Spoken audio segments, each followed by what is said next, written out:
Hey everyone, welcome back to the commentary version of this playthrough. This is the second part of Ocarina of Time, and let's just go right now because the last time I did this, my throat was so sore by the end of the first part that my sisters thought I was sick every time I talked. Quite ridiculous. Anyway, last we left off, we were doing that stupid quest with the big ghosts, and it was really frustrating. Now we're actually going to do some progress.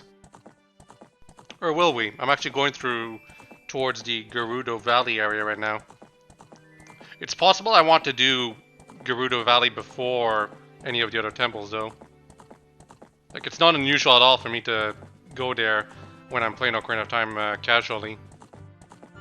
Because normally you'd think you'd need the long shot from the water temple to go there, but turns out you can also use Epona to go there. You can also use glitches, of course, but that's only fun like once.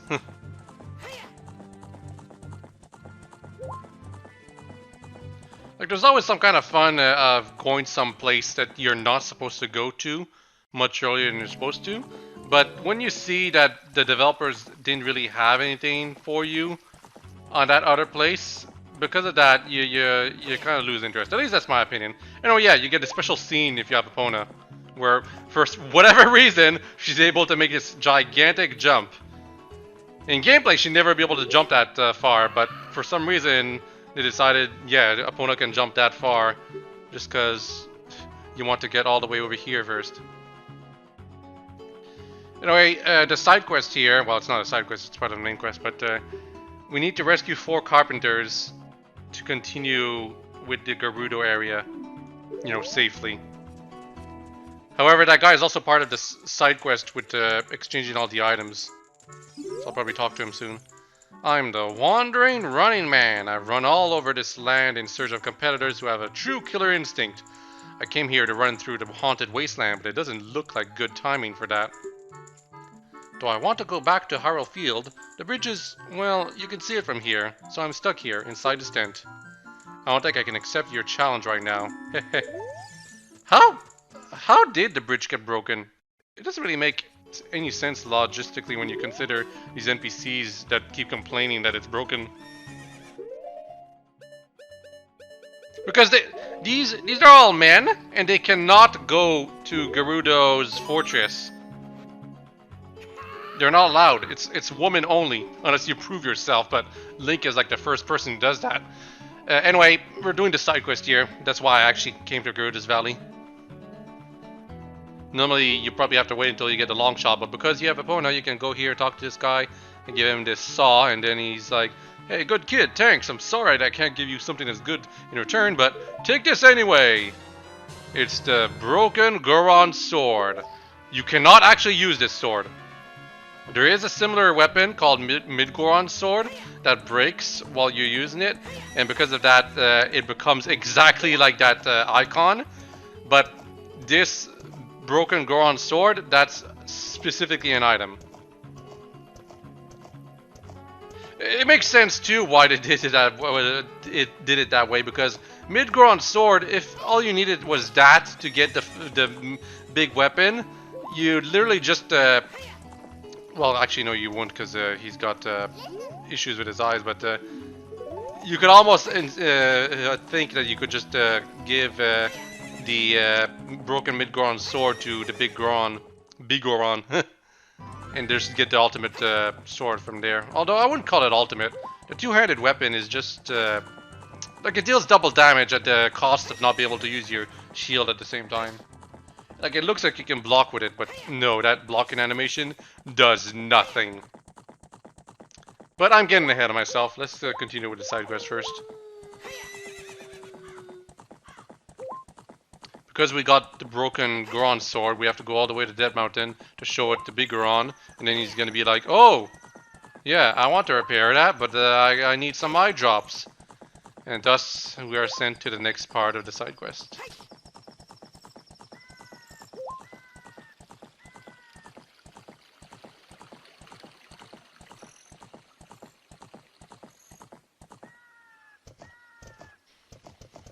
You cannot go up the steps with Epona. In fact, I'm pretty sure that's the entire reason why they made some steps here, just to make sure Epona can't go into Kakariko Village.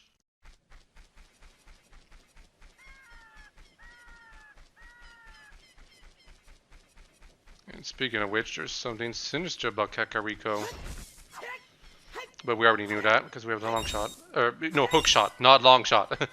Long shot is the good hook shot. Hook shot is just... ugh, can go some places.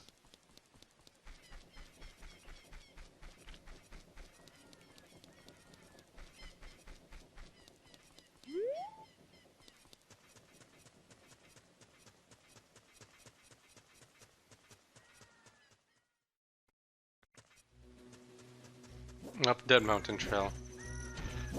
I really will have to be a bit quiet during this commentary. It's longer than the previous video, and as I said at the start, it completely wrecked my throat when I did the first part. Literally destroyed it. Oh, the magic bean that we planted is also now a magic beanstalk or whatever that you can use to go around, by the way. Don't know if you noticed that. Like, I think I mentioned it in the last video, but it's been a while. And it's been even longer since I've done this footage. I literally did all of this footage back before September. And only now, in the second half of December, am I finally finishing the commentary for it.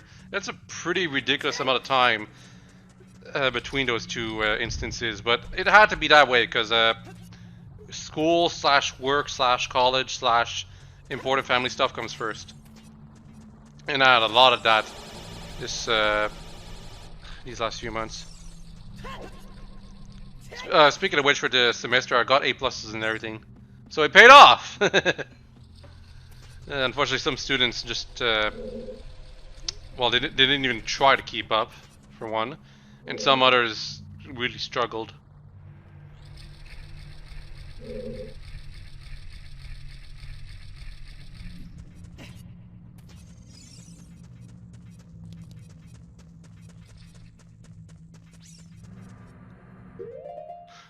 In case some of you are wondering why I'm going through Dodongo's cavern right now, it's because there's some Skulltulas, gold Skulltulas specifically, that are only collectible in your adult form.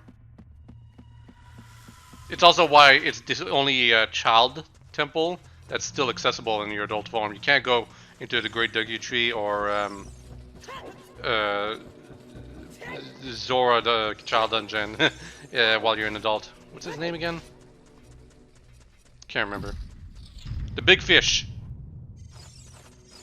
It's gone.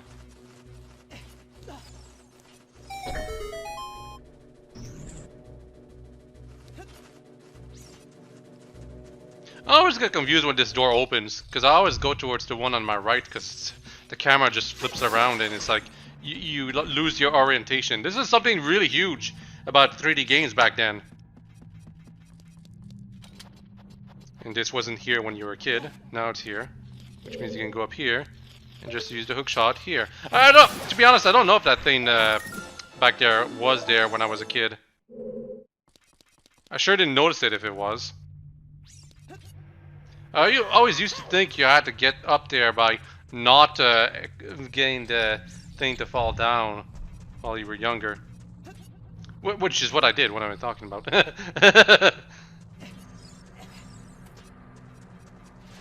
Incidentally, if for whatever reason that thing is down while you're trying to get to that Skulltula, you can also get it through accurate use of the long shot. So it just means you have to get it a bit later.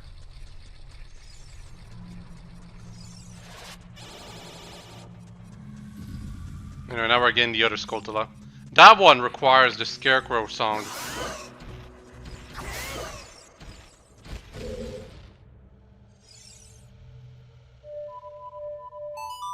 Yep, always get an easy song, because otherwise you'll easily forget about it.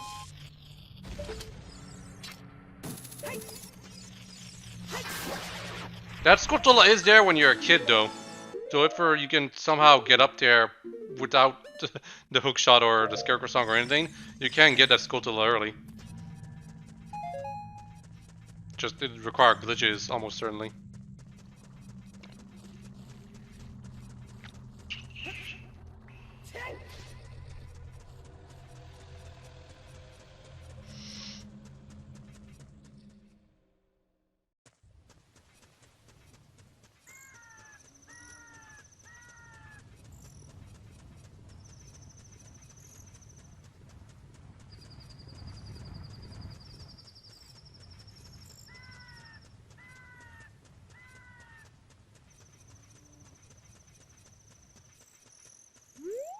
I'm going over here to check to see if I can get to any Skulltulas, but it's already daytime, unfortunately.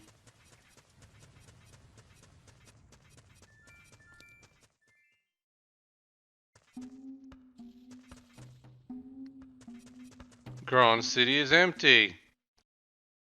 Too bad.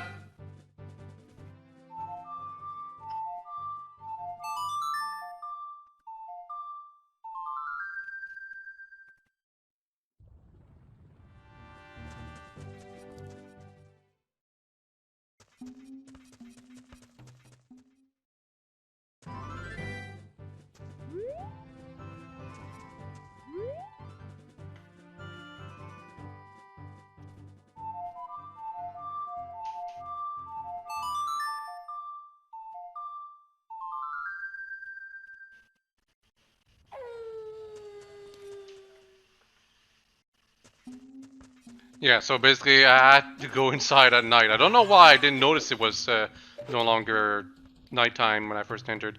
But yeah, it's because that Skulltula right up there only appears at night, even though you're inside a city that's underground.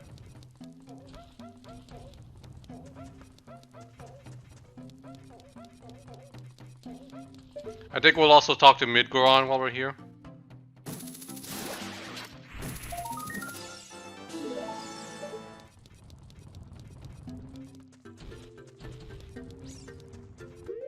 There's also one Goron rolling around.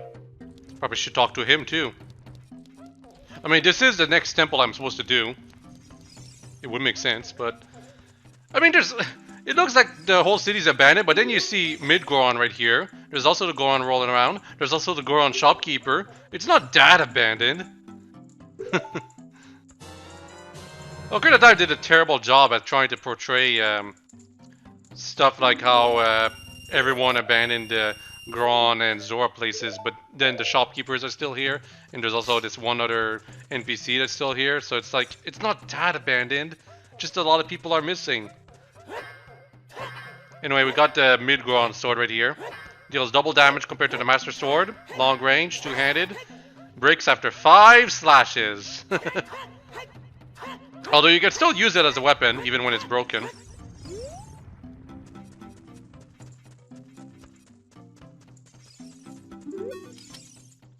It looks like there is a problem with its durability. It's a Breath of the Wild weapon. And then he just sells you another knife for 200 rupees. It's like, what a ripoff. Anyway, as part of the plot, we actually have to stop that Goron rolling around. It's actually quite a challenge if you're not used to the bomb controls or bomb timing.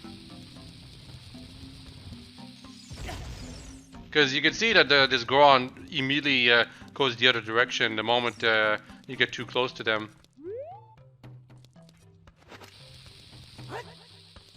So basically the challenge is to throw the bomb in advance to stop it.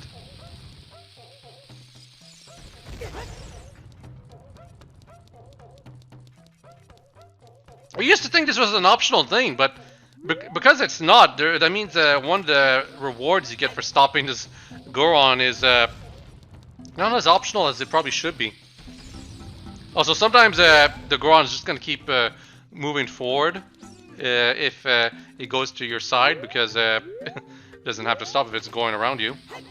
This makes it sound like this Goron is really only stopping because you're in the way. And yes, it will make you fall down if it hits you. I'm having way more trouble. I'm having way more trouble doing this than I should be. I used to always get on my first try when I was younger, but it had been a few years since I last actually done this. How could you do this to me? You're Ganondorf's servant. Hear my name and tremble. I am Link, hero of the Gorons. No, that's me, you brat. What? Your name is also Link? Then you must be the legendary Dodongo buster and hero Link. My dad is Darunia. So this guy's like 6 years old. He's really just a boy. Don't know who the mom is, or if any mom exists. There has never been a female Goron.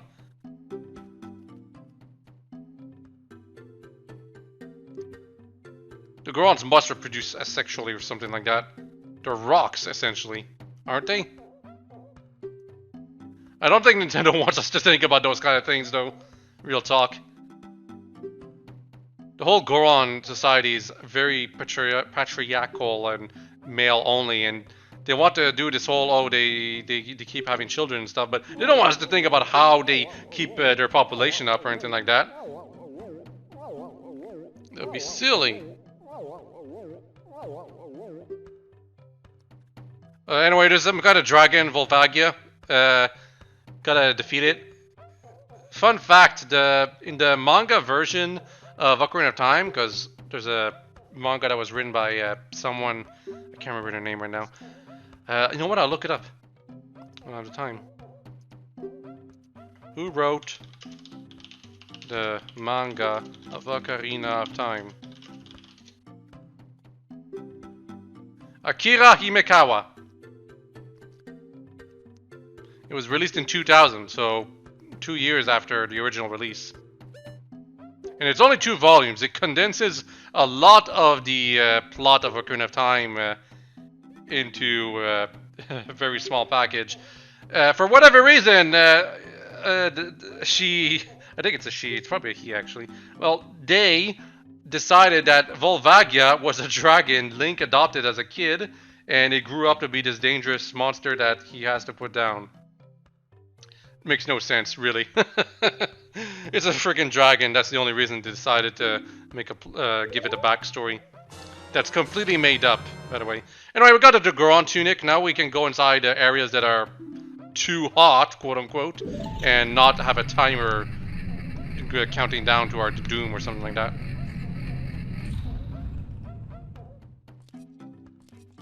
Oh, and we have access to the shopkeeper too. And of course, we have access to Darina's area. It's basically the entire reason, the fact that you can't go into Darina's area. That's the entire reason that I think that you have to do this. You have to talk to the baby Goron to continue with the game. And you can only buy the heated shirt by talking to the Goron anyway if you want to buy another heated shirt. Anyway, for whatever reason, as a kid, I never thought of doing this. It never occurred to me that this was something you had to do to enter into the volcanic temple area. You know, it's so hot in here, we can't stay in here for long because I'm not wearing the proper color shirt. Now I'm red, and now it's no longer too hot. Logic! In Twilight Princess, they did the same thing with the different shirts and stuff. And it made a lot more sense because of the advancements in designs, but it's still kind of silly. Game expects us to have the hookshot here, but I think you can make the jump.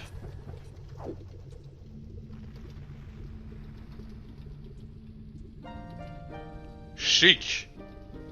Sheik is not wearing red, so she must be on the timer right now. Oh, did I say she? I mean he.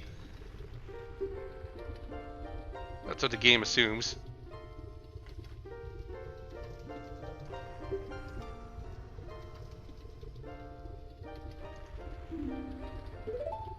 Bolero of Fire is always one of the easiest... It's always been one of the easiest songs to remember. It's the one I always base the Scarecrow song on. Just the same notes repeating over and over. Still have trouble doing it though because of the loose stick on the Wii U Pro controller.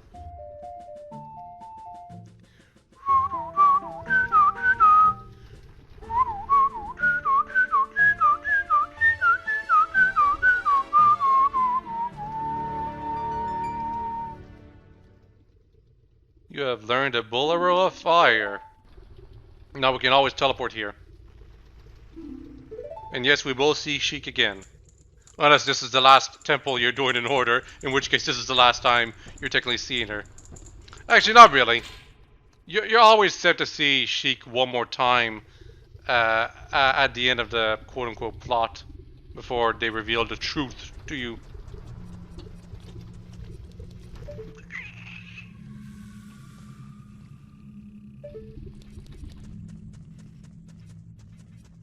Anyway, let's go inside. So I guess we're not doing the side quest right now. Huh.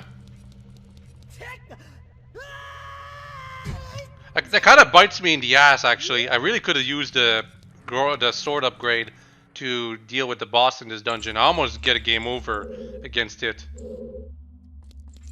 Now, Fire Temple, interesting facts about the music that plays here. It used to be way more Arabic sounding, quote unquote. And that pissed off people who are afraid of Muslims, terrorists or something like that when the game originally came out.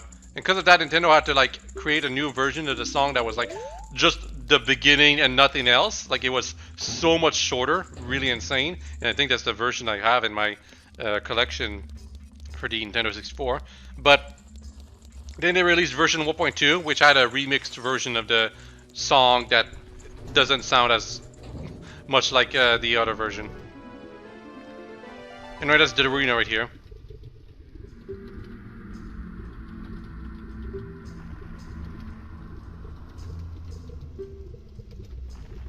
He wants to have a man-to-man talk with me. But about what? God, the dialogue of this game is so freaking... oh, we're men right now. Let's have a talk. About what? Oh, we're just men. Let's just talk. Come on. You know, yeah, the dragon is evil. Ganondorf released it. If it escapes the mountain, all of Hyrule will become a burning wasteland. That's a decent reason, actually, to stop it. It's not that big, though. Gotta be honest. The dragon is not that big.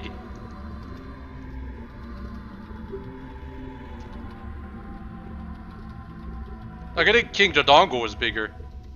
Just the dragon can fly. That's the big difference. Now, on the other hand, if this was like Breath of the Wild, the dragon would probably be the size of rather, if Ocarina of Time was made with Breath of the Wild's like you know Breath of the Wild's dragons, the ones that fly around and don't really attack you, except they do when you get too close to them. Well, Volvagia will probably be remade like that if it was made using that level of technology. But because this is the Nintendo 64, they had to limit its size, particularly for its boss battle. But you know, we can imagine what it would have really been like. Oh, we also have to rescue all these Gorons, because we kind of do. I'm not sure if you actually have to talk to them. I always do, just because, well, this is a lore playthrough, so gotta talk to all the NPCs.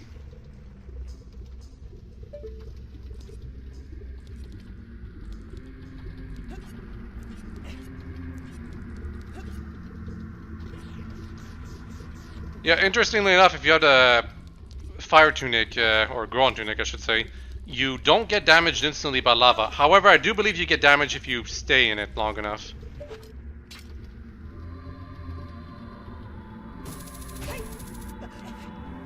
Now, there is something I want to address. A lot of people wish they never changed the music to the Fire Temple, that it kept like its Muslim tendencies with the chanting, because the chanting right now is a little more generic instead of the original lyrics, which weren't, like, I would say that the original version of this song of the Fire Temple was the best one. The thing is, there really is nothing about the Goron's backstory or culture that is Muslim-like. So it makes little sense for the Fire Temple to have Muslim tendencies because of that, especially because it's inside a volcano. It's quite ill-fitting, is what I'm trying to say, the original version of the song they used here, as nice as it sounds.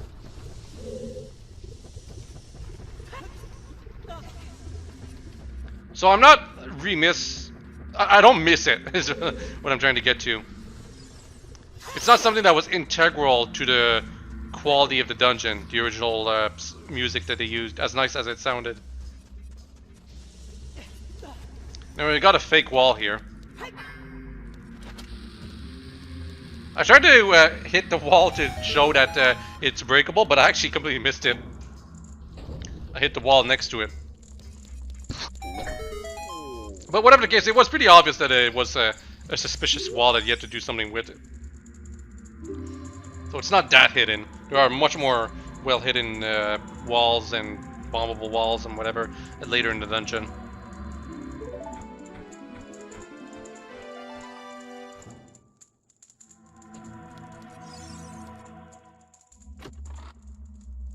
Da, da, da, da.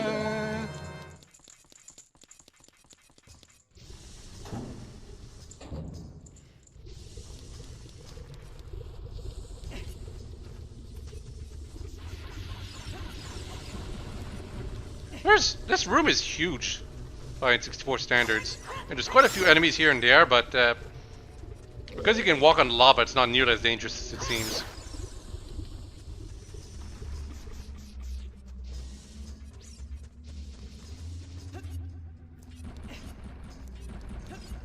And now we have a stupid Song of Time gimmick that we're going to have to use here.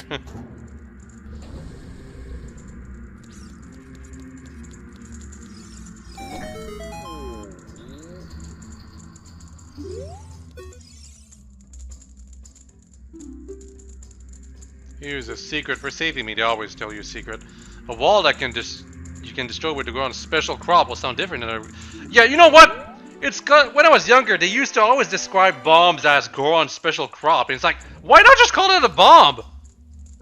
It confused me so much for them to refer to it as a special crop when they've never referred to it as a special crop when you were a child. It was all like it was bomb flowers straight from the beginning. But no, now they gotta be ambiguous about what you're supposed to use, and that actually confused me as a kid. Because I'm thinking, what's this special crop? It can't be bombs. They never referred to it as that when I was younger. It's gotta be something else. No, it's just bombs. Every time they say special crop, they just mean bombs. That's what they mean.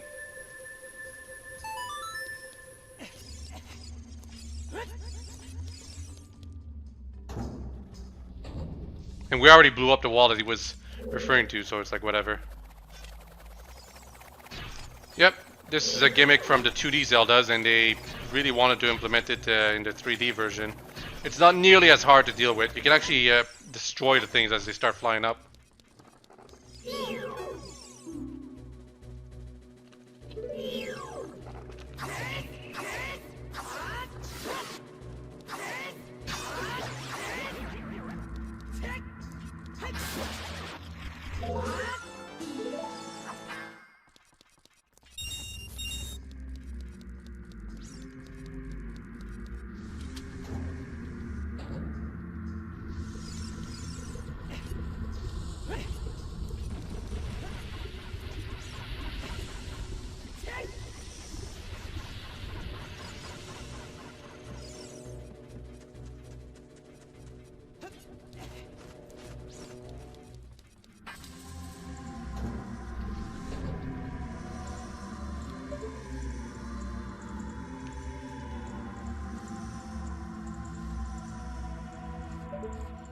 I always love this room.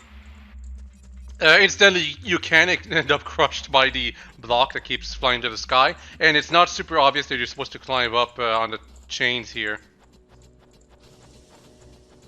A lot of things that happen in this dungeon, not obvious at all the first time you play it. It's very unlike the Fire Temple, which was much more obvious in what you had to do. Also, yeah, when I mean the block that can crush you, I mean this thing right here. You have to push it onto the fire pit, and that keeps turning into a geyser and whatever. And that, somehow, the fire is strong enough to push the thing upward.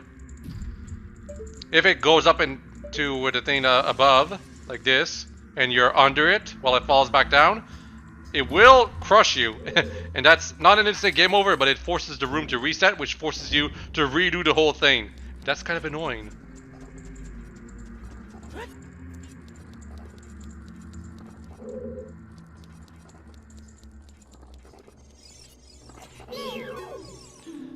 Torch Slug. This is a pretty unique enemy. We don't see it in any other game, I think. There's a reason for that, though. It's kind of pathetic. I don't think it can... Like, as long as you keep attacking randomly, it will never damage you. No, I keep screwing up here. I think it runs away when it sees you, actually. It will damage you if you walk into it, but it runs away when it sees you, so it's like... There's no real danger to it. Now I gotta push this down. We can activate that thing behind us, but it won't be useful because it's a timer-based thing, and it would take way too long for me to get to the goal from where I am.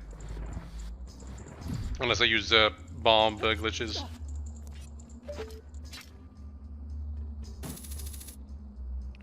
Long shot at so pathetic range.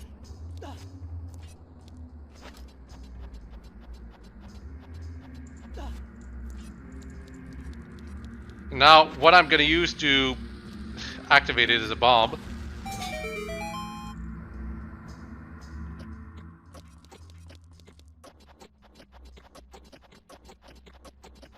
Because that gives me more time. We can use the bow and arrow and some other tools if you want.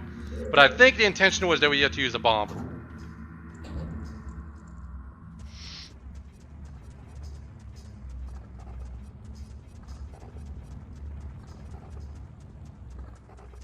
Now, this right here, this is not an obvious wall to blow up at all. But you can hear the Skulltula inside, so it is suspicious. So I'll give the game a pass for that. First though, we're feeding this Goron. Are you releasing me? Am I free to go? Let me tell you a secret as a reward for releasing me. Yeah, when you're on fire, you can put it out by swinging your sword or just rolling. Pretty sure we were taught that when we were young. Like, it's something that you can easily figure it out, honestly.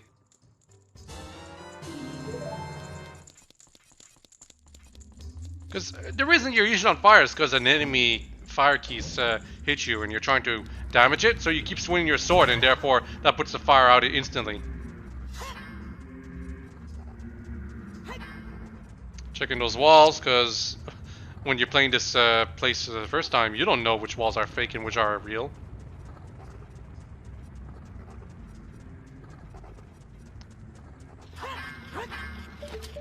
That's a real wall.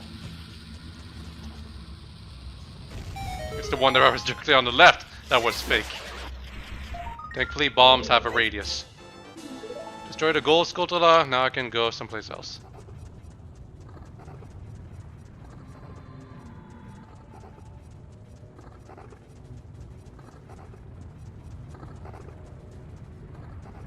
This is a neat room, all things considered. And another Goron saved.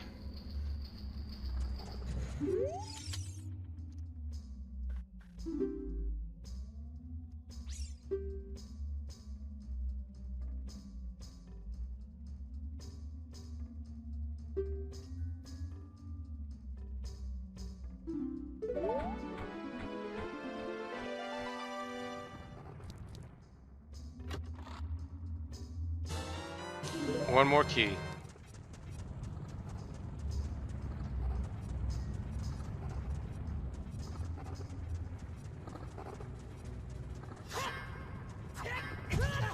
Got into a dead end, and because of that, the rock hit me.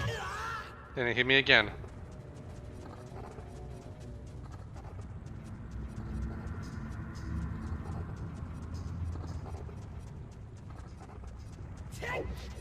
What we need to go through is here.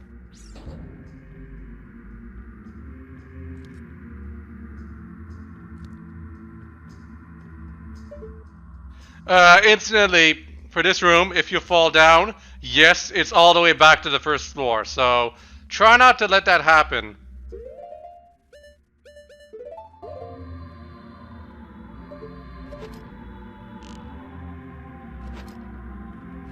There is a way to cancel the effect. If you have Fat Force Win and you fell down, you can actually cast Fat Force. Well, I'm going to show it right here. Because I really did think I was able to do the jump, but because you did a room transition that was not through a door, because of that, Fat Force Win still defaults to the last door you opened, which was all the way back up there.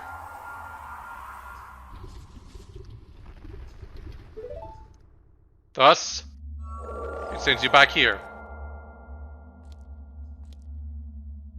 I think you have to hit I on the wall again, though.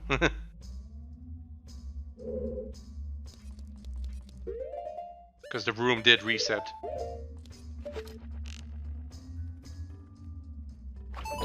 But yeah, if you fall down, just make sure to have 5 hours wind, and you won't have to freaking climb back the whole thing up. It costs like 5 minutes.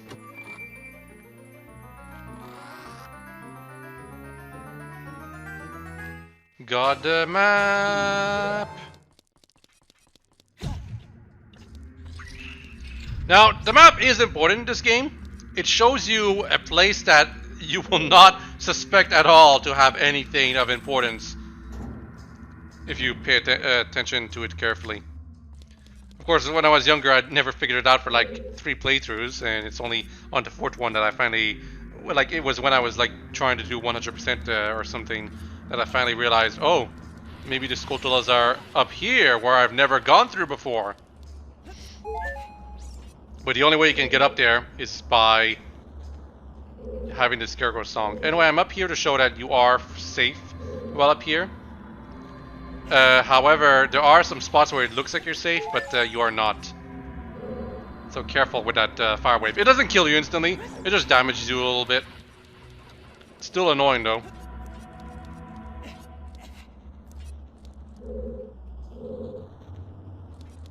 And the fire keeps appearing over and over and over. So don't fool around too much with it. You can't put out the fire of the torch slugs with your bow and arrow. It takes forever for it to light itself back up. Like 30 seconds, I want to say. So torch slugs, again, are really just pathetic enemies, and there's a reason they never reappeared in the series.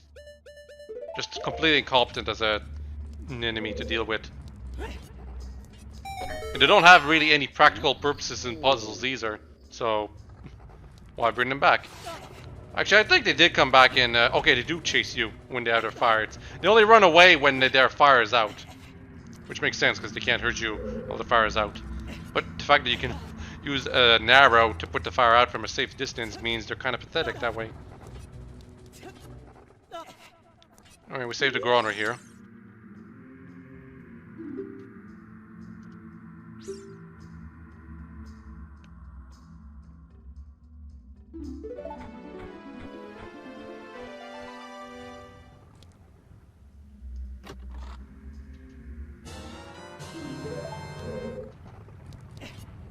There are a lot of keys in this dungeon.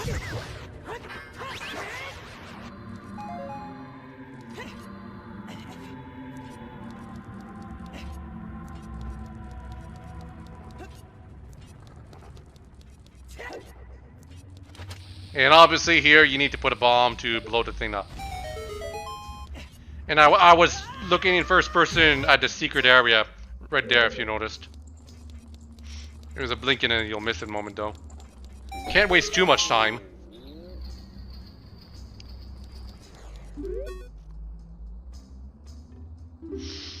Here's a tip for rescuing me. Somewhere in this temple, you're sure to meet up with some creatures that dance as they attack. Arrows won't hurt them. Looks like you might need some of the Goron's special crop. That's all I have to tell you. You can just tell me it's bombs, you idiot. Christ.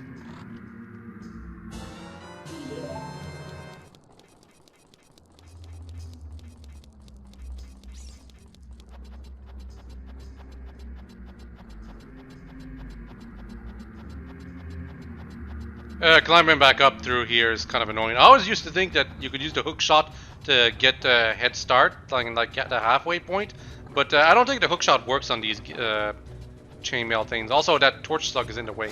Kind of annoying. Thankfully, it's kind of dumb and weak and pathetic, so because of that, it doesn't see you coming up from behind it. Anyway.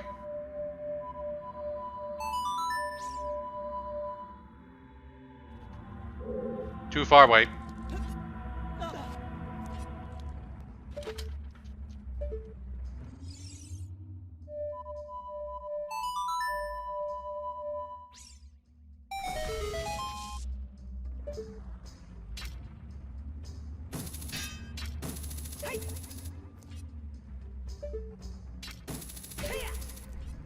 This is really cool, by the way. It doesn't make much sense for there to be like an elevator just below in the middle of nowhere in Ocarina of Time's lore and stuff, but it's really cool to find this area.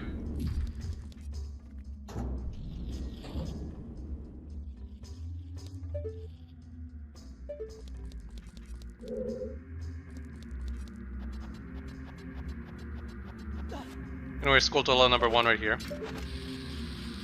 For whatever reason, they decided to use a bomb to destroy it, probably because of the Pro Controller's loose stick.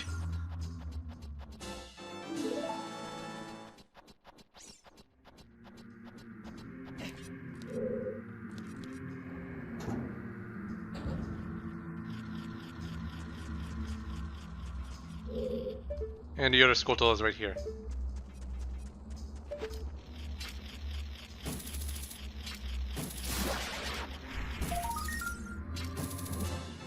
So that's 2 Skulltulas that you'll never find if you never find this secret area.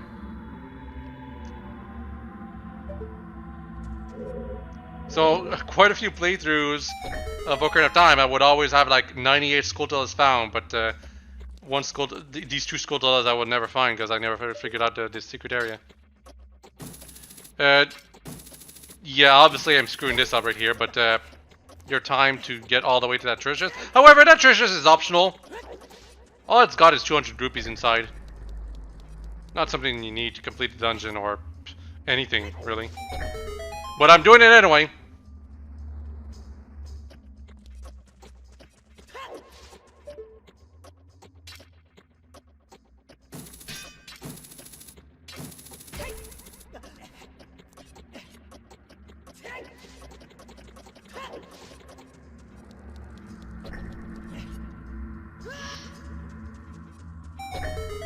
Attempt number 3. I think I get it on this attempt.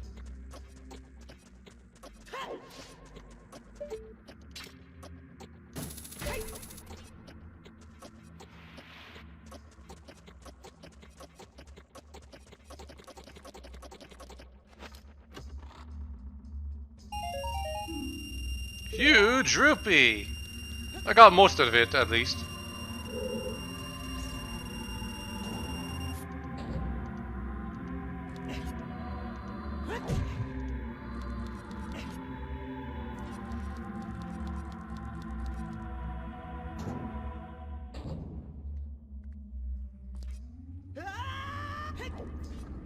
Yeah, this this secret area was made out of fun, I feel, from some designers though, because the way you get out is not very well done, I feel. What I'm trying to say is that the secret area was a bit rushed.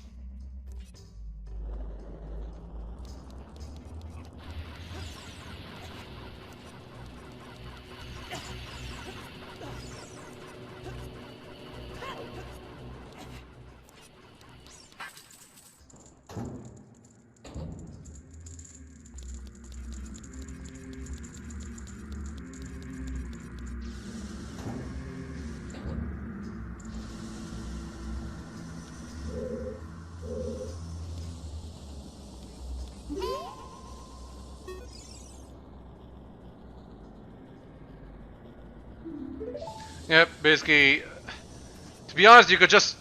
I really wish Navi wouldn't point this out to you. It's something you'd be neater if you figured out yourself, or just looked at the map. But it is important information because it's something you have to do to get access to the boss room, or at least that's how you're supposed to get access to it. I'm pretty sure if you sequence break the temples, you get the necessary items to just walk to the other side.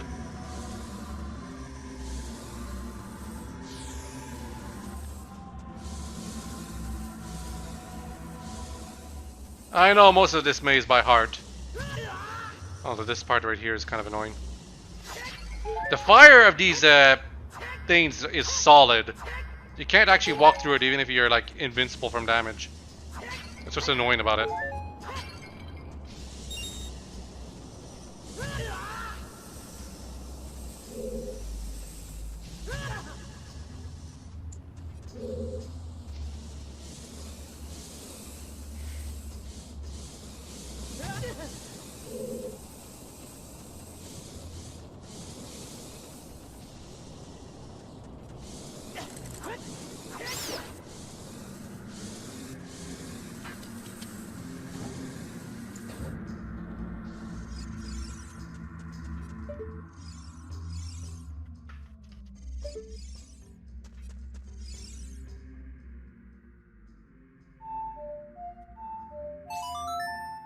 I do the Song of Time.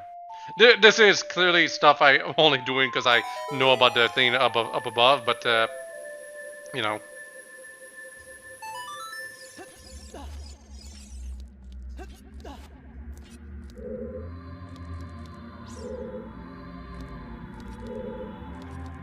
It doesn't break the sequence that much because I don't have the requisite item to press down these switches. It's like, it's kind of a waste, you know? Does allow me to jump over here though.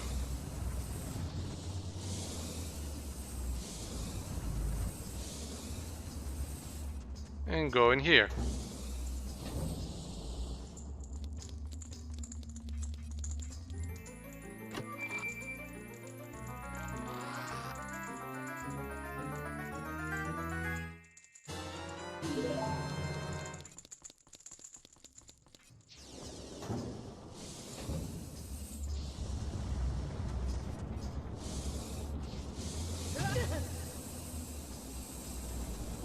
How do you get to the other side? You gotta go through the door. You could probably also damage boost yourself to the other side. It requires some trickery though. Because, as I said, the fire is solid.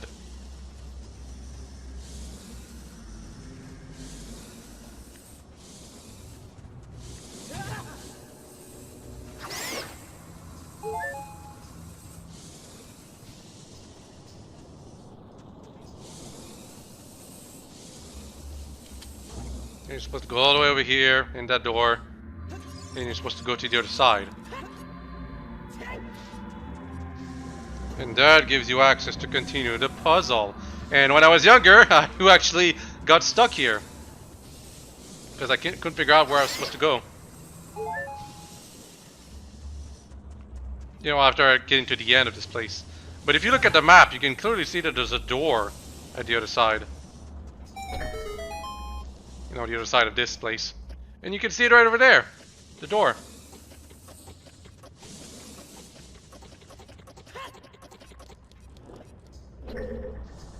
And now you're stuck here. There's a door here.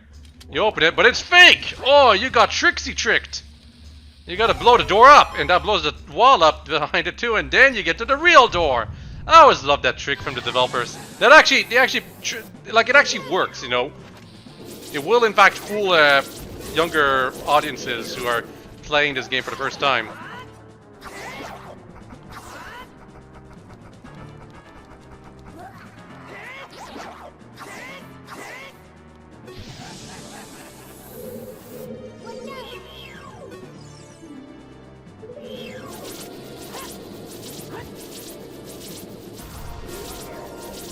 Yep, so you just use bombs to get the thing damaged in such a state that it becomes small and repeat 3 times. You win.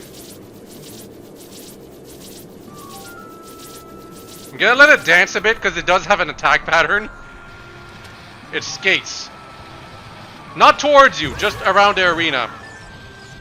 But as I've shown right here, if you have trouble throwing the bomb at it, you can literally just hold a bomb up above you, and that will be enough to, like, it will explode the moment it hits you, and therefore it will damage it too and leave it vulnerable. If you take too long to follow it though, it will in fact jump back into the center. And as soon as it starts trying to jump back towards the center, that actually makes it invincible. So that's kind of annoying. And alright, time to finish it.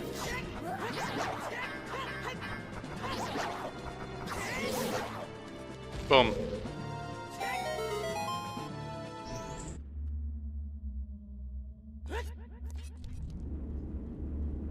I always used to think there was something up under the platform as it goes up, because of course this is something developers do occasionally, but no, there's nothing below.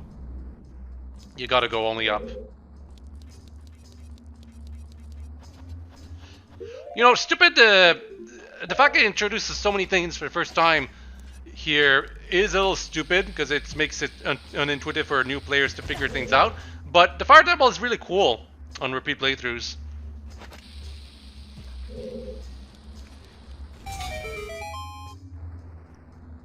Like, it's huge, it keeps going up and up. That's really unusual.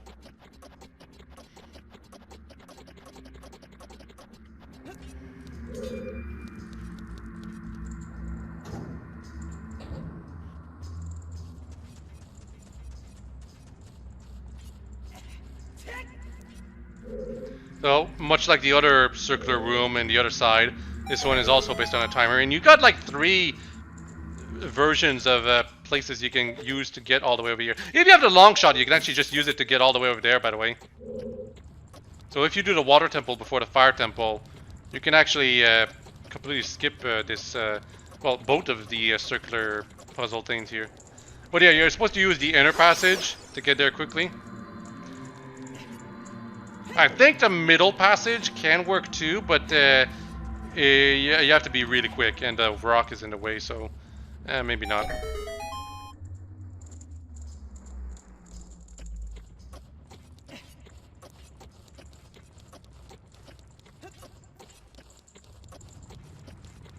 I think you have to use the hook shot at the end there to get all the way back up.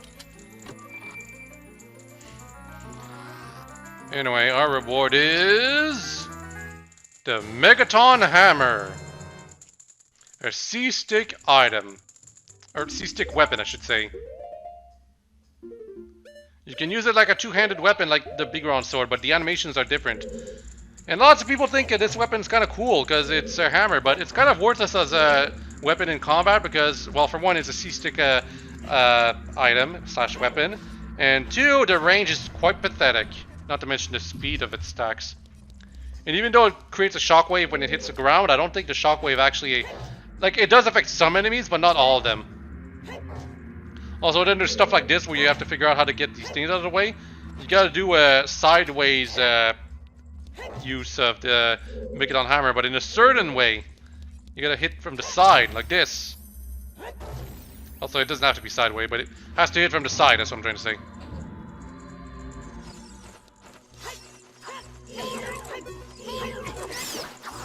Dumb bats.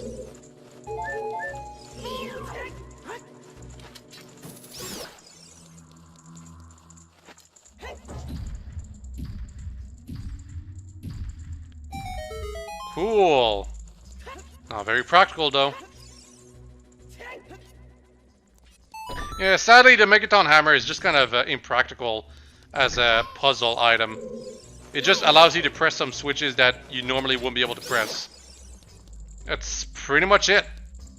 It's not like the hook shot or the bow, which are a lot more practical for unique puzzles and combat effectiveness.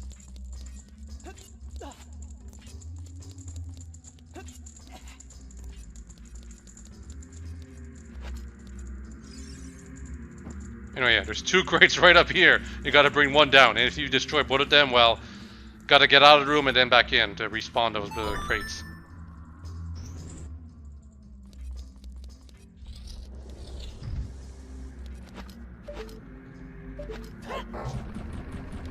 This goes all the way down.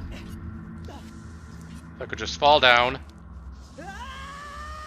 Yep, now I'm back here, and now there's an easy way to access this door to get one more key. I'm gonna get it from the other side here.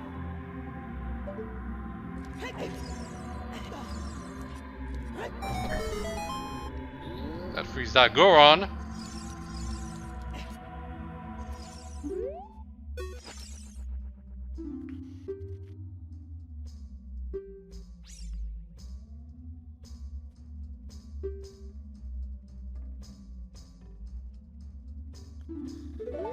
Yeah, the Megaton hammer is stronger than the bombs, except the bombs are way more useful overall.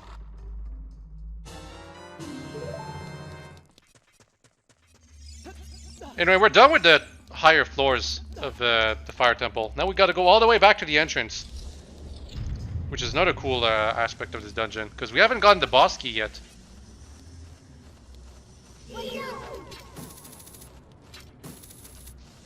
I really want to get rid of that fire keys, but it's actually not going towards us.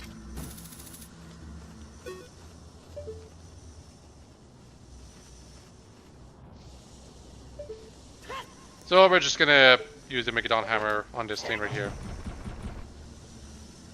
Unfortunately, we can't stand on it while it's falling down because Link's lighter than it, obviously. But yeah, now we got the passage that allows us to jump all the way over there. Just we don't have the boss key. Even after all of our travels. And we have one extra small key. That means there's one door somewhere that we haven't opened yet. And it was right in front of us from the very beginning. We just didn't know it yet. Right here. It's like I said, you gotta look at the map to see all the things you might have missed. And this is something you'll definitely miss the first time you play this dungeon. There's a little more to do. And there's lots of enemies here, but the spin attack just trivializes everything.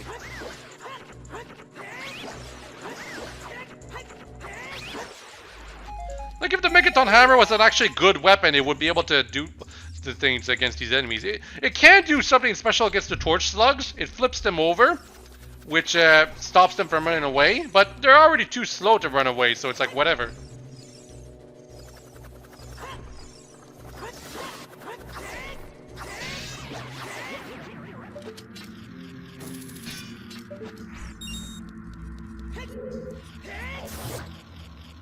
And as you can see right here, I did a jump attack with the Megaton hammer.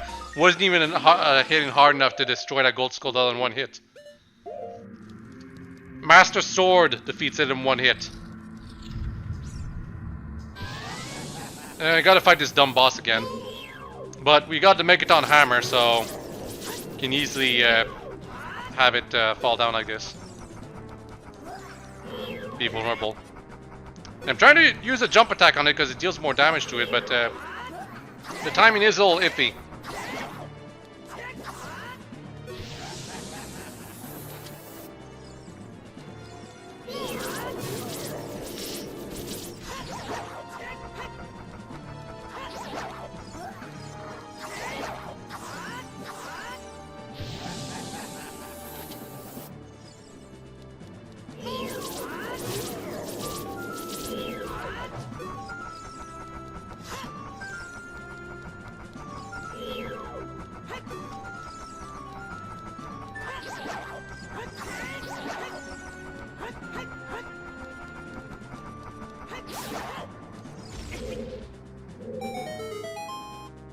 Yeah, this boss is just kind of annoying now to think about it. Cool design, but it doesn't even attack you that aggressively. It's always easy to make it vulnerable before you even starts its attack pattern. And when it's vulnerable, it just keeps running away like an annoying boss.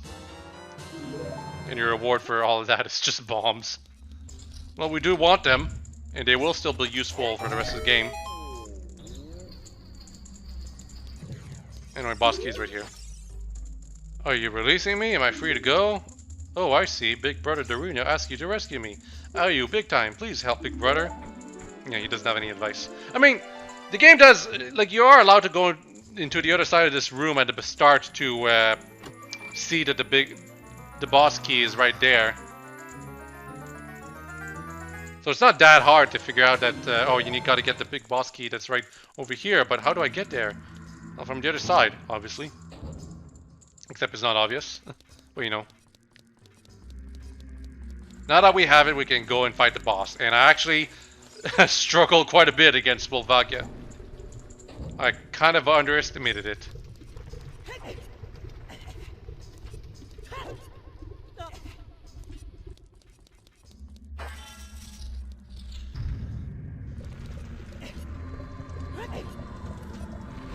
When I was younger, I used to try to fight this boss without the Goron tunic on, because, I mean, you'll always have it unless you lose it to the like, but it's like a challenge. Oh, you got a timer to defeat the boss before you burn away to nothingness. And I think I did it a couple times, but it's not really worth the trouble, because it's not that fun. This boss is basically invincible for, say for like, for like 80% of the fight, this boss is in a position where you can't even hurt it. In any way.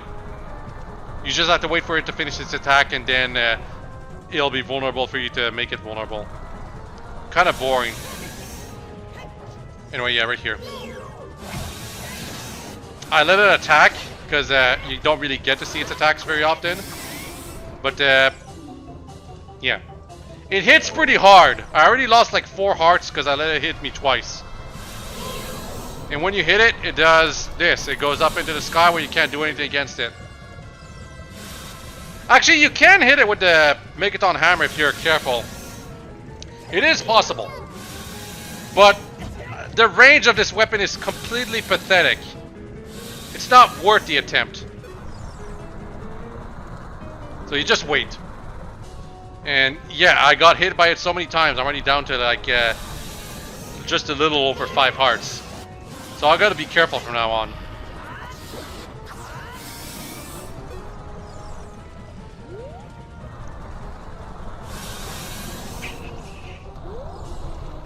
Anyway, attack number 2. It goes high up in the sky, where you're supposed to interpret it as actually starting to try to fall, make boulders fall into your head. And those boulders can hurt.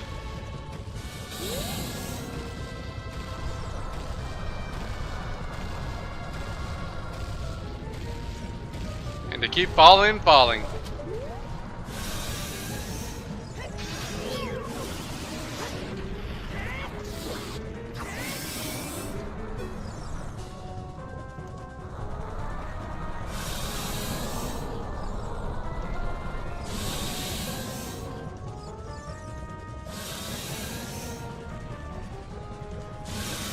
Lag.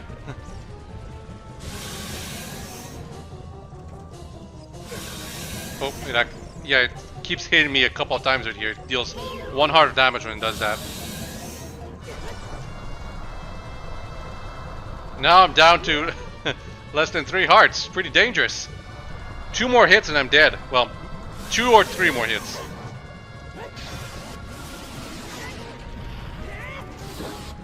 And right here, when I noticed that it still wasn't dead, I realized, oh wow, I have to survive 1 more pattern. And it's the falling boulders, which can trip you up sometimes.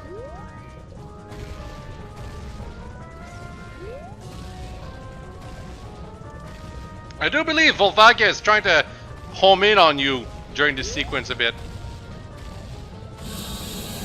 Just a little bit though, not that much.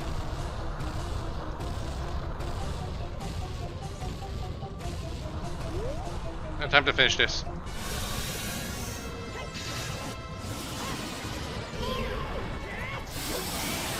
Yeah, it's not that hard, but it's still challenging.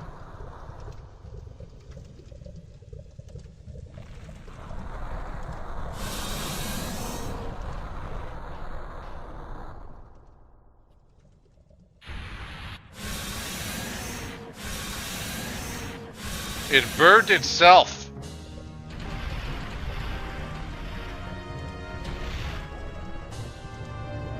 Maybe this is why the manga author decided to give Volvagia the sad backstory about it being adopted by Link as a kid. Because it clearly is killing itself at the end there. Clearly it knows it did something wrong. Clearly it must be relatable. Not relatable, pitiable. Something like that.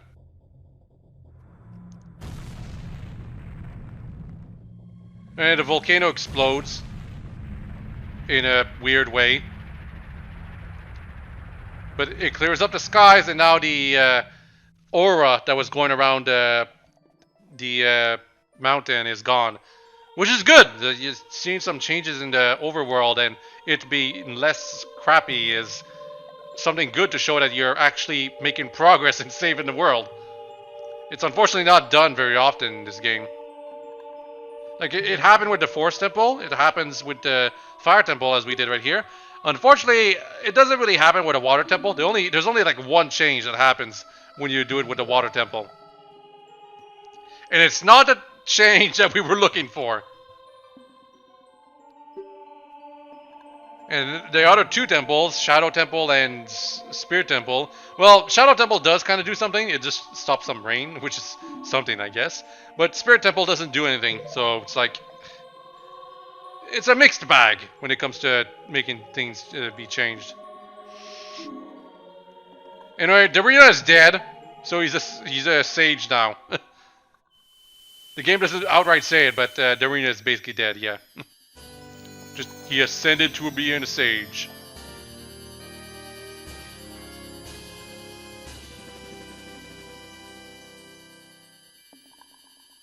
Got the fire medallion. It's completely useless. You don't need it. You only need the fire temple and... No, not fire temple. The shadow temple and spirit temple medallions to finish the game. Because that's what the game checks. And only what the game checks.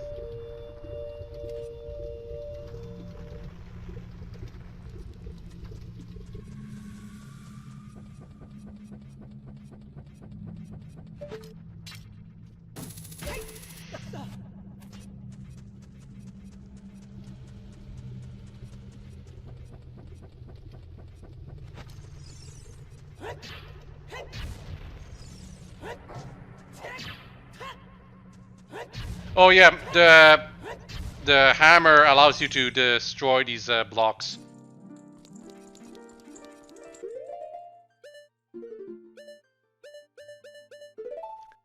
Which gives you access to this fairy fountain, which doubles your magic.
Yep, double magic.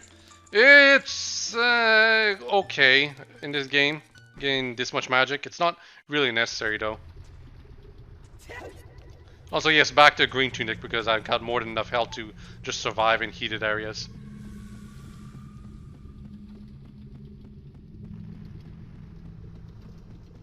And there's a piece of heart over here.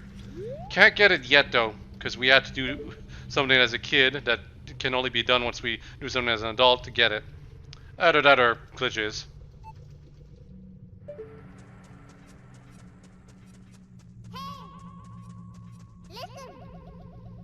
An Arctic wind is blowing from Zora's river. Do you feel it? No! We're in the frickin' volcano, Navi! How would we feel that Arctic wind? Assuming it exists. Anyway, I gotta talk to Big Goron right here. He's got a problem with his eyes. Also, annoyingly enough, if you leave him like this, he's gonna keep complaining about his eyes the entire time you're going down the mountain.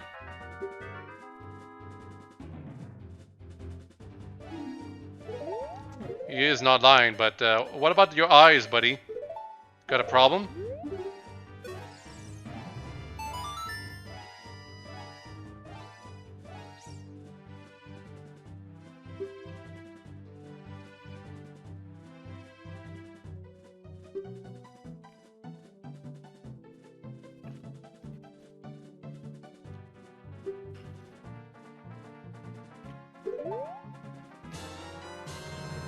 The prescription.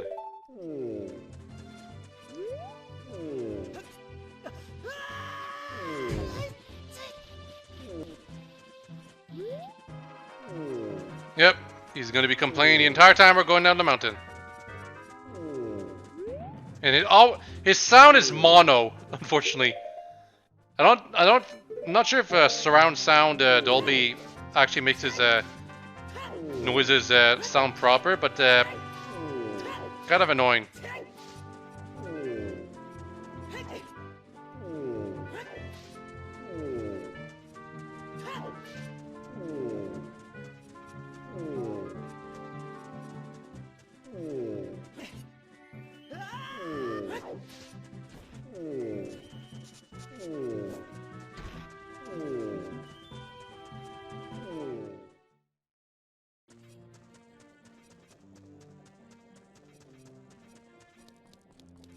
So yeah, next stop, Zora's Domain.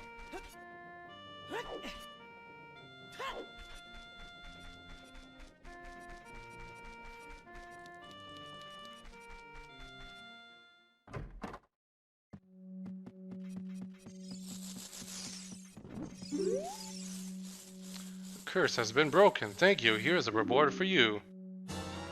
Bomb Chews! Kind of boring. The fifth reward is a piece of heart, so that one actually is worth it. The actual final reward? No, not at all.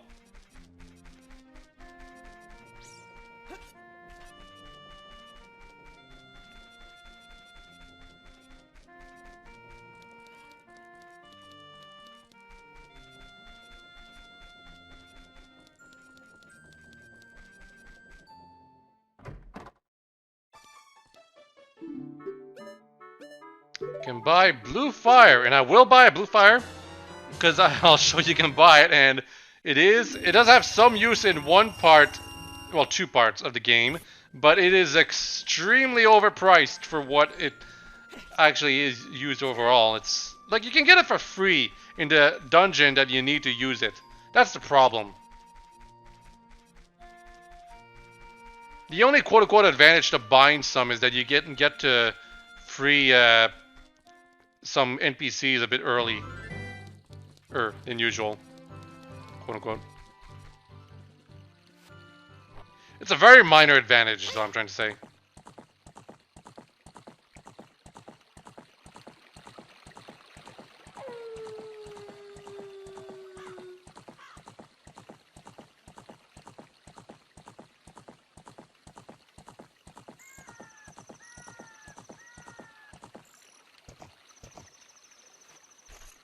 Wasn't really necessary to ride a pony all the way here, but you want to get into the immersion. You know, feel like you're in the world. So you gotta do the useless things. Because they won't be so useless in real life.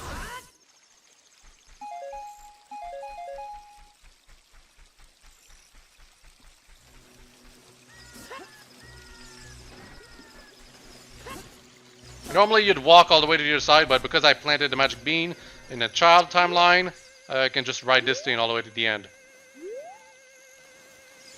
There are a lot of Skulltulas in this area that I have trouble finding. They are not obvious at all.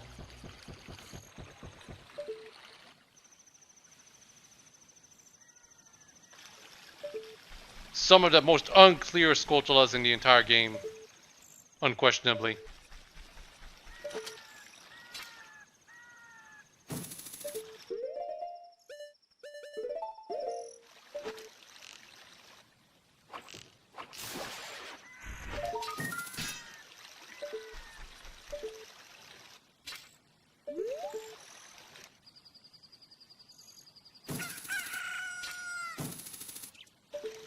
I cannot reach that with my hook shot. It doesn't have enough range. That's really pathetic. Like, I don't know, maybe if I can get onto the barrier or whatever it was, I could have enough range, but it's not worth it. It's like, whatever. Also, yeah, you can feel the snow coming from the Zora's Domain right now. Nope. What's sad is that the boomerang totally could catch that Skulltula.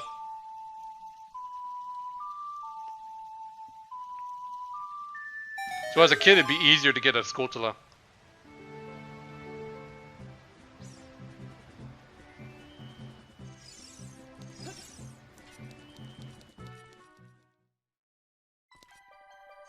Oh no, the whole thing is frozen over. And all the Zoras are gone.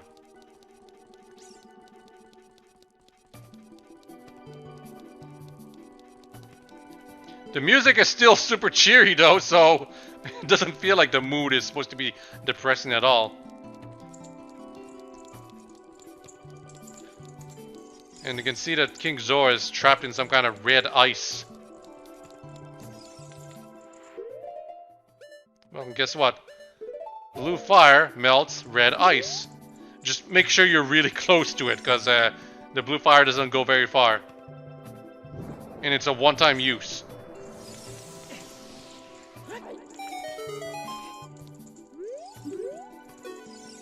Oh, I've come back to life! Was it you who saved me? Don't be nervous! It looks like you have a hard time breathing underwater. As an expression of my gratitude, I grant you this tunic. With this, you won't choke underwater. This is optional! Getting this tunic right here, optional. You can in fact go the rest of the game without ever getting this tunic, and I like that. The fact you can't get the Goron tunic is not optional is what kind of bothers me.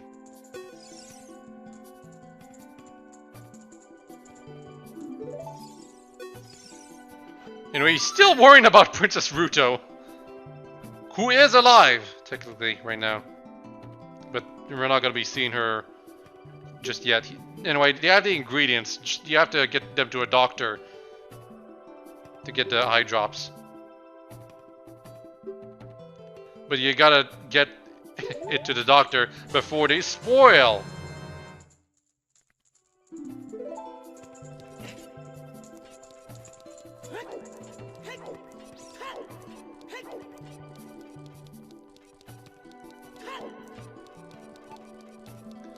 3 minutes is plenty of time. Even if you don't have Epona. Just, if you don't have Epona, you have to run a lot.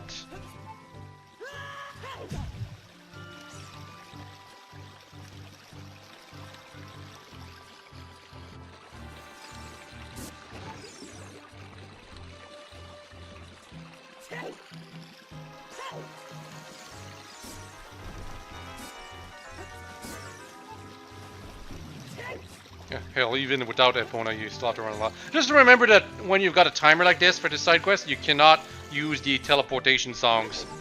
It zeroes out the timer when you land and therefore spoils the things.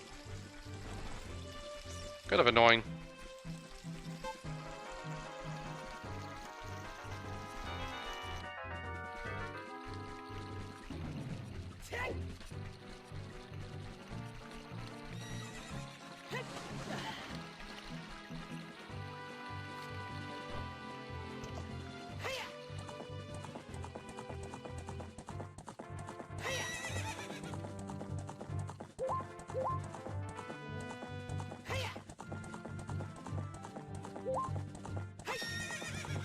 For those who have forgotten, the doctor is the one near Zora's Lake, which is coincidentally where we need to go to start the next dungeon, but we didn't get the item from Zora's domain to start it yet. Unless we use glitches or something.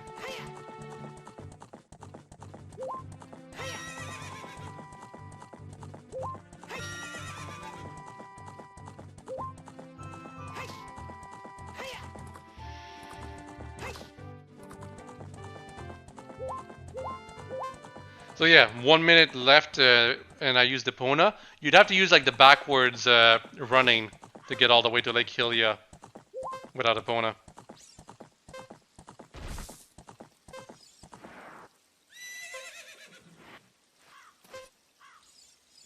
Got all the way there. Oh, come on. Why did I climb back up on her? Or because I want to place her like this instead, I guess. But yeah, I got there with 40 seconds left, essentially. Technically. Like, yeah, it says 31 seconds left right now, but trust me, it would have been 40 seconds if I had just immediately gone into the laboratory.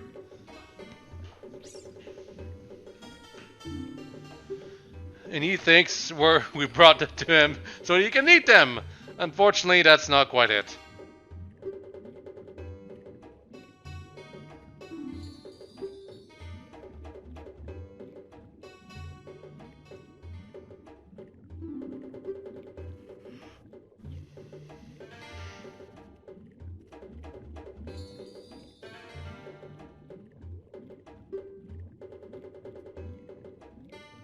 No preservatives, so it won't last long. You gotta go from here all the way to the top of Dead Mountain. And I love the model for the eyeball, the world's finest eye drops. No, yeah, 4 minutes. That's actually... You only get to use Epona to go from here to the entrance of Kakariko. So I'm not sure if, well, it probably is possible, but just running without Epona would take a while. Honestly, would not be surprised if the entire reason there's a gate in front of Lake Hylia, this gate right here, the entire reason this is there is to slow you down for this specific side quest. So to force you to use Epona to make it to the end.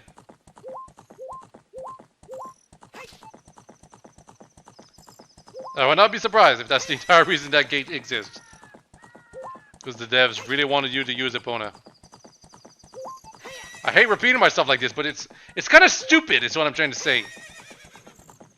Breaks the immersion of the world. How do other people get in and out? Oh, that's right, they don't. Either that or they use the owl.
I think I could have used that plant to get up the mountain a bit faster.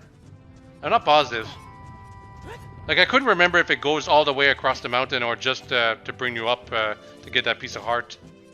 Which is why I decided to walk all the way here instead. If it goes all around the mountain, then definitely if you're not using the Epona, you'll want to use that plant. But anyway, yeah, still have over a minute left. But we gotta climb this part right here. And there's the annoying Skulltulas in the way.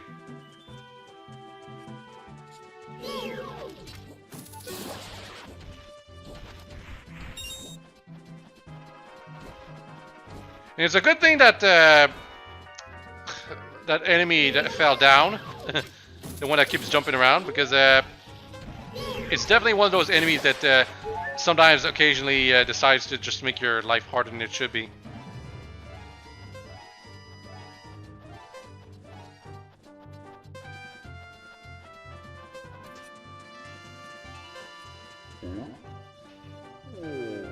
Anyway.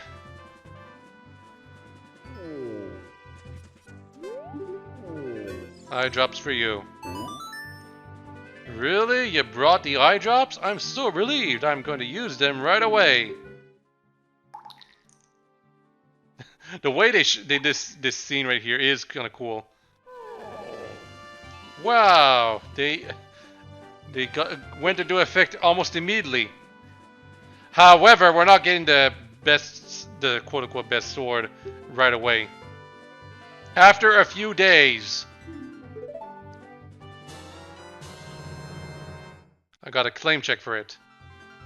Can't wait for the sword to be completed. There's no animation of him working on the sword, but he is working on it right now. Just it takes a few days. And by a few days, we of course mean keep using the Sun Song over and over and over. And suddenly a few days becomes a few minutes at best.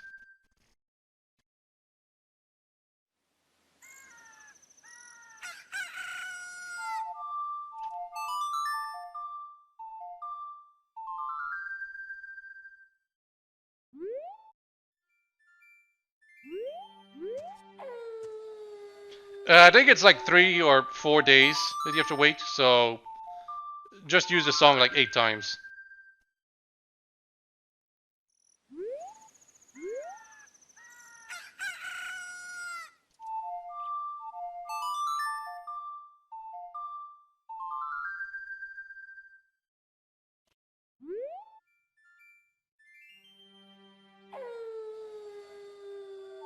Yep, this is really exciting.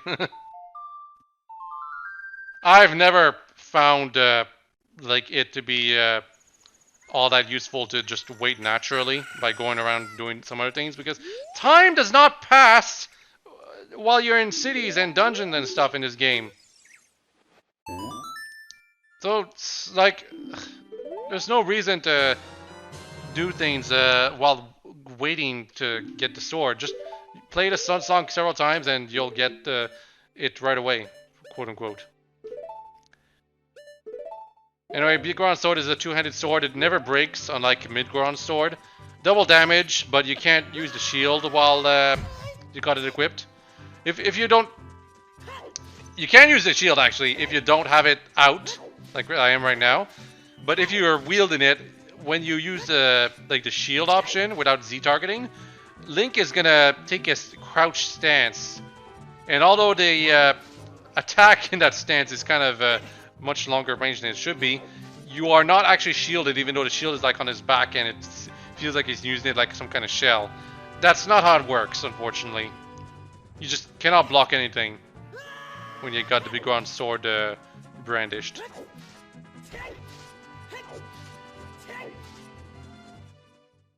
It's too bad.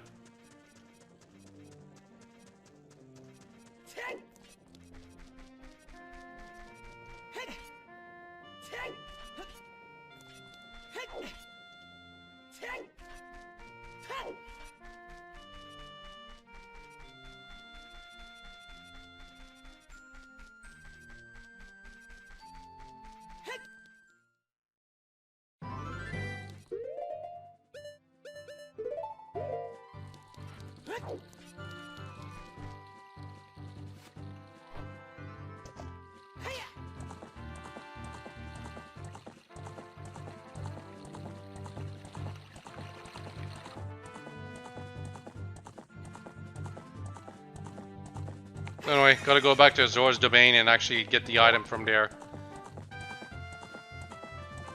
Because that's what I was supposed to do!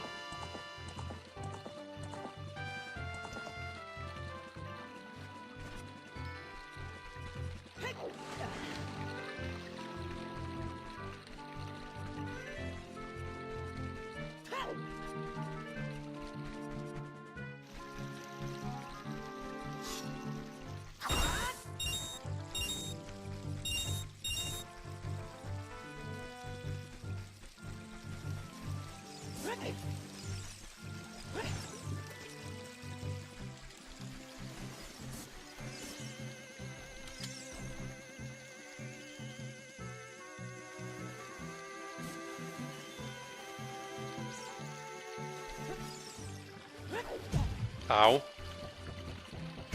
Ah, and that oak rock actually managed to hit me.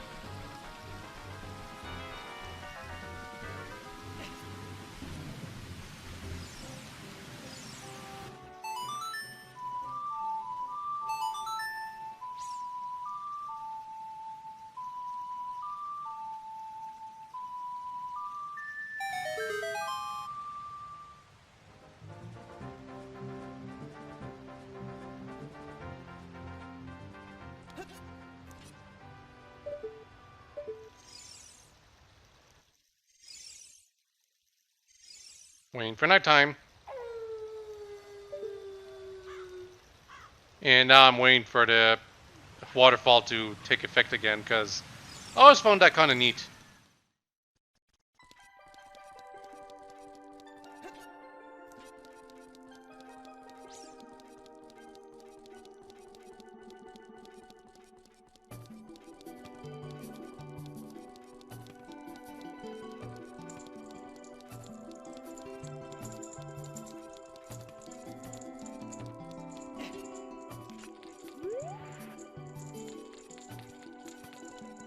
There is a shopkeeper that I can free too, but well, actually I didn't bring a blue fire, so I can't free them just yet, but I will be able to do that later. In case you lose the Zora tunic for whatever reason, because of a like, you need to talk to that shopkeeper to buy a new one. And yes, there's a Skulltula right here. I almost missed it too.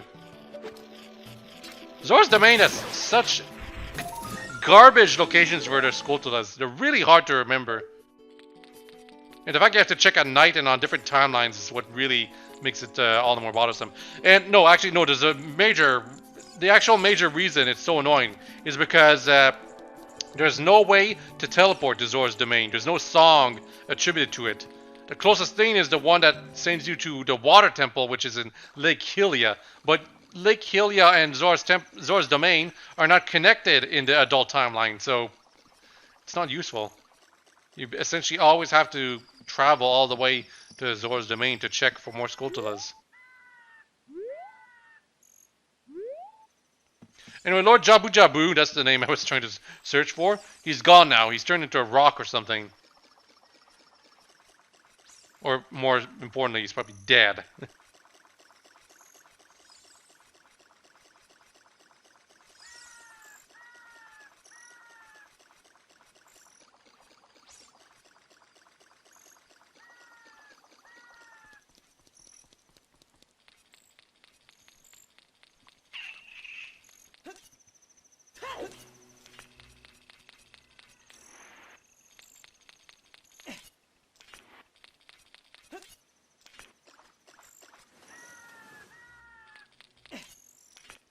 Piece of heart. If you fall in the water, you have to... I'm not sure if you have to start all over from the very beginning, but I think when I was a kid, I used to have to. You might be able to climb up on these things that I was on just a second ago. Just swim to them. The actual location you got to go through is over here, though.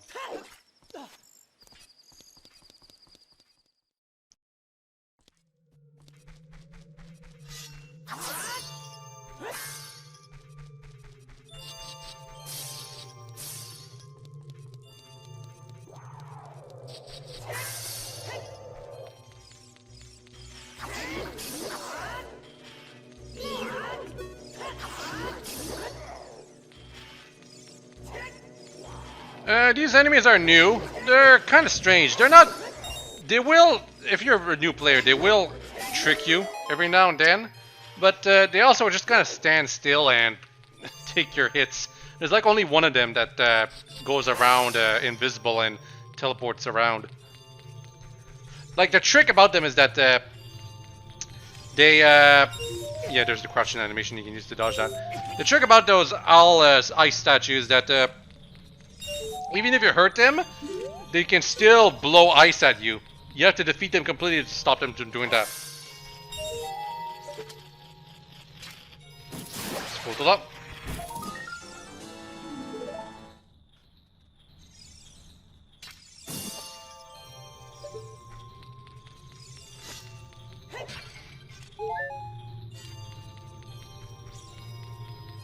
This is a mini dungeon, by the way, not a real dungeon.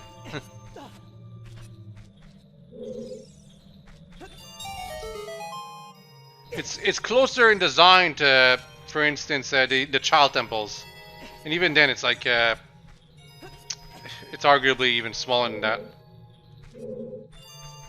A very mini-like dungeon.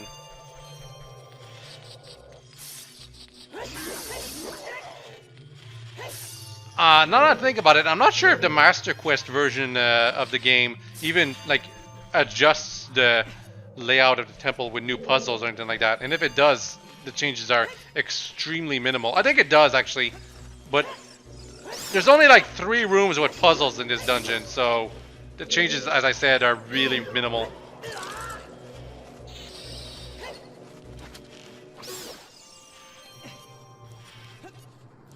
And there, blue fire right here. Can get it for free. Don't have to pay 300 rupees. Like a dum-dum. You need to use it like 5 times in this dungeon, I want to say. But there's like another source somewhere else, so you don't have to get it all from here. But I do, because why not?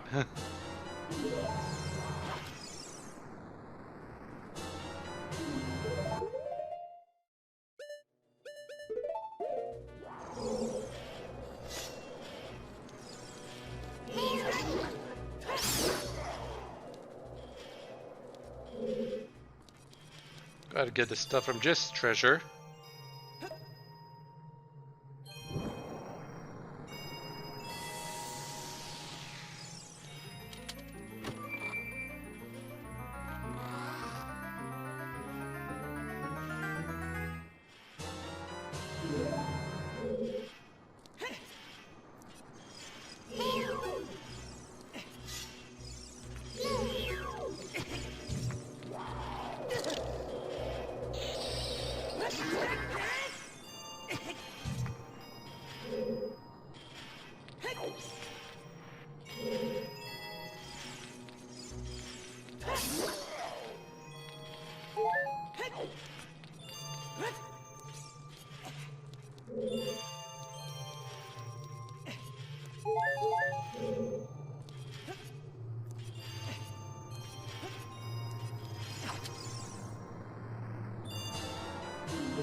Just gonna uncover this thing here too.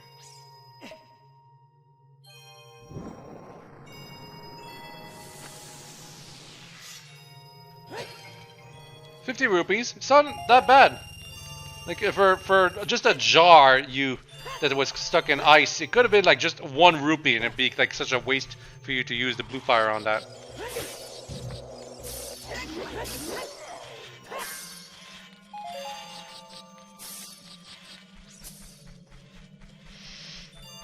But speaking of blue fire, again, it's really just used for this dungeon, and just this dungeon.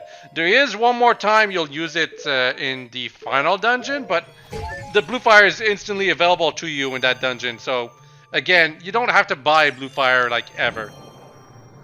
The only reason you'd ever buy some is if you want to, like, free King Zora / the shopkeeper from Zora's domain early without going into this dungeon here. The ice cavern, whatever.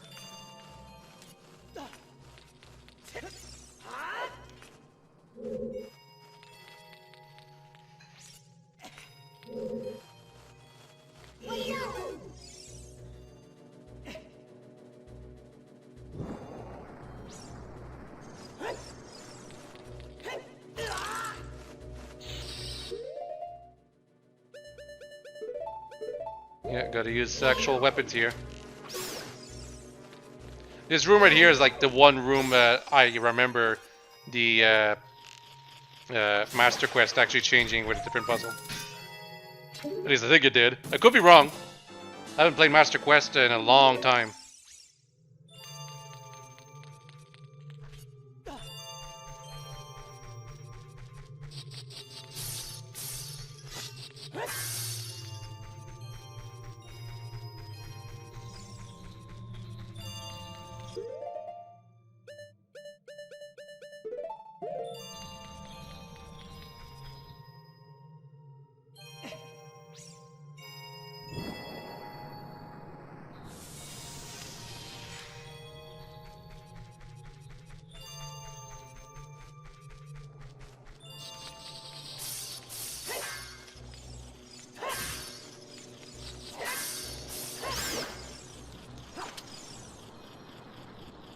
Yep, source of blue fire number 2.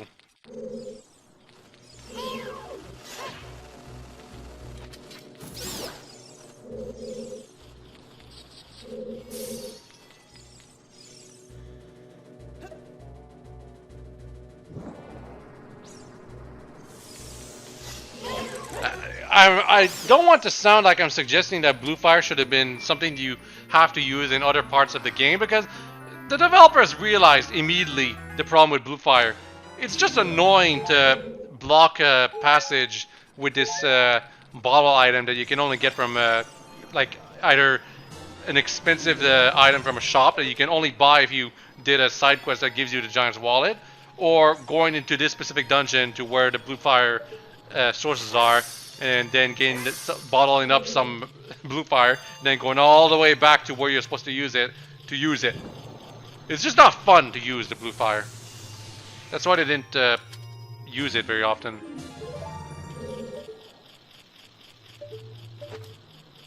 And why you don't see it in like Majora's Mask or any other game really.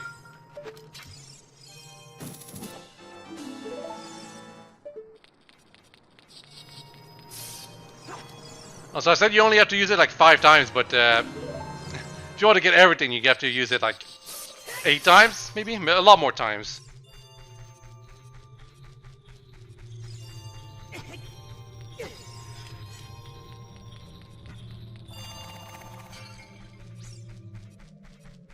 Anyway, time to end this.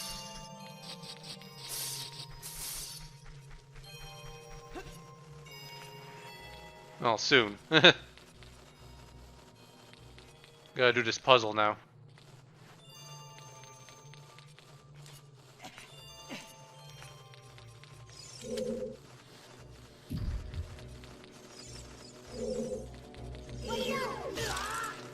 I really hate these keys. The fact they freeze you after they hit you means you can't counter-attack them in revenge like you do with the fire keys right away. You have to mash. And mashing is always frustrating.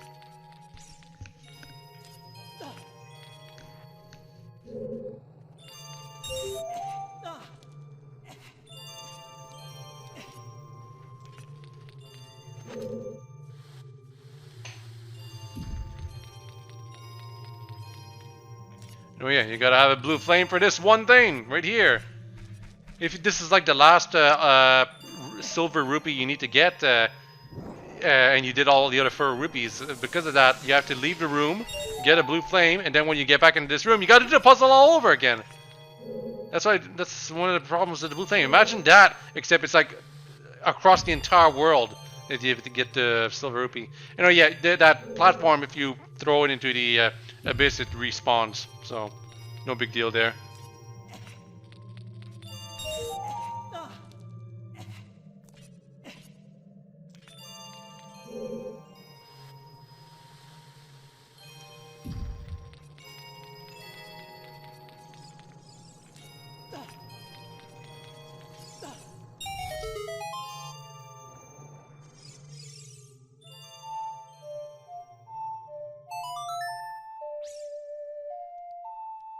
The song up time is really finicky with that thing right there. Sometimes it doesn't work because you're in the way with where it will go. But occasionally it will work like this, which is what you're supposed to make it do. You know, if you want to get those 20 rupees. You know, yeah, one more blue flame because it's the 3rd source of it. So I guess, yeah, I guess that silver rupee that I mentioned, that you'd have to go through the other rooms to get the blue flame. There is a blue flame source in here, but imagine if it wasn't there, you know? Imagine if it wasn't there, the blue flame source.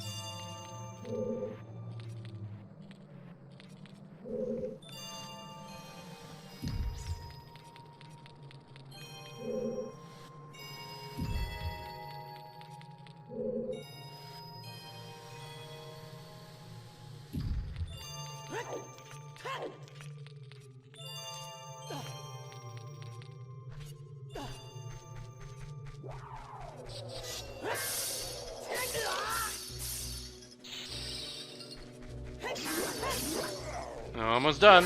This is the final passage, and you need one more use of the blue flame right here to get to the end.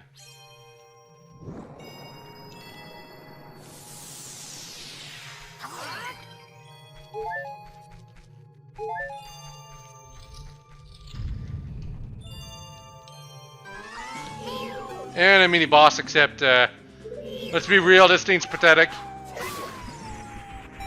You hit its tail once with the big round sword, instant kill. If you've got the master sword, jump attack will do the same thing.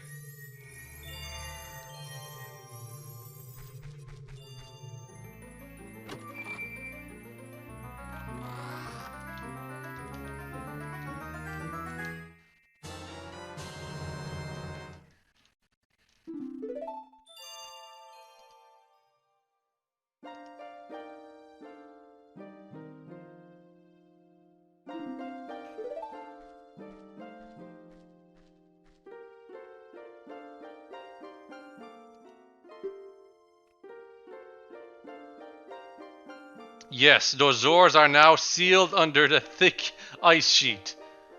They totally didn't have their models just made transparent or something like that, where you just can't see them. No, really, you cannot meet any regular Zoras in the adult timeline, ever. Even though one of the Zoras was out of Zora's domain in the child timeline. One of them is in Lake Hylia. That one should have been fine. Nope, it's gone.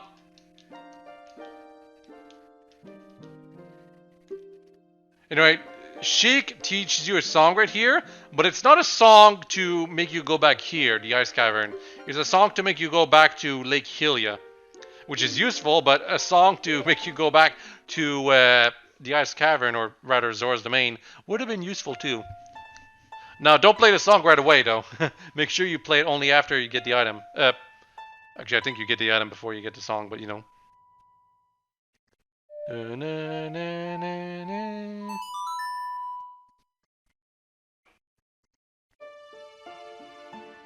This area is beautiful, by the way. Nonsensical, but beautiful.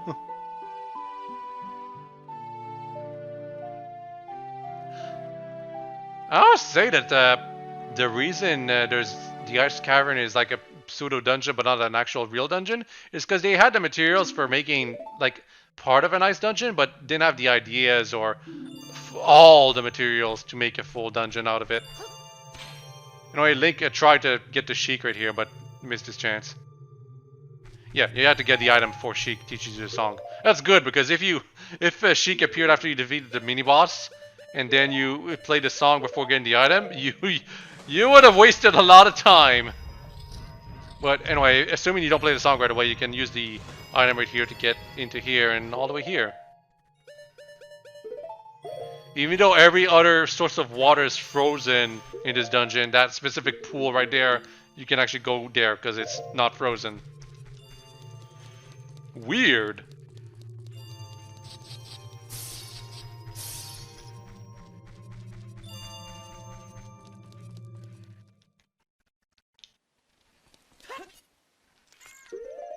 Anyway, there's a piece of heart at the bottom.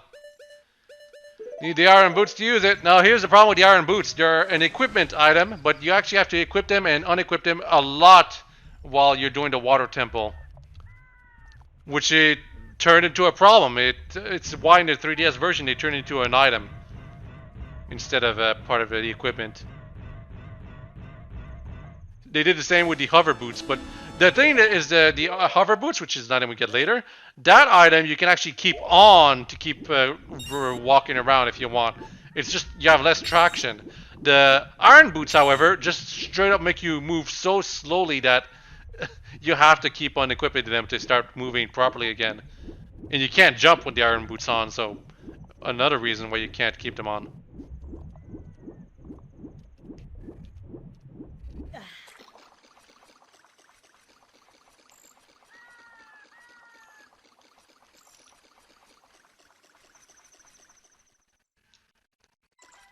There's still another secret we had to do back there, but we don't have the item for it, unfortunately. And I won't be checking back there until, like, the very end of the game. Because it's a side quest, it's not that important.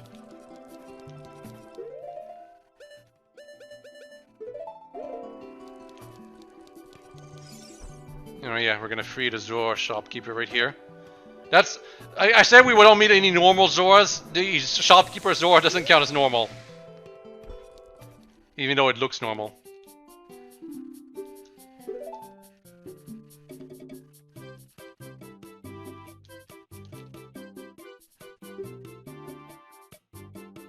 Only a very rich family in Kakariko can afford the tunic. Hint, hint.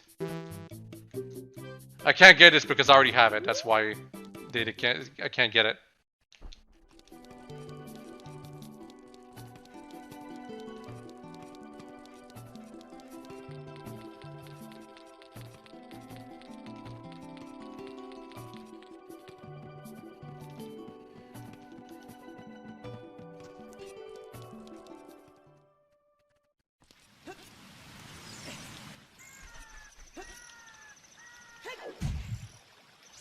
I don't know why I don't just play the song. I guess I just like walking. I want to walk all the way to Lake Hylia.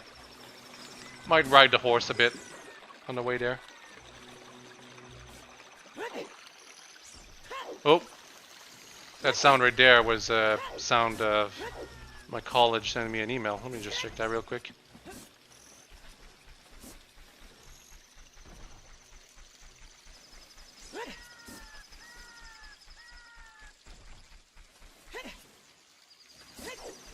Apparently there's a town hall that I'll be able to attend next week.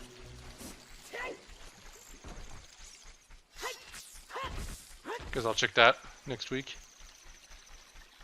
Well, it's good that they informed me there's no class today, because I was thinking of attending it, but Zoom is problematic because you can't mute anyone during Zoom conferences, which is really annoying when there's mouth breathers and people who just don't know how to mute their microphone during class and don't realize how much sound they're emitting.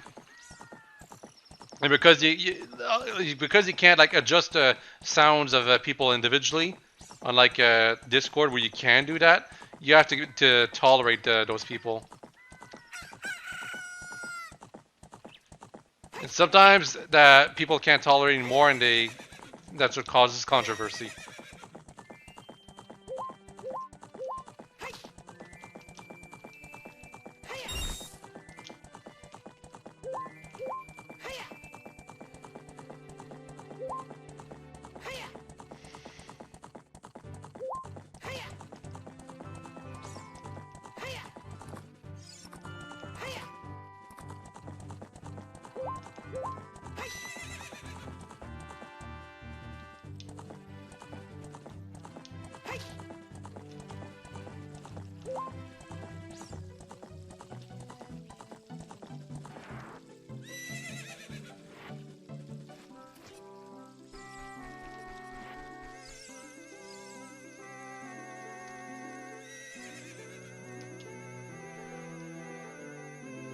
Where are we going?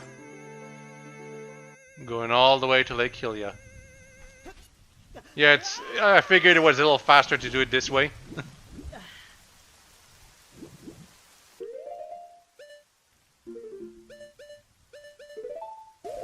I don't put the Zora tunic on right away because I got enough hearts to survive underwater whenever I feel like it, but I think I put it on later. There really is no reason to leave yourself with the Kokiri tunic on anymore. It doesn't do anything compared to the Goron tunic and Zora tunic. You're really only doing it to look green. That's it. Anyway, water temple time. One of the most infamous dungeons of the game, but I want to say it's actually the best one. It's the one dungeon in this game that actually has a non-linear structure to it. You actually have to pay attention to your surroundings in this dungeon. The problem is, the iron boots have to be equipped over and over and over again to keep going around the dungeon. So the more you screw up, the more you have to keep going into the start menu to equip and unequip them. And the more you have to do that, the more you get annoyed by it. And here we have a small transition because like when I was playing the game, I had to keep... I had to take some breaks here and there. I didn't play for 9 hours straight. That'd be ridiculous.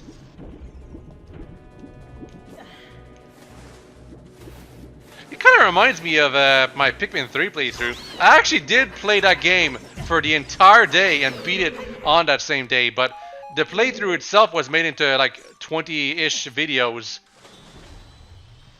So people, like those videos were published daily. So from the people who were watching that series, it seemed as if I was playing the game over 3 weeks, but no, I played it in a single day, and I only admitted to that at the very end.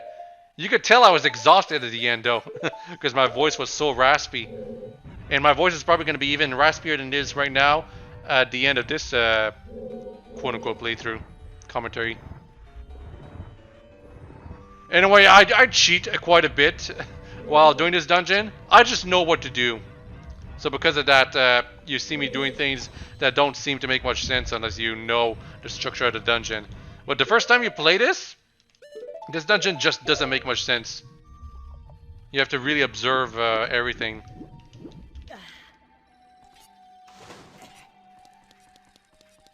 You have to look up and down and all around.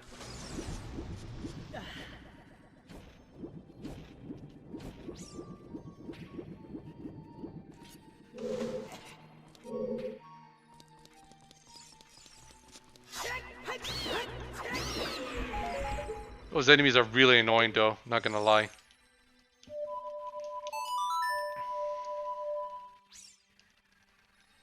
Sadly, the Scarecrow... I'm pretty sure the Scarecrow can appear there, but I don't think you can do it from that angle. Or maybe the Scarecrow doesn't appear there at all.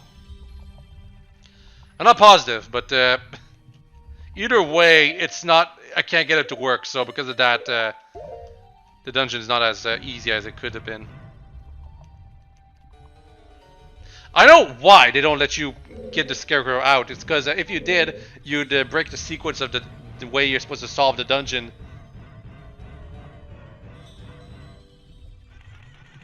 There's something you have to blow up right there, but you can't use the bombs underwater.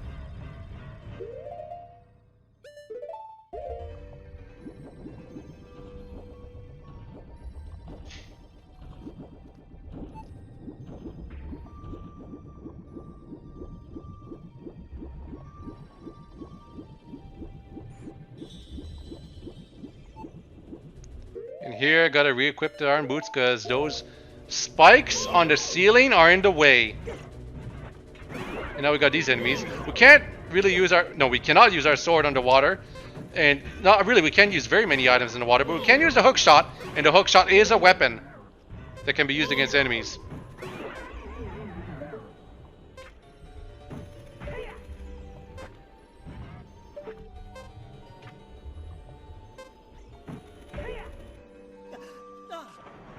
What the hell? Where did I land right there?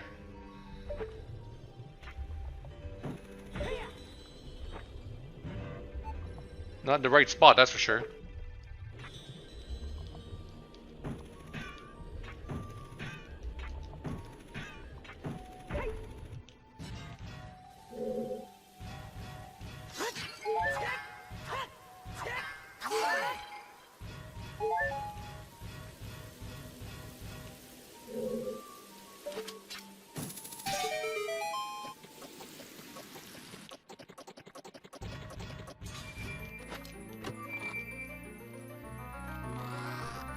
Our reward for getting all the way here. Compass. Doesn't help a lot, unfortunately.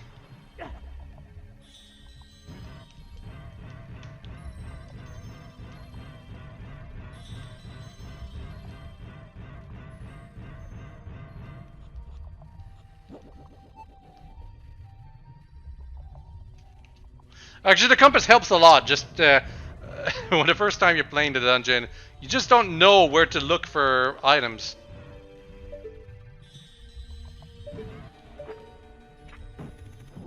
Also, it's Ruto. Normally, when you walk into here, this cutscene starts right away, but with a proper camera angle, you can actually see her in advance. And yes, I was trying to damage her, but couldn't do that. Ruto actually has an adult model, unlike Saria and Darunia. And she looks naked. No nipples or anything like that, but she looks naked. And because of that, in the 3DS version, they changed her design to make it look like she kind of has like scales that make it look like she's wearing an outfit. And again, in Majora's Mask, the other Ruto female, quote-unquote, alternate timeline, whatever, shtick, alternate universe. Lulu, yeah, Lulu. She's actually wearing an outfit, even though all the other Zoras aren't wearing an outfit.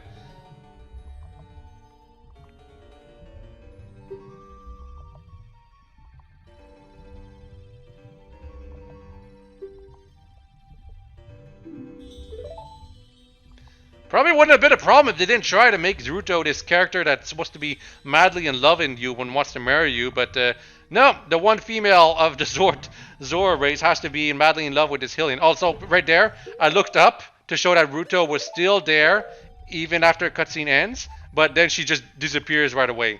And that was the last you ever saw of her. She's gone forever now. Except when you finish the dungeon, then she turns out to have been a sage. Is she dead? I don't know. It's never explained if Ruto died or just disappeared or was captured or anything like that. She just reappears as a sage after you're done with the dungeon. It's implied she's dead, like Darunia and the others, but I don't know. Just doesn't make much sense. I mean, she had to have survived. Zoras continue as a race after this game, so either there's other female Zoras that we weren't shown or something like that. It's just strange all over. Anyway, we have the map. Where do we wish to go? It's not quite obvious.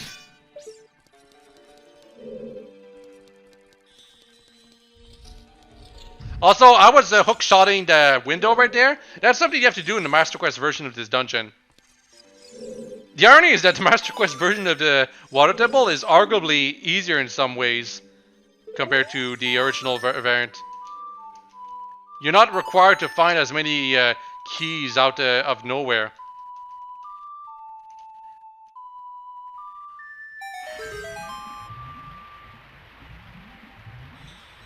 Oh yeah, you gotta. There's 3 levels of water, and in this particular case, you need to play Zelda's Lullaby to change the level of the water here and there. And you can only do it at the respective locations where the water level can be changed. In the 3DS version, they made this a lot more obvious. But it's still kind of a dumb mechanic. I don't know why they couldn't just like let us change it however we want in the specific location. Here we needed to use the Din's Fire, but fire arrows would also work. Unfortunately, we can't use fire arrows in until we're done with the dungeon, so Din's Fire it is.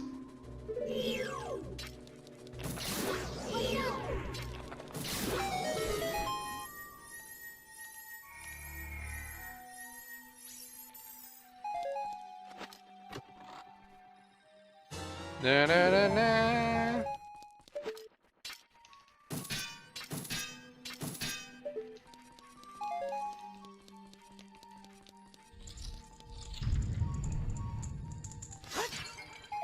More arrows.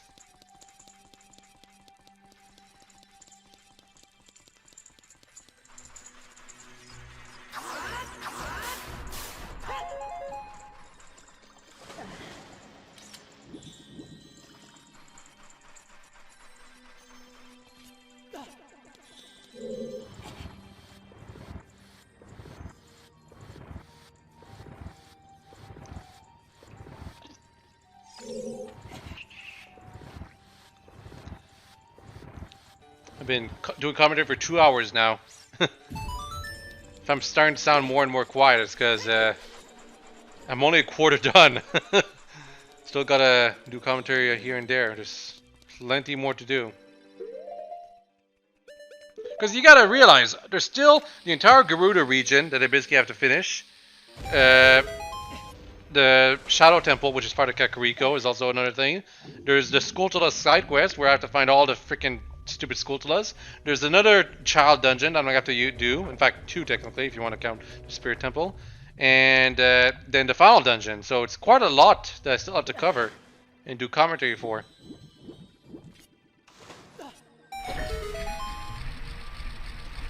And doing commentary for over 9 hours? That's not healthy. I can say that right now.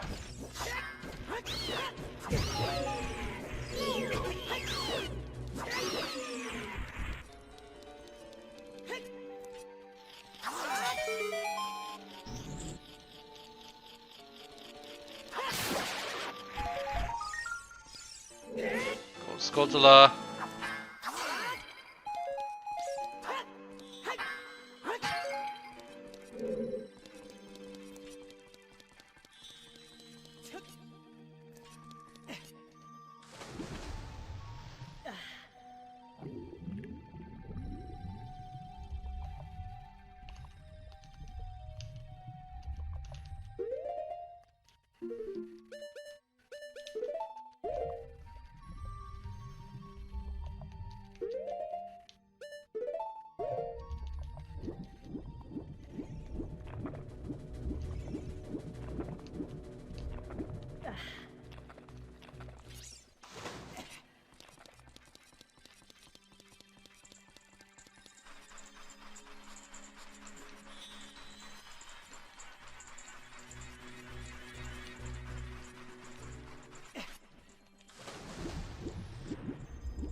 Yeah, those things are kind of annoying.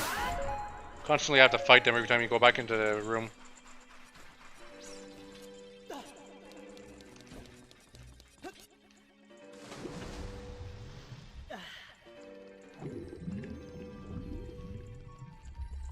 I'm not doing things optimally, just in case some of you are wondering. Just going with the flow.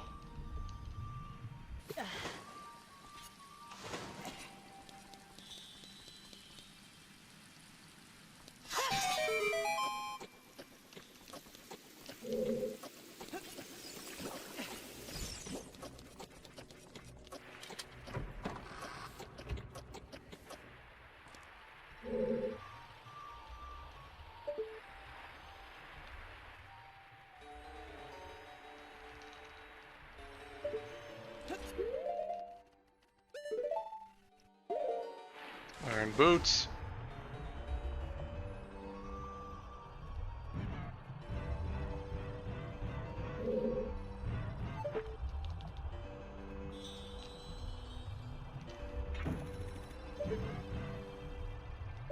Yeah, this part's not easy. I think I remember when I was younger, I actually didn't use a hookshot at all for this part. I would just try to equip and unequip the iron boots in such a way so I could swim around.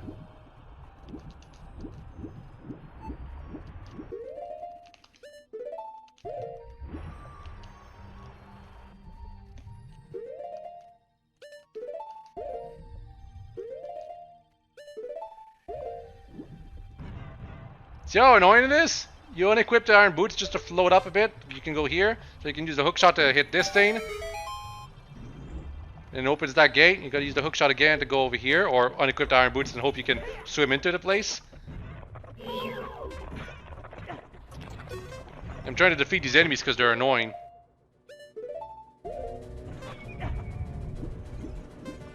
But anyway, once you're in here, you float up. And now you get this one treasure chest that has one small key inside. That's it.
Yep, I want to go all the way up there.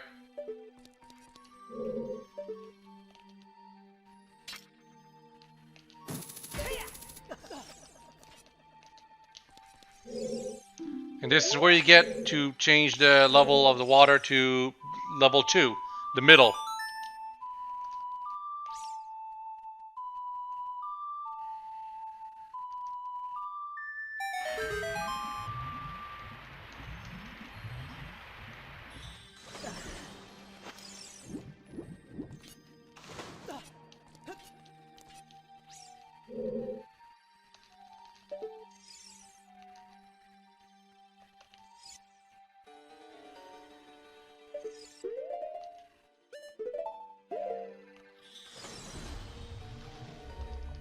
Yep, right under here. This is easily one of the places people who first start doing this dungeon will never find out until much later on. It is not immediately obvious that there's something under there. Unless you look carefully at the map, I guess. But whoever looks at the map, every other dungeon up until now, you can just go basically wherever is possible and you'll eventually complete the dungeon. Not the water temple, that's the first one that actually demands that you look at your map to find all the areas that you gotta go through.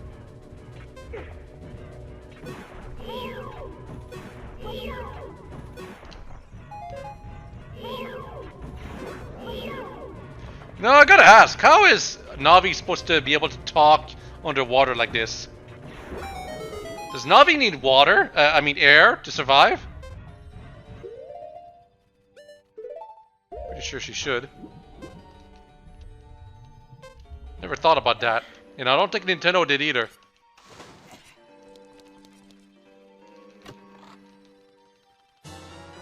Got another key.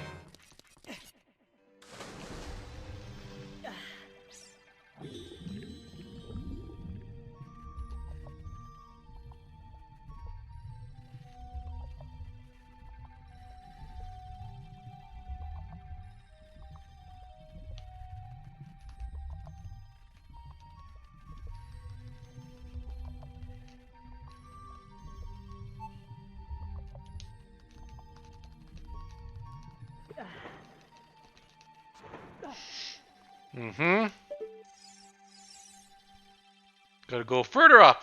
Except I can't. Need a long shot.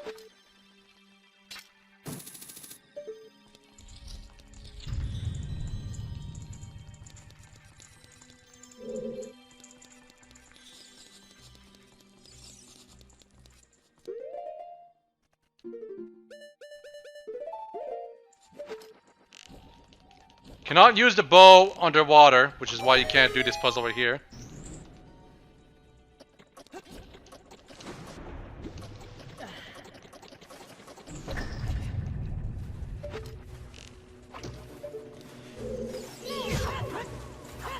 I screwed up the puzzle. I gotta get rid of the enemy, go back. And, well, I can't do it because I need the long shot. I think when I was younger, I was able to do it without the long shot. I think that was just me thinking aloud, though. I don't... Like, it's not intentional. That's the problem. You're clearly supposed to have the long shot to do that part.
Yep, that's... I always loved doing that when I was a kid.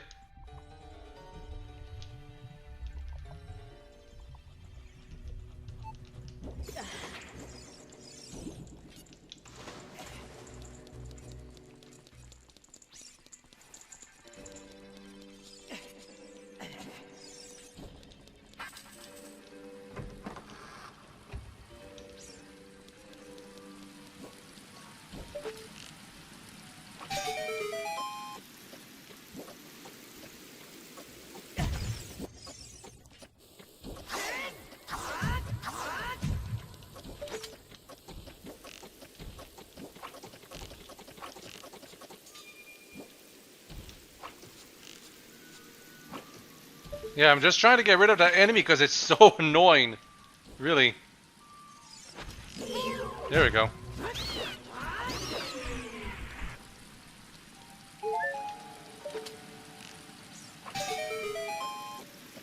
Now with nothing to bother me, I can safely go all the way up there.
So many bats.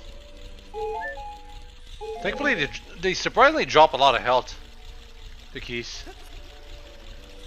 Anyway, one of the more interesting rooms of the dungeon, I want to say. The platforms are constantly going to the bottom, where if you fall there, you get damaged and then you have to start all over. But you have to use your hookshot to travel through the platforms. So it requires precise aiming to continue.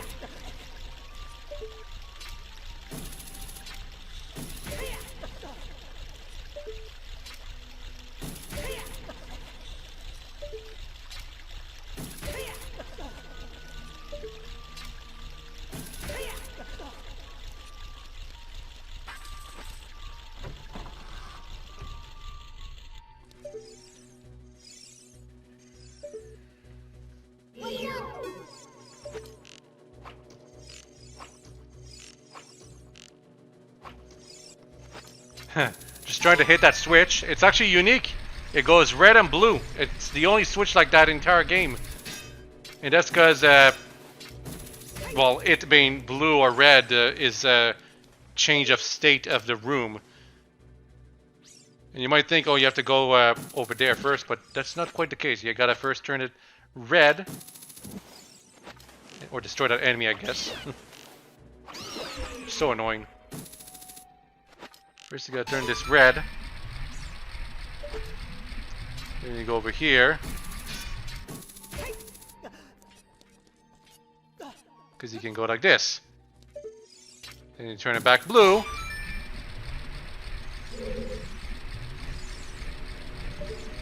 To go over here. Then turn it back red. Then you have to turn it back blue one last time.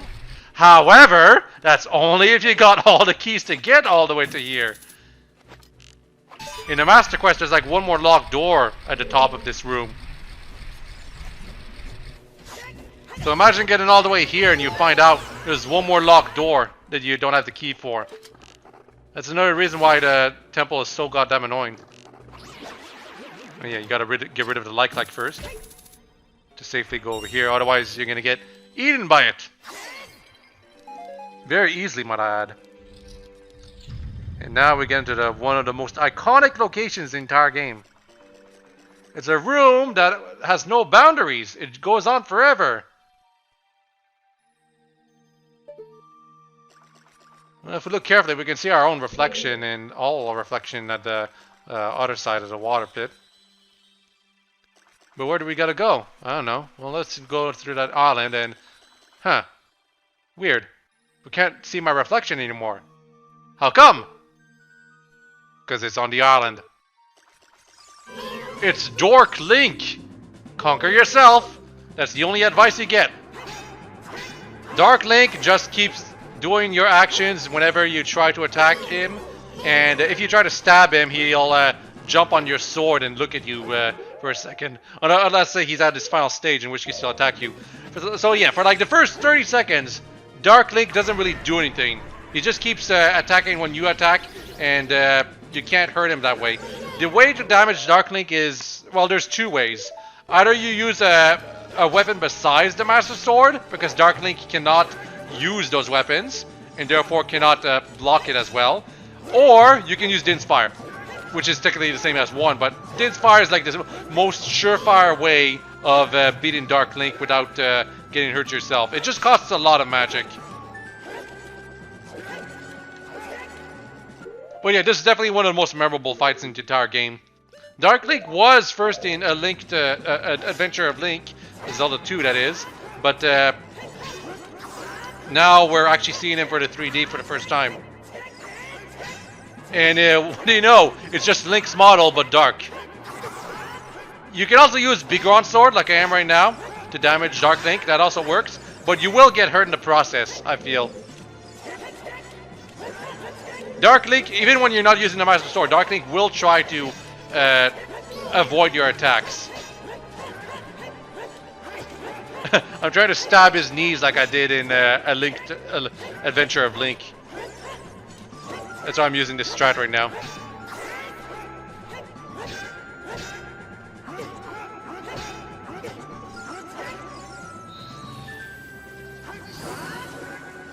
Yeah, it's too bad the spin attack doesn't really work on Dark Link.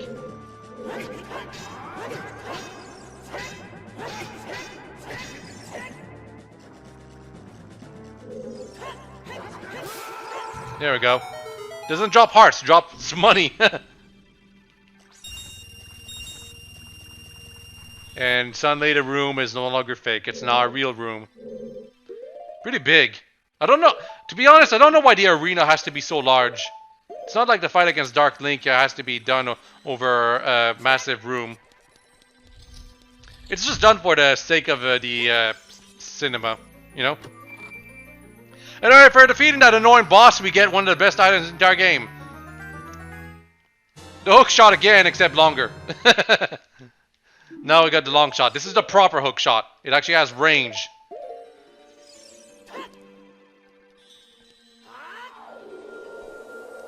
And I'm doing Fat Force Ruin right here because I think I'm gonna... I thought I was gonna have to go back to this room at some point, but that's not the case. What I was probably thinking of is the Master Quest variant of this dungeon, which does, I believe, require you to go back to this room right here for getting all the gold Skulltulas or something.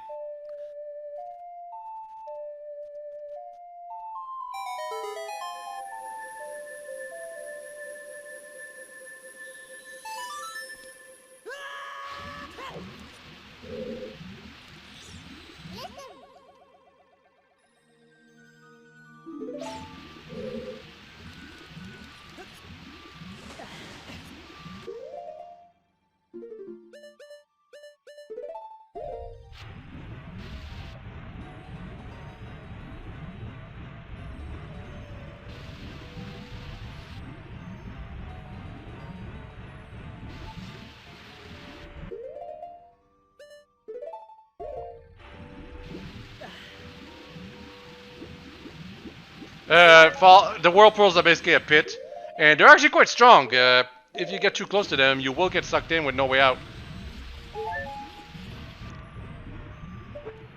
And even though we're literally just underwater barely, Link is just not tall enough to get a breath of air while using the iron boots here. But yeah, careful using the iron boots going near the whirlpools. It's not, it's quite common to end up sliding right into the pits and not being able to get out.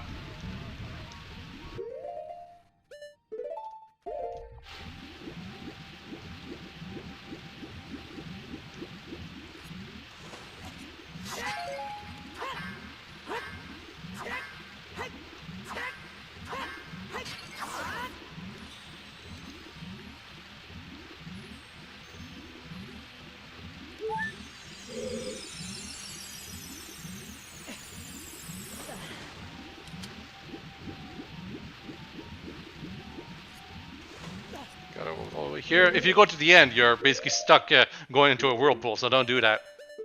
Gotta be careful.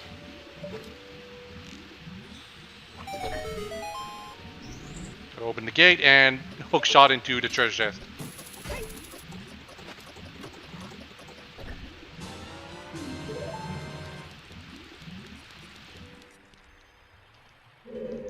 And now we're back here to this room.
Yeah, with a long shot, we can reach places much higher than normal. Unfortunately, for right here, we need to lower the level again, because we need to do that to be able to place to do some things.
Yeah, now I can go all the way up here. Just for a Skulltula.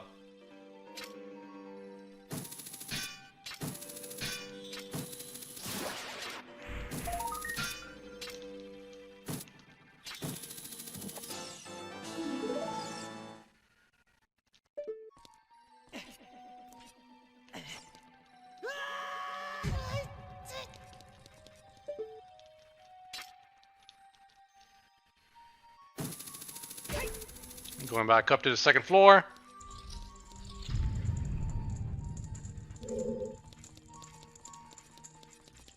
Yeah, in case some of you are wondering, this is precisely why you're able to go to that room by lighting the fire. Doing things slightly out of order gives the dungeon a bit more... Makes it a bit more lax, you know, in terms of design. You don't have to do everything strictly and have everything at the proper level. Except when the water is at the third level, you can't really do much when it's that like that.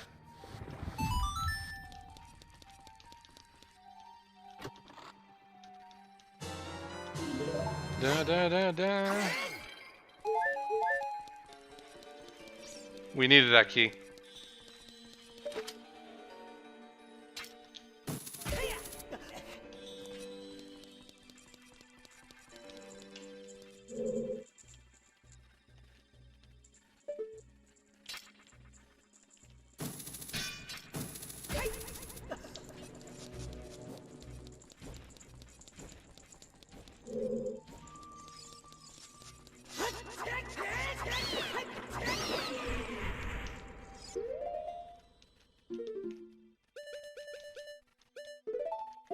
Yep, Fat Force win again.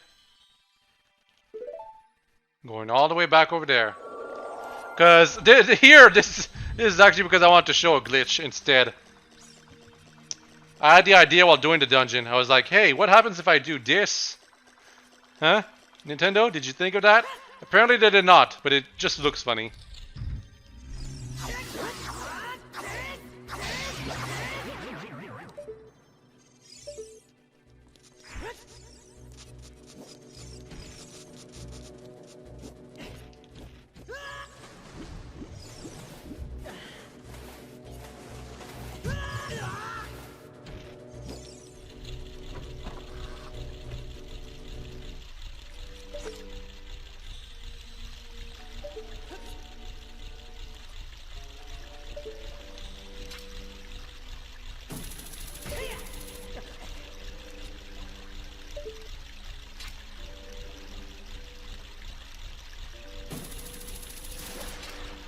Yep, also getting that Skulltula, that's also important.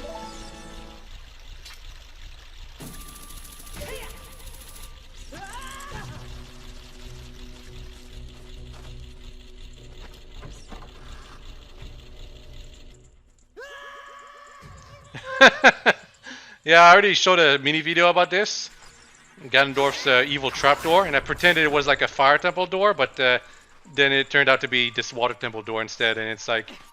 I really wanted to see the interaction about what would happen if you opened that door while the water level was at the bottom. And it did not disappoint. But it's also not necessary.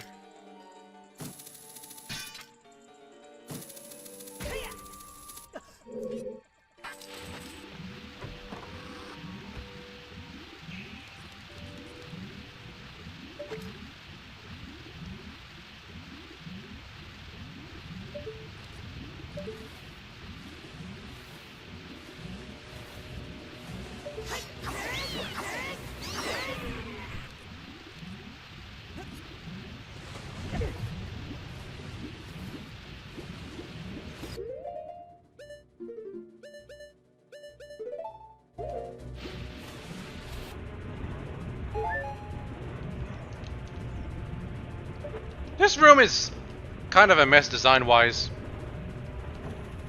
The way I do things here is, like, I think it's in the intended way, but doesn't feel very good. It is an interesting room, though.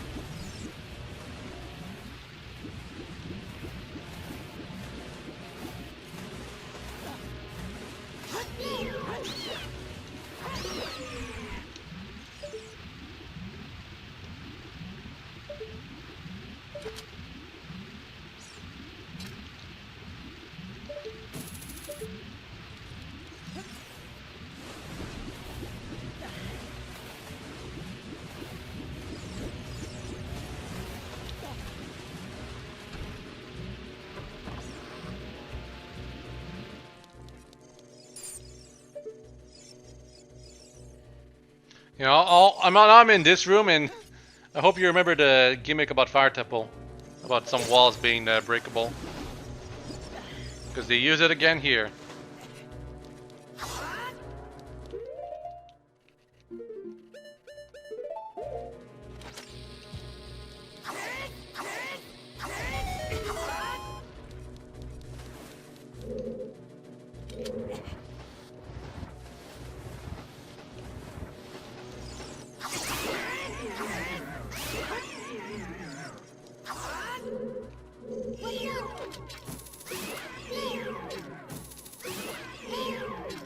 Yep, just getting rid of all those enemies because they annoy me.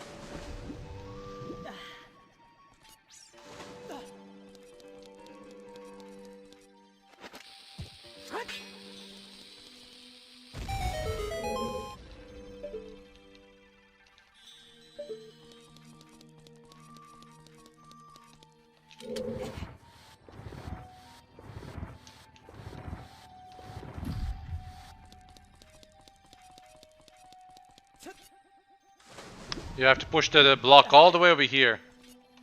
Kind of annoying.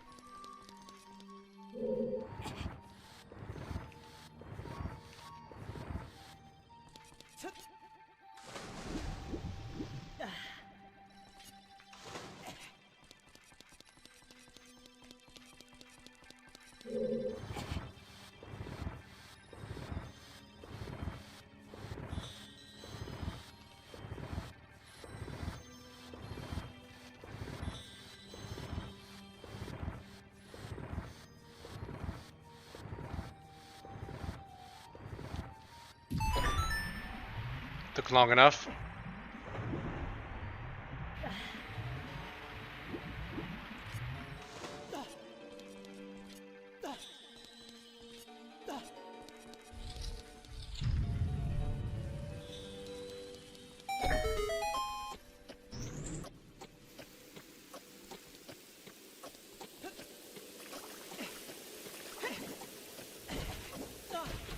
Yep, thankfully those enemies didn't push me down, but that was really close.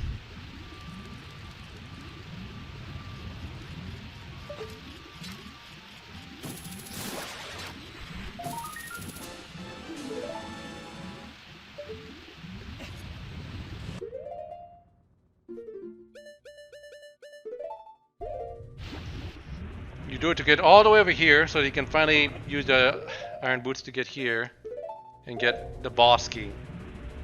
Because that's the thing we're missing, the boss key. And we needed a small key to open this one door. Ridiculous.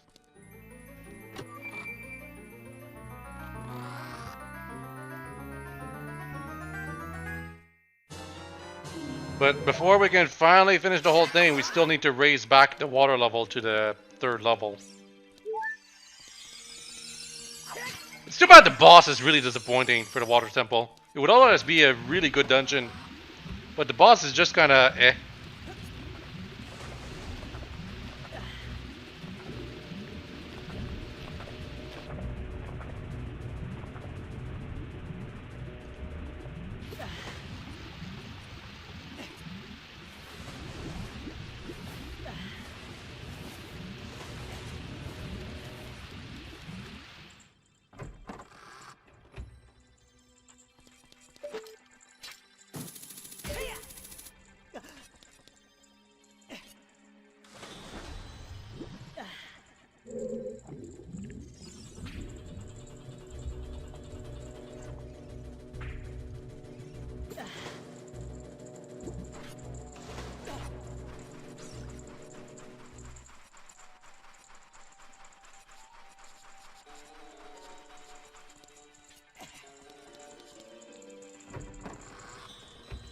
Gotta go all the way around.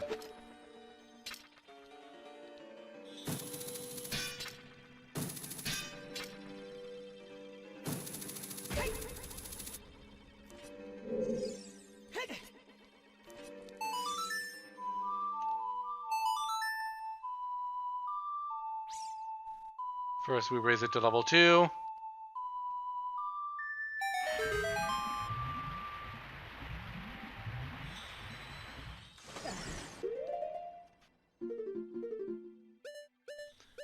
Now I go find a way to release it, to raise it to level 3.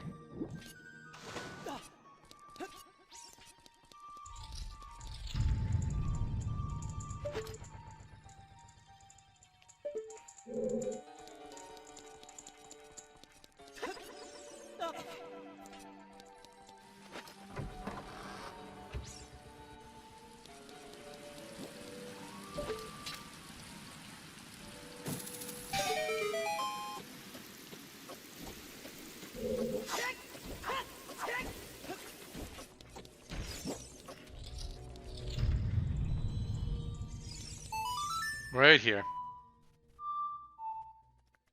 Would have been easier if I could get the Scarecrow to appear here, but I don't know if I like play the Scarecrow song right after this to show it if it can appear here.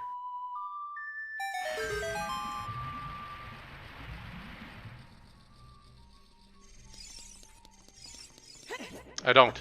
Oh well.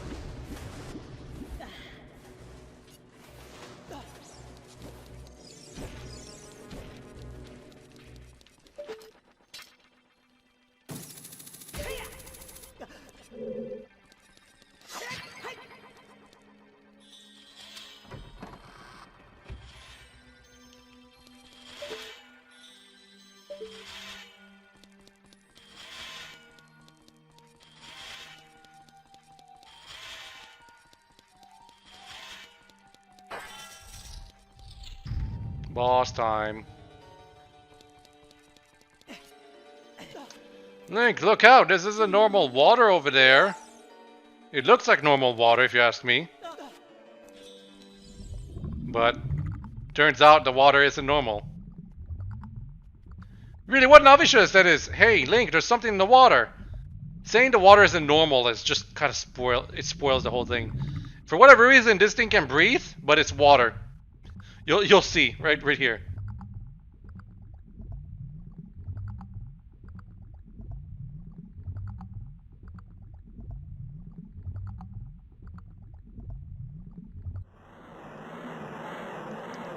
It's water tentacle. Morpha. Actually, I think Morpha is the nucleus right there. Just it's also the water for whatever reason.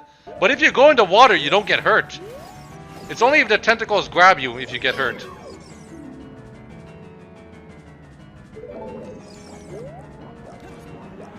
Anyway, damaging this boss is a little tricky, but avoiding its attacks is complete. It's the easiest thing ever. You just have to stand in the sides over here. The designers put in spikes to keep you from cheesing it too easily, but you can easily avoid getting hit by those spikes if you mind where you go. And what's worse is that if you corner the nucleus, you can keep it stuck in a corner where you can keep hurting it as many times as you want. You don't have to go through like 3 phases to finish it off. It's pretty damn ridiculous.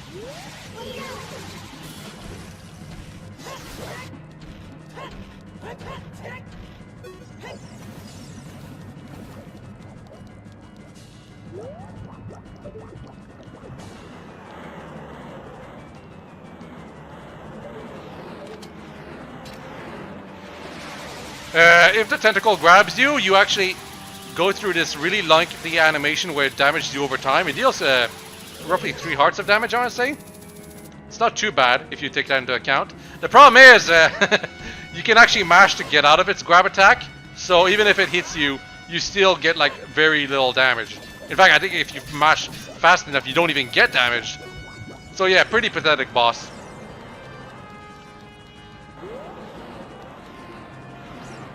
I didn't beat it as fast as I wish I had, though. That's too bad.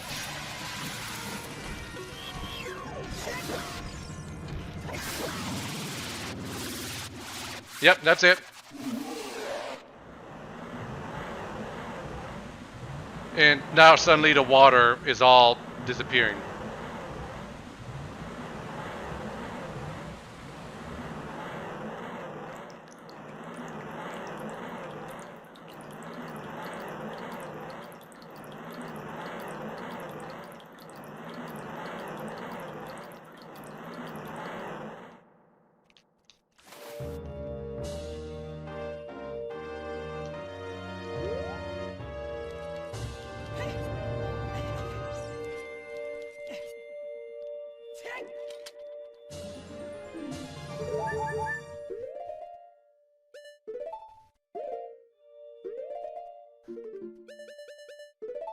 Man, I already had 15 heart containers. And there's still 2 major bosses left. So that means there's only 12 pieces of heart left for me to find.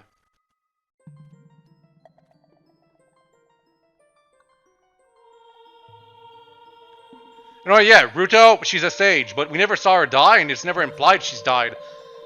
Just, she's ascended, so doesn't exist in the world of the living anymore.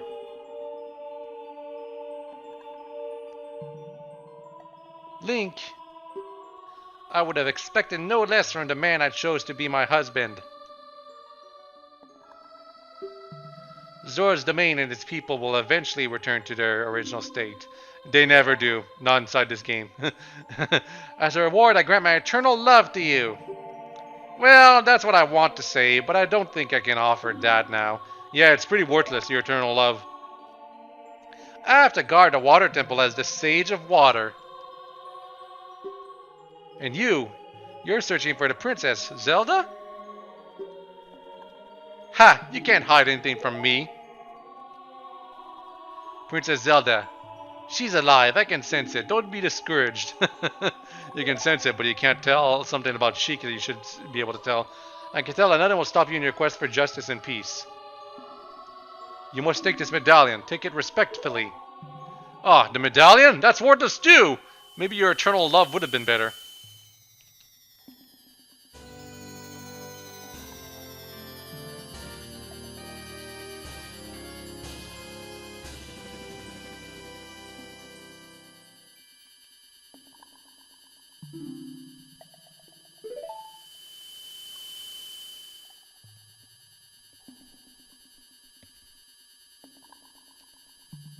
If you see Sheik, please give him my thanks. Yeah, that one word, pronoun, to define Sheik as a man caused so many things, so many people to be confused about Sheik's gender. Because Sheik, like, spoiler alert, Sheik is Zelda.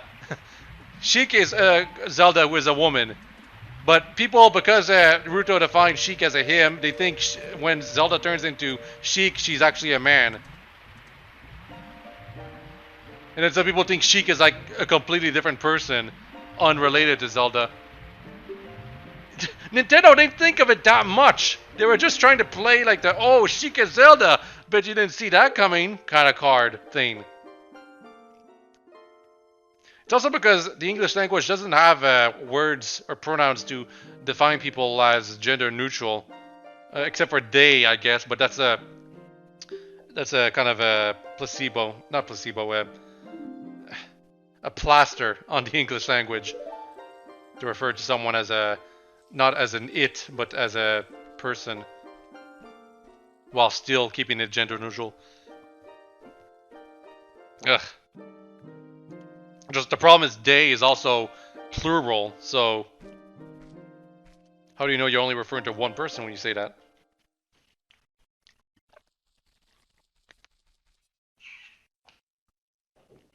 Anyway, convenient enough it's morning, which is really, really convenient because, yeah, she dove into the water for whatever reason. Conveniently it's morning because that means we can do a side quest right away. Right here. You gotta hurry though.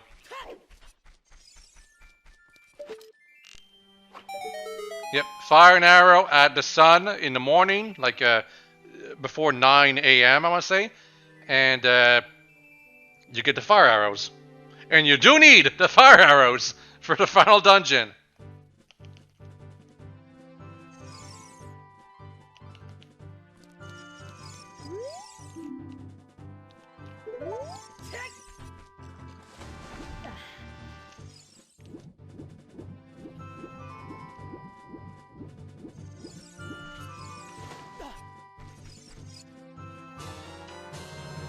In case you're wondering why I didn't do that before done with the water temple, because you can get all the way here before the water is all the way back with the use of the Scarecrow song and stuff like that.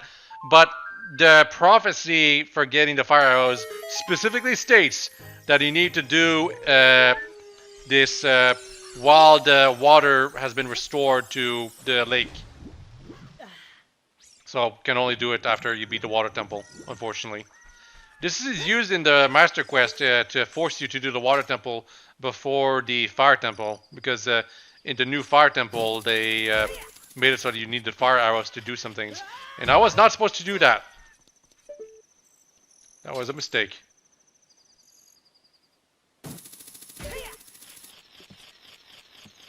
And I've played tons of other games since I've done this playthrough, and there's so many of them that use the moon as a like a sun, you know, that goes around the planet to show when it's going to be morning and stuff. That is not how it works. Stop it, developers. Stop using the moon as a replacement sun for the night.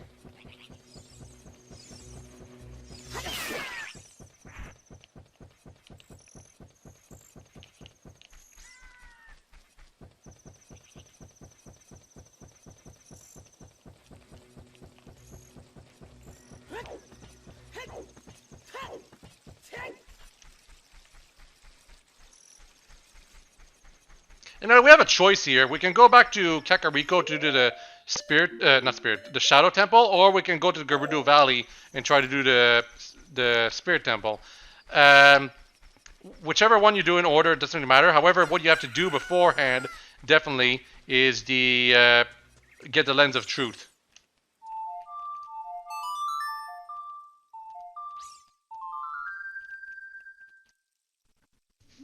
Yeah, I'm gonna make it night again.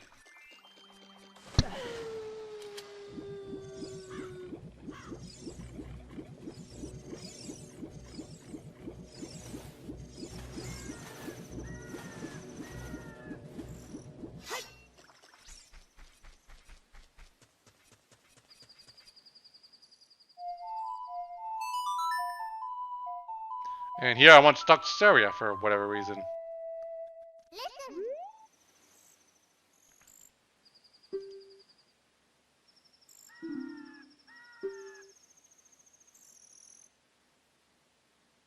Yep, no good advice.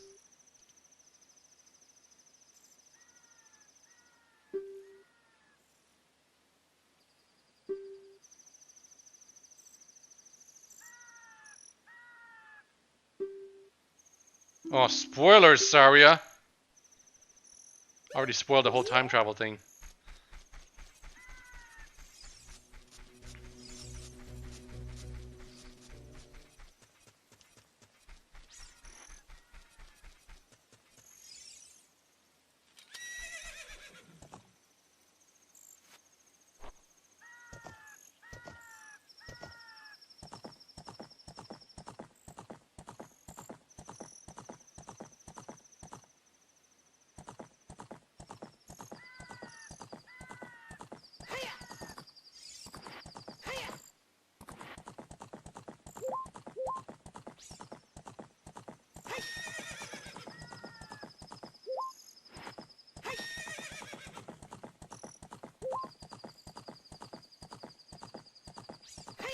Right now, I'm not positive where I'm going. I could be going to Hyrule Castle to start up getting the next important item to do the next 2 dungeons, but I could also be going to Kakariko to get the song relevant to that place.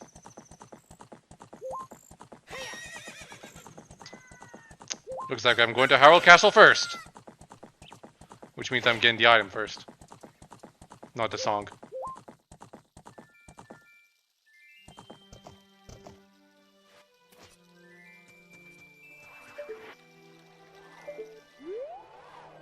Yeah, that's just a regular Poe. Basically, where you find a big pose is where you'll find regular pose if you're on foot.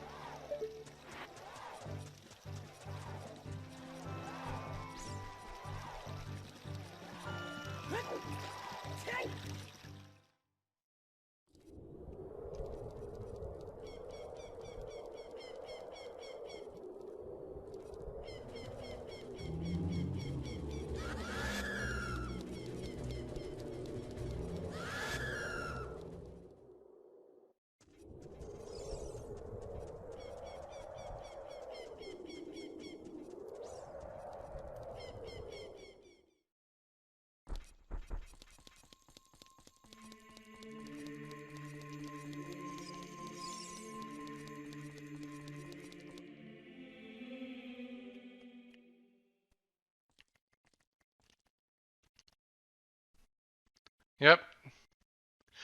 Instantly, Sheik says this after you beat only the Forest Temple. And she'll talk about how you need to awaken the Fire Temple Sage and other stuff. But generally, you only need to go back to your child timeline after you did the Forest, Fire, and Water Temple. Yeah, travel over mountains. Underwater. We already did those two things.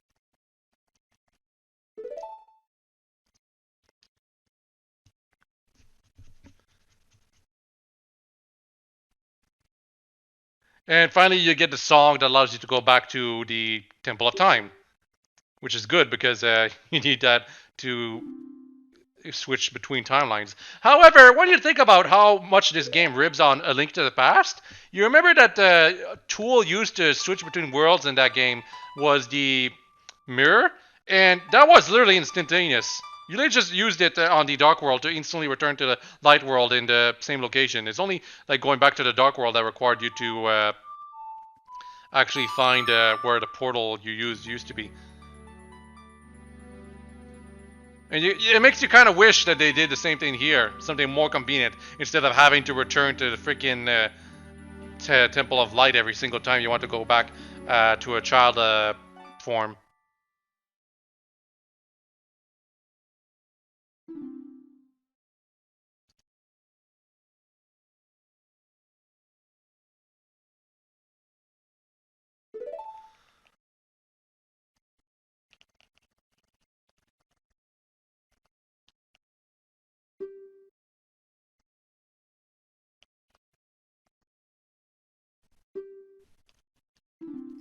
Yes, we shall meet again.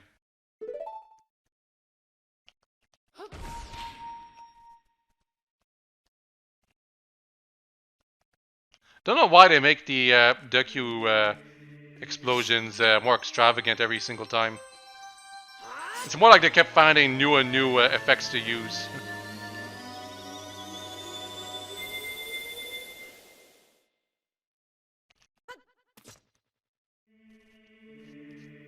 And now we're a kid again.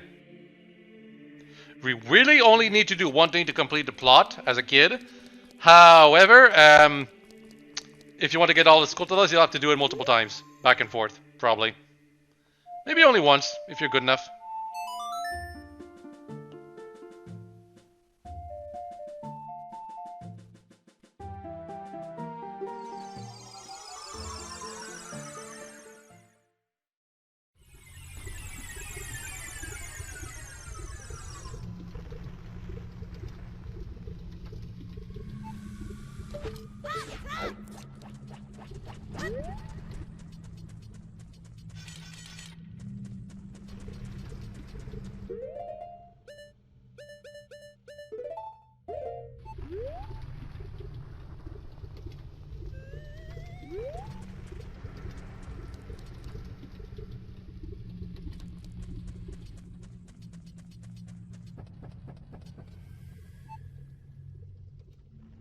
So I had to plant a magic bean right there, which will be used later. I also figure out at some point that I need to plant bugs inside each of these patches of soil, which is what allows me to get multiple Skulltulas.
Uh, okay, you know what? I think I'm gonna take a break right here because it takes me like 15 attempts to get the piece of heart as a reward for this minigame. Absolutely ridiculous. Seriously, count it.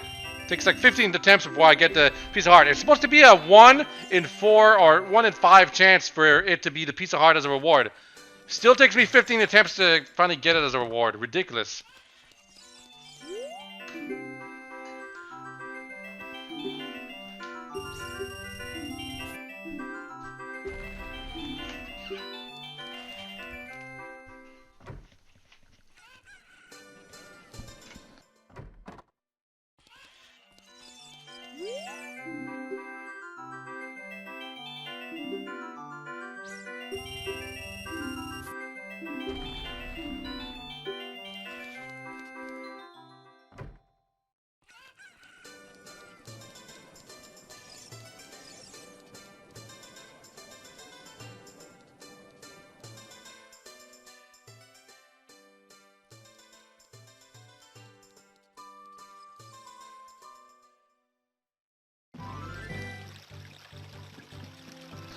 And it looks like I gave up right here, but trust me, I'm gonna try even more later on, and it's still not gonna show the piece of heart as a reward.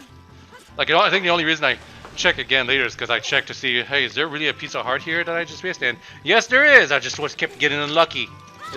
Ridiculous.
So if some of you remember, as part of the plot, we had to learn the Song of Storms in the future, and now we're going to play in the past, which will affect the future.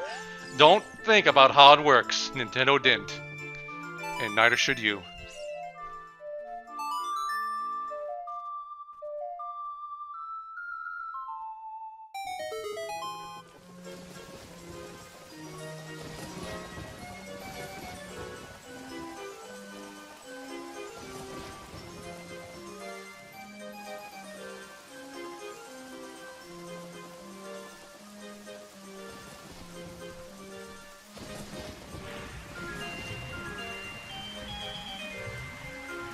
And for whatever reason, that causes the well to dry out. I mean, that happened in the future, but you know, still weird.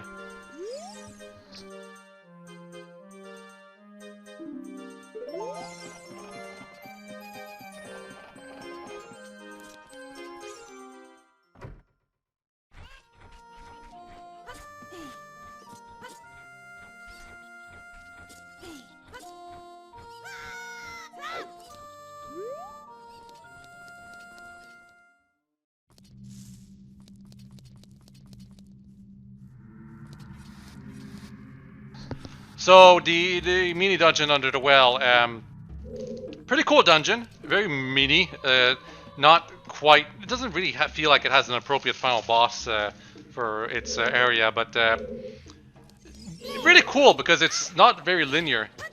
If you want to get just the item from this place, it actually doesn't take long at all. But if you want to get all the Skulltulas, you're gonna have to go and Koume through the whole thing, which is what I'm gonna do right now. I might occasionally walk into a wall because I know it's a fake wall. Just gonna say that right now. And some of the walls aren't fake, but they're bombable. It's one or the other.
I do want to say, this is technically not the last mini dungeon we have to do as a kid, but it kind of also is. Like, we have to do the Spirit Temple, part of it at least, as a kid. But it's the Spirit Temple, which is definitely a major dungeon, so one has to wonder whether or not the Spirit Temple is also the only major dungeon you do as a kid, and vice versa, that kind of stuff. So it's kind of hard to explain.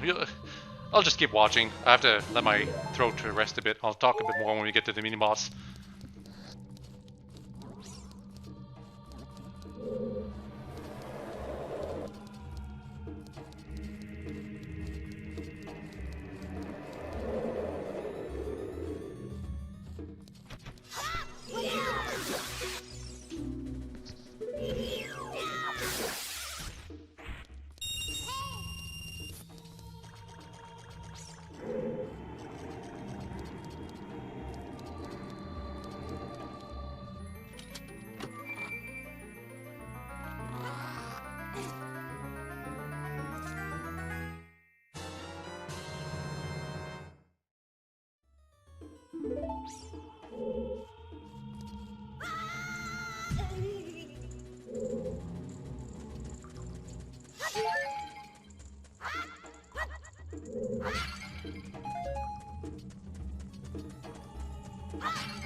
Yeah, that took long enough to get out of this place.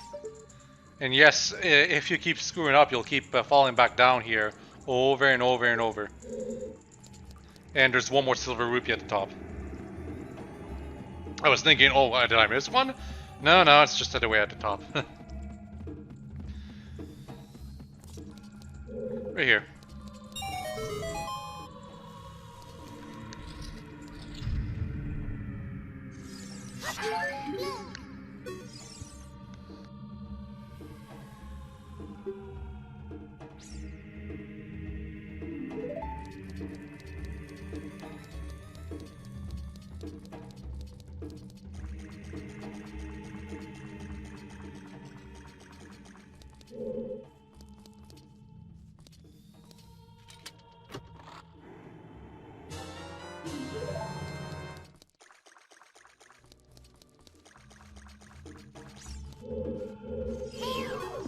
So just to be clear, the Eye of Truth is completely worthless as an item if you know where exactly to go to finish the dungeons and get to the Spirit Temple. If you know how to do those things just by heart or by just watching normal gameplay, you don't need a lens of truth at all. Which means you don't need to become a kid again at all. Which means you basically finish the game a lot faster than normal. The lens of truth are used again in Majora's Mask, but you don't see them after that because the developers realized they were kind of a lame item in the end.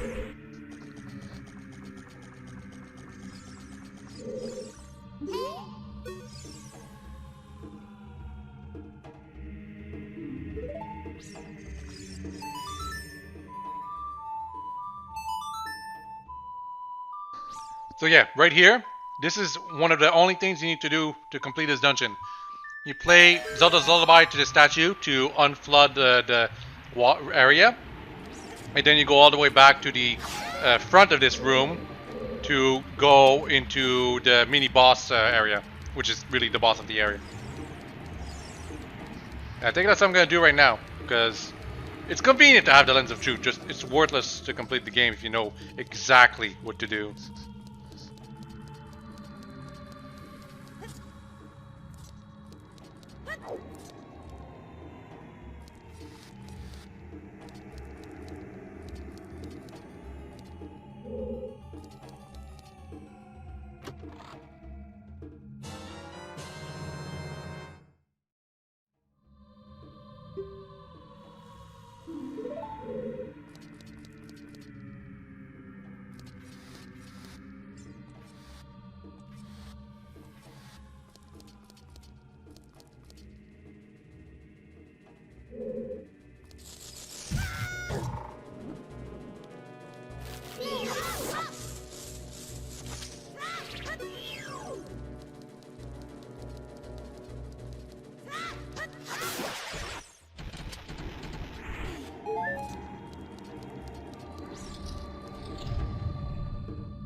This is a really creepy mini-boss, by the way. Unfortunately, the only way to start the battle is by getting yourself caught by one of these hands.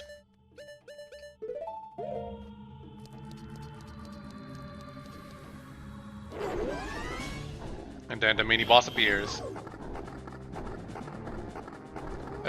What's his name again?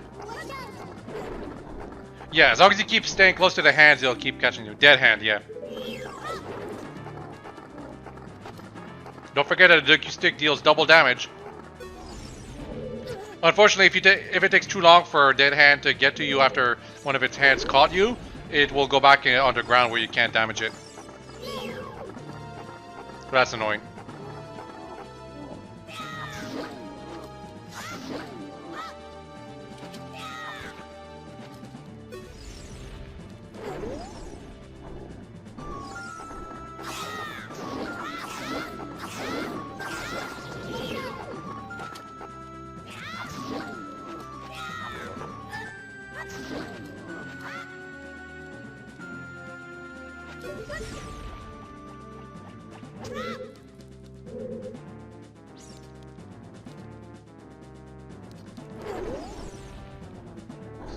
So, the hands, you can defeat them, but they'll eventually come back. And Dead Hand only has one attack, and it's to kind of bite you. It's actually has a decent range, but only towards the front. But as long as you keep slashing at its head while it's trying to bite you, it will never attack. So, in the end, it's really an easy boss, just as long as you don't keep fooling around and are fine with it, just doing normal damage to it. I keep trying to do spin attacks on it, unfortunately, which is why it doesn't work as easily as it could have been.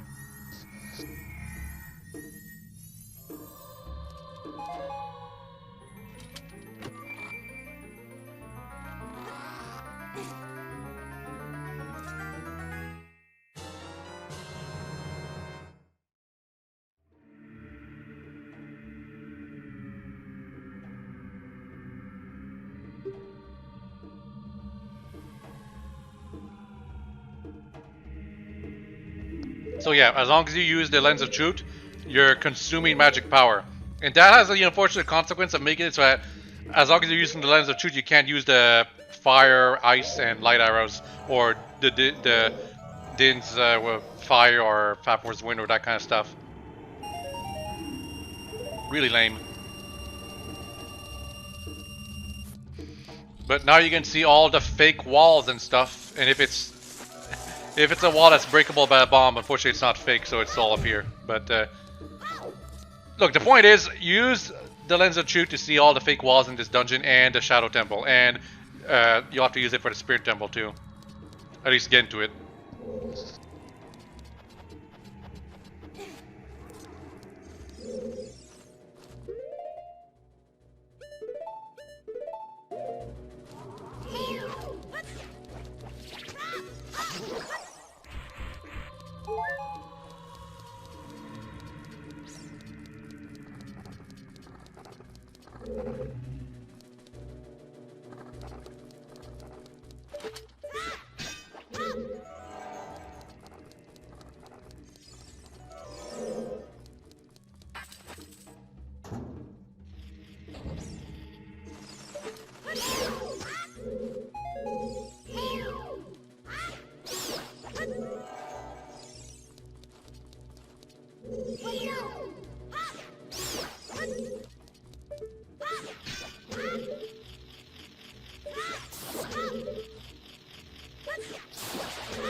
Yeah, that was a great job by the camera right there during that fight.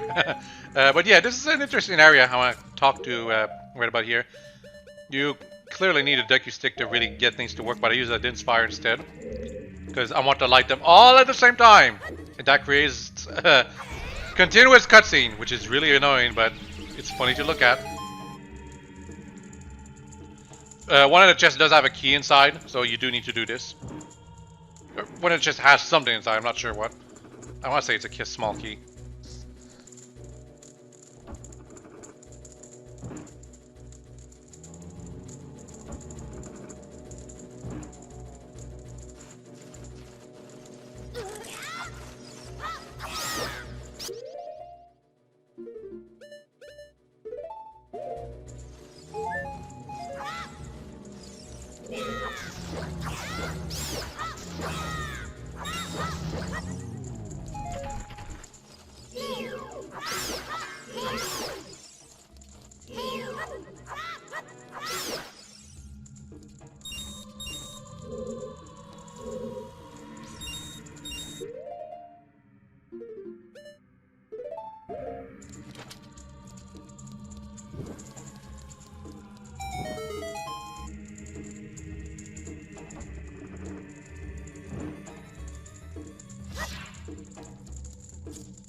Sorry for being so quiet during this dungeon, but I was actually eating my lunch at the same time, because this takes such a long time to do all the commentary here.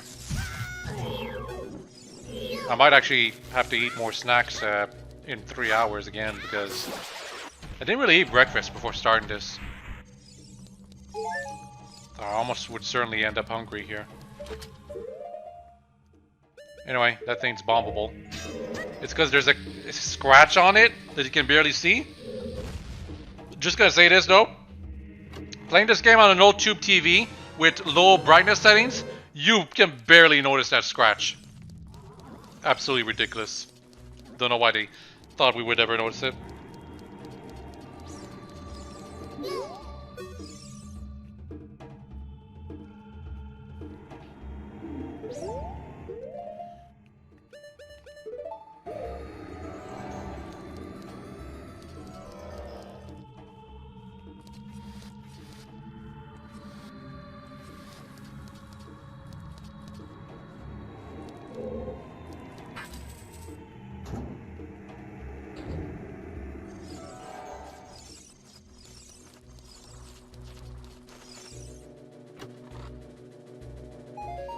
₹5.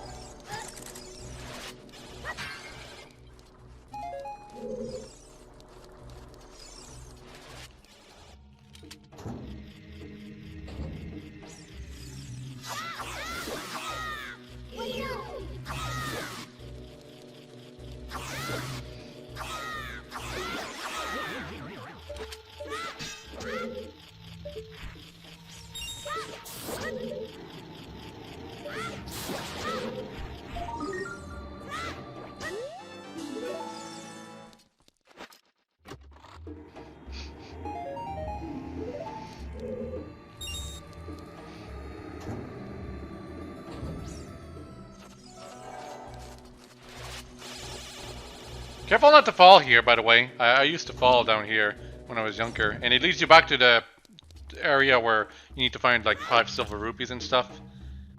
Really frustrating. But you gotta go through it to get to Skulltulas and then go all the way back. I think I have all of them. Did I have all of them? I might not have been paying enough attention, because I'm not... Don't forget, I'm doing this commentary in post. I'm not actually doing it while playing. So the gameplay experience and my commentary are a bit disjointed. I'm just trying to add my knowledge to what I was doing. Okay, so I guess I already got everything, considering I'm clearly going towards the exit. And I don't want to fight that Skulltula, but I have to.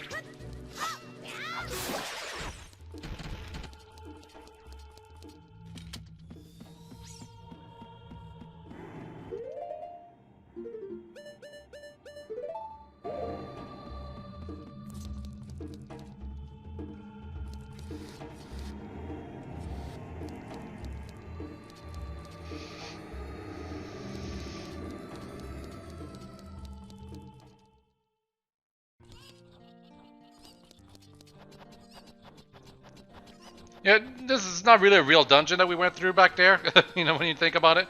I mean, there was no teleporter that leads you back outside or anything like that. Well, every other dungeon so far has done that. Well, I guess the ice cavern hasn't done that either.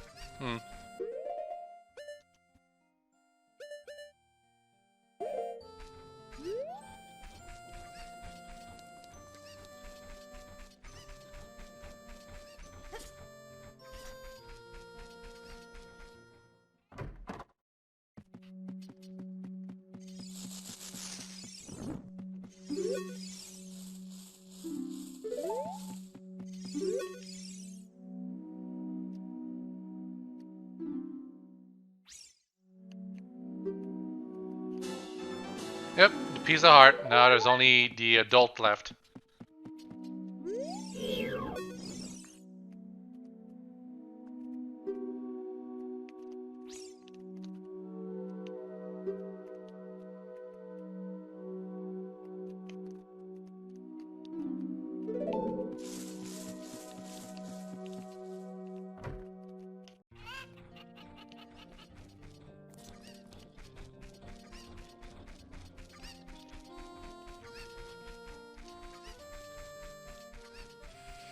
Of course, restoring the adult to his normal form is just not fun at all. Getting all 100 Skulltulas, just a chore.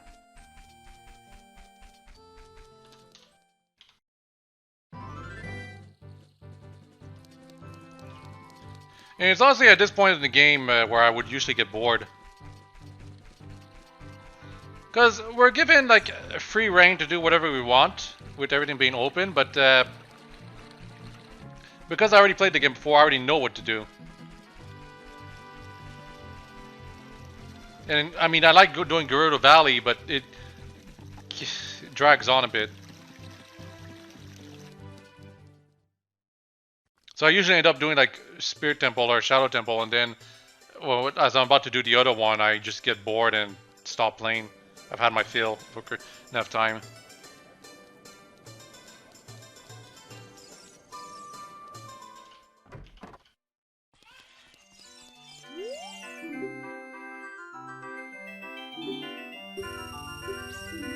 And here I know that there's a piece of heart here, so I keep trying this again and again and again over and over until I finally get the piece of heart.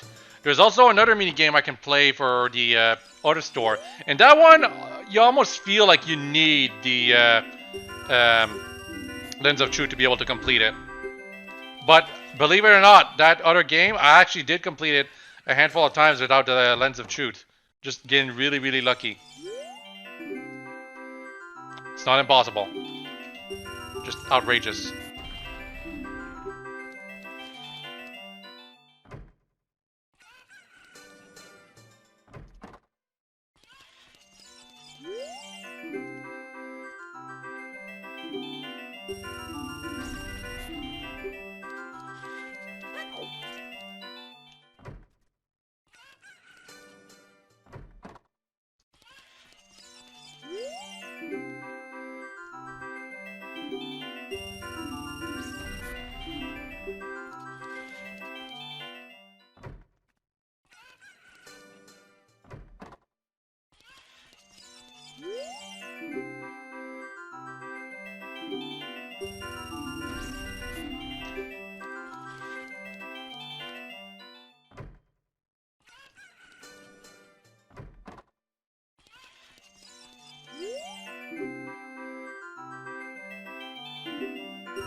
Still trying to get that reward.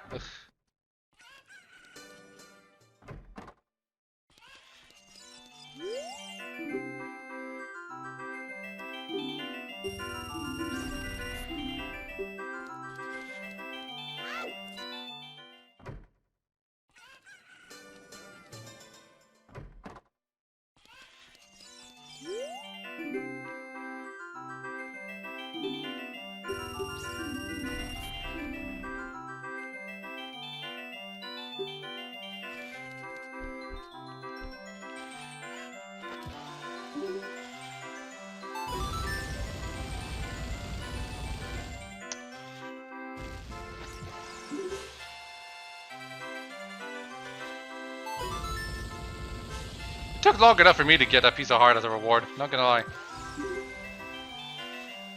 Now, winning the minigame, that's not a surefire thing, though, unfortunately.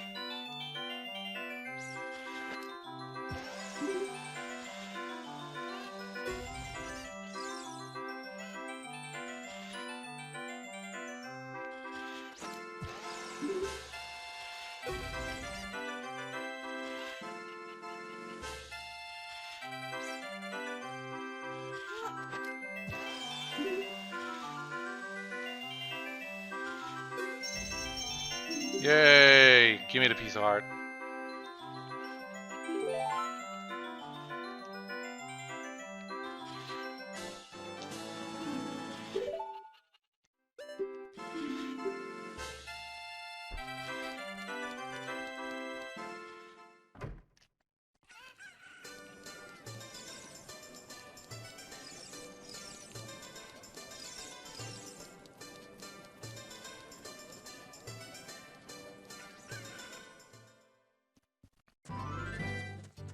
Now I've gotta wait for night to happen. Actually, no, there's a Skulltula I can get.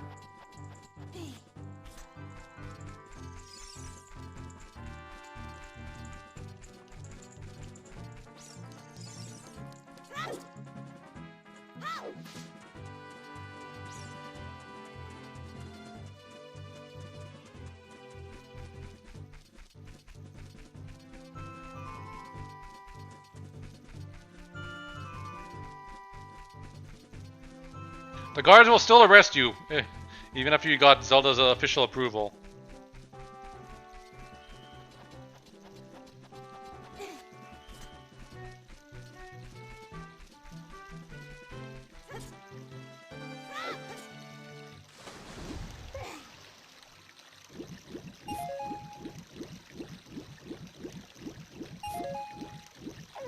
Yeah, right here.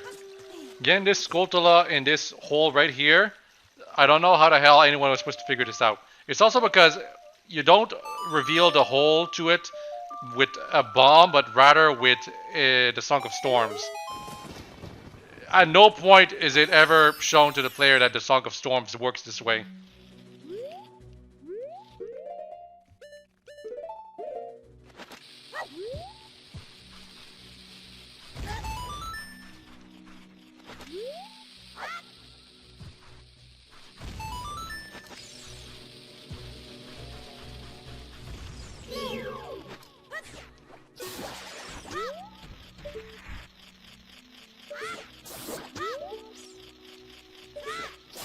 Incidentally, this Skulltula is kind of glitchy.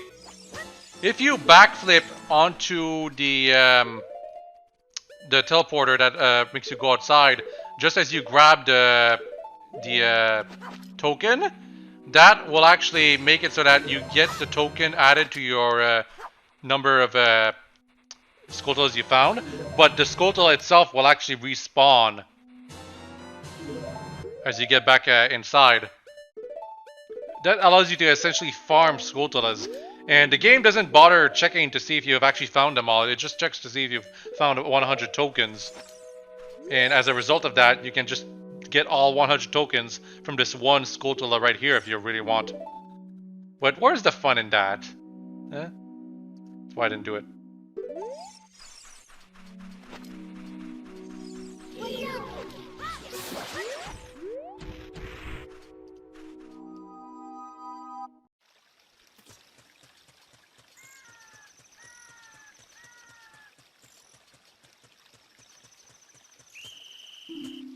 Got caught. Wow.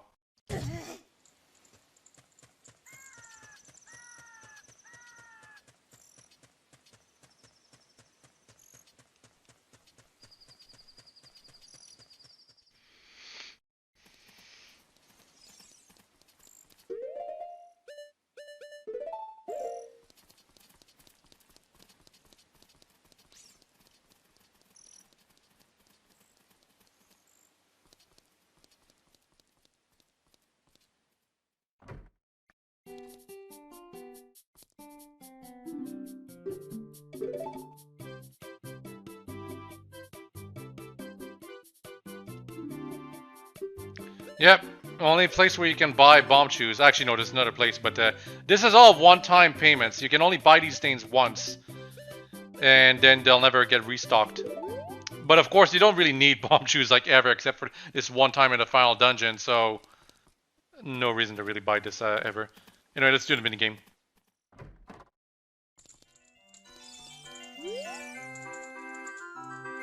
Open the chest and surprise! If you find a key inside, you'll be able to advance. If you don't find the key, then you find money. Now, believe it or not, you can win this game through sheer luck, if you really want. But the intended way to win it and get the ultimate reward is using the Lens of Truth, because it allows you to see inside those chests. And only these chests, not actual in-game chests. They don't work that way. It's only the chests in this place that actually lets you see what's inside, unfortunately. My strategy to win this is to just keep choosing the left one if I'm going through without the Lens of Truth. I just keep choosing the left chest and hope for the best. Sometimes it works, most of the time it doesn't. But as you can see, the left one seems more common as which one it gets the door key. So that's the reason I always keep picking it.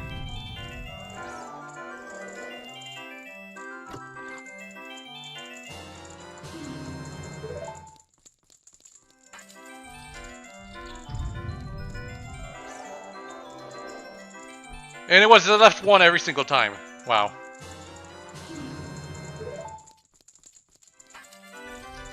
So So really, if I just kept picking the left one, like my strategy usually is, how it usually works, I would have won. Unless the first one was the right one, I just didn't pay attention. I don't know. Just, if you want to use my strategy, just keep picking the left chest. That's all there is to it. Not complex.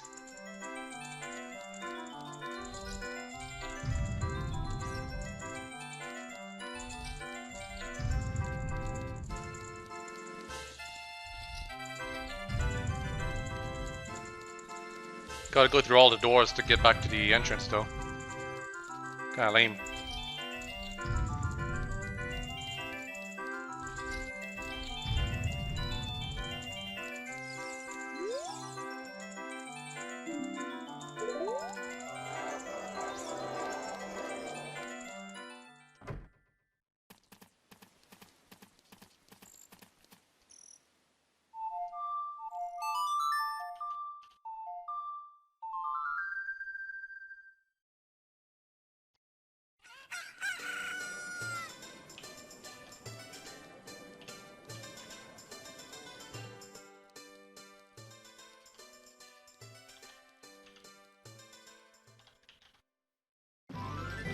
That's pretty much all we had to do for Hyrule Castle, at least in the child timeline.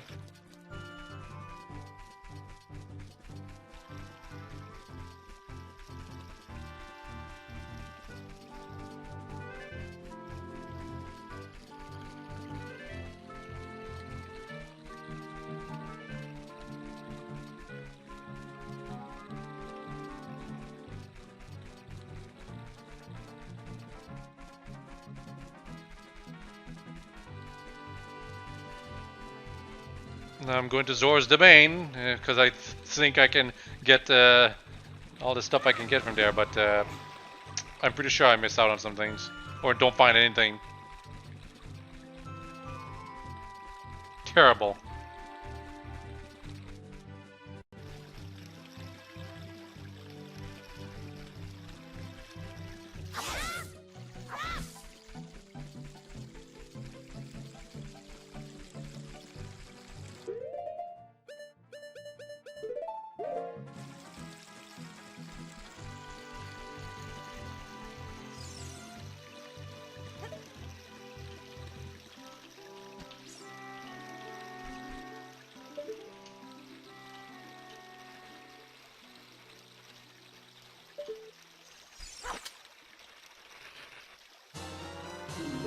Oh, you can put bugs into these patches of soil to get Skulltulas out of them. Except for that one right there that I tried to get a Skulltula out of. That one, for whatever reason, it doesn't give you a Skulltula.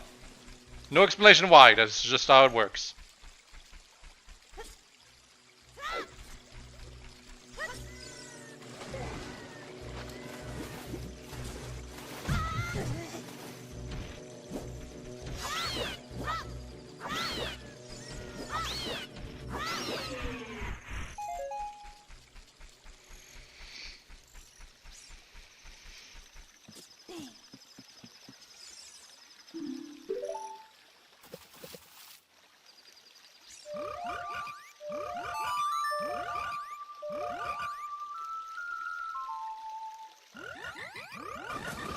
Oh my god, these stupid frogs.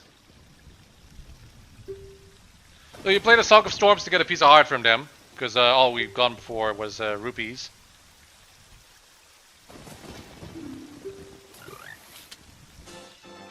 You do need to play all the other songs to them though, to make them big. And that makes you play another minigame with them, which I apparently just forgot to do right here. I guess I'll do it later.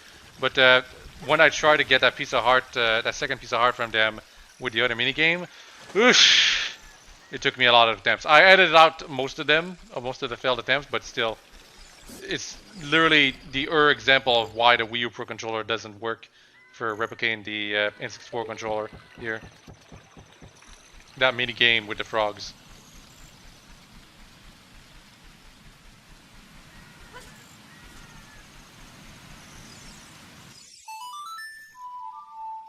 Whoops.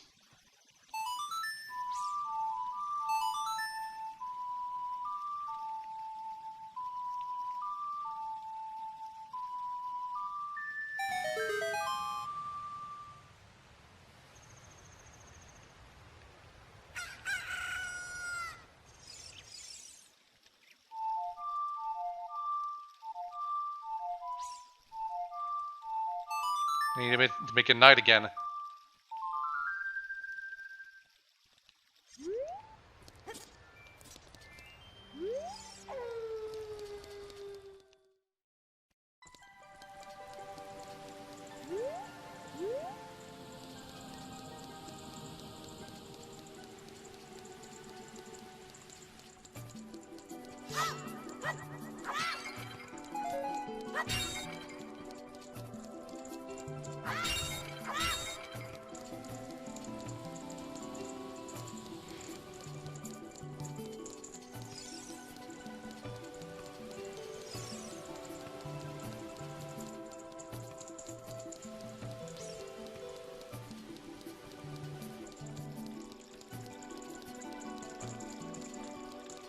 Gotta go all the way back into Lord Jabu Jabu's personal space.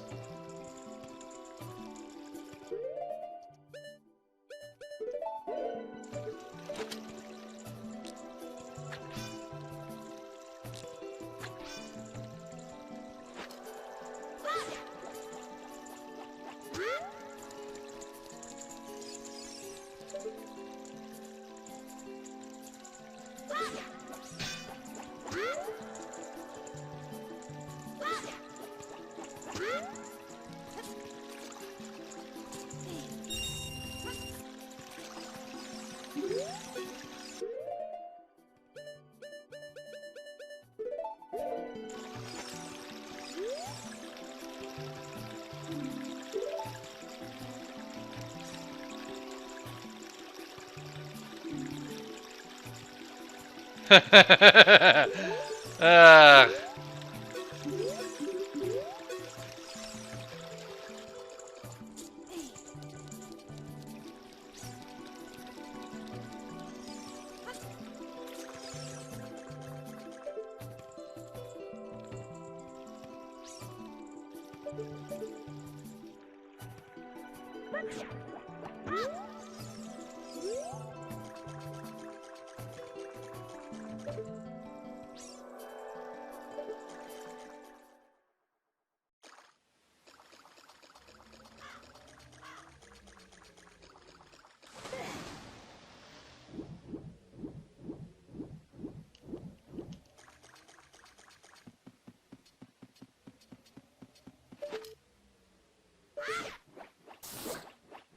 Yep.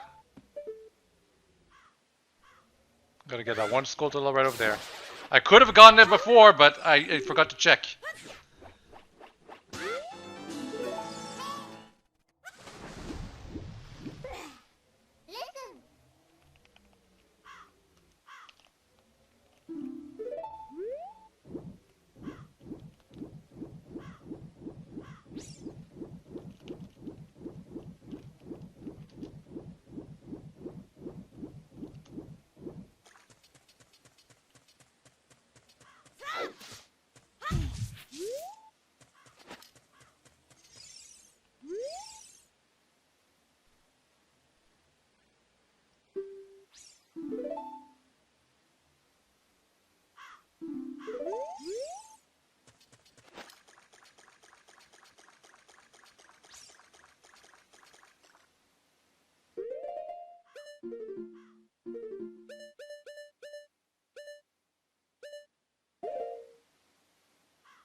Going back to the woods.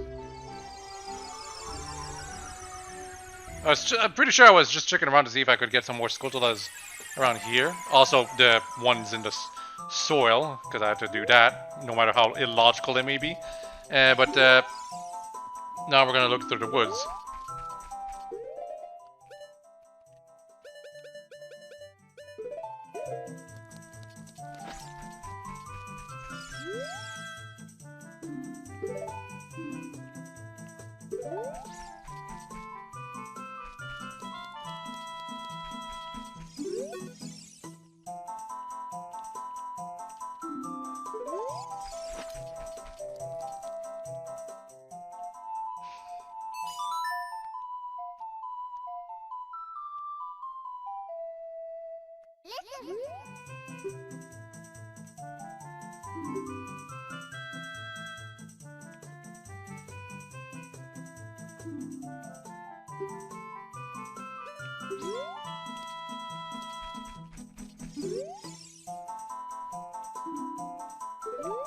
Yeah, she just says, when you want to hear my song.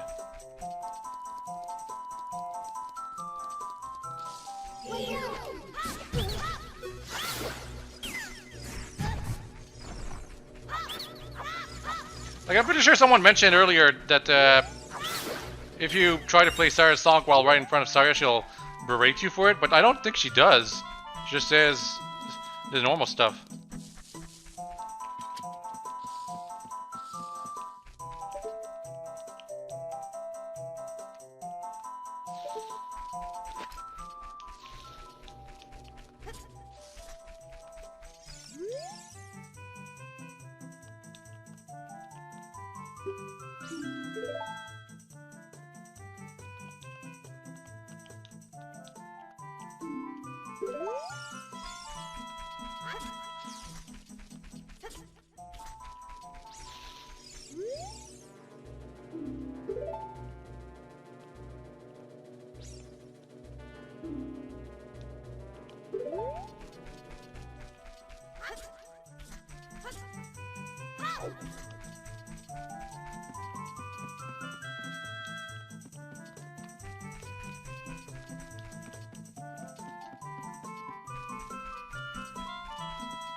So in case some of you who haven't figured it out by now why I'm so silent and stuff, it's because all I'm doing right now is searching for Skulltulas before going back to a dual timeline. And I'm pretty sure I don't find them all, which causes me to have to go back to a child timeline later on, but I find most of them.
I'm just searching for the last Skulltula in the Kokiri Woods, assuming I haven't found them all already.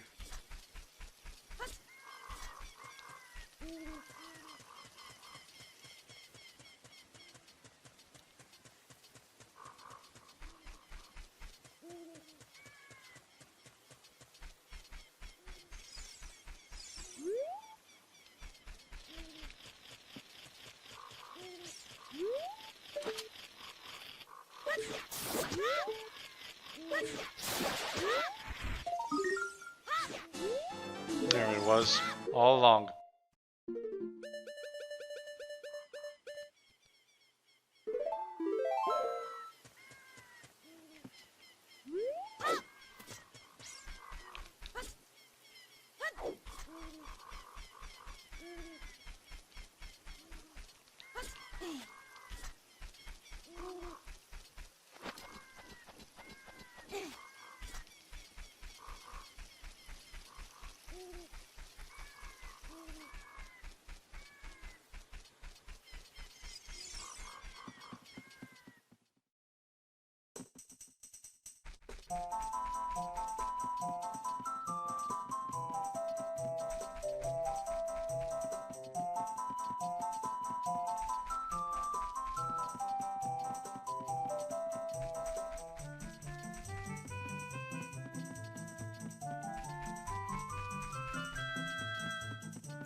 Apparently I forgot to check this part right here.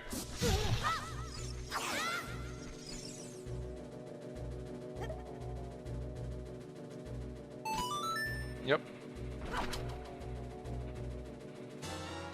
The thing about bugs, I really should have explained this earlier, but it's something I keep doing. I keep letting the bugs go, and it's always 3 bugs that are released, no matter, even if though you only captured 1. After you've done that, you can immediately use your bottle to recapture a bug and refill your bottle with them, essentially.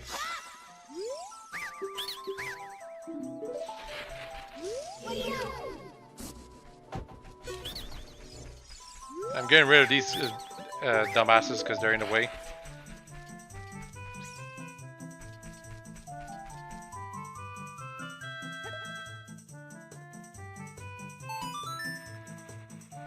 Because for whatever reason, the bugs didn't push out the Skulltula like they should have.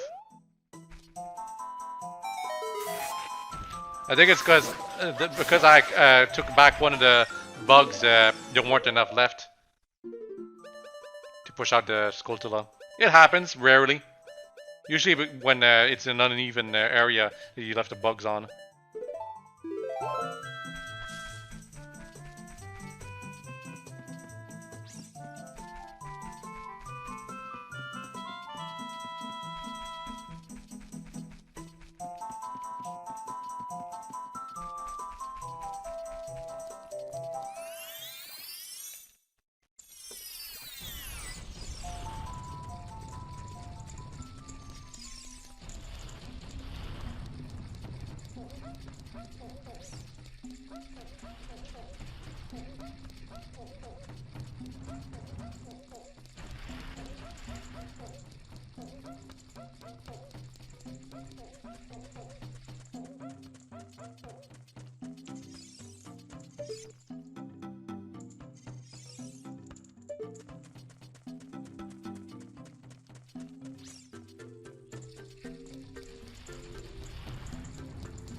Here, there's no reason to ever go over there. There's no Skulltulas, there's no optional things, it's just money, I think, at best. And I think it's only like 50 rupees. Not worth the trouble. Like, it looks interesting, but it's not. That's the problem.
Takes so much time just to get all these patches of soil. No, it's no wonder they didn't redo that for any of the other Zeldas.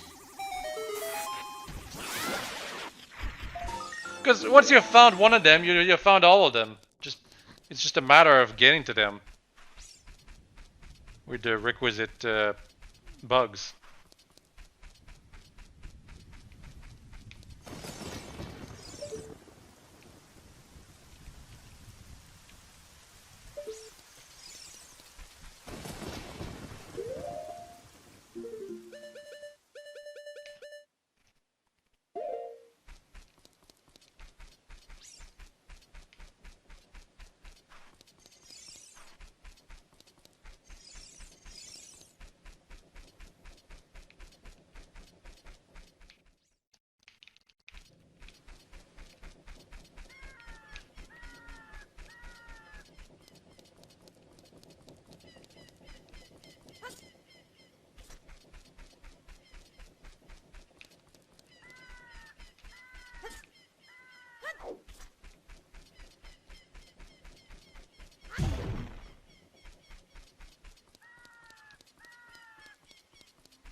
I'm actually surprised I didn't find that Skulltula before. Like, it's such a simple case of just using the roll attack on the tree, but maybe it's only at night and I just need to figure it out. Maybe not.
Yay, 5 rupees.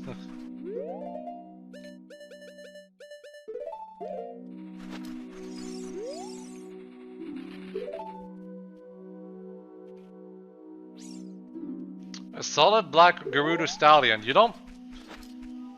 I think there actually is some horses in the Gerudo Valley area, but you don't see anyone except Ganondorf ever ride a horse. Well, there's Ingo. I mean Gerudo-wise. You don't see any of the Gerudo women, or any woman for that matter, ever ride a horse. Well, actually no, there was Impa and Zelda who rode a horse out of the castle. But Gerudo woman? No, they never ride a horse.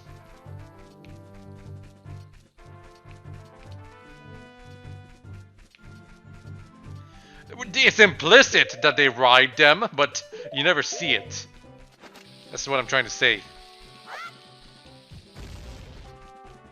So the whole, oh, it's a Gerudo stallion feels kind of like pointless because it's like, it's his own horse.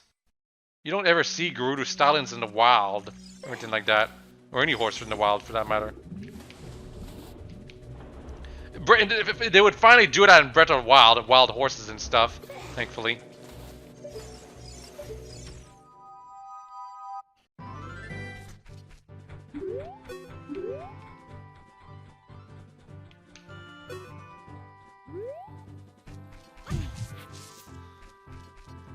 Not in here.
Yep, burning away the webs. All at once. And Din's fire is the only way to do that. As a kid, anyway.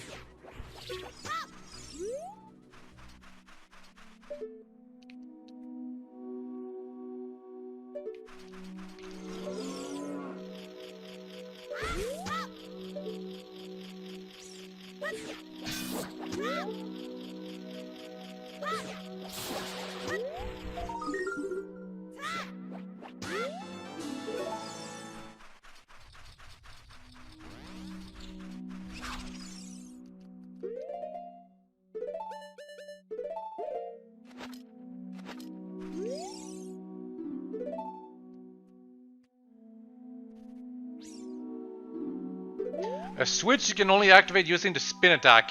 There's a handful that are like intended in such a way that you can only activate it using the spin attack to like hit it from a distance, but not just one.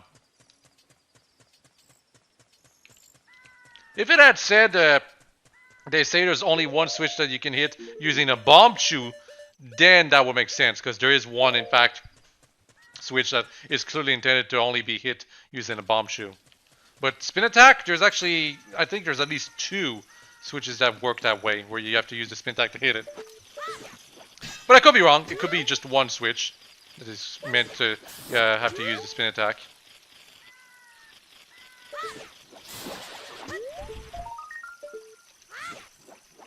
I'm gonna get this one.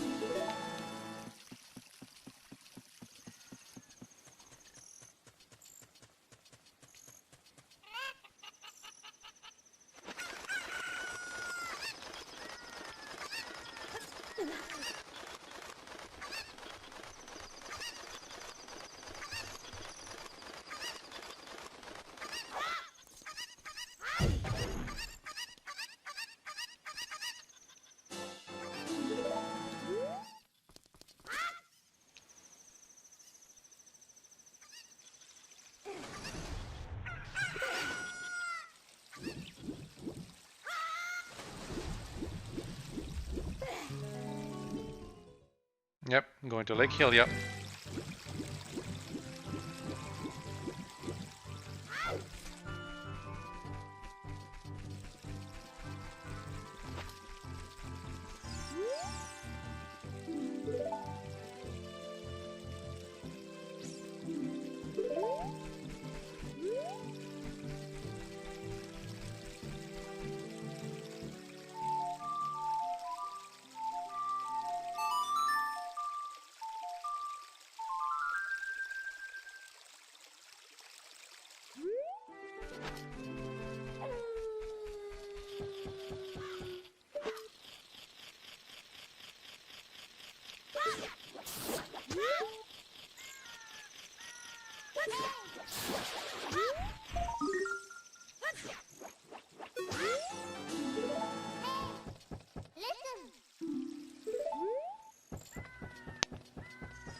think there's another Skulltula on the isle where we found the firehouse in the adult timeline.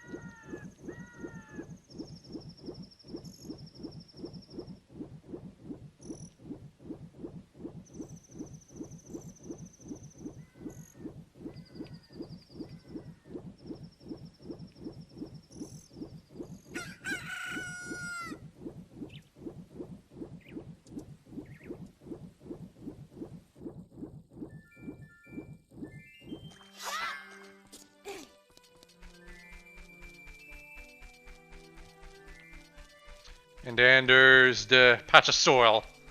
Can't forget that.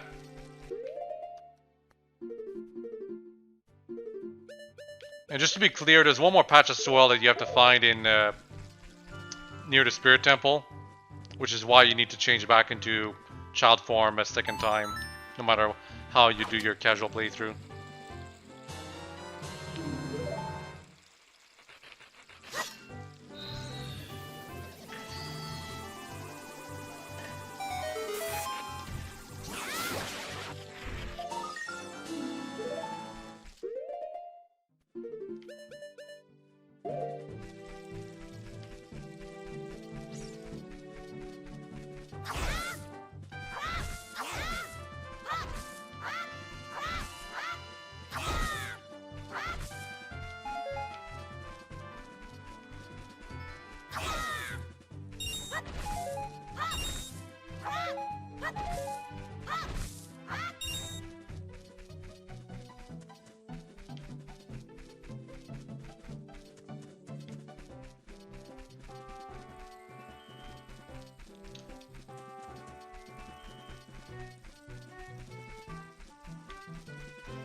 Nope, can't pull that while the owl is on it.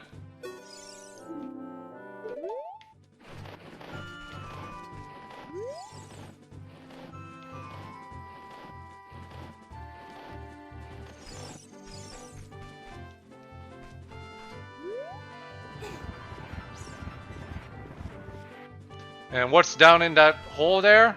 No idea. Also, why is there a grave that's just right there in Lake Hylia? Not explained. And it's not even a grave, it's actually a place for business scrubs to make deals.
And that tree.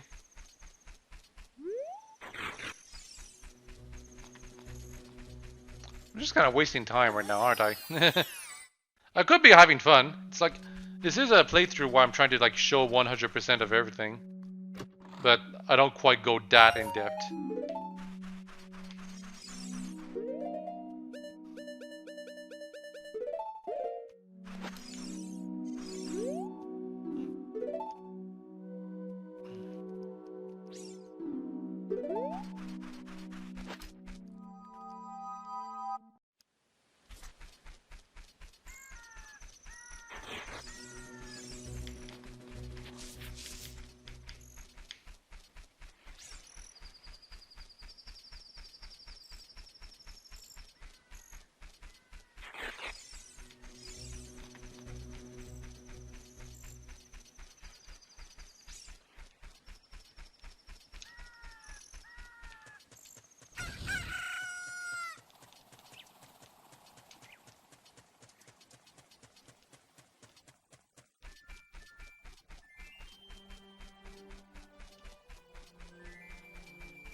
Now we're finally going to Gerudo Valley as a kid again, because we have only gone it twice before. Actually, it's probably... I'm not even sure why I'm going there. Pretty sure I got everything already.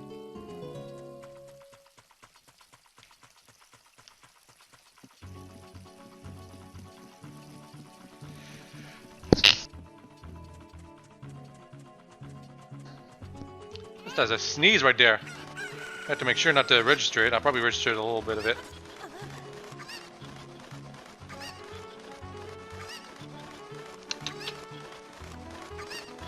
Yeah, so there's that patch of stroll right there. I think I forgot to do, so that's why I'm going back here.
Yeah, I don't know why I didn't do this before. I guess it's because I didn't have a bug at the time.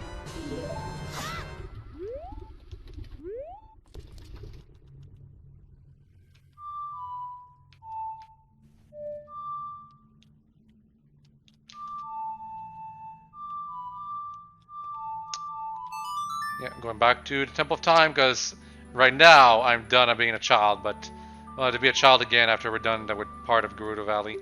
Or just before we're getting to the Spirit Temple specifically.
first things first, let's get the piece of heart from the volcano.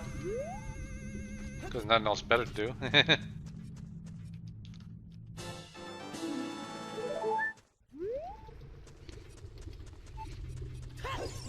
That wasn't too hard. It seems like there might be something else here, but there really isn't, unfortunately. I remember searching around the place thinking there's gotta be something else, but nope. And that lava will kill you. You can't actually walk on that lava compared to the other ones. And no, you can't hookshot that wall.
More Skulltulas. Need the Megaton hammer for that one.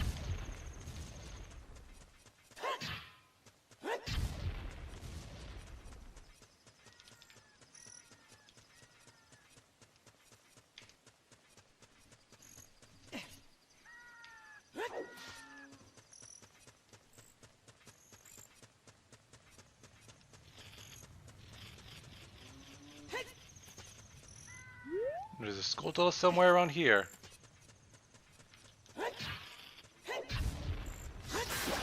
Yep, just need the Megaton hammer.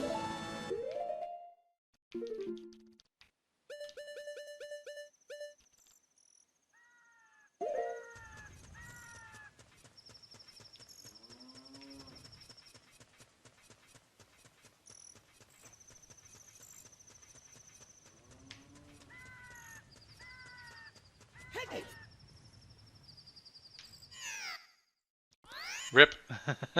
You'd think you'd land in Kakariko if you go through here, but nope.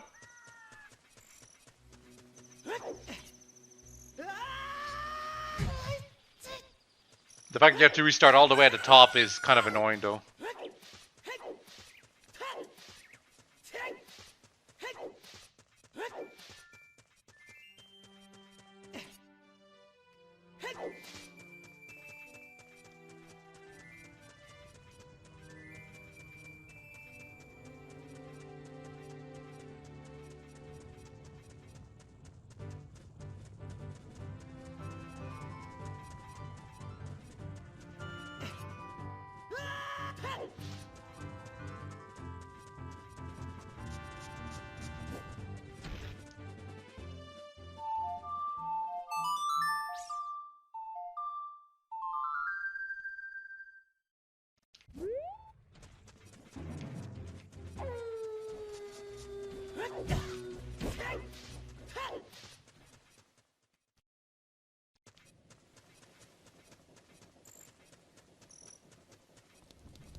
It's raining all over.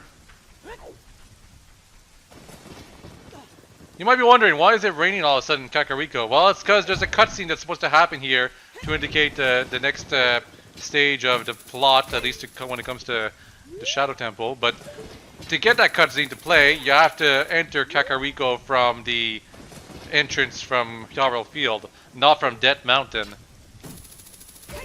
So right now it's raining, but it's not really explained why.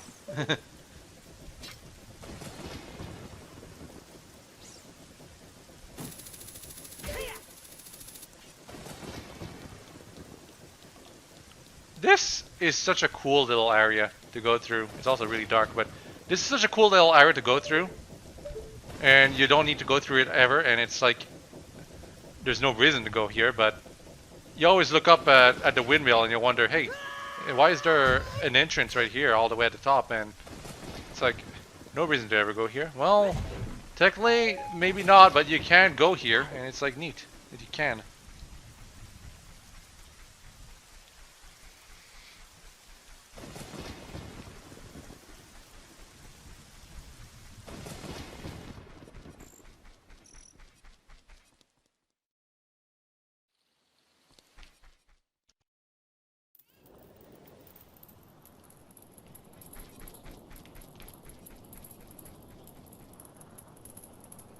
Yeah, now the whole place is on fire. But it's not raining anymore, at least not yet.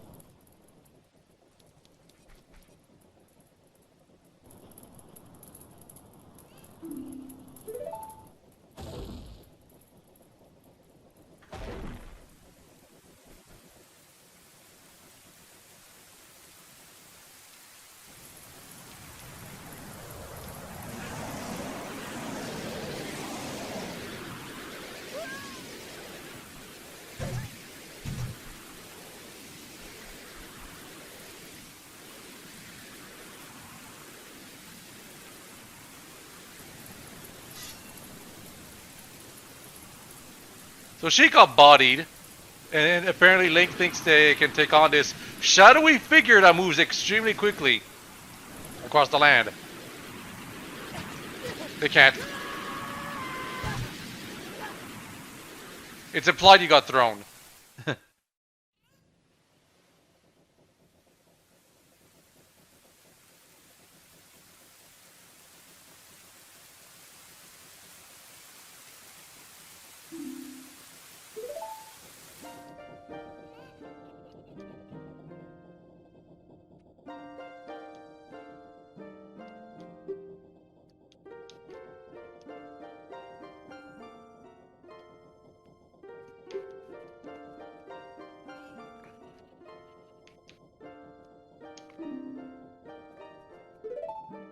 Yep. We never see Impa going into the temple or before that.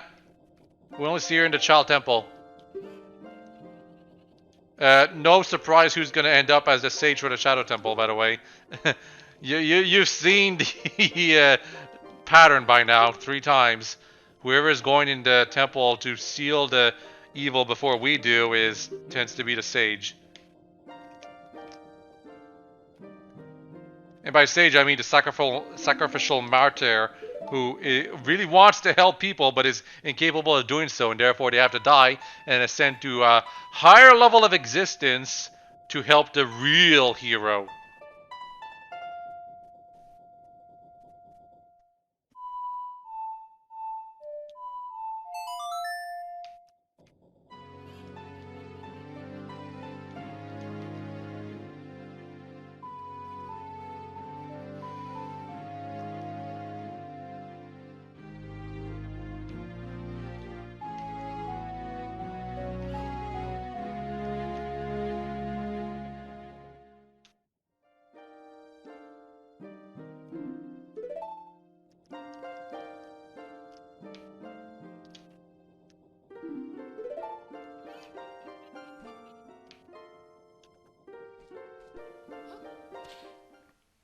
Sheik had no reason to leave right here. People are apparently in danger and Sheik just decides to bail. I'll leave it all up to you.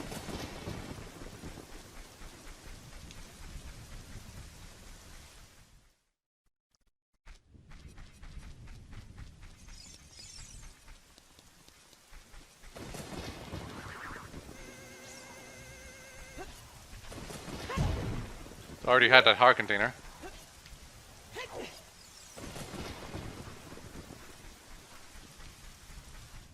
There's still a heart container in the graveyard I forgot when I was a kid in the child timeline. I completely forgot that it existed, which is why I didn't bother searching for it. Pretty sure I had to look up a guide to find it eventually.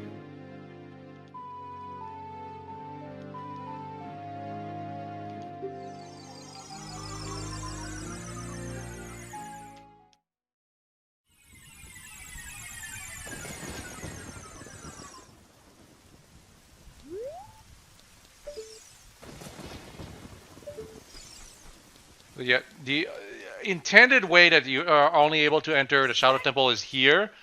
If you can use bomb jumps, you can actually enter the place but without having to learn the song. And all you need then is Din's Fire Art to clip through that gate to get inside. It's not that hard.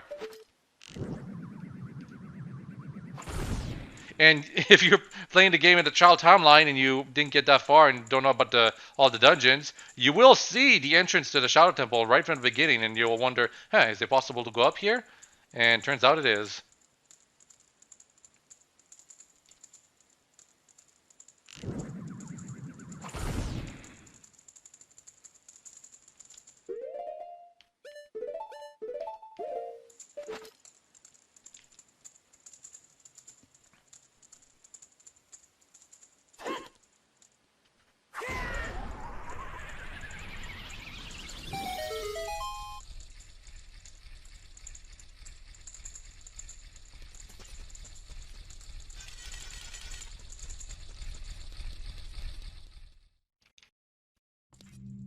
If you really want, oh no, I don't. You can't do that as a child. I was thinking like you could do something like you use the fire arrow and the sticks to light up all the torches at once, but you can't do that as a kid because you can't use the fire arrows.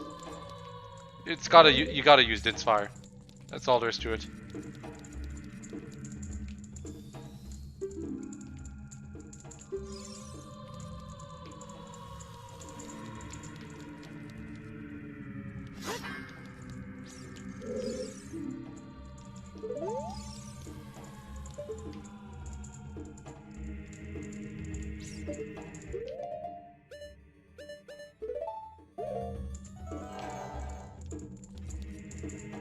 Yeah, you're expected to use the Lens of Truth to make some progress.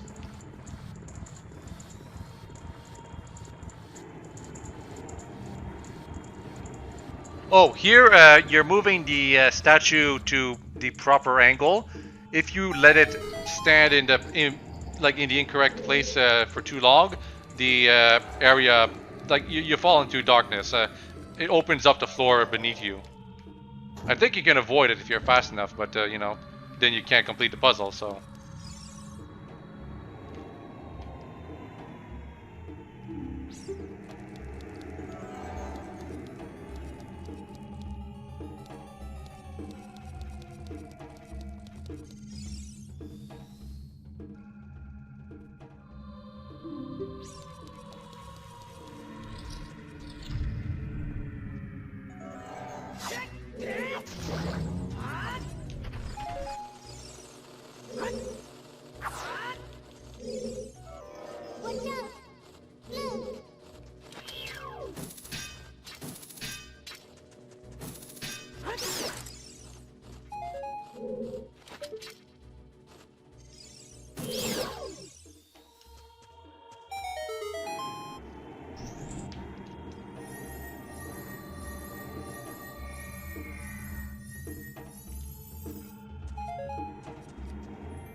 And surprisingly enough...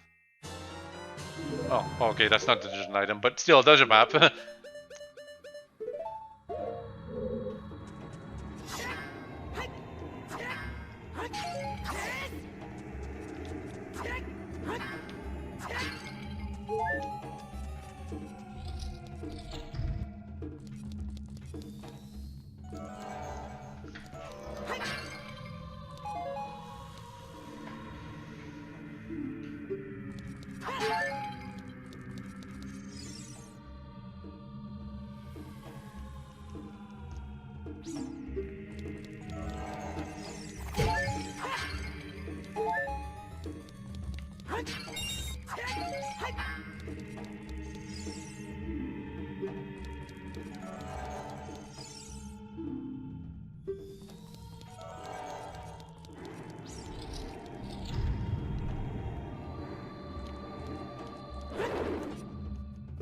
And now we gotta fight this boss again. But it's got 8 arms now, even though we're an adult.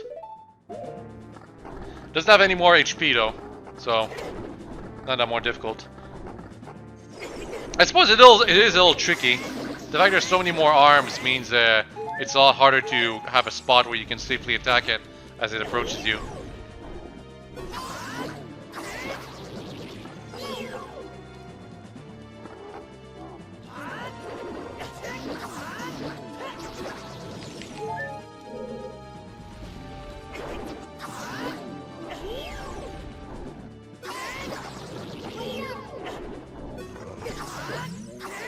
But yeah, with the increased damage from Master Sword / Big Round Sword, it's a lot easier overall.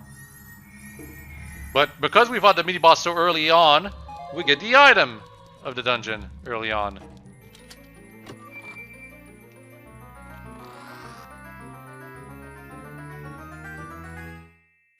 The hover boots. Essentially, it allows us to walk on air for like 1 second. It's actually a fairly mediocre effect. It also reduces the amount of traction we have while walking, which is a little frustrating, but not impossible to deal with. Unlike the iron boots, which completely hamper movement.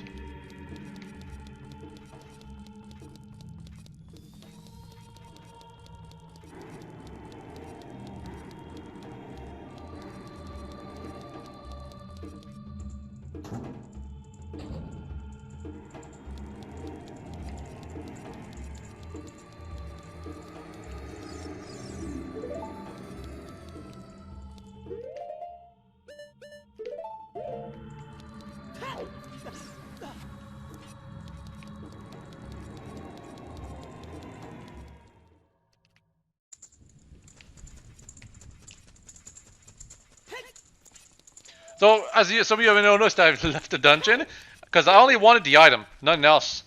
We're actually going to do the Spirit Temple before the Shadow Temple. It's also because there's something you can get from the Gerudo Valley area that allows you to do something special with the boss of the Shadow Temple. And because I'm trying to show as much as possible while playing this game, that's why we're putting the pin on the Shadow Temple for now.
Yep, there's a hole right here.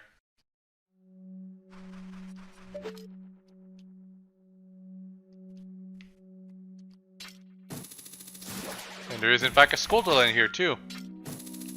I actually completely forgot about this. But yeah, that's all the Skulltulas from Hyrule Field. Finally.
Well, that was a bad idea. I was just trying to show that no, you can't go to the other side using the freaking hovering boots.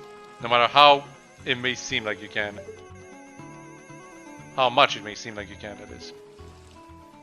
But I also have to ride on this leaf to show what happens. And I gotta be honest, it's not that special. Because you're kind of hoping it rides you all the way back up. It does not. You're still stuck down here.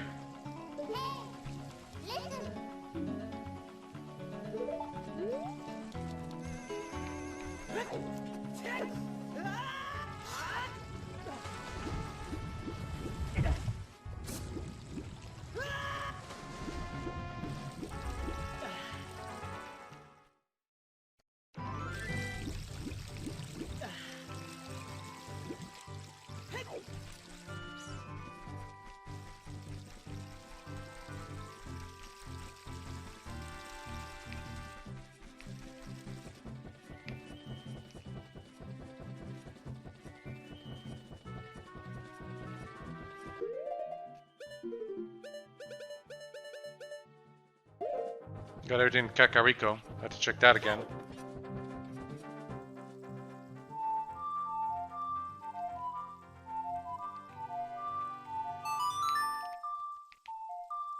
Don't know why it took me so many tries to just do the sun song.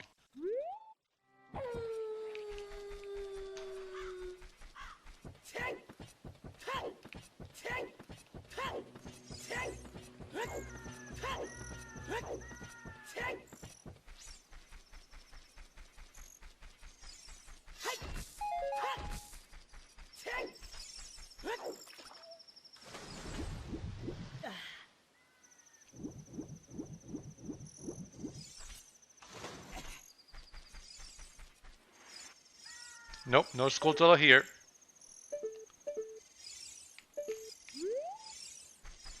I actually know where it is right now. Not in the game, but as I'm doing commentary. It's in the laboratory. Laboratory. Blah. Basically, you gotta go to the bottom and break a crate down there.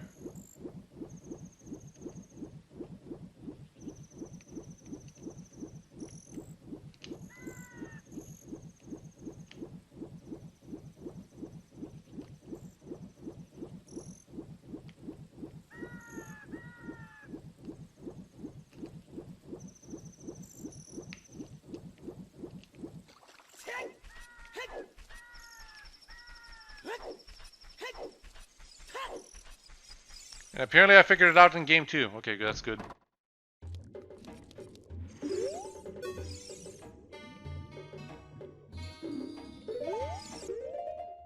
Gotta equip the iron boots.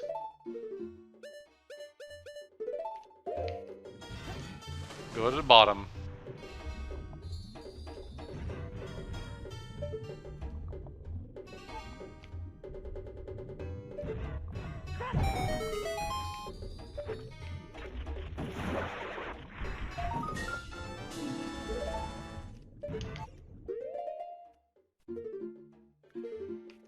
And that's all of them in Lake Hylia.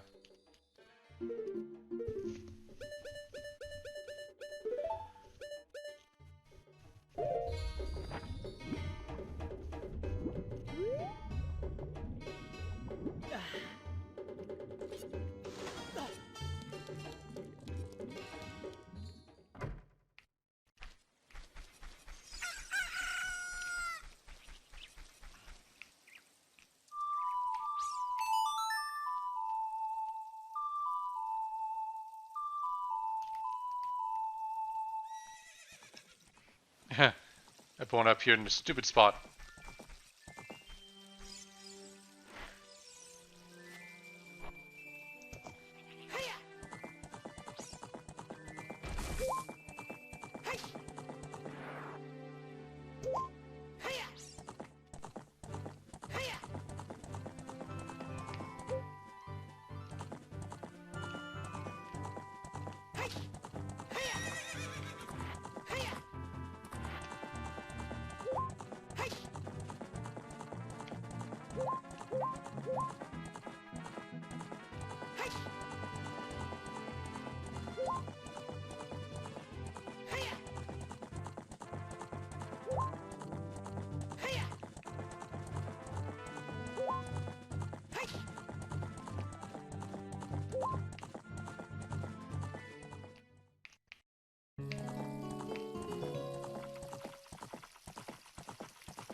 Had to make that jump. Can't just use the long shot.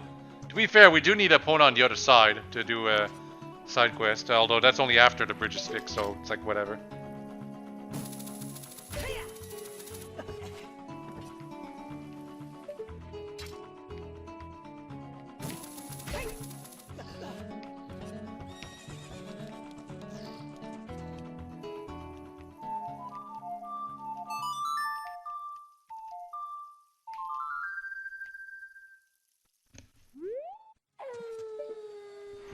Yep, there's some Skulltulas in this area too, and I do believe I get them all.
Yep. Gerudo's Fortress. This is a stealth segment. No matter how powerful you believe yourself to be, if you get seen by any of the Gerudo here, you are sent to jail. That's all there is to it. Thankfully, I get caught like twice to show, so I can show that. But still, for a newcomer, this is probably one of the more annoying parts of the game because suddenly you're tasked to do something you were never tasked to do before. Stealth.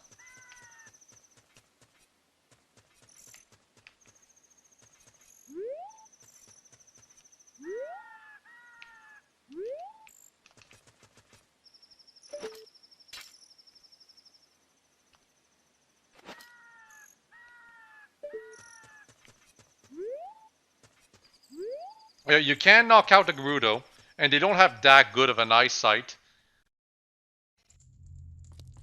Just any attack will knock out the Gerudo. Well, most attacks. I don't think bombs do anything, but arrows are extremely effective, and well, at the very least, the hookshot, I believe, stuns them.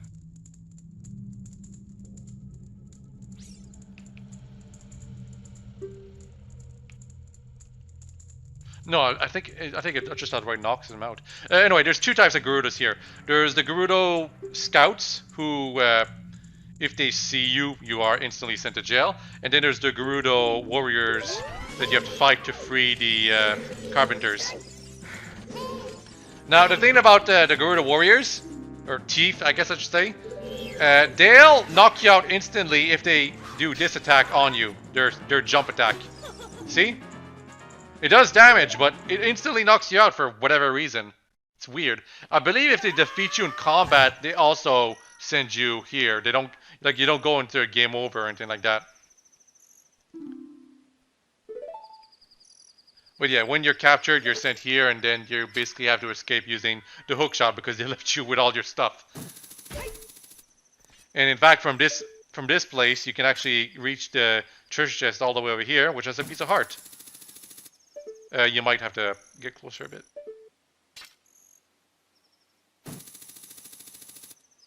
Maybe a little closer? Maybe like here? Well, maybe not.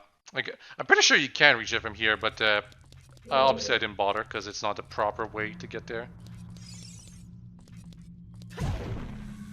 Now, the annoying thing about these Gerudo scouts who are looking for you is that some of them, like the camera, is the worst enemy here. the camera doesn't show you exactly where everyone is. You just have to sort of know they're there, waiting for you around the corner. And as soon as they see you, even though you don't see them, you're stuck and sent back into the hideout. It's really annoying.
The strategy to beating the Gerudo Thieves is basically to just attack them while they're not blocking, but they tend to block very often. You can use Deku Nuts, by the way, to stun them. I think that helps a bit.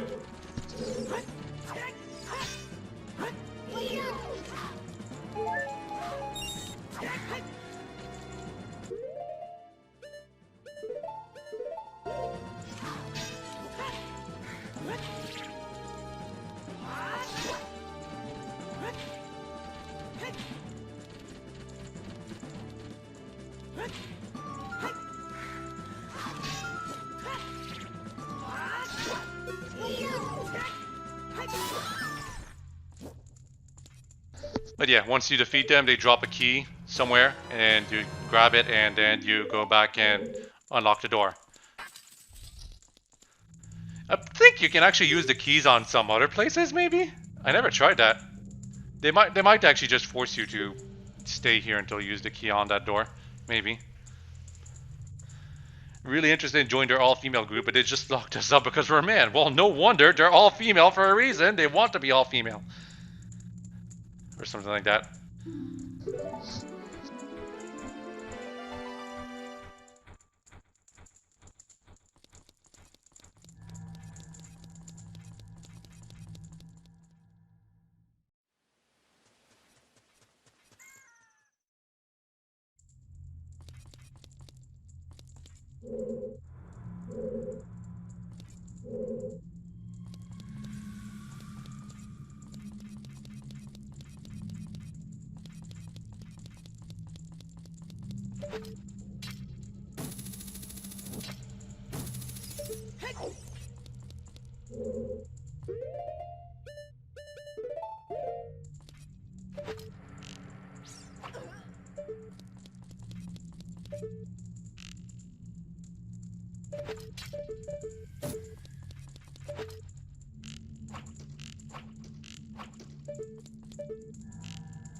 Yeah, just to be clear, the Gerudos don't stay knocked out forever. I think they stay knocked out for like 30 seconds. It's not that long. So don't dawdle too long trying to knock them out.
Yeah, so I make the scarecrow appear here, but it's completely unnecessary. You can reach the other side using either the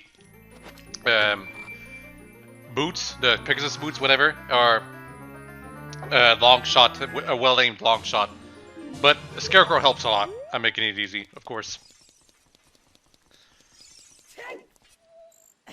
See?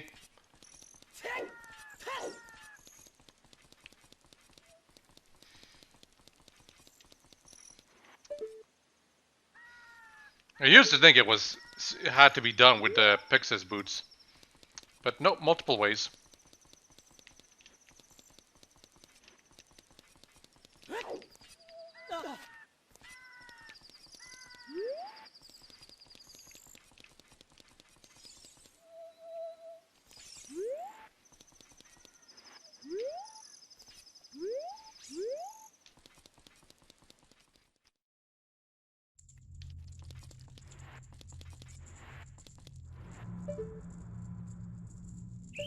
See?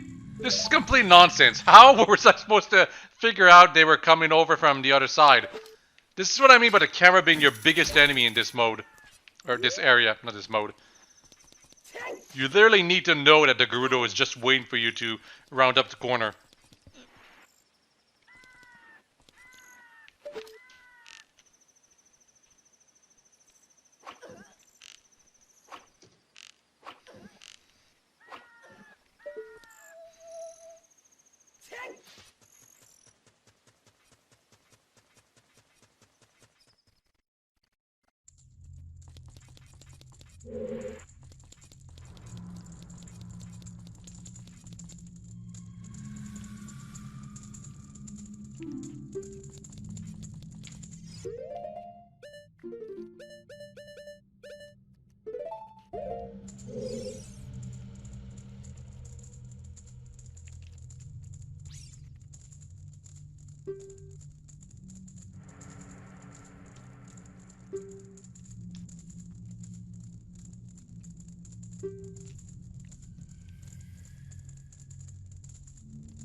Only one left, because they specifically tell you there's 4 of them guys.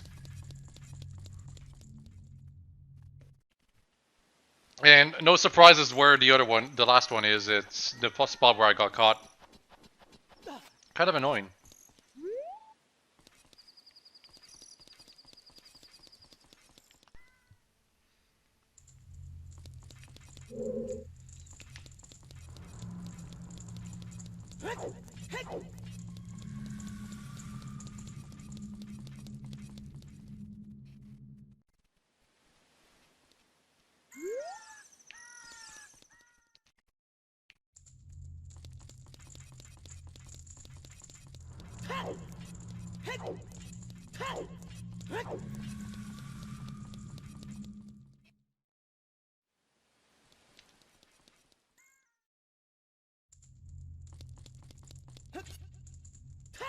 Wow. Yeah, as you see, this is proof right there that they're not that good at finding you. They actually have to turn all the way around to see you, to be right, to be looking right at you. But even so, that could have been so much more horrible. What I did there. You know, here I'm actually gonna wait, because that one actually walks towards you. That's why you're not supposed to go out in the corner. And that one leads straight to the dead end. Kind of mysterious.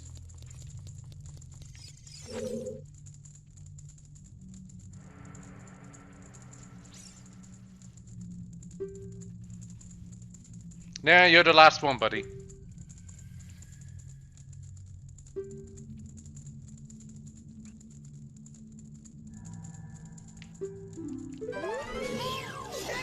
Difficulty-wise, the Gerudo Thieves are all the same, essentially. So don't worry about them dealing more damage or having more health. In fact, I think some of them... I think if there's any difference in difficulty, is that some of them seem to have less health than the others. That's it.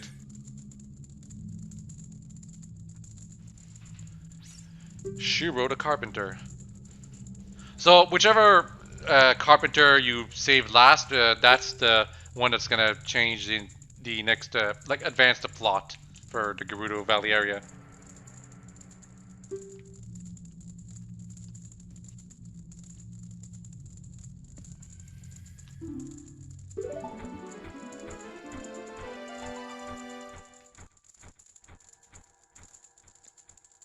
By this NPC just randomly appearing. Yeah, I got past all the guards and never got caught. Totally.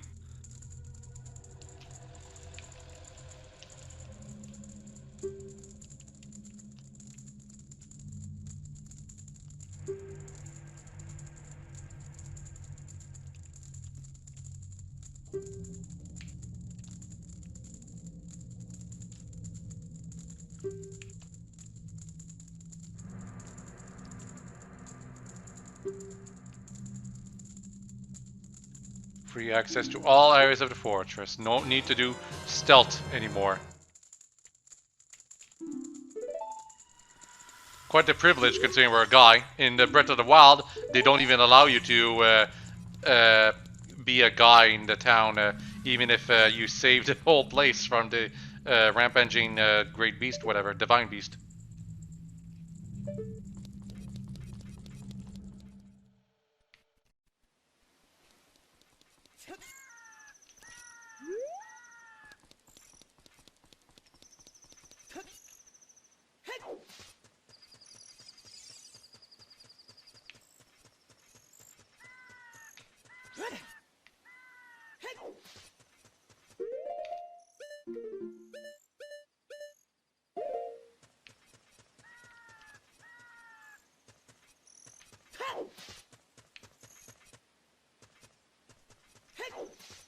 So now that we have the access to Gerudo's Fortress, we also have access to a new mini dungeon, as well as a mini game on horseback, which is quite annoying.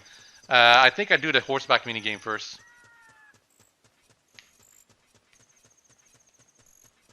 Yeah, I tried to do it without my horse, which is a problem. You do need a opponent with you.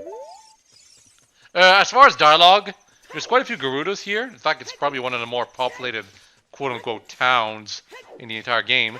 But they all say the same thing, unfortunately. And they also mostly look the same, too, unfortunately. So, kind of terrible.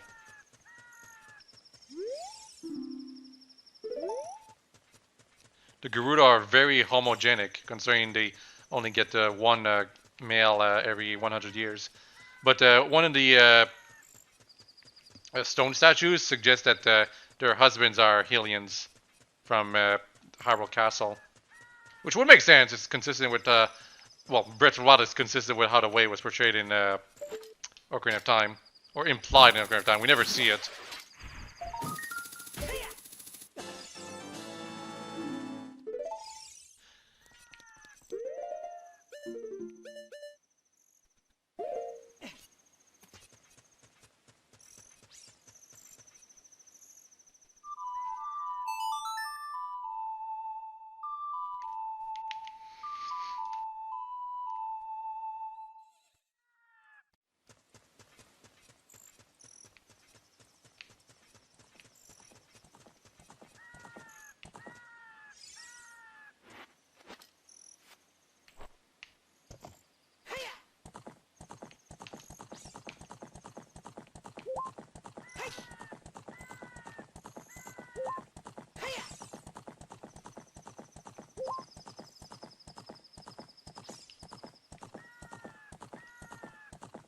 Gotta leave the whole place. And gotta do it during the day. It's just common sense.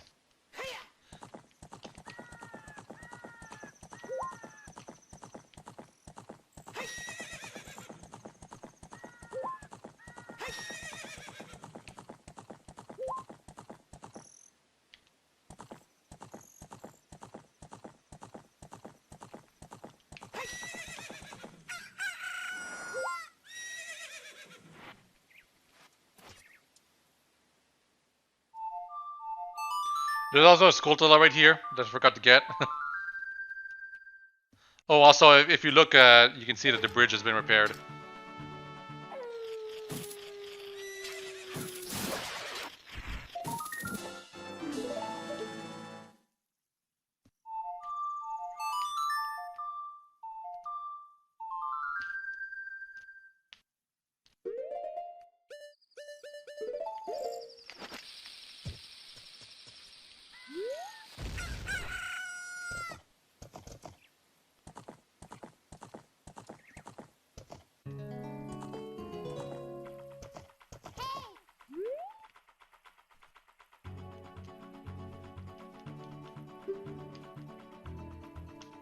A fine bridge.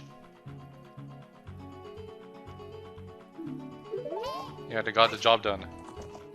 So no more, Epona no longer needs to jump the bridge to get to the other side anymore.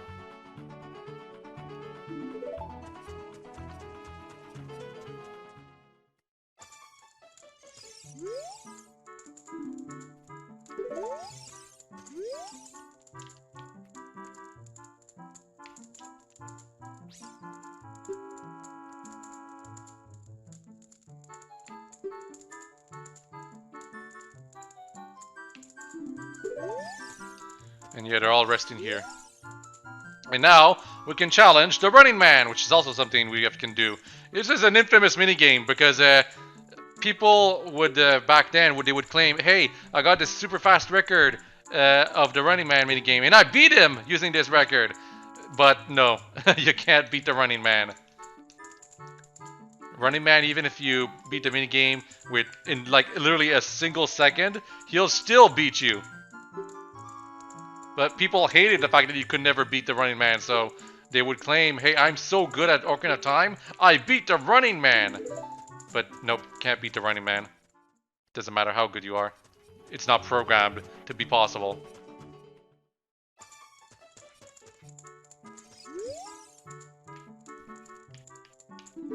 Yep, please go ahead. The developers were being pretty cheeky when they put that dialogue in.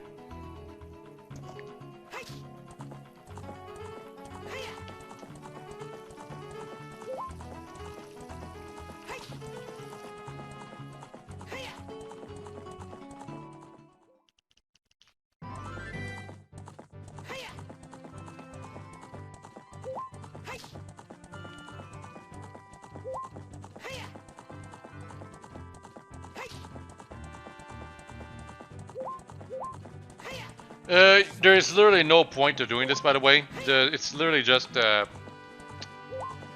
you get a high score, quote unquote. Getting there as fast as possible you can. I'm sure there's an official record list somewhere, but the problem is with how glitchy Ocarina of Time is, no one really takes it seriously. Probably.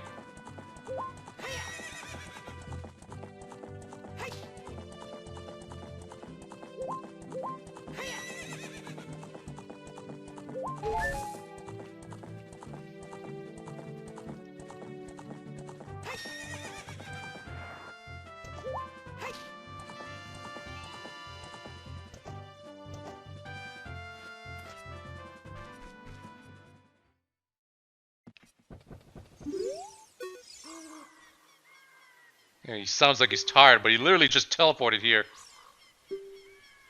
You did quite well.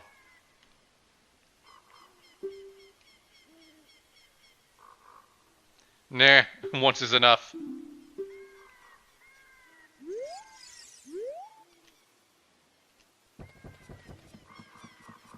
He always beats you by exactly 1 second. Arrogant fool.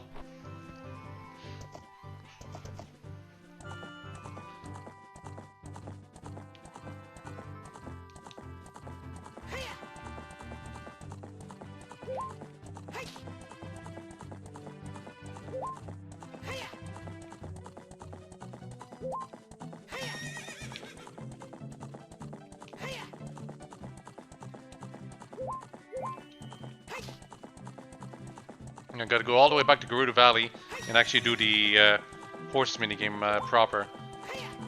Because that is where you get the second bow upgrade, as well as a piece of heart. Oh, and there's also some Skulltulas on the minigame area. Not sure if I get those right away.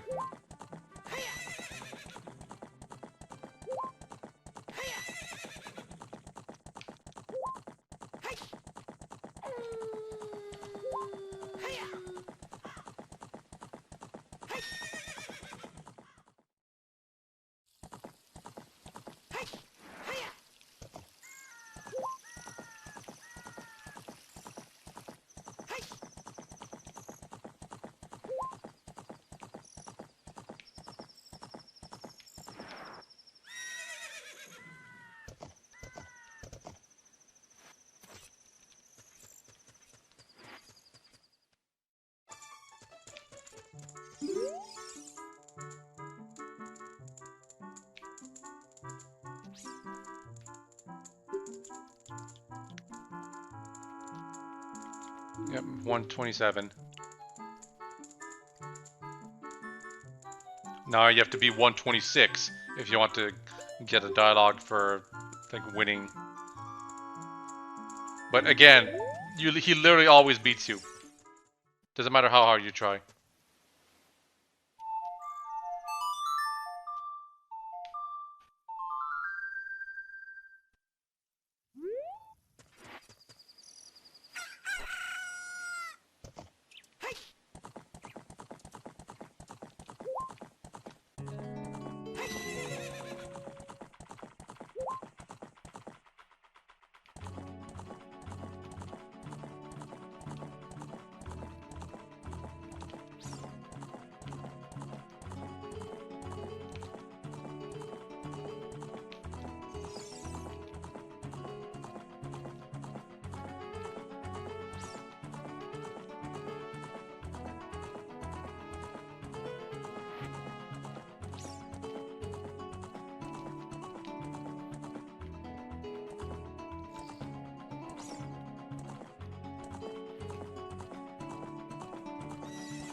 You have to talk to the lady while on horse.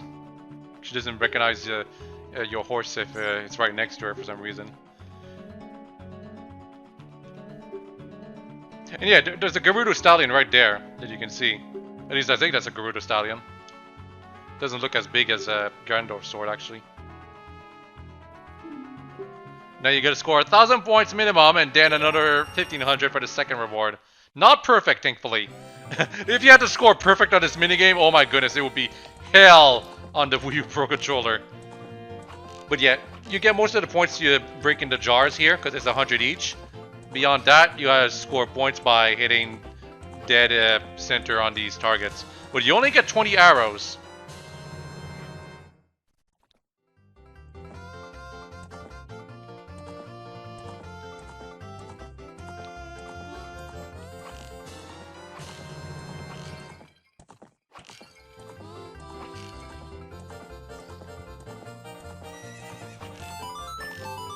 Just enough points.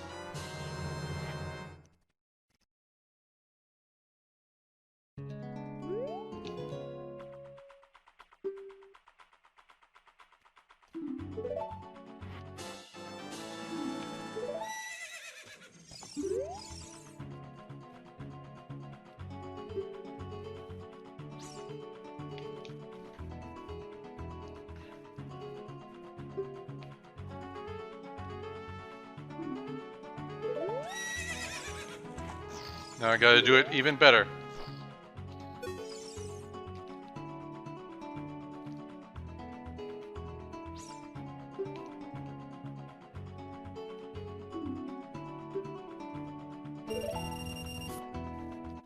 I don't know if I do on my first try. Probably my second, actually.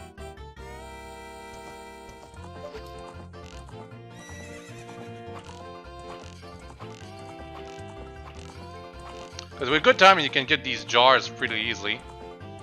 But then, gotta get another 800 points using this, and I just wasted like 2 arrows.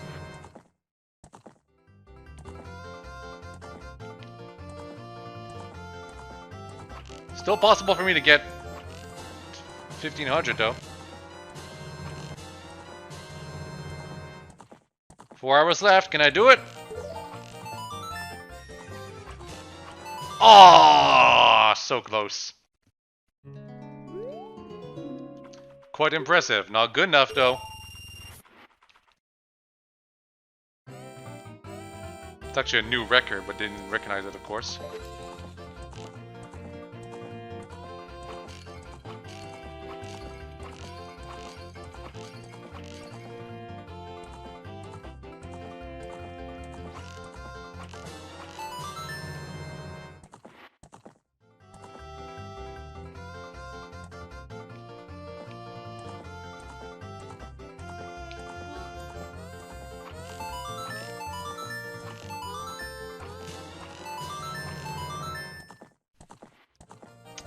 Just a couple more.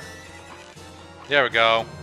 Literally just 50 more points, and that's the only difference.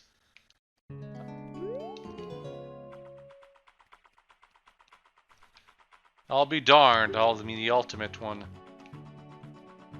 And give me piece of heart. Or no, the quiver upgrade. Sorry. Now I can carry 50 arrows. Even though I've proven I'm so accurate, I don't need that many. Yeah, sadly, you don't use arrows all that often in this game. Breath of the Wild is the game where arrows are like godlike. You can always use arrows in Breath of the Wild.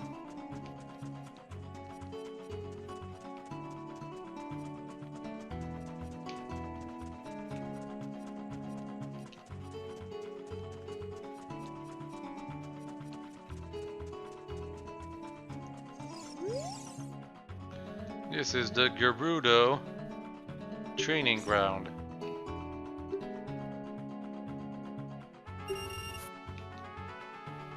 Yeah, so this is basically a mini dungeon right here.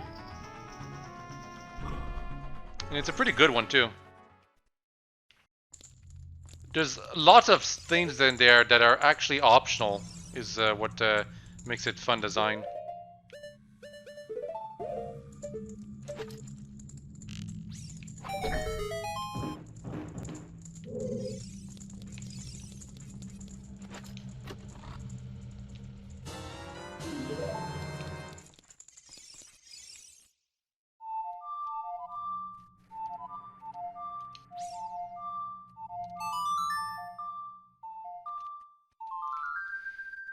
For whatever reason, I wanted it to be nighttime here, but that doesn't work! Oh, also, you can play the Sun Song to perhaps summon a fairy here and there, but that really depends. It's like there's Zelda's Lullaby, the Song of Storms, and the Sun Song that can either or potentially summon up a fairy from a random location.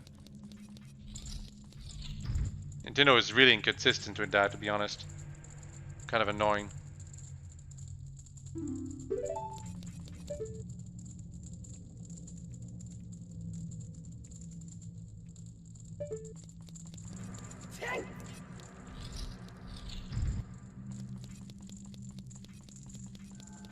So, whichever side you want to start from, it's not the front one, it's either the right or the left. I usually start with the right, because it connects to the areas in its own way.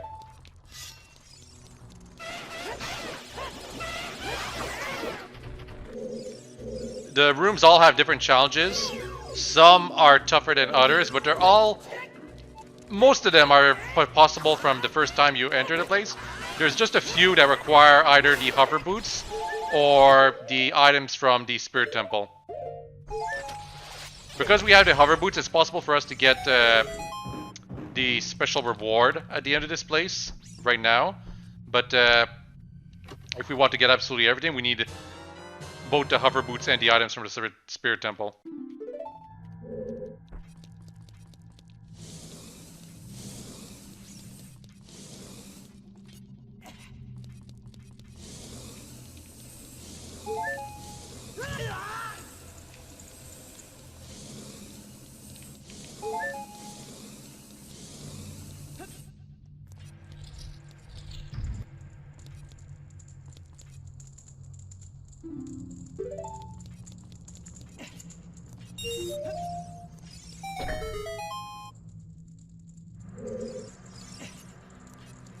In this place you gotta collect all the silver rupees.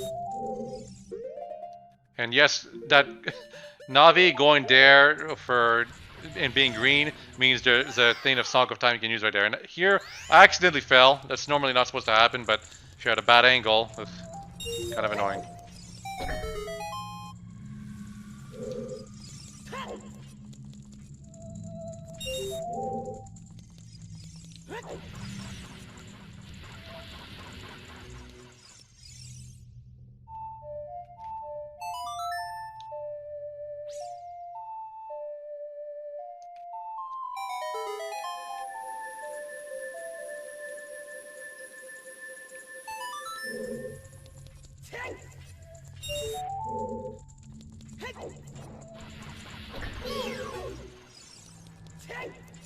So having that Song of Time block right there basically allows us to go up to the right side of the finale, where you go through all the rooms to get to the final reward. But you don't want to open any of the doors on the right side, because that's all optional. What you need is like 6 keys or 7 keys or something to open all the doors on the left, and that leads to the, you know, the reward of the place.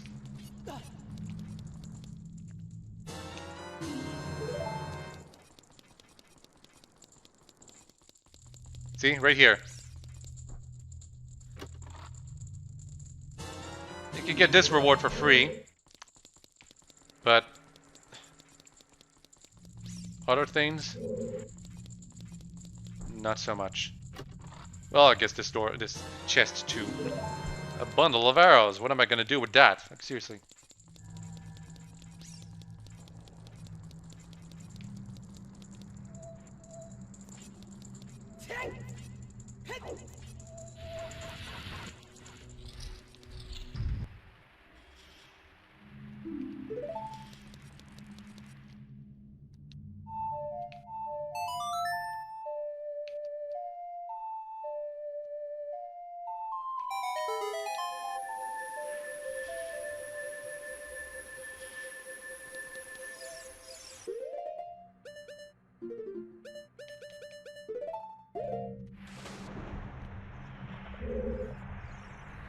Gotta go all the way underwater, and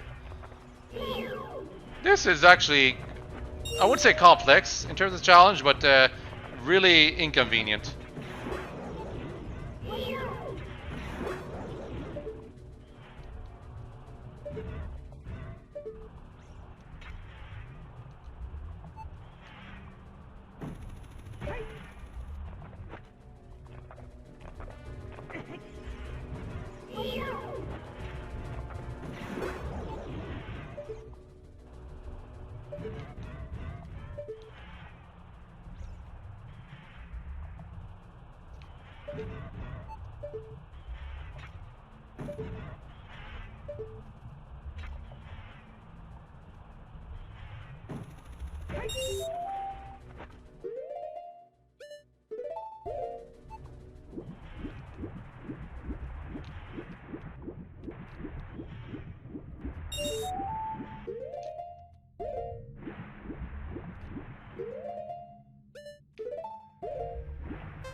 No, if the swimming controls weren't so crap, you'd just swim to catch the silver rupee. But no, the swimming controls are crap, and that's what makes this minigame so complex. Overly complex.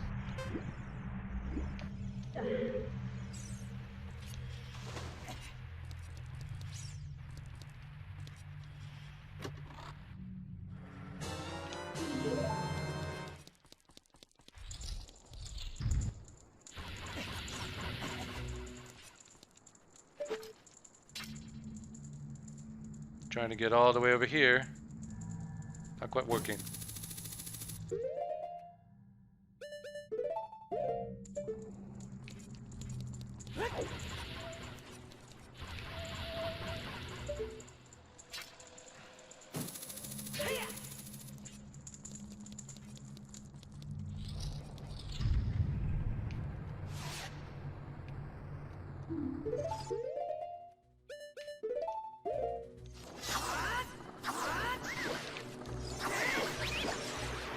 Yep, torch slugs again.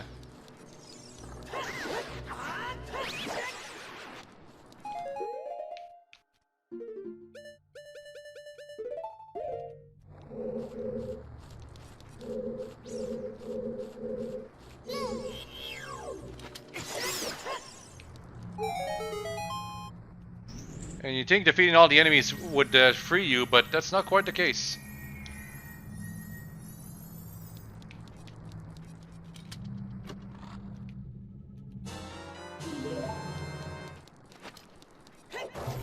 Gotta use the Megaton hammer to reveal a few more things.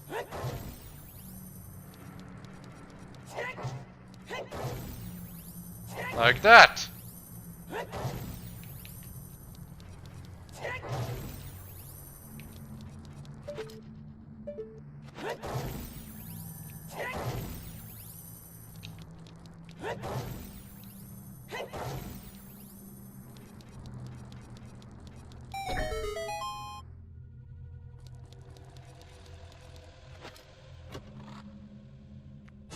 Small key.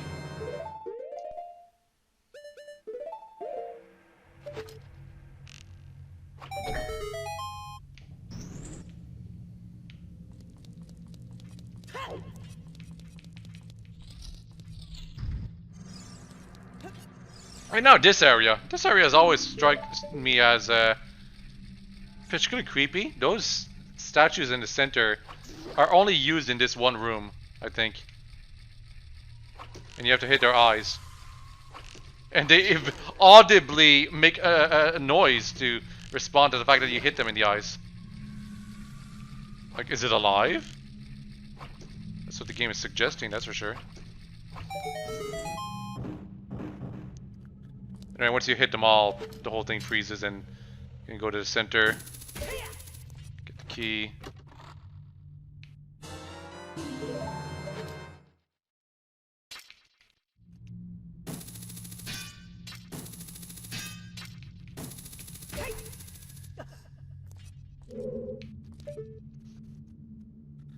Then you see that there's a second floor, but I'm not sure you can go there right away. Maybe you can actually.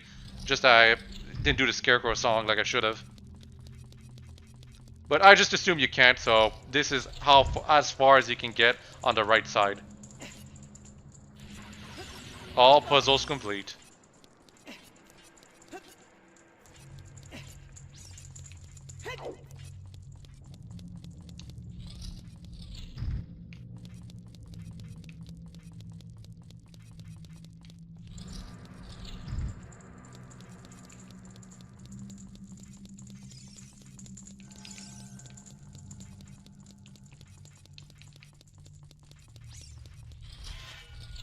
So, left side. Defeat all the enemies in quicksand and with a limited amount of time. It's Stalfos, so this could be tricky if you're not used to exposing their defenses. Just remember that Stalfos will always only focus on attacking you one-on-one if you stay targeting them, like I am right now. And that they love to attack you from a certain distance. Especially with the jump attack.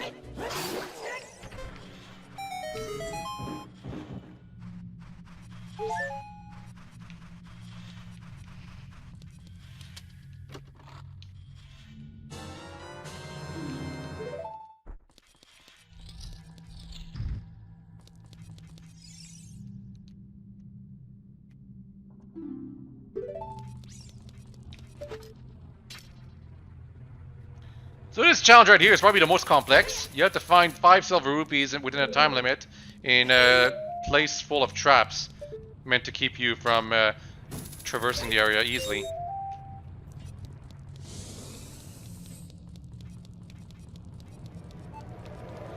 Also, ceiling master or wall master or whatever.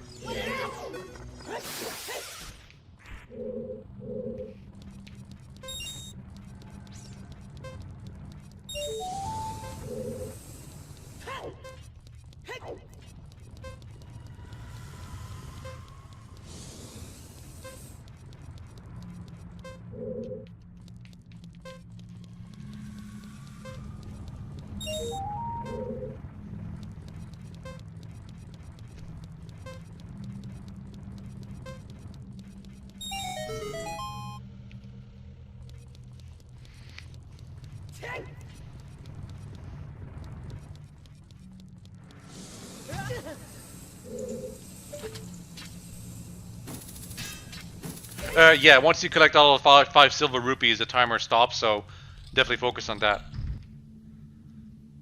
Without the necessary items, one will become confounded by impossible mysteries.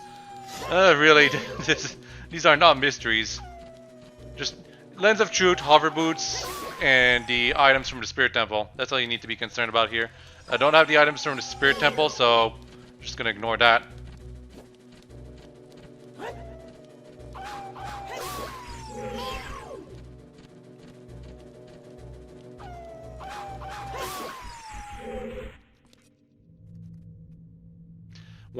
One with silver hands will be able to move this giant block. Well, I don't have silver hands. I just have normal hands.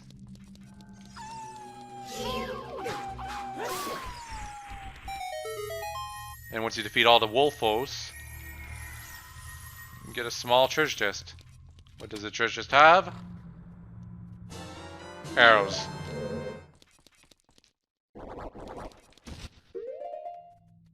And there's a fake door. Bombs. You want them? And it does nothing.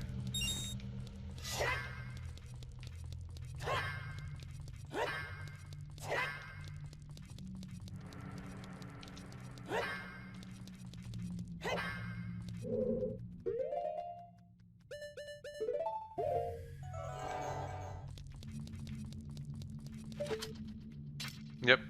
So Lens of Truth reveals that one of the passages high up on the wall has well, it's a passage, there's a switch on it, it opens a gate, you know, the usual. And that, now we're up here, and you can see that the scarecrow can appear right here. And I show it by playing the song.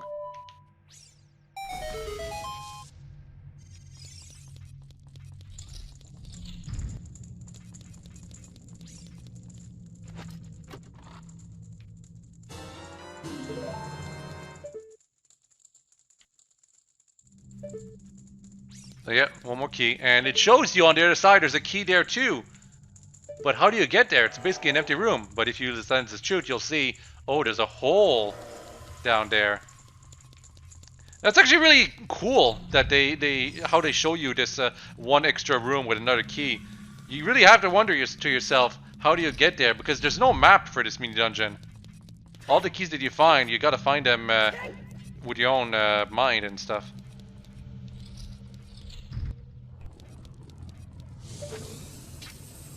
You gotta pay attention.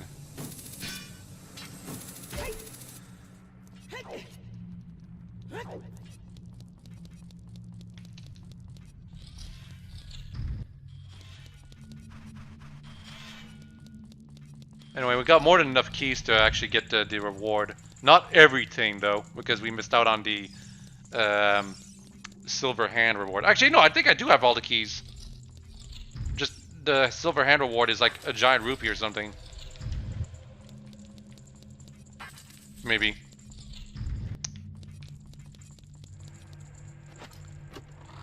So yeah. Purple rupee.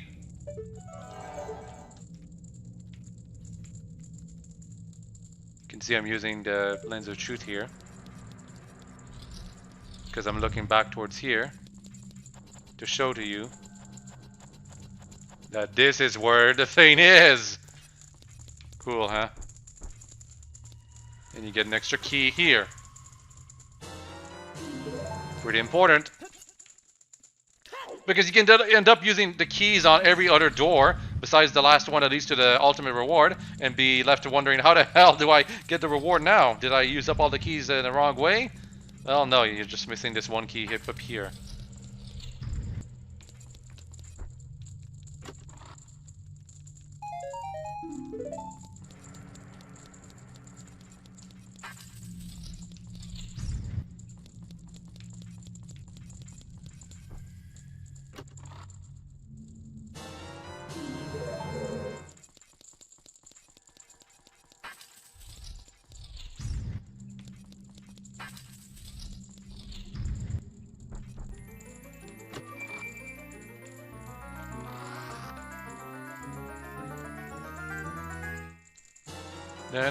The ice arrow.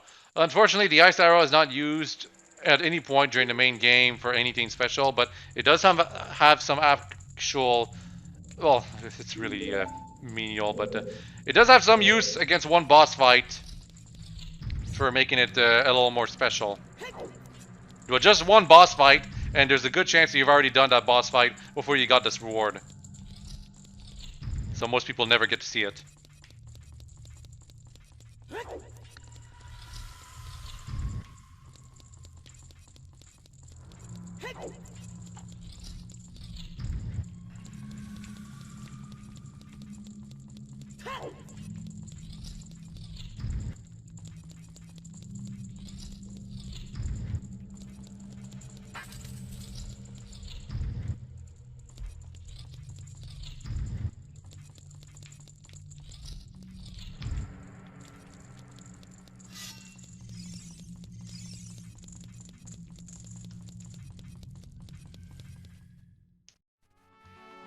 And every time you want to enter in that place, you need to pay 10 rupees. It's not a one-time payment.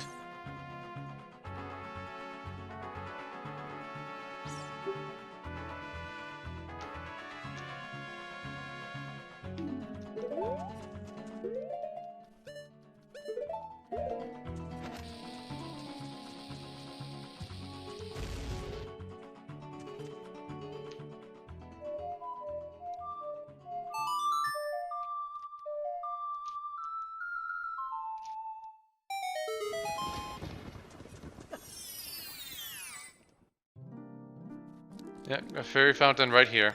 It was kind of bothering me. Like, you guys can't see it, but the game has a rumble pack functionality where it reveals holes. And when the game keeps telling you, hey, there's a hole here, through using the rumble function, you kind of have the urge to check it out even though you know there's nothing special in there.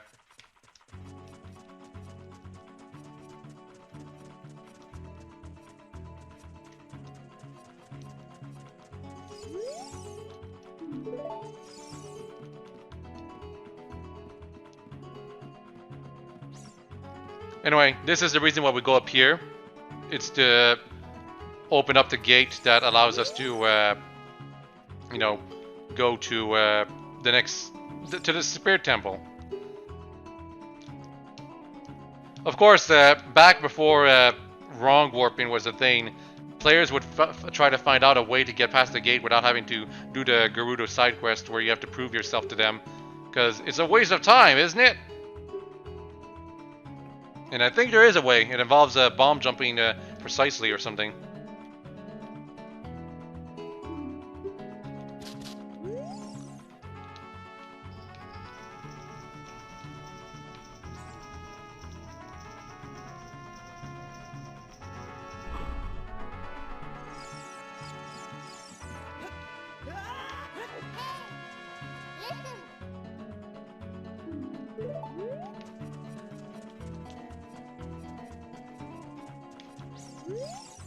Haunted Wasteland.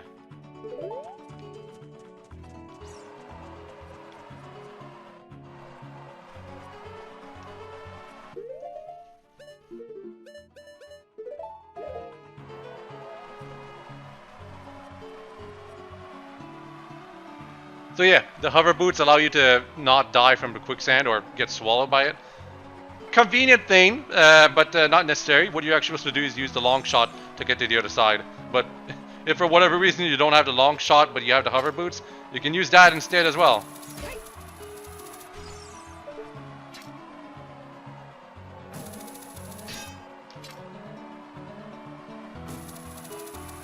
Like that.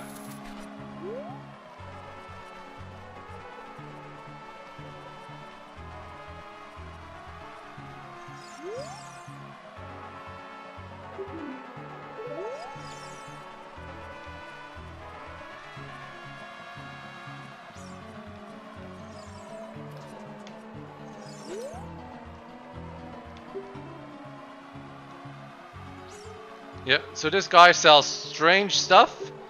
Unfortunately, his strange stuff is always the same exact thing. Bomb chews. And he sells them for pretty goddamn expensive price. But, you know, if for whatever reason you've used up all the bomb chews available at the town shop in the Child Timeline, this would be the place where you can buy some more. Like whenever you want.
Yep, I love this small spot right here. It's kind of cozy, especially when you consider the fact that the place you were in is constantly has sand in your face.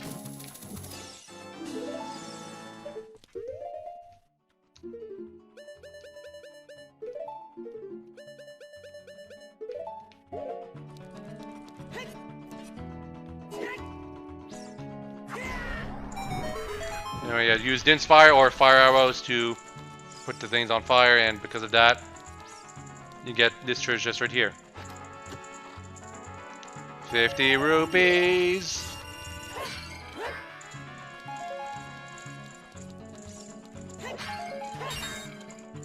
That's pretty much it. The Skulltula and 50 rupees. That's all you get for going down here.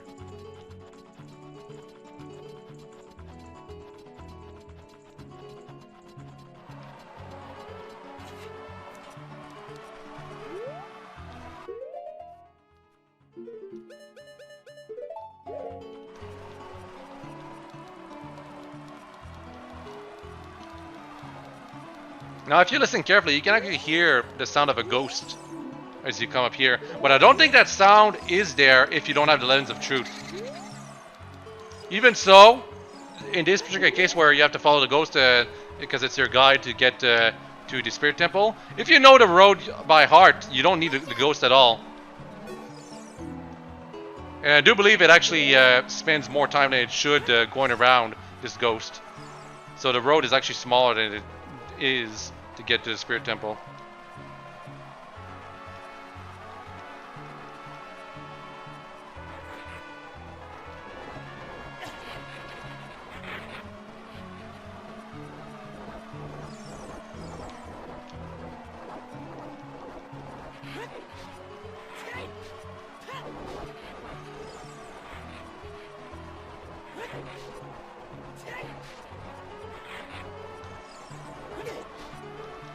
Damn levers.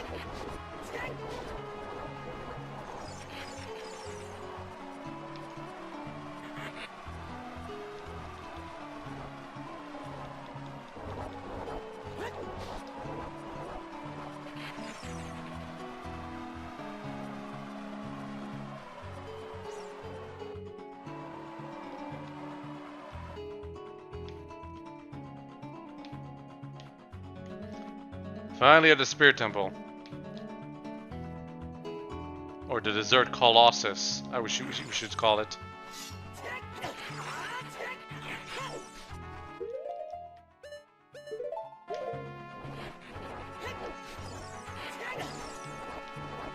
Now, I got Fafor's Wind and Din's Fire pretty early on in the adventure, but now it's finally time to get the third spell. And there's a reason that they kept it from you for so long. Naryu's Love, as it's called, is pretty cheap.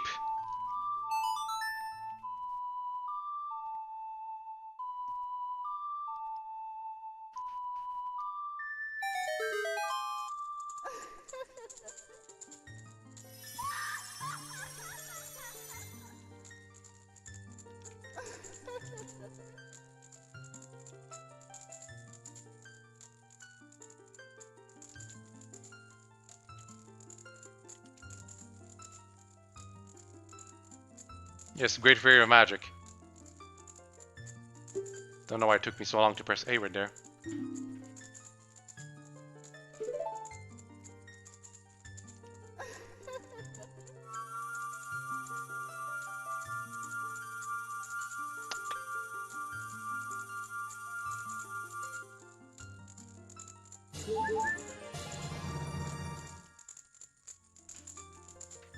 Naryu's Love. It basically makes you invincible. No limit. And that's what I mean by cheap. If you want to take out the challenge out of fighting enemies, you use Naryu's Love. That's all there is to it. Now, there is a drawback to using Naryu's Love. While you're using Naryu's Love, your magic meter is being used, quote unquote. And because of that, you can't use special arrows or other spells. It's also expensive to use in a sense. It's 48 magic. Also, that was the ice arrow I wanted to show. And here's Naryu's Love. This is the only time I'm gonna use it, so... yeah. In Smash, it's literally just... Zelda uses it for like a second, but... well, I mean, there's a reason for that. It's because she's basically invincible when that happens. And I just showcased there that you can't use the ice arrow while you got Naryu's Love in effect. You can use regular arrows, though. The reason why I'm saying this is because it becomes important to note in the final battle when you need to use a special arrow to damage the final boss. And because if you have Naryu's Love on, you can't use special arrows, you're basically stuck not being able to actually damage the final boss until Naryu's Love's effect is over. And it takes... Naryu's Love lasts for like 2 minutes. And 2 minutes in this game is... It's moving extra slow, so it lasts quite a while.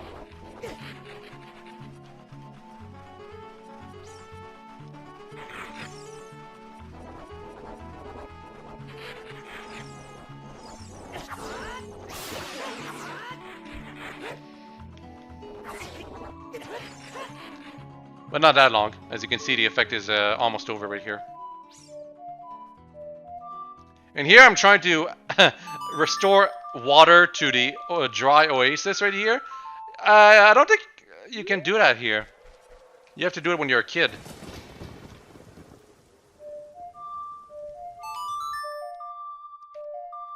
Not even with the Song of Storms that literally makes water appear through rain. Doesn't do anything. Actually, using the Song of Storms a second time just makes the rain stop. Unless, of course, it already stopped, in which case it just starts again.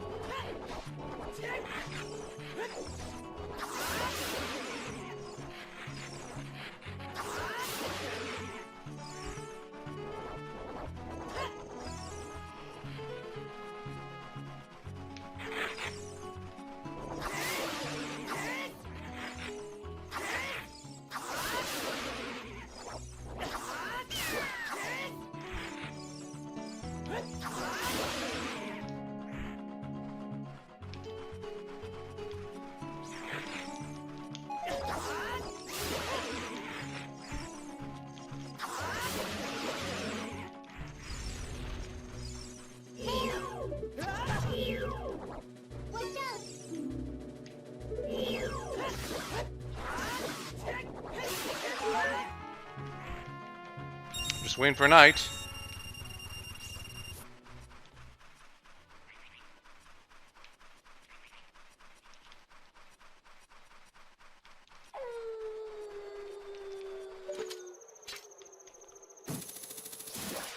Yep. And that's a 1, and there's several more that I'm gonna have to get later.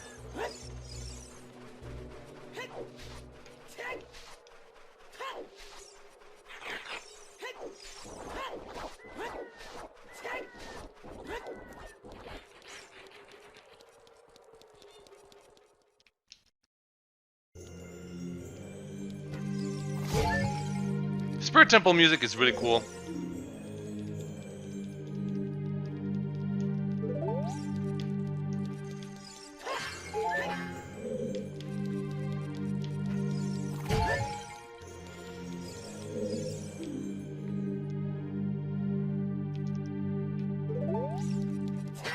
Unfortunately, you can't do anything.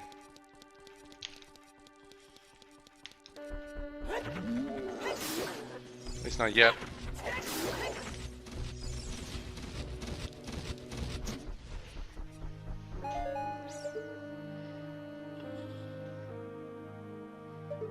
So yeah, the Spirit Temple basically completely blocked off to you as an adult. You enter, you see, and then you leave.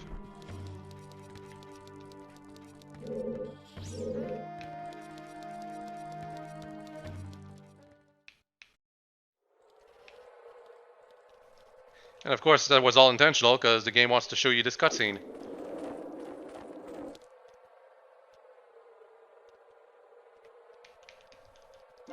Last time we have to see Sheik out here in the wilds. We'll see Sheik one more time after we're done with all the temples, but this is pretty much the last time Sheik shows up to teach us a song.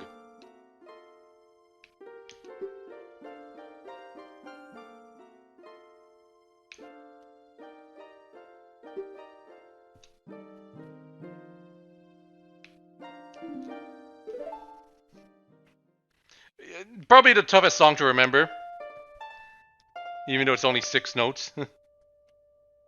Well, maybe not that hard, but for some reason when I was a kid, I found this particular song really hard to remember.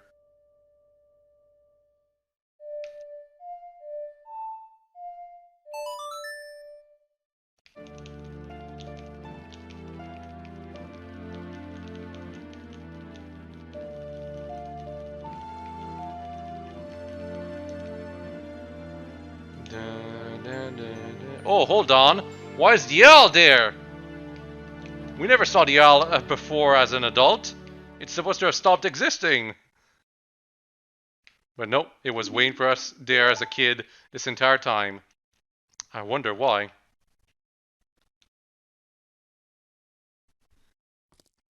Nope, can't approach. Not allowed. Too mysterious.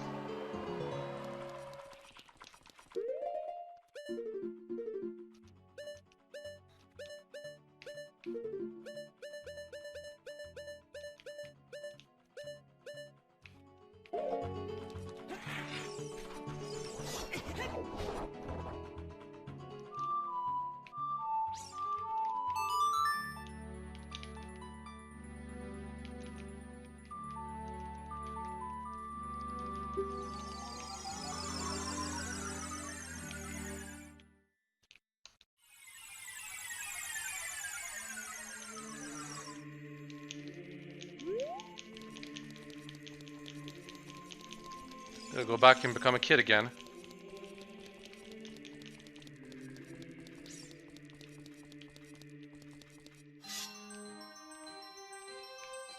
For the last time.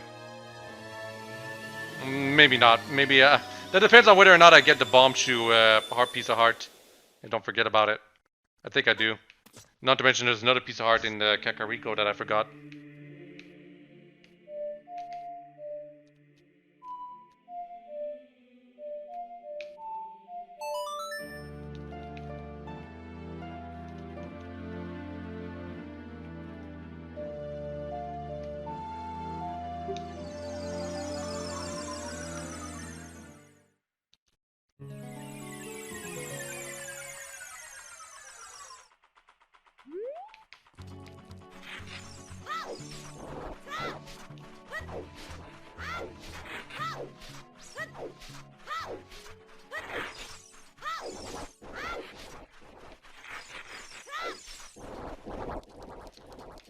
yeah, can't forget. This is the last. This is the last patch of soil that we have to do something in.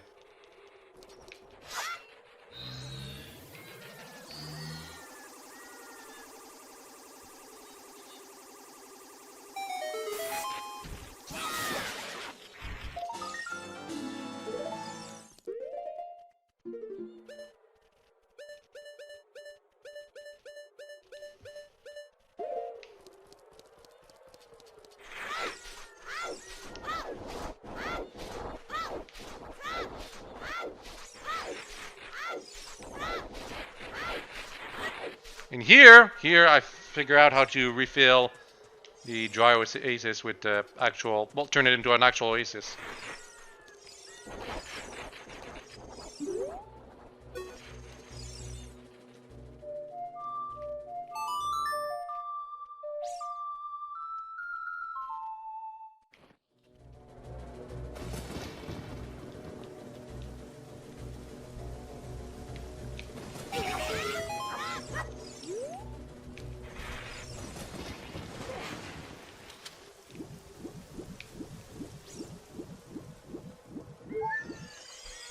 You get a bunch of fairies for your trouble. I don't know if it affects anything in the future. I think it does, maybe? Might just be a temporary thing, all things considered.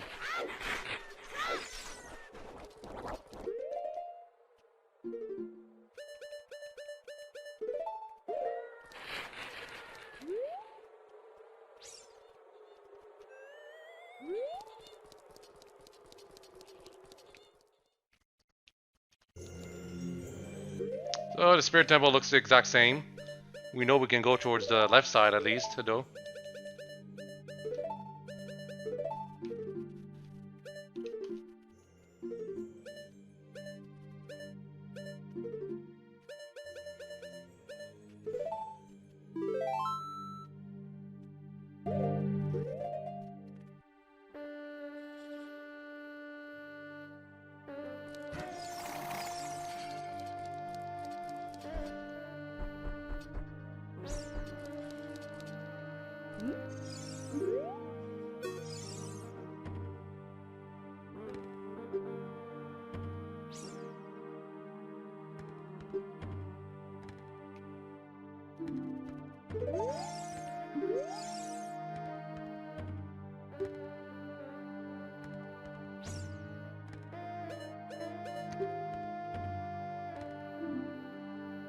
Yeah, Naburu doesn't want to answer any of your questions.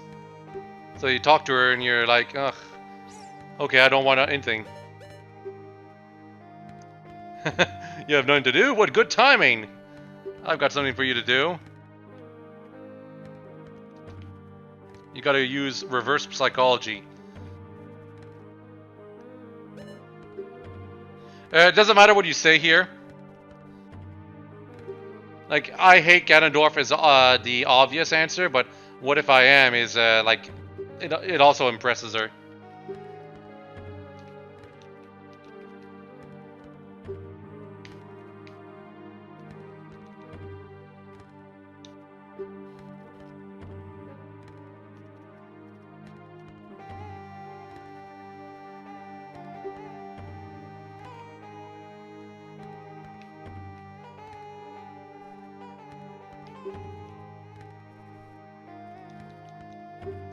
What is my name? And she thinks your name is dumb, so this is a perfect opportunity to have your name being Butthole or something like that.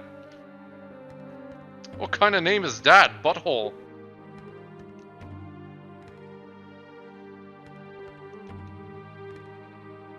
Of course, you can also call yourself Naburu, and then she's gonna be like, huh, Naburu? What kind of name is that?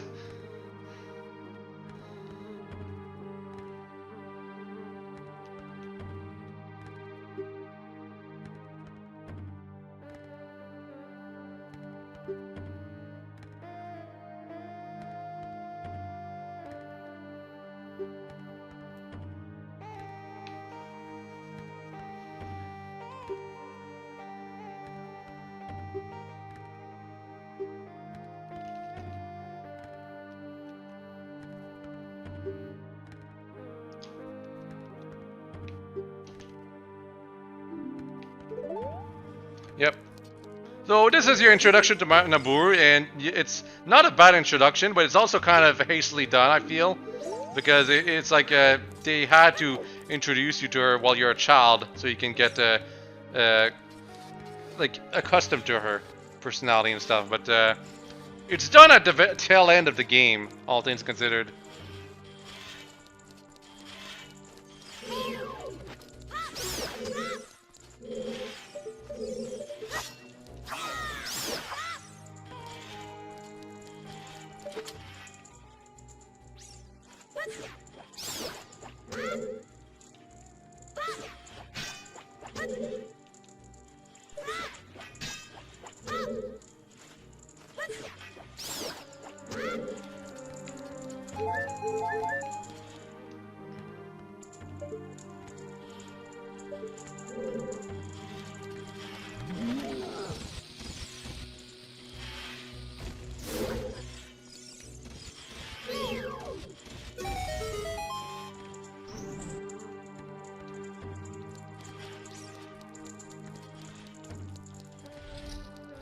As far as difficulty is concerned for the Spirit Temple, it's actually...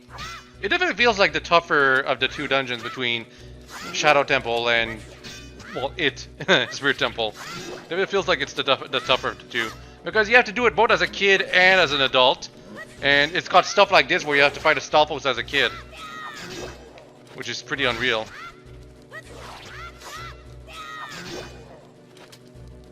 Because the Kukuri sword deals half damage compared to the Master Sword.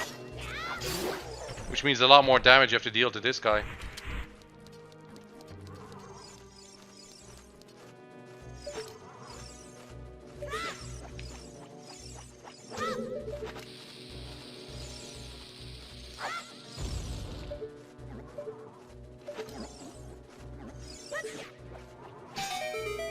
There's also the fact that puzzles are really complex. You know, relatively compared to the other temples. But some would say that the boss of the Shadow Temple feels more like the final regular boss before the final boss. Well, regardless of how you feel, we're actually gonna beat this temple before the Shadow Temple. Just because we're doing them slightly out of order for the sake of showing the cool thing you can do with ice arrows against the boss of the Shadow Temple. Anubis! This is a unique enemy you don't really see in any other game. And its only thing is that if you don't attack it for a while, it'll shoot fire at you. But it's also vulnerable to fire. As in, it dies in one hit to fire.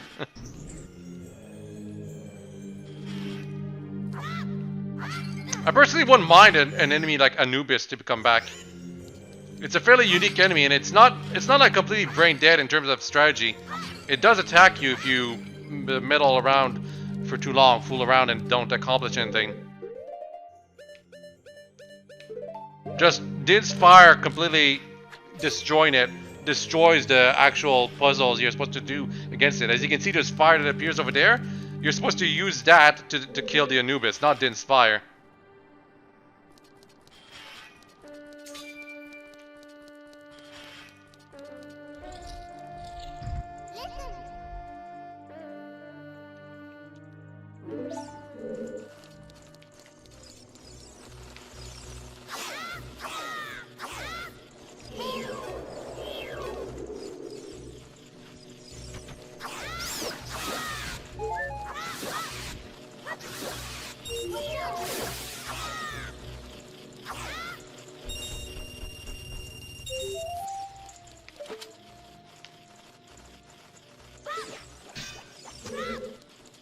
Gotta get all the silver rubies.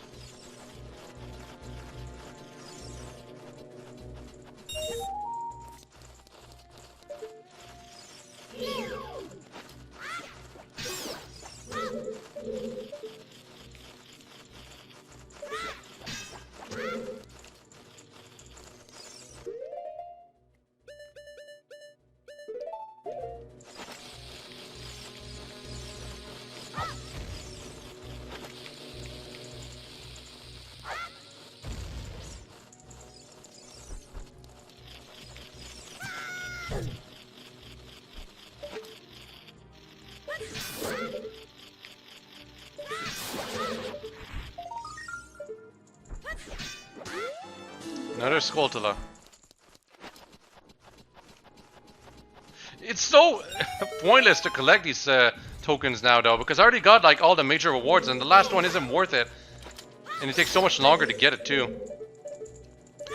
So every time I see myself getting a Skulltula, it's like it won't matter until I get all of them, and if you don't know that you're gonna get all of them, it is no point to getting like all the ones that you're getting right now. I'm glad that we still get use out of the Deku Stick even this far into the game, at least.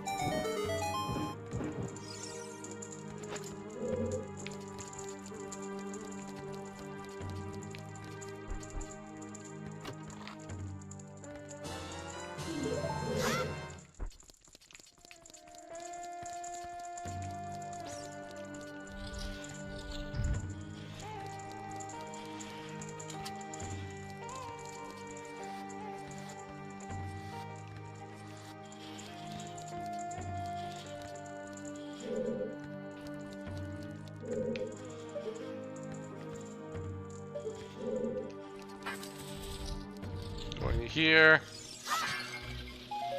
More Skulltulas.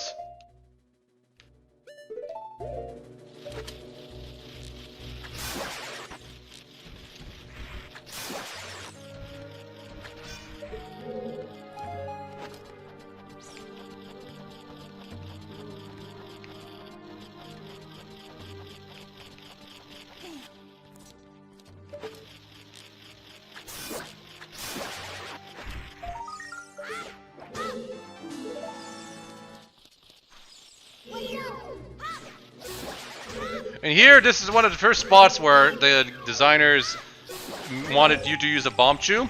There's only one other spot in the game where you have to use a bomb chew. But here, they screwed up. You don't actually have to use a bomb chew to blow up that wall up there. Unfortunately. A well-timed bomb would be good enough. But I use a bomb chew anyway, because why not? I've got a ton.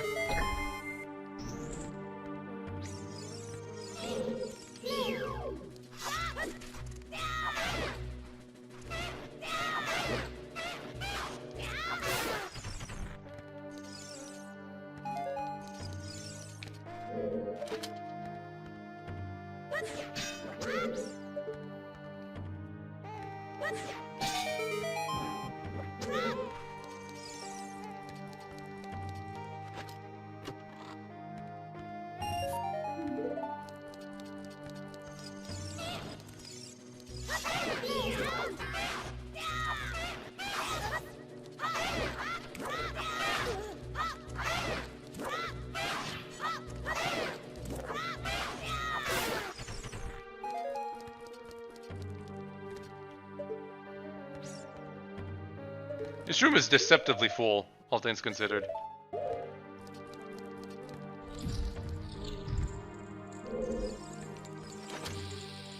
And I think I missed the church just in there, but it's not that big of a deal.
Yep, gotta use the bombs to get rid of those enemies because those are annoying.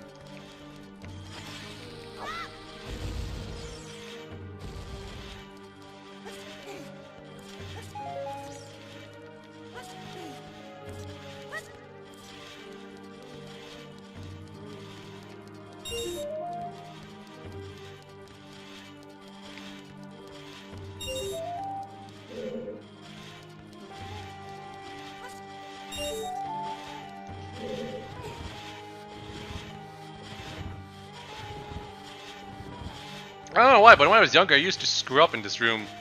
Not sure how. Guess I just ended up wasting a lot of time. And somehow.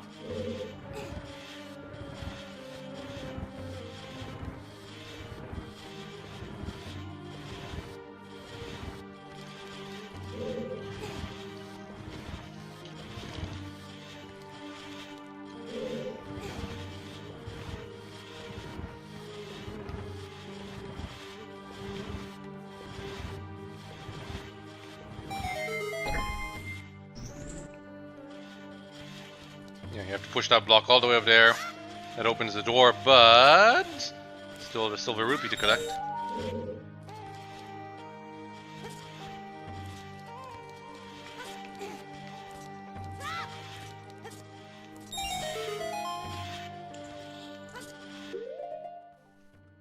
Oh, hello.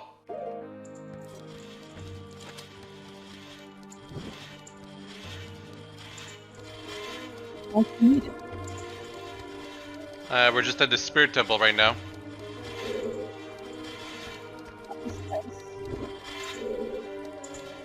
Hold up.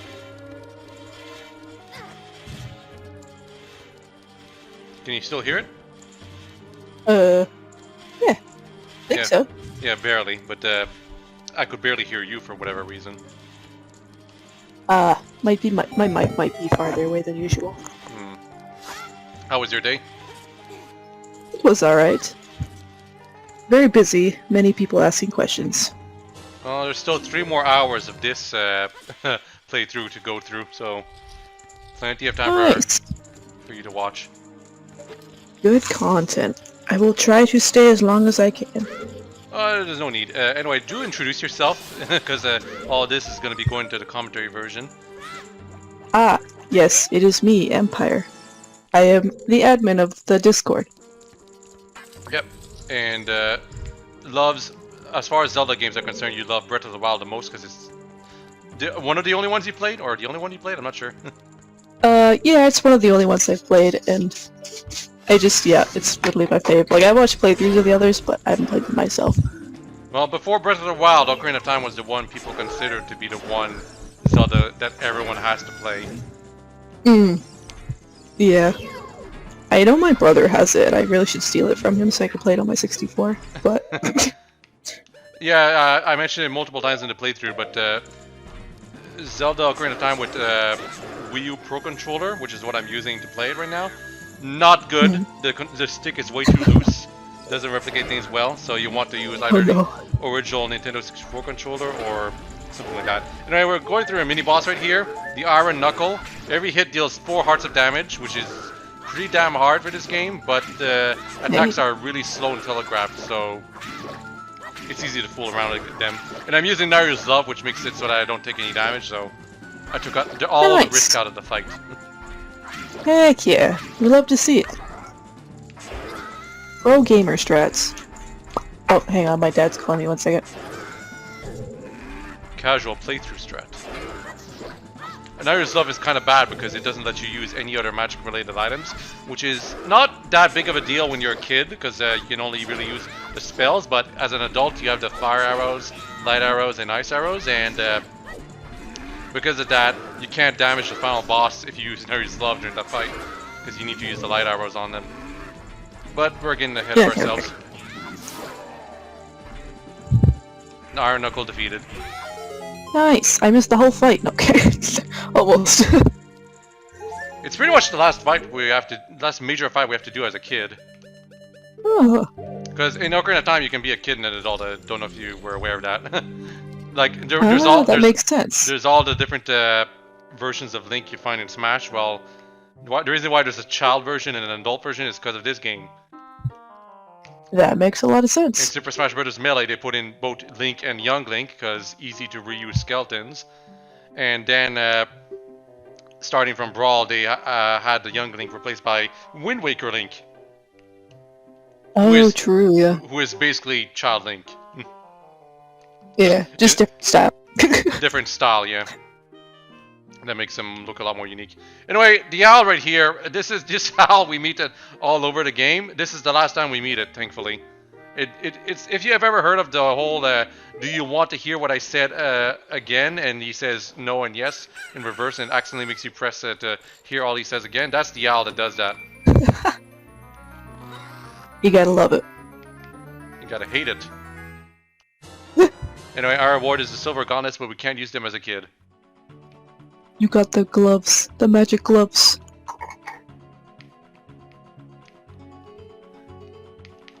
You went through the entire temple and found a pair of gloves that you could buy at the store.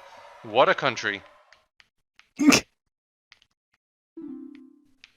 But seems there's trouble about. Naburu, who we met earlier in the Spirit Temple, you weren't there to see it, is being captured by the two witches that the owl just mentioned to us. Great plot device. Ocarina of Time is not too great.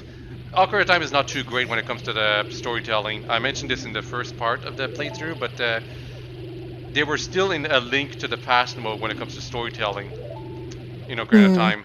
By which I mean virtually no character talks to each other in this game, besides to you, the player. You could see Naburu trying to talk to the witches here, but they didn't say anything back. That's emblematic in the entire game. You never see NPCs talk to each other. They only ever talk to you. And because of that... You mean it's able to talk to people? Yeah, because of that device, the way they talk to only you and no one else, it feels the world feel extremely flat to me. And if you play any other Zelda after this, they immediately stopped doing that and had NPCs talk to each other, which just immediately makes the NPCs feel much more alive. But in Ocarina of Time, they only ever talk to each other. And whenever they say they'll talk to another NPC, they'll say it while talking to you, which makes it feel like they never do. But as I said, that's because they were still in a Link to the Past mode, which A Link to the Past, its storytelling was also kind of rigid and flat that way, but it made more sense in 2D where there weren't cutscenes and stuff. Yeah.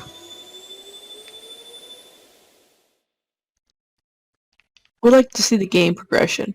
Well, after I upload this playthrough and then Majora's Mask on my channel, you'll be able to immediately watch the one game after the other. Or you could do it with any other playthrough on the internet. These are popular games after all. But just...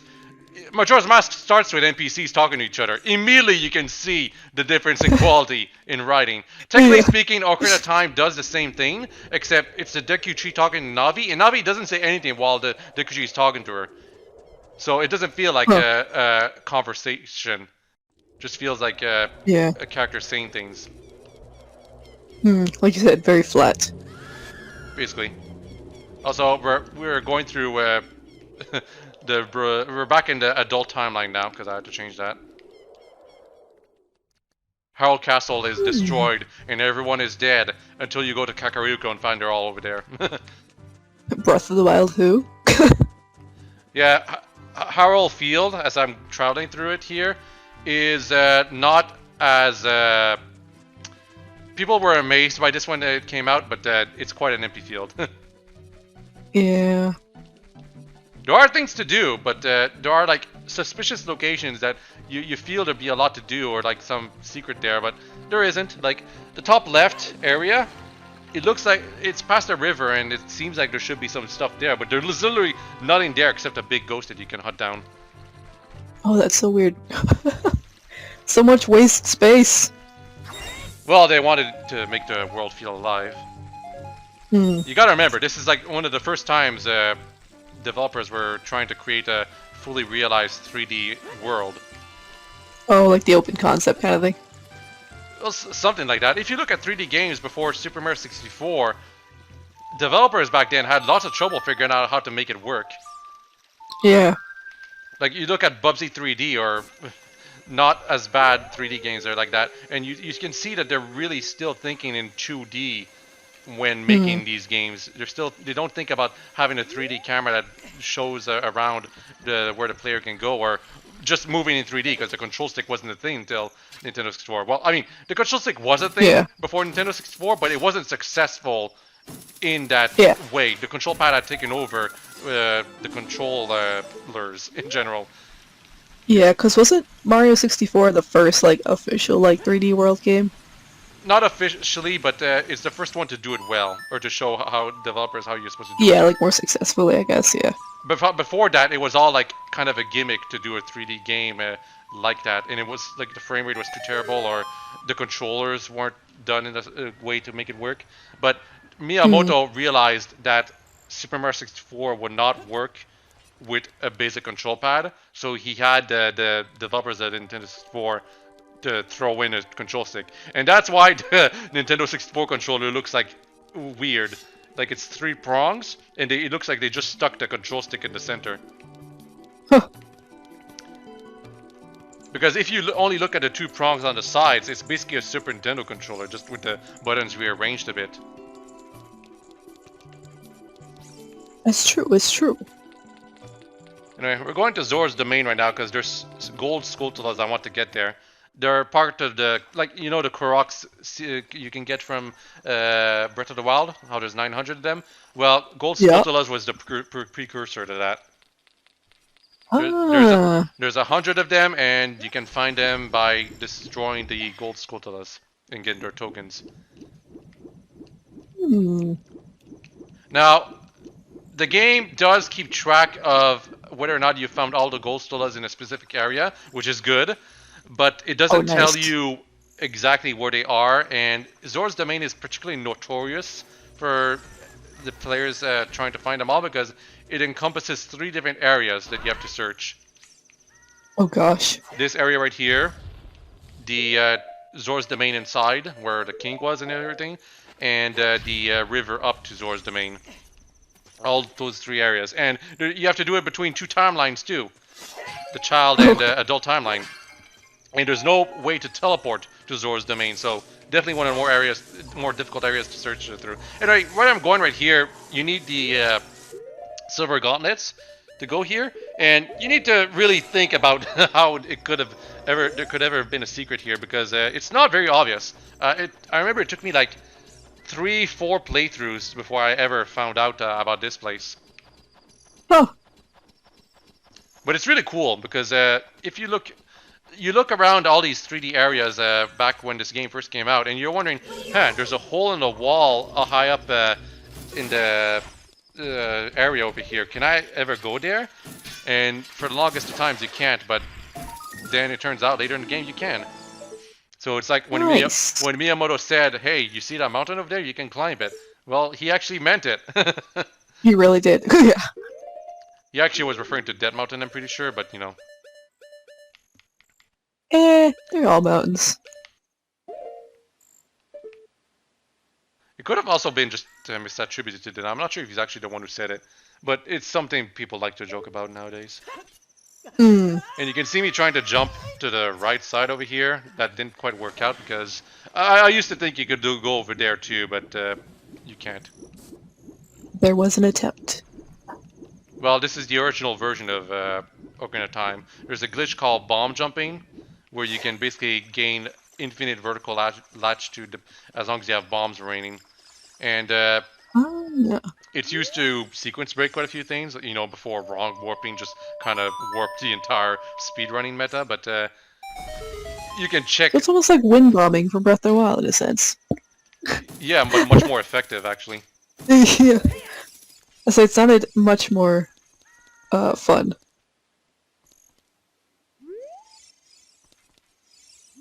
And here I'm top of this rock, but there's nothing here, I believe. Because there's still a Skulltula I have to find, unfortunately. And for whatever reason, I've forgotten which one that I need to find. I know because I'm watching, but back when I was playing, I must have forgotten. Yeah.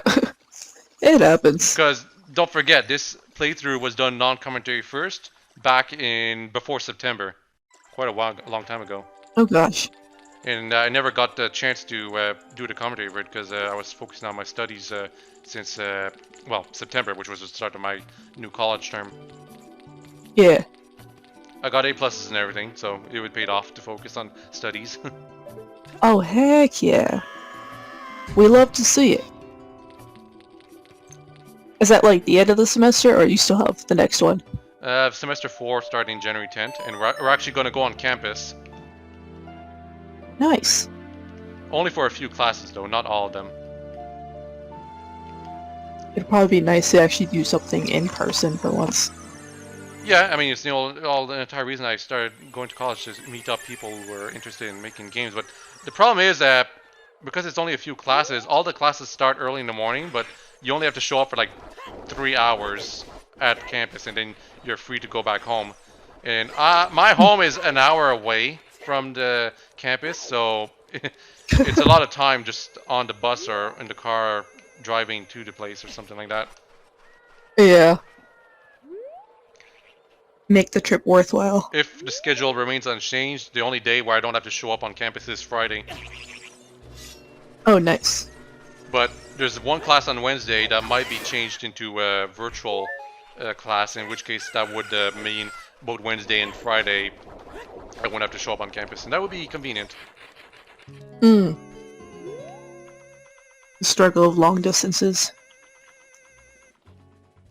Yep.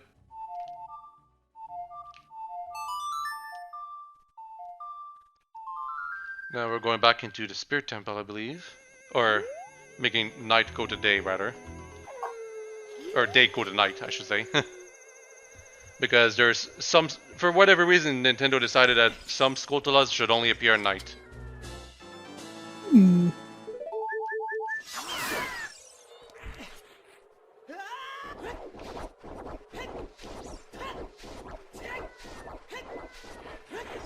We all saw the one over there. If we were paying attention. Yeah. Zoomers always appear, which is annoying, but gotta deal with them. You can use Naryu's love to make yourself invincible, but they'll still stun you. So, it doesn't change anything. I should mention is right now, if you kill enough of these Zoomers, or whatever they're called, a big one appears at some point. I think they're not Zoomers, I think they're... I can't remember their names. It's a fairly simple name, but honestly, they're just annoying enemies. That's all we're gonna call them. Gotta have those annoying enemies. Well, it's because they're enemies based on the design of a 2D enemy, and they try to incorporate it into the new Zelda because it's just because it's a 3D Zelda doesn't mean they can't incorporate it. But the problem is the enemy was just frustrating in the 2D games, but in a 3D game, it's a lot more annoying. Especially when it keeps respawning over and over. And the reason they did that is because if it only spawned a handful of times, it would be way too easy to avoid. That's true, that's true. Anyway, played the Nocturne of Shadow. I guess I want to do the Shadow Temple before finishing the Spirit Temple. Huh. That's a strat, I guess.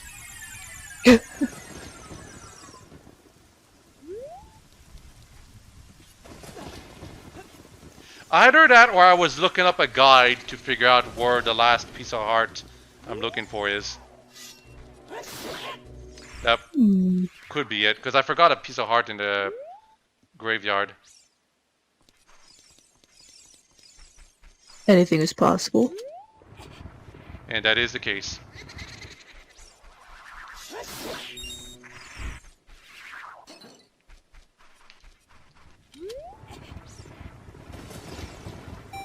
There we go. Nice. Just fall down here, piece of heart. Well, a zombie, but then a piece of heart. Redeads will insta-freeze you in place if they just take a look at you. But if they're crouched down like this, they have to get up before they do that. And if you play the song right in front of them, they get frozen. Good to know. 3 pieces. There's another piece that I'm missing, and that's in the Bomb Shoe Gallery in the Child Timeline. And I might get it right now, I'm not sure. Because clearly what I'm trying to do right now in the gameplay is I'm trying to get 18 heart containers, because I only have the Shadow Temple and Spirit Temple left to do, and both of them will give me a full heart container when I beat the bosses from those areas. So I'm wondering right now, I found all the heart containers, haven't I? Why am I missing one piece? And apparently I'm just going to do the dungeon right now instead of going through get the last piece of heart. Which makes sense. Yeah, might as well. Well, it's because it would require me to become a child again to get the other piece of heart, and that would take a bit too much time compared to just going down the graveyard and getting the piece of heart that's right in front of me. Yeah, a little tedious. So I've got the hover boots here. I can actually just walk all the way to the other side here. Normally you'd have to use the hook shot though. Oh, that's true. Doesn't this one have like the iron boots too that you can walk underwater with? Yeah, you have to equip it through the menu, which is really annoying. Takes a lot of time. In the 3DS version, they turn into an item that you can equip through the in game without having to pause in the menu. The hotkeys kind of thing. Yeah. Because Nice. Nintendo officially apologized for having the water temple be so exhausting to play through because of the fact you have to keep going through the start menu just to equip the iron boots to sink to the bottom of the pool and then come back up and then unequip the boots and stuff like that. Oof. Because you have to do it several times to complete the dungeon, which is something. But if you keep screwing up and not finding all the keys and items you need to find, then you keep doing it over and over and over, and it becomes extremely grating the more you have to do it. But anyway, enough about the water temple. Let's do the shadow temple. There's a secret right here. Secret tunnel. I've already got the mini boss done for this dungeon, but now I've got to complete the dungeon itself, and thankfully that's more than half of it. It's like 3/4 of the dungeon is after you get the item, so quite interesting. But it's also because the hover boots aren't that useful. The whole shtick about the hover boots is that for 1 second you get to walk on air, and that allows you to go places. You also have less traction than your normal boots, but it's just for styling, you know. Yeah, basically, it's not as inconvenient. It's not as inconvenient as the iron boots because the iron boots basically make you incapable of jumping and incapable of running. So yeah, they make you like really slow too. Yeah, the Pegasus boots at least let you still run, just you have less traction, so it's a little more inconvenient to turn and stuff. So you can play with them casually if you really want. Gotcha. But in terms of actually solving the puzzles in this dungeon, the hover boots aren't necessary if you know how to make long jumps and use the bomb jump glitch.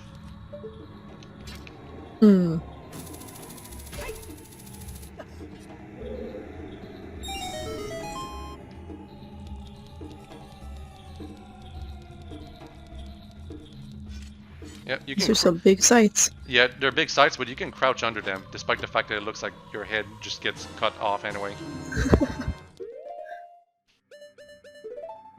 And it only deals like 1/4 heart damage, so even though they're big, they're not very strong. That's good at least.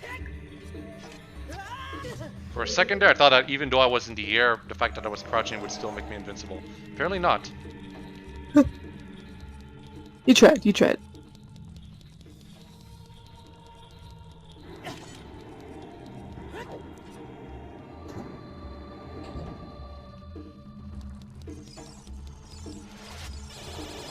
to the other side. It's a room full of mummies, and mummies are essentially just re-deads. No difference. I think they're a little more flammable. That's the only difference. Gosh. Do they stay dead, or they like dry bones just come back after a few seconds? No, re-deads I've always just once they're dead, they're once they're destroyed, they don't come back. Nice. You're thinking of the Stalfos. Those are the enemies that come back if you don't destroy all of them in a room. Oh, true. They do exist in this game, Stalfos that come back if you don't destroy all of them, but there's only like 2 rooms in the entire game where that matters.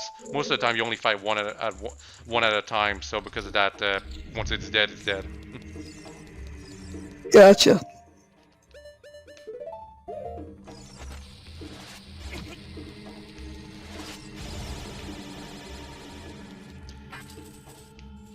Yeah, that one wall, you had to bomb it instead of running right through it. That's a gotcha moment the developers use in this game, because the lens of truth allows you to see fake walls, but then you start getting accustomed to like believing that if there's a wall that clearly is blocked by something, it's clearly got to be fake, so can just walk through it.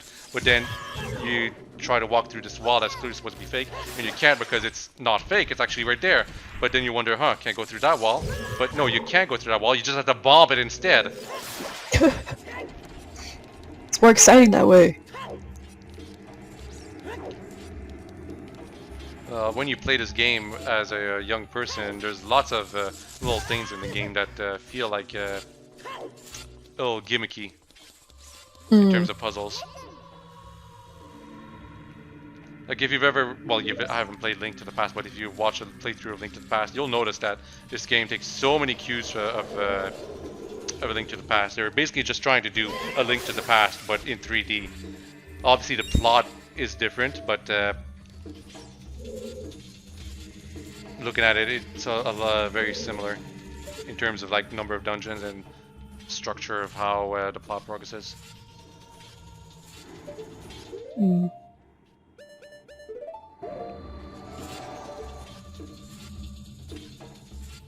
I'm looking through the lens of truth to show that there's invisible platforms down there. Nice. Those guillotines, they don't kill you instantly, but they might make you fall into the pit below, which would force you to go back to the beginning of the room, which is annoying. Yeah. We hate that. And you might think the beginning of the room is just the start of this room, but no, it's all the way back to the floor above, because we haven't gone through a door for a while. Oh jeez. Play the Sun Song, because here and there's some secrets that allow you to summon a fairy for a quick health refill, which are pretty neat. Sometimes though you have to play the Song of Storms instead, or Zelda's Lullaby. It's not consistent at all, unfortunately. Yeah, just depends. Like, they couldn't make up their mind between Zelda's Lullaby, Sun Song, and Song of Storms in this game for like special optional rewards for playing the songs randomly. I believe in Majora's Mask it was a lot more consistent. The Song of Healing. That's the song you use to make a fairy appear to get more health.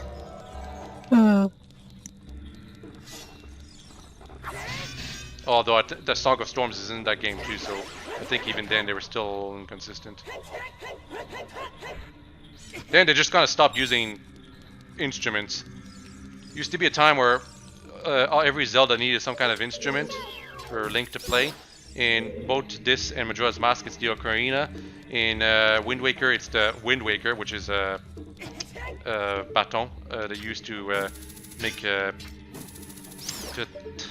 a little busy right now.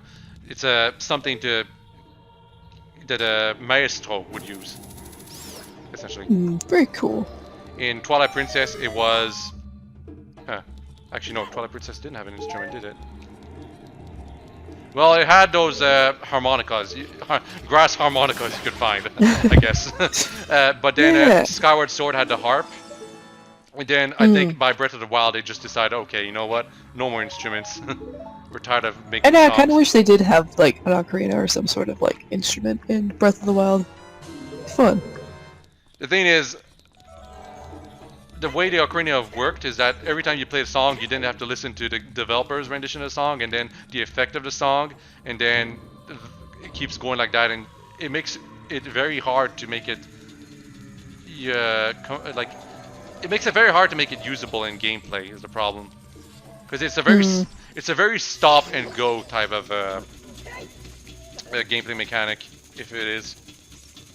Yeah, they could have made it like an optional item, kind of like you find it in like a chest somewhere, or you beat an enemy for it or something. Yeah, so an instrument that you can play and make up your own songs, but they don't have any effect. That would be neat, because you can't do that in this game in enough time in Majora's Mask. You can play just random songs that, as long as they're not actual songs that the game expects you to play, you can do that and have fun with it. But yeah. Then what kind of title would they use for the game? This is true. Technically speaking, though, the instrument thing started with A Link to the Past. Or, no, it started with the first Zelda. First Zelda had the flute, but it was only one song. Then, A Link to the Past also had the flute, and it was shaped like an ocarina, but it was called the flute for whatever reason. It also had only one song, and then Link's Awakening had an ocarina. It had 3 songs in it that you had to select manually, kind of annoying. And then Ocarina of Time, 10 songs. Majora's Mask also 10 songs or something. And yeah, Twilight Princess was the odd one out that, for whatever reason, didn't have an instrument. Except for the grass that you can pick up and make a song out of. Wind Waker had all the different tunes, and quite a few of them too. Oh, Spirit Tracks also had lots of songs. And it was quite annoying because you had to use the DS microphone to sing them, so if your microphone was in bad quality, you were in for a bad time. But I never had a problem with them for whatever reason. Maybe I'm just lucky. I only had one DS that had a problem with that. It was like one of the OG, like, grayish silver ones, like the first models. The fat DS. Yeah. I remember playing Mario Kart and trying to blow up the balloons, and you could not blow up your balloons. It was the worst. And then the AI gets to you and kills you in one hit because you only start with one balloon. I thought that was a neat idea, to be honest, because some players might not actually bother blowing their balloons yet and just immediately go for an item and then see if they can catch another player off guard. Right. Especially if they're having trouble blowing their balloons, but obviously if everyone's good at blowing balloons, they'll always get their balloons ready before you get to the other player. Yeah. It would have been fun if they brought a feature like that back into like the new Mario Kart, but instead of like with the mic thing, since that doesn't exist on the Switch, you have to like hold down a button to blow up a balloon or something. That'd be pretty fun. Actually, I think Mario Kart DS is playable in the Wii U Virtual Console. It does have a microphone somewhere, I believe. I think on the gamepad, I think. Yeah, probably. It's weird though, because I don't think I ever would have used it in any other game. Yeah, I don't recall. Then again, I don't play too many games. I'm pretty selective, and I'll play the heck out of them.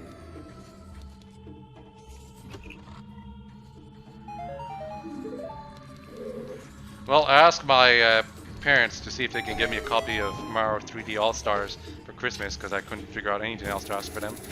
I remember Toys R Us still having some copies last I checked last year.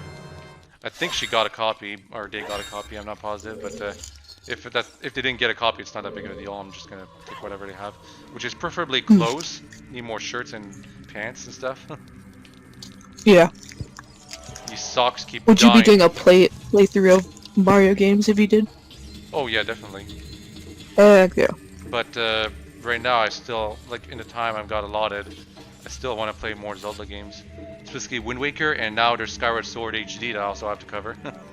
But I probably have to play them non-commentary first, like I did with Ocarina of Time. And well, not Majora's Mask. Actually, Majora's Mask I already did all the commentary because Majora's Mask I actually enjoyed playing a lot, so I knew I would not be able to help myself not do commentary. Sometimes you gotta.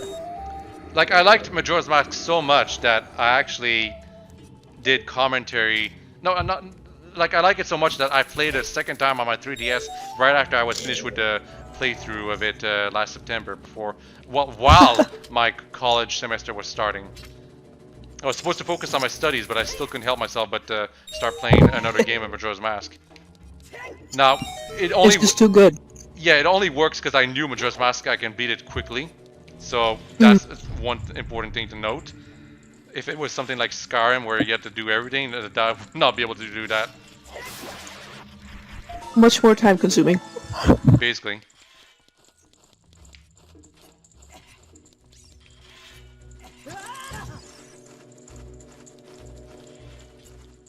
And we're climbing back up in the Shadow Temple right here. Gotta go to the top. Destroy the keys, which are bats. Really annoying. Oh yeah, keys. Very obnoxious. And the game gives us bomb flowers, which are basically bombs that you can pick up whenever you want. They're right here in this Shadow Temple in the middle of nowhere, and it's supposed to be only the Gorons can grow those things, but nope, here's some bomb flowers right here. Because you need them to get the small key. It's weird, but up until this point in the game, they have not made it possible for you to pick up small keys except in treasure chests. Now all of a sudden, starting from around here, small keys, you can just get them as an item on the ground. It's really weird. It is pretty bizarre. I suppose it's because they weren't confident enough that you would get them. Like, you could easily miss them, I suppose. Yeah, maybe. I do believe if you just, like, leave a room that has a small key on the ground and come back, you just have to do up the puzzle again. So it's not that big of a deal. But being in a game designer course, you have to think about these things if you're doing a puzzle in a place. You have to think about how it's going to be like if the player fails and has to go back. Because I had to do like a level for my level design class, because of course. But like I'm thinking of, there's a checkpoint, then you go through a sequence where you ride on a giant statue and you have to avoid obstacles as you go to the other side. And at the end, the statue stops at the goal point. Sounds nifty, but if you die, you go back to the checkpoint. But I didn't program the statue to go back to the checkpoint to wait for you. So all of a sudden, you've got nowhere to go. No, you can't go on the statue because it's all the way on the other side already, and you're basically your Uber left without you. You're basically doomed to start the level all over. Oh no. So because I didn't have the time to program it to work the way I wanted to, I just ended up doing a bunch of statues that you have to follow. Oh, right here. This is one of the other features of the hover boots. And the iron boots while we're at it. There's these things that blow air. And if you have the hover boots on, you get carried away by them very easily. If you've got the normal boots on, you can fight it off a little bit, but not too much. And if you've got the iron boots on, you can keep walking at your own leisure. So this is one of the few instances where having all the types of boots is actually really useful. Nice. You can use the hover boots to walk to the other side here, but if you look carefully, you can see that thing there that you can hook shot to, which is what I did.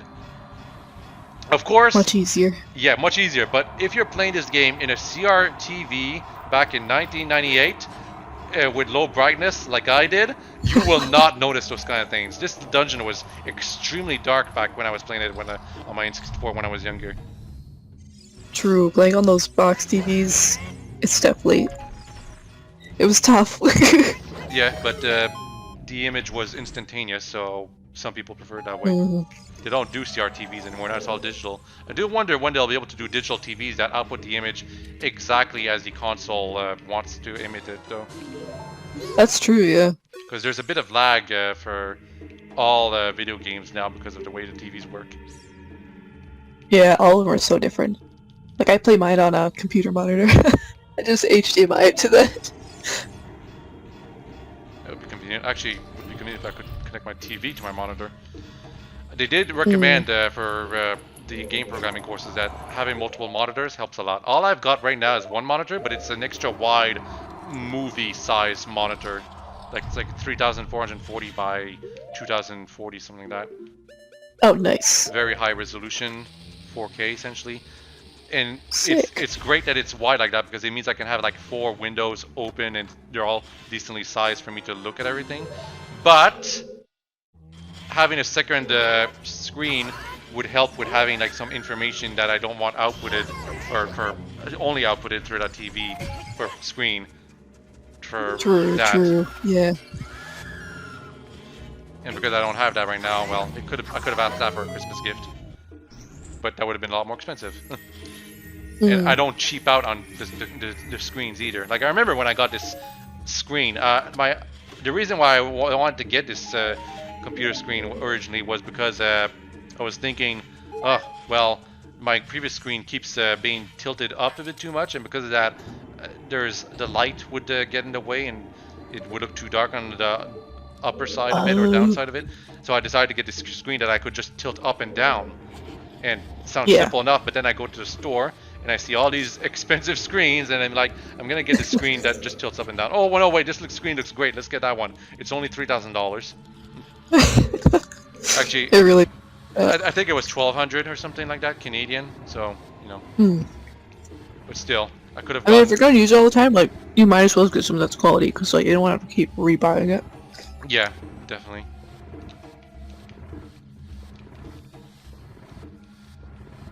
and I've used it since, and it's big enough for me to work with. But I could still use an extra screen. Some people recommend like 4 screens.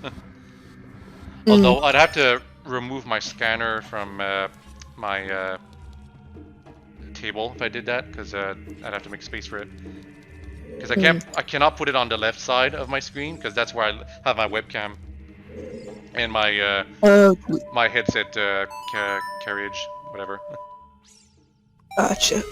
Technically, you could say I have 3 monitors in a sense, because I have my computer screen, I have the monitor, and then my drawing tablet. I have a new drawing tablet that's like an actual LED screen. That's another thing I wish I could get, because we're going to have to work in teams next semester, and there's 2 people have to be artists minimum, and 2 people have to be programmers minimum. And if there's any other extra members, they can be, like, it can be teams of 4 or 5. If there's an extra member, they have to be an artist. So 2 programmers and 2 or 3 artists. And I had to draw with a mouse this entire semester on the technical drawing course. Not fun. So having a tablet would be really good, but I wouldn't cheap out on a tablet either. I'd want an expensive one, and expensive tablets can run like up to $2,000, or maybe even more if you're going for really, really expensive ones. True. I got lucky with mine. I have a model, it's called XP Pen. It's about $200 on the market, US dollars, but I got mine secondhand for $119. Like, I'd like a screen on my tablet. Does yours have a screen on your tablet? Yep, I have a screen now, because I used to have an old one that was just like the traditional like tablet where it didn't have a screen, but I just upgraded like 2 months ago to this one, and it's honestly the best purchase I've ever made. How much did it cost you? 200. Well, it's on the market for 200, but I got mine for 119 secondhand. Cool. 119 is a steal for a tablet with a screen. What's the resolution? Oh, right. What's the resolution of the Yeah, tablet? I think it's well, it's 11-inch screen, and I think I don't remember what the resolution is. I'd have to look. I can look it up, see what it is on the thing. Well, in the meantime, in the playthrough, I'm already in this boat to hell. And if you spend too much time fighting the Stalfos, you will in fact lose track and fall down into hell when you reach the end right here. Although Navi pretty much warns you right here. The ship is sinking, an abandoned ship, and you got like 4 seconds to react. The thing is, if you're taking off guard, you might end up jumping off the wrong direction. Because of that, you end up falling into the abyss below, and then you have to start everything over. Fun. Oh gosh. The resolution is 1920 by 1080. So 1080p, pretty good.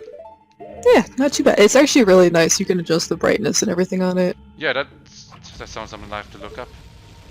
Yeah. Because for $200, that's definitely something I can afford for a tablet of my own. And I say, do you use Amazon? I can drop you the link if you want. That would be nice, thank you. I do use Amazon, but I could use like Newegg or other sites if I really want to. Yeah, this will just have like the title and all the details in it, so. As long as it can be imported into Canada. That's all it needs, really. Actually, it can't. I think it can, because when it came with mine, it had like 4 different plug outputs came separately.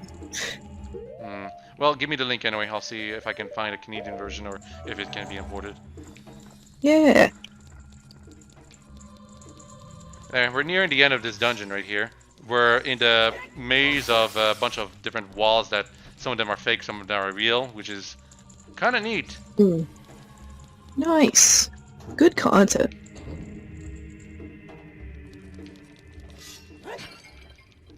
Oh, do you play Minecraft? I do.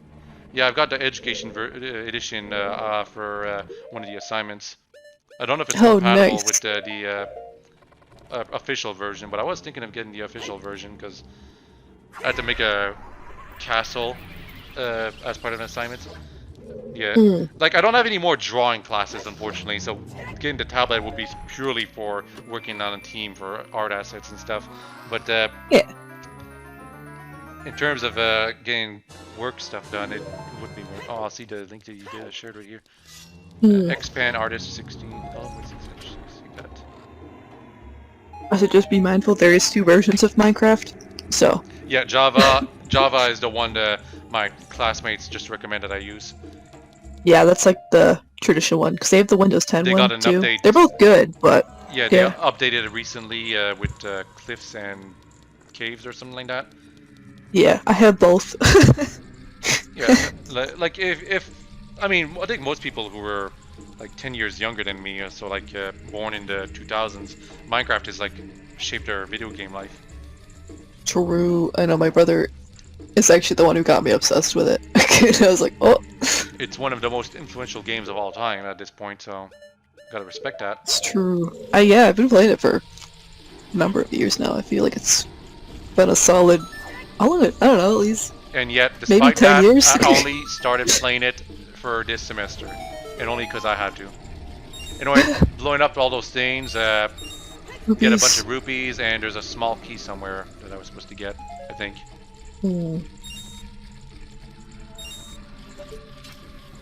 See, well, if you ever stream Minecraft, I know that a bunch of people on the server play it, so... I think everyone plays Minecraft. My classmates it's pretty good. share me a Discord where they play Minecraft and Sims and a bunch of stuff. Last I checked on them, they were playing Sims and drowning their husbands. Sounds about right. I say actually technically I have 3 versions of Minecraft because I still have the Pocket Edition on my phone. Oh, you don't have the Wii U edition? Or the Nintendo Not Switch yet. edition? I almost bought the Switch edition, but I was like, I already have so many. Because the Windows 10 version is compatible with the Switch version, so like, it would be meaningless to buy it on Switch.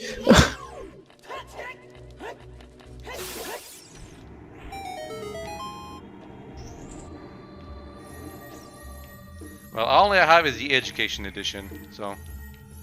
Yeah, I don't know if that one's like compatible with... It has everything. It has everything. Just the only way you can use it, I believe, is if you're an actual student. You actually have to provide proof that you're a student or something, and that you're authorized. It must have like some other specific like features with it or something. Biomes and stuff. I'm not sure. All I know is that I had to create a temple inside a jungle biome as part of the assignment. Oh, so it's probably just the same. You probably just have like student access, so you get it for free or something, right? Is that what it is? Probably. Otherwise, why would they sell you the Education edition if you weren't a student? It's true. That's true. I wasn't sure if there was like special features for like game building purposes. Well, I wouldn't really know about that because it's the only version of Minecraft I've ever played so far. Anyway, we had to bomb down the statue to reach the other side here. It's kind of funny, but if you're in the bad position while bringing the statue down, you will get crushed by it and have to start all over from before you went on the ship. So that's something. Oh gosh. And it goes into a cutscene when you hit the bombs there. So because of that, you don't even get a chance to react to the thing falling down. Oh no. All that hard work for nothing. I should share my school stuff with you all when I have the time, because I think the grades aren't finalized yet. I should probably wait until that's finalized before I share anything. But I have playable levels on Unreal. I did a hide and seek game I did for scripting. The Minecraft level, I could probably show the pictures of it at least, or video of it or something. And heck yeah. What was the other class?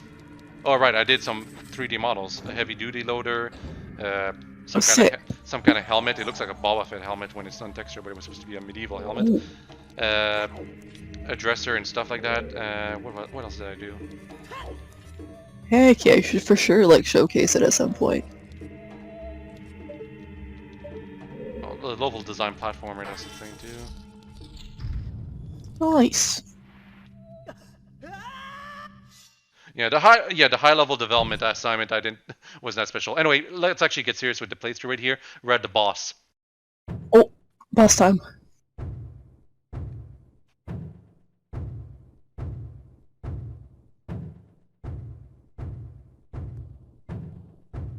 It's Bongo Bongo. And if you're wearing yeah. If you're wearing the Pegasus boots, you just keep floating while he does that. Phantom Shadow Beast Bongo Bongo. So I didn't fight this boss right away when I first got into this temple because I had to show the weird interaction the ice arrows have with this boss.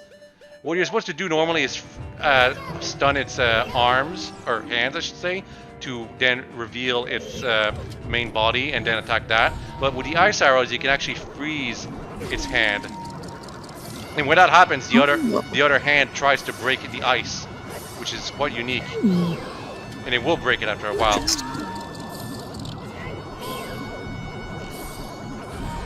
Unfortunately, you cannot freeze the other hand if you freeze one while the other one is there.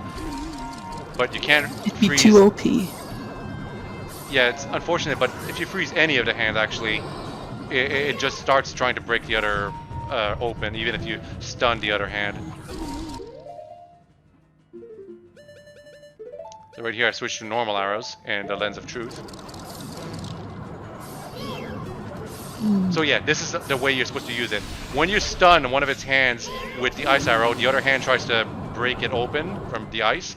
And while that's happening, Bongo Bongo is actually vulnerable. It's just that you have to equip the Lens of Truth and the normal arrows to be able to attack him. Because you cannot use special arrows while using the Lens of Truth, unfortunately. So because of that, you have to keep going into the menu to shoot the arrows like this. Gotcha. But normally, yeah, go for the eye. Normally, actually, I think this is supposed to be like its neck, and the head is missing. That's what people theorize. Anyway, normally what you do is you hit one hand, and then you have to hit the other by stunning both of them, and then Bongo Bongo will actually try to attack you like this. But if you freeze the hand, as I showed earlier, he never bothers trying to attack you when he's vulnerable. So it's technically a safer way to deal with him that way. I'm getting Boulder Geist vibes from Mario Galaxy. Yeah, for whatever reason, this is the only boss that has interactivity with the ice arrows. And right there I showed that you actually don't need to use the Lens of Truth to be able to see where to aim. Or to be able to hit him. To see where to aim, you do have to use the Lens of Truth. But you could guess. Oh, he Angie. He dead. And rest in pieces. In a CRTV with low brightness, you don't even see its death animation because it's too damn dark. It dissolves into some kind of substance.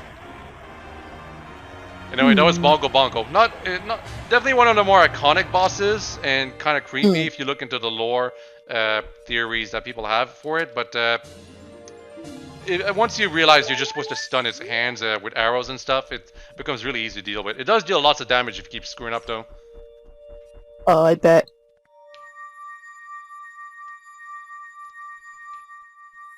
And now we're getting warped back to, well, the Chamber of Sage first. Because Impa is one of the sages. Surprise, surprise. Really, it's more like they're just going to be bothered to create new people that were revealed as sages.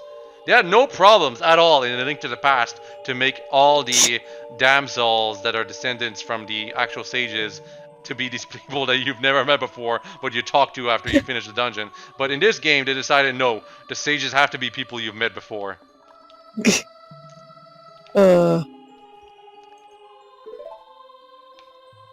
She doesn't look a day older from when you first met her in the child timeline. They didn't have time to do adult or older models for everyone.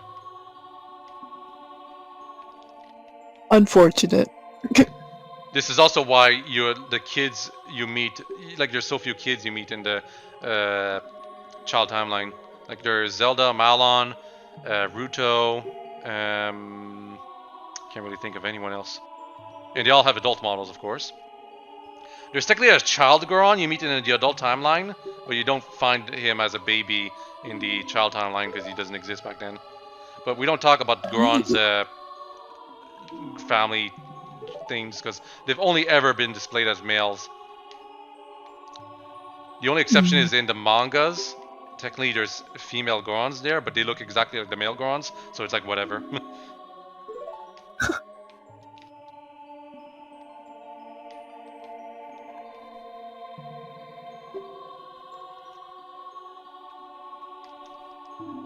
Anyway, it puts my power into me. The medallions don't do anything gameplay-wise, really. But the game does check for you to have the Shadow and Spirit Medallion before it moves to the final stage. It doesn't bother checking the Forest, Fire, or Water Medallions, though.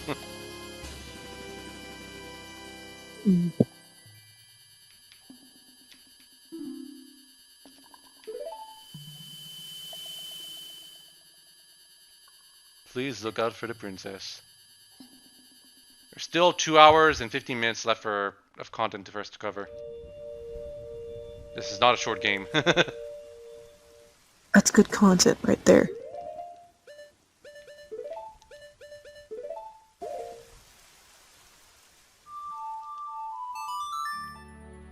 And now I'm going back into the Temple of Light because I want to go back and become a child so that I can then get the final piece of heart and potentially one more Skulltula I believe I might have missed.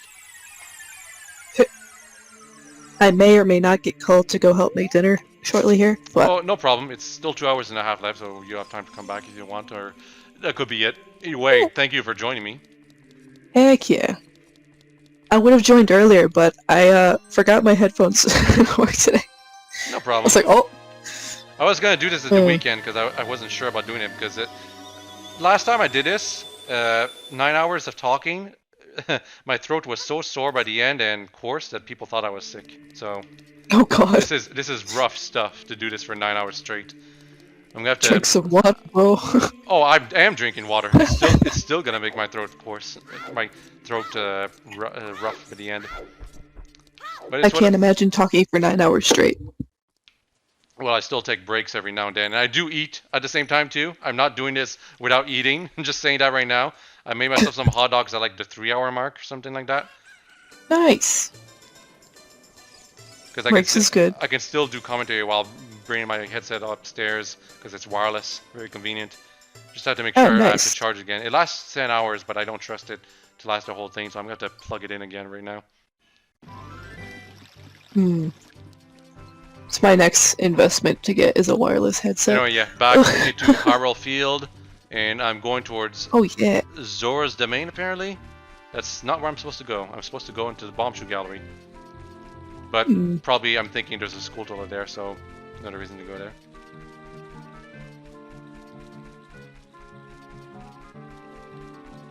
And yes, I do have to walk like this because there's no way to teleport there. This is what I mean. There's also no horse that you can ride to make things faster. You have to walk. Oof. They did not think that whole thing through with the teleporters.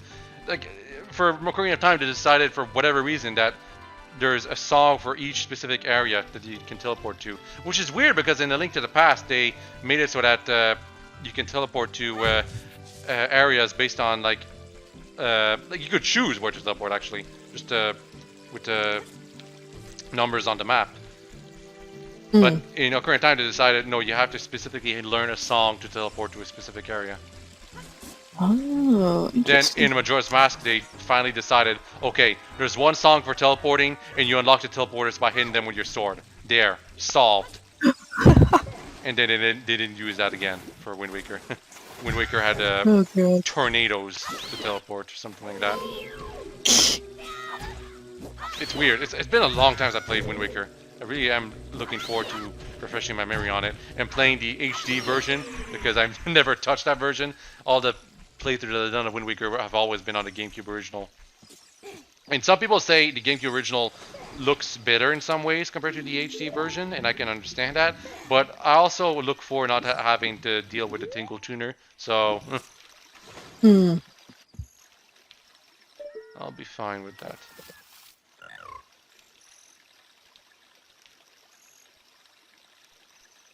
Oh, right, the frogs. Now that's why you get a piece of art for doing this.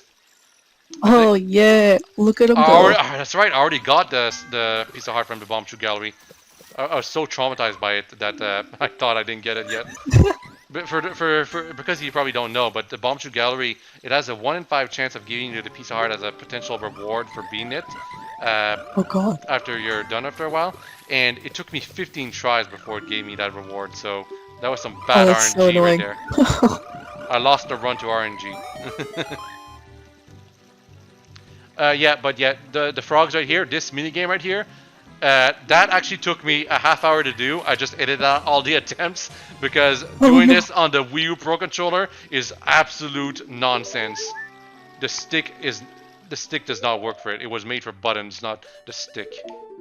Oh no. So you got to learn like the pattern by heart and move the stick in such a way that everything happens perfectly. Not easy. Oh gosh. That sounds very painful. It was. But yeah, now I've got all the pieces of heart. The last heart container I need is from the Spirit Temple when I beat the boss. Nice. But I'm still looking for the Skulltula, and there's one that's supposed to appear at night here, but I think it's only the adult timeline, so I'm not going to find it here, unfortunately. Or maybe fortunately, I don't really know. Zora's Domain has always been just kind of annoying when it comes to getting all the Skulltulas from it. Seems like a very tedious place. Yeah, it's... I can see what they were going for, and it did start something that would become much more cool later on. Oh, it's unavailable in Canada, the Expand Artist 11.6-inch drawn monitor. Damn. Aw, dang. Is it like available on another site maybe? I'll have to look it up. I'm sure they probably have a website for the XP Pen. I believe. I feel like I remember visiting it for something. The like the drive or something. I think I was on there. Yeah. But...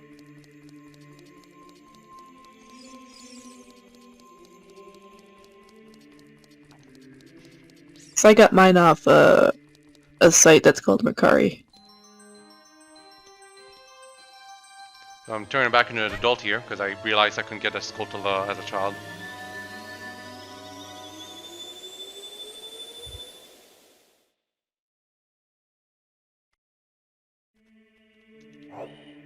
Temple of Time. Yeah, there's no reason to equip the green tunic when you've got the other colored tunics in this game, because for whatever reason they didn't give any abilities to the green tunic. That's odd. And yet that is the iconic one. Well, yeah, until Breath of the Wild decided that it's got to be blue now, because we're gonna make the whole overworld grass, and don't want the Link to blend in with the grass. It's like, do you know that Sidon's original color was going to be gray, but they had to change it to red just because it was so... You just blended it too much. Essentially, I mean, they do let you become green later and make some clothes green, but they don't want you. They don't want you to start green because then you blend in right away before you're used to the controls or to see yourself or something like that. I kind of have an itch to play Breath of the Wild again. But no, I gotta play games. I gotta play games I haven't been saying I would play first. There's this cute game that I bought for like $10 on the eShop yesterday. I kind of want to play that. It's a short puzzle game. Probably have some fun showcasing that instead. Yeah. I say, have you ever considered trying the any % speedruns for Breath of the Wild? Any % for Breath of the Wild? You mean just getting everything done real quick by phasing out of the starting temple and getting all the items real quick, and then as soon as you get the paraglider, you go straight to Ganon. Yeah, you chop down a tree, freeze it in time before it falls on the floor, send it flying towards Ganon's castle, and just ride it all the way over there. Basically. Good content.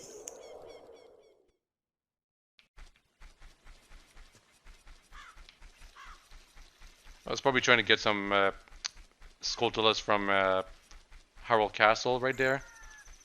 I don't think I got all of them, maybe? I'm not positive. Either way, I'm going back to Zora's Domain to get that one Skulltula I know I missed earlier. And the only reason I didn't get it is because I didn't have the long shot back then. I had the hook shot, but not the long shot. In this game, they decided they give you a hook shot first and then a long shot. Long shot is basically what the hook shot should have in range, but because they had a long shot and hook shot, they decided to make the hook shot, the regular hook shot, have half the range it normally have, and that makes it pretty useless, except for like a couple of situation. And then when you get the long shot, it just straight up replaces your hook shot. And here I'm looking all around to make sure I'm not missing any other Skulltulas in other places, potentially. Like at this one right here. Wait, so you don't want to go back again. But there's still the other one. Gotta get... Oh no, that was the last one. Wow. I guess I got the other one without noticing before. So yeah, we're finally done with Zora's domain. This is Skulltulas. About time. Nice. Don't know why I'm just not teleporting out. I'm just walking, because why not? You're taking the scenic route. Sounds about right.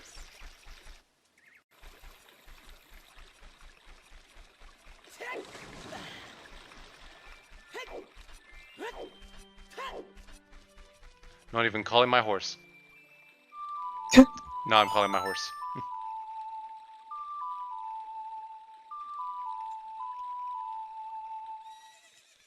Yeah, see, to call your horse in this game, you gotta play the opponent's song, and then after you play it, you have to watch the developer's version, would play it twice over, and then your horse comes to you. In Breath of the Wild, you just press it down on the control pad of the Pro Controller, and that immediately calls your horse. Yeah. That's what I mean by why they don't do instruments anymore, because it's so much more time waiting with the Ocarina functions and stuff like that. Yeah.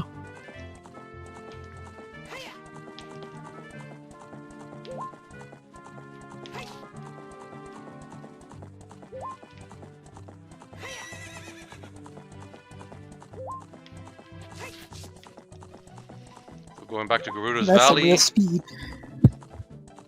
It's very tank-like in terms of controls. Yeah. A lot of the not to mention 64 be like that. yeah, and also you're pretty much invincible while you're on your horse. You cannot get damaged, no matter what you do. Oh. This is also specifically why they don't let you bring an opponent to some locations, because they don't want you to just go on her and be invincible. True.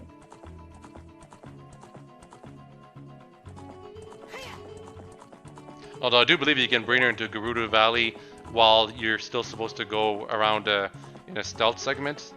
But in that specific instance, the enemies don't need to damage you, they just need to see you to capture you. In which case, the opponent is gone forever. No. Well, until you call her with the song again.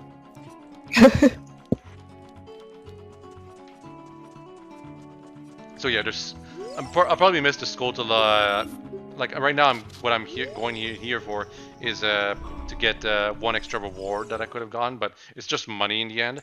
But there's also a Skulltula I'm missing in the area here. I believe it's just has to be dark, and it has to be in the horseback training portion behind one of the giant targets.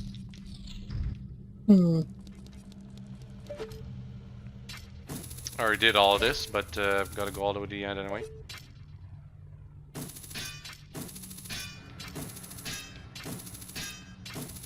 And aiming is really hard. Don't judge me. Wii U Pro Controller aiming in an N64 game, not easy.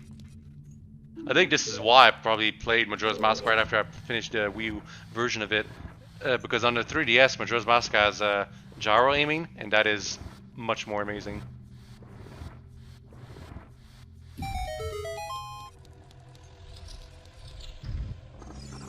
Anyway, we're here. Can't hit the likes from here. And if I get close to them, they suck me in and steal my crap. Like, it's gonna steal my shield right here. Your shield is gone! Now, normally in the 2D games, that shield would be gone forever. But this is 3D Zelda, and they were being a lot more forgiving here. So because of that, as soon as you destroy the like, it spits out whatever it stole from you. Nice. To be honest, it's kind of too forgiving. It means you end up never having to rebuy shields or tunics or anything like that. Oh. Because likes aren't particularly difficult to defeat. They just occasionally it's easy for them to suck you in, and because of that, you're stuck with them. I guess this is the one thing the Kokiri tunic has over the colored ones. They can't. The likes can't steal your green clothes. They can't leave you naked. Oh. I guess that's one good thing about those ones then. I wonder how likes would have been received if they appeared in Breath of the Wild. I don't think they're in there. Because Breath of the Wild has expendable equipment and weapons and stuff, so it's the perfect game to have your crap stolen from, because It's Right? typically stuff you don't need. But I guess the closest thing would be those Octoroks that are in Goron area that like can suck in weapons, like rusty weapons and stuff, but it spits them out as new ones, so it's kind of like not the same. But yeah, don't they like repair them or something? yeah, You throw a dirty, rusted weapon at them, and then they just fire back a fully clean weapon. Anyway, yeah, that was the reward from this mini dungeon. I got an extra key for my trouble. So now I can go into one extra door in the... Like, the thing about this mini dungeon is that you don't need all the keys to get a reward, but if you want to get absolutely everything, you do need to get all the keys. yeah. And the extra reward I get for my trouble is like 5 rupees, so not really worth it. But then again, when you think about it, the reward is the ice arrows, which themselves are completely optional in this game. That's so funny. In Majora's Mask, they really tried to remedy the ice arrows by making them integral to puzzle solving in the third dungeon and some areas beyond that, but they were not implemented in a way that was easy to work with. Basically, they could freeze water temporarily to create a platform, but if you hit the areas that were too close to this edge of something, it wouldn't work. And because of that, in the 3DS version, they had to change that so that you can only freeze some locations that are marked on the water to make platforms. So that way you would never get confused. But some people didn't like that because it's like less freedom with the ice arrows. Gotcha. Oh, and some enemies, basically quite a few enemies you could turn into platforms by freezing them in Majora's Mask. But again, they just decided to make the enemies they want you to be able to turn into platforms marked differently. So essentially, they made things more obvious but less fun to some people, and because of that upset them. Even though the ice arrows were never that useful, even in Majora's Mask, they had some use. Yeah, even in Breath of the Wild, they're not that useful. They had some use, they're okay, but not quite there. Yeah. Now bomb arrows. Now, for whatever reason, I'm turning into a child again. I forgot something again. Oh no. I'm turning into a child much more often than I should right now. Normally, you're only supposed to, like, if you're doing everything optimally in Ocarina of Time, you only need to turn back into a child twice, at most. This is like the 5th time I'm turning back into a child. Oh god. World really looks like a Lego at this angle. Who looks like a Lego? Link looked like a Lego at that back angle. Yeah.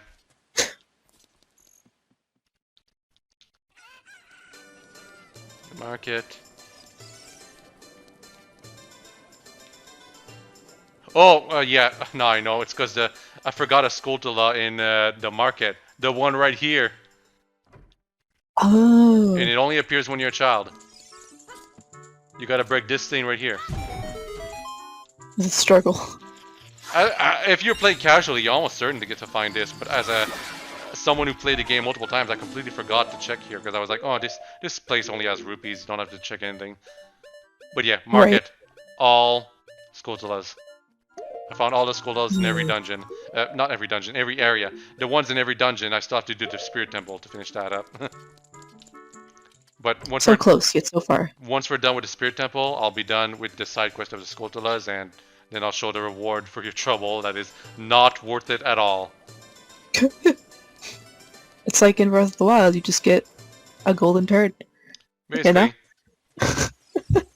Also, I see that people are saying stuff about playing Mario Party. I definitely want to do that too. Yeah, I gotta buy it at some point. Well, I can play with K and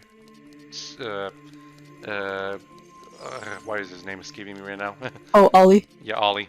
He played with Huecta a while ago while I was still in the semester, so I couldn't do it. Yeah, they play a lot. They are often in my server. They are like on a lot playing it. Mario Party time. I played a bit on my own to get used to the boards and stuff, but I didn't play all the boards, so they'd probably kick my ass because they're more used to it. Yeah, I haven't played Mario Party in a while. It's I'll Mario probably end Party. up buying it for my job because I get a discount. So I mean, I bought it because for once they did Mario Party right.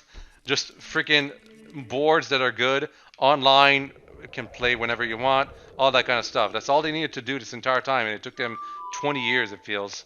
I know for real. It took them so many tries. They were like, "Please, we just want, just please." Because you get the Nintendo Wii, they have online, as crappy as it may be, and they decide, no, we're going to do Waggle.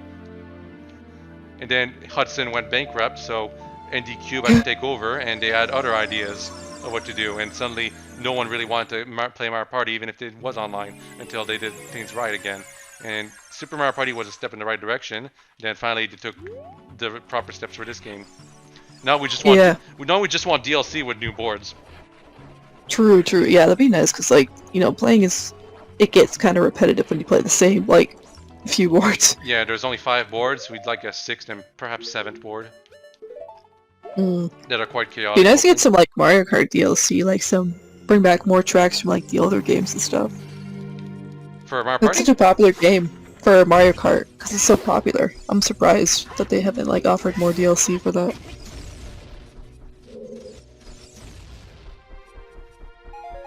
Well, we're not getting a Mario Kart 9 because of the fact they ported the Wii U version for the Switch.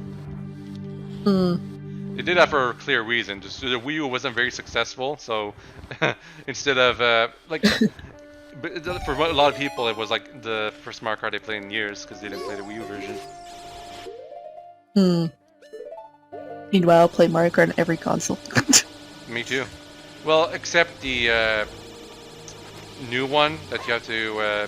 It is like. Oh yeah, like the VR? VR one, yeah. The home I wasn't circuit. really into that one. That seems neat. I could probably do quite a bit with my nephews and nieces to show them how that works, but it's also expensive. I don't have the room for that. yeah, that too. It'd be a mess. You need to work with the room, and the kids like to run around a lot, so...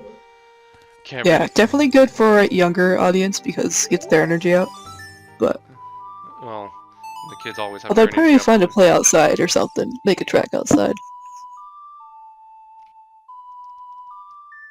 And there's also the phone version that I've never played, but I don't care much for that one. Yeah, I'm not really into that one. It's just not the same.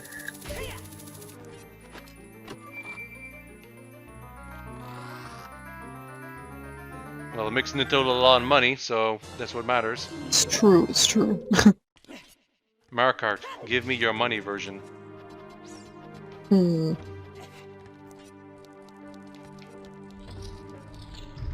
Still feel like my favorites between Double Dash and Wii.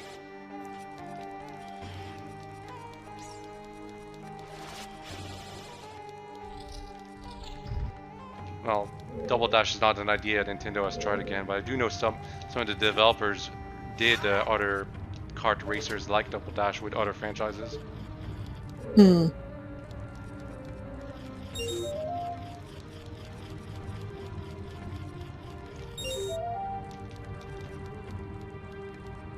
Doing the Spirit Temple here. It's, for whatever reason, they got Resident Evil strict angles here. This is like one of the only times they use this in the game.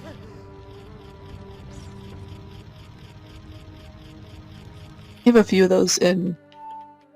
I feel like they have them in like Sunshine and in Galaxy, where like you'll go in a place and it just like suddenly the camera angle like changes and you cannot change it. And I'm like, what? Yeah, there's different, like we learned about camera through Unreal this semester, and there's lots of different variants that we need to know about. Yeah. Like specifically, we learned about perspective, but I already knew about perspective because of my animation course. But also about orthographic cameras, third person, first person, how it would work, that kind of stuff. Yeah. It's true, true. Because we had to create our characters in C++, and that means attaching a camera to them that would be the camera that we use. Gotcha. Well, attaching the Unreal camera specifically. But we do have to do all the settings for it. Anyway, I had to find all the silver rupees to be able to go through here. I still don't have a map for this dungeon, weirdly enough.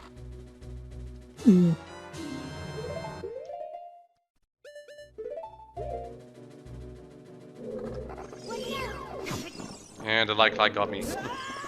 My shield is gone. It really doesn't matter that my shield is gone because I'm gonna get a better shield in this dungeon, and the likes cannot steal that shield because it's the only shield in the entire game.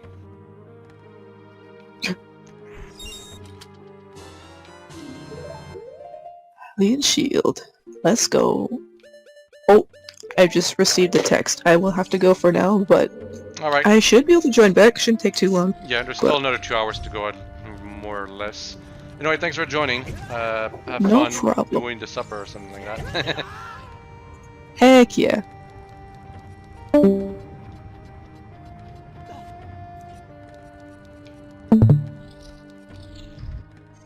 Anyway, it's back to solo commentary. And that means I get to be on point with what's happening on screen more. So I feel like talking normally. Anyway, likes are still annoying. For whatever reason, you can't feed them a bomb when they really should eat the bomb.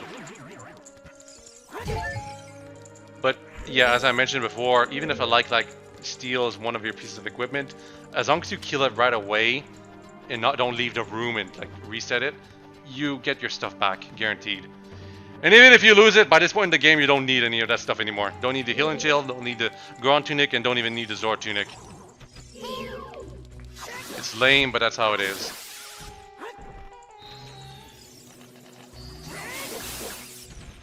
Oh yeah, there's hands right here. Destroyed them all.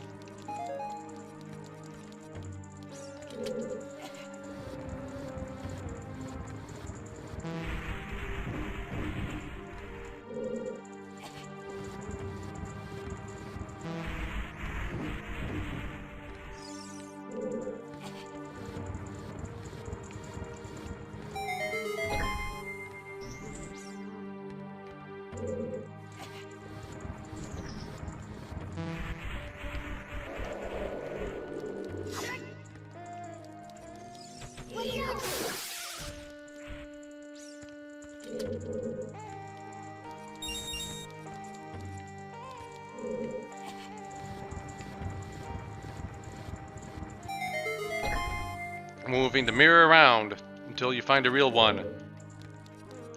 Puzzle solved. Yeah, but some of these treasures are fake and like damage you if you open them. But it's not that big of a deal.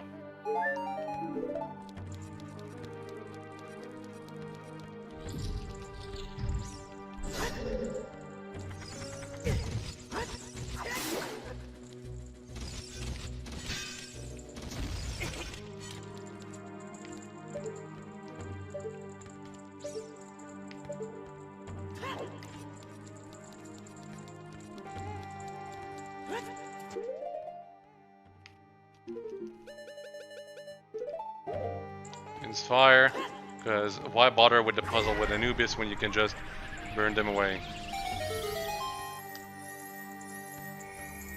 Why did I call them Anubis? It's not Anubis, it's the goddess statue, whatever, the statue right in front of us. I believe we get the map for our trouble here. Yep. Finally. I'm not sure if I could have gotten this as a kid. I just forgot.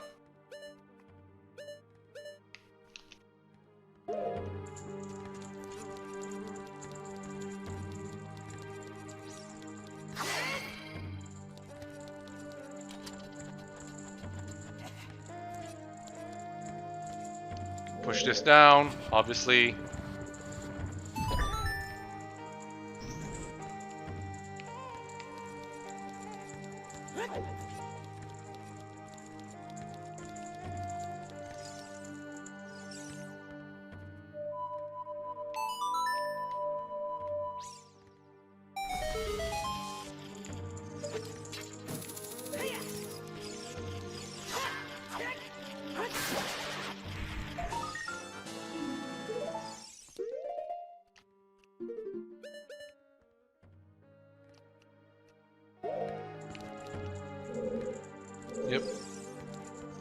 to the Scarecrow, we were able to get the Skulltula. I believe the hover boots are good enough though, maybe? Maybe not. Could be wrong.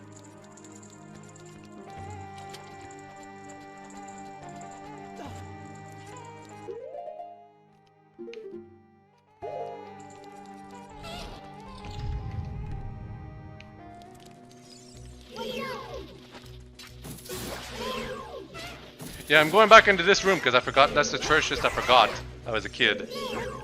That's why I'm going back into it. I assume I have to destroy all the enemies to get it, but no, it's just there. It's a bomb chew. The game gives you a bomb chew to use all along.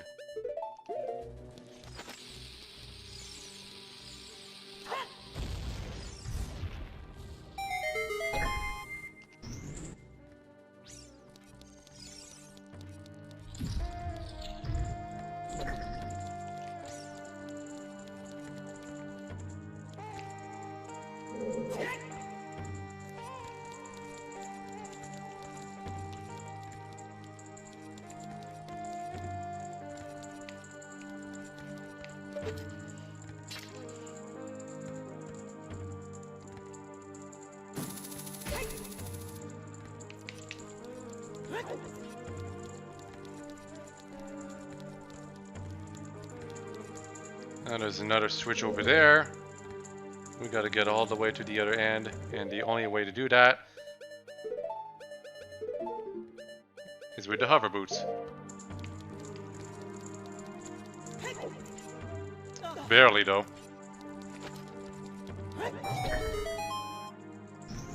Although I think what I actually had to do is jump on the hand, and that would summon a treasure chest, and then we could be able to hook shot to the place.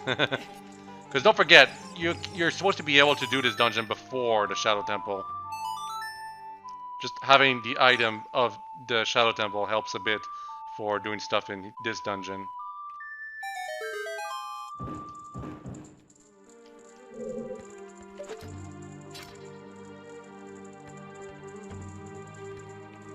Or maybe not. I guess the treasure chest that popped up is all the way on the other side.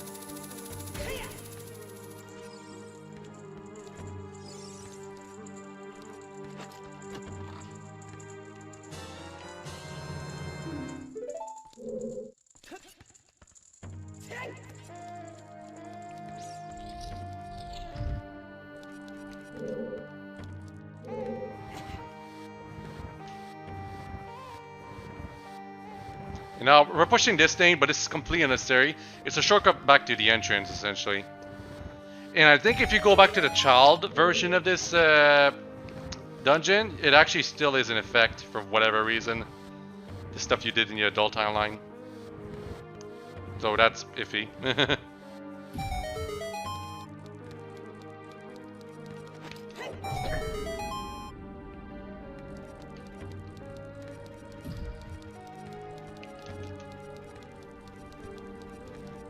But yeah, that was a shortcut back to the entrance, and it exists.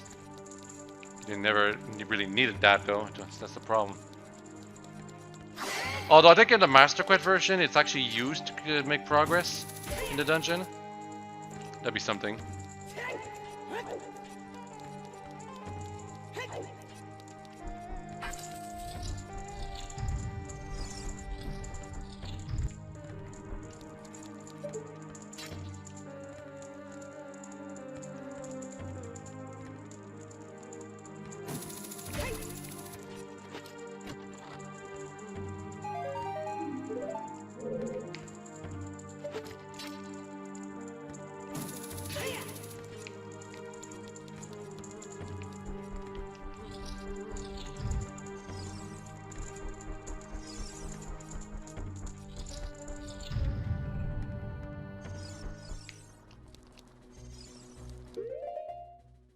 Anubis. Y'all know what that means. Actually, I'm going to use fire arrows here, but Din's fire is definitely the more reliable way to defeat them.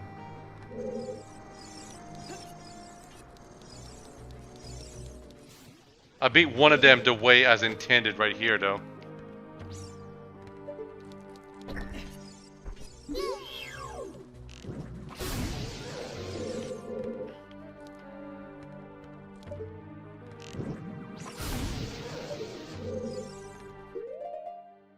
Took long enough.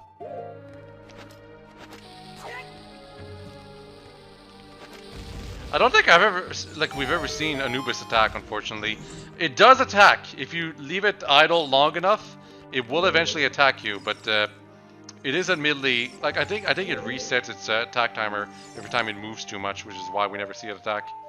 So it only really attacks if you stand still. Maybe.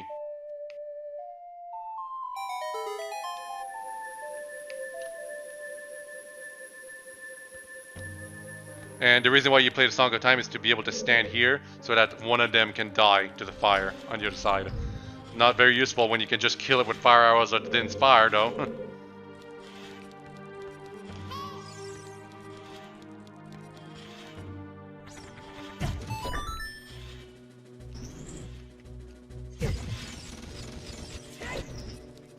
And this is interesting. You need to... There are no movable switches here. What you need is to have one of the Armos be standing on that switch and then quickly get to the door and go to the other side. ASAP. While it's open. Like this.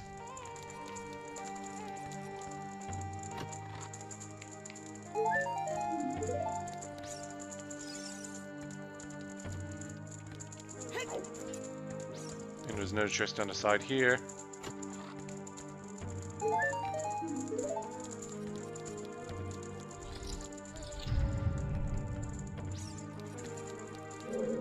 And then another iron knuckle. A generic enemy.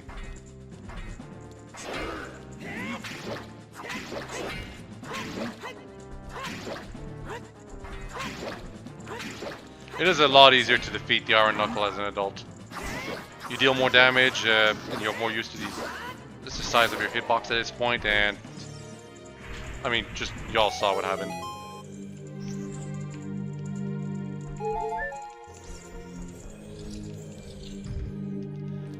And last time we did that as a kid, we got a reward for it, and this time we get a reward again. And some of you might be wondering why the treasures just appear as we go outside and get to the place. It's because if they were there to begin with, you'd be able to just hookshot to them.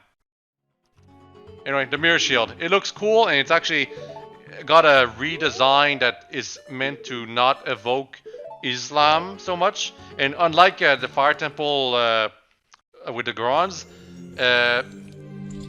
Islamic references in the Temple of Desert would make sense from a Japanese perspective, I imagine, but or any perspective that's not used to Islam or anything like that. But whatever the case, some people are more comfortable with the Islam insignia on the mirror shield, so they changed it to this insignia, which doesn't look quite the same.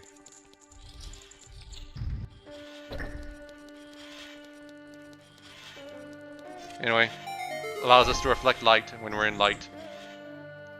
Doesn't matter, you don't have to think hard about how the light is properly reflected. It doesn't work that way. You just have to be in a source of light and suddenly you're able to reflect it in any direction you want.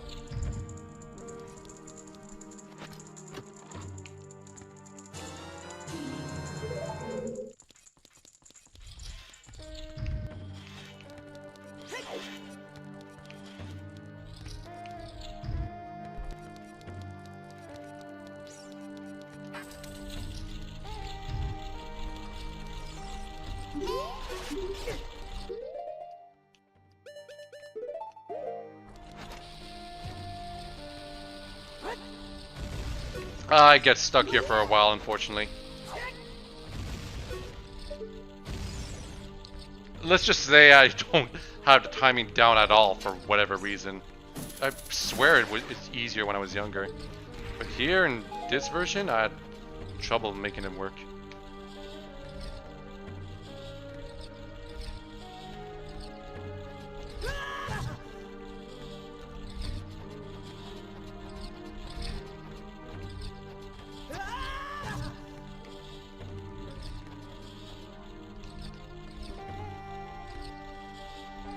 Just waiting.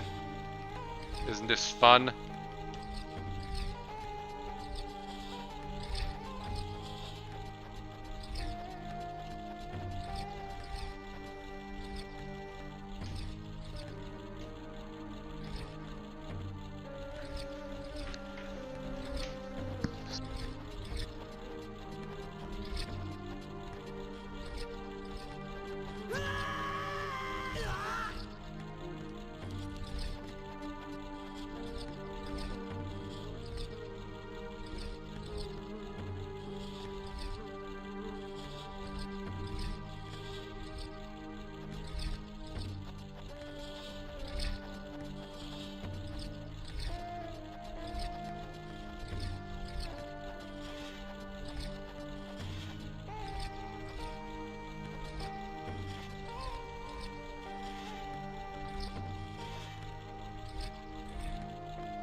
You know, I literally went off to do something for like 3 minutes or something like that, and the fact that I'm still in this room speaks leagues of how long I was stuck in it, like Jesus. I apologize for that piss poor performance.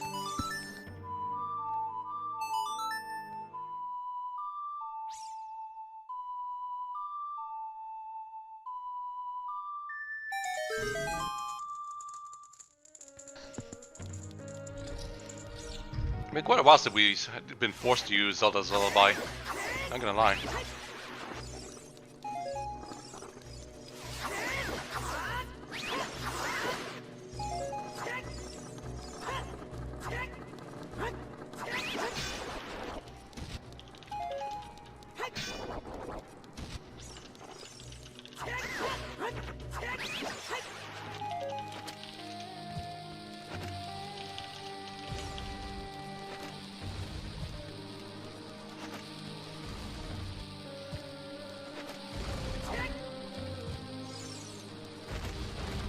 Gotta bomb all the walls because that reveals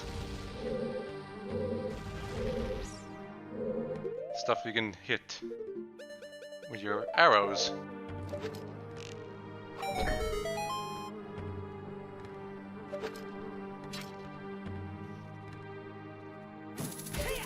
You can go up here and press that switch over there.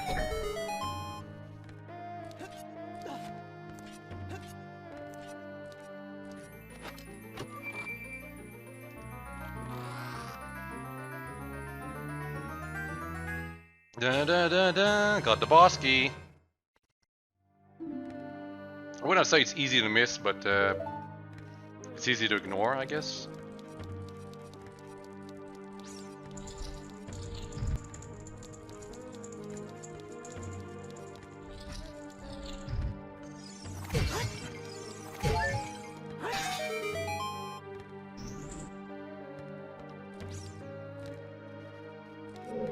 And this room looks neat, and there's a neat aspect to it that isn't immediately obvious, but you know, will become apparent later on.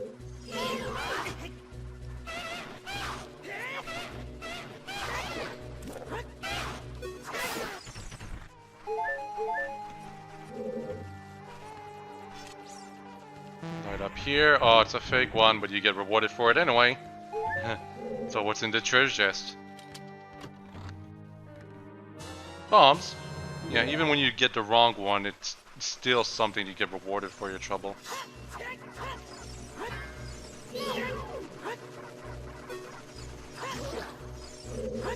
I don't have to get rid of these enemies, but during the way, so I might as well.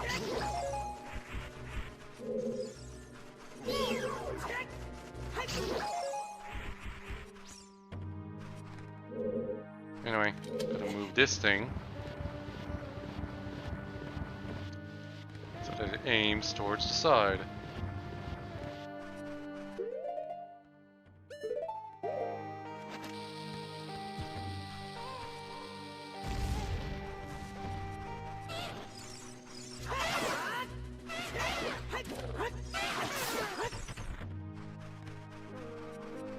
And finally, we gotta light up the mirror over there.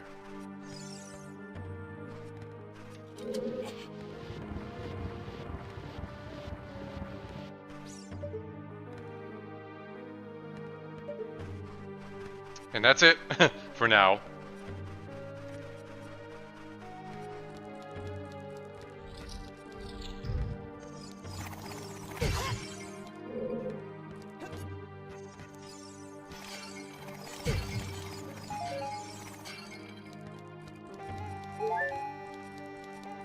Now we can reflect light onto this, which is what we have to do to lower it down.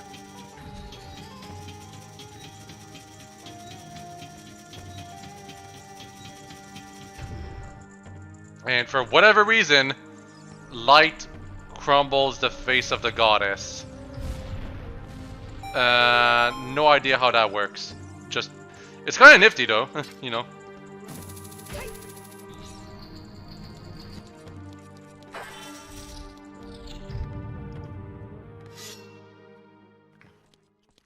Oh, but what's this?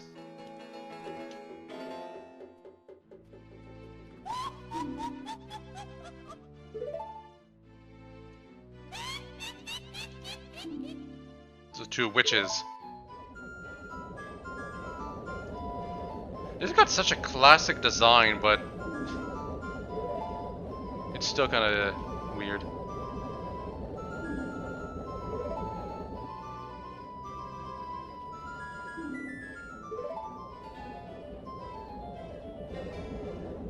Oh, look, we have to defeat another freaking Iron Knuckle. But this one looks a little different.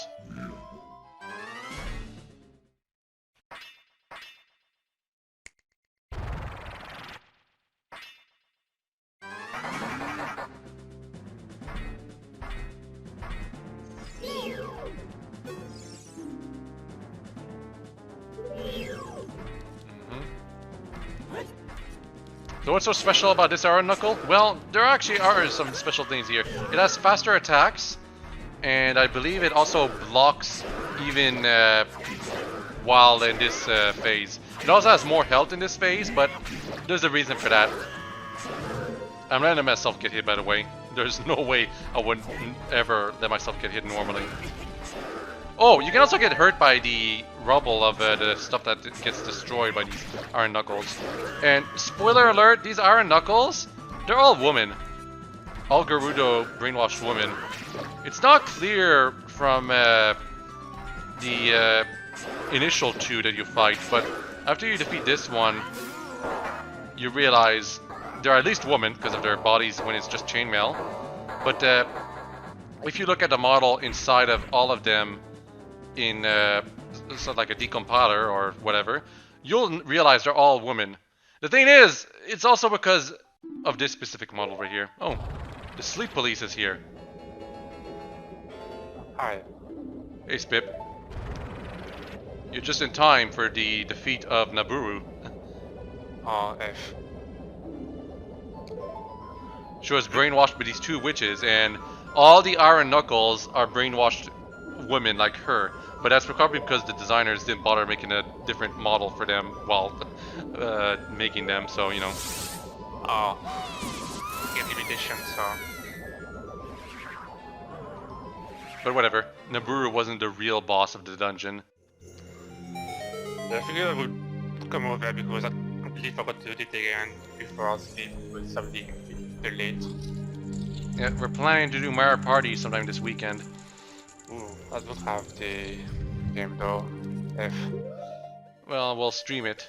Show it out to everyone. I'm pretty sure Oli will love it because this audition to bully people online. Oh yeah, I've seen his clips.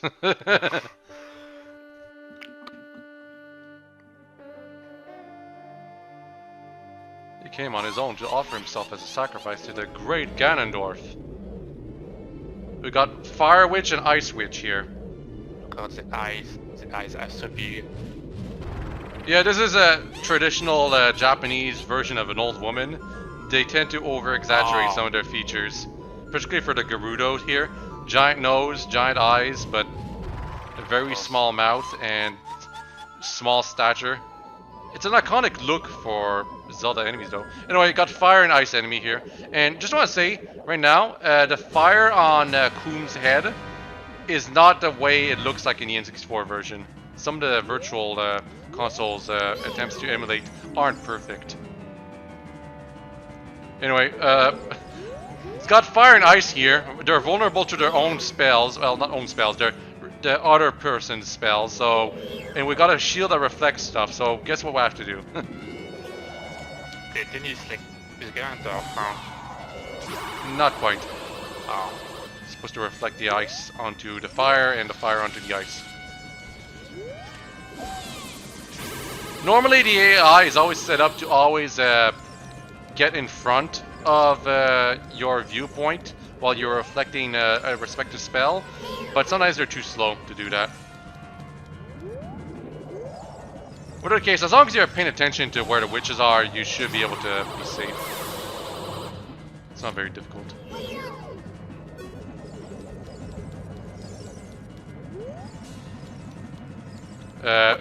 This definitely never happens. Them standing in the same spot. That's not supposed to happen.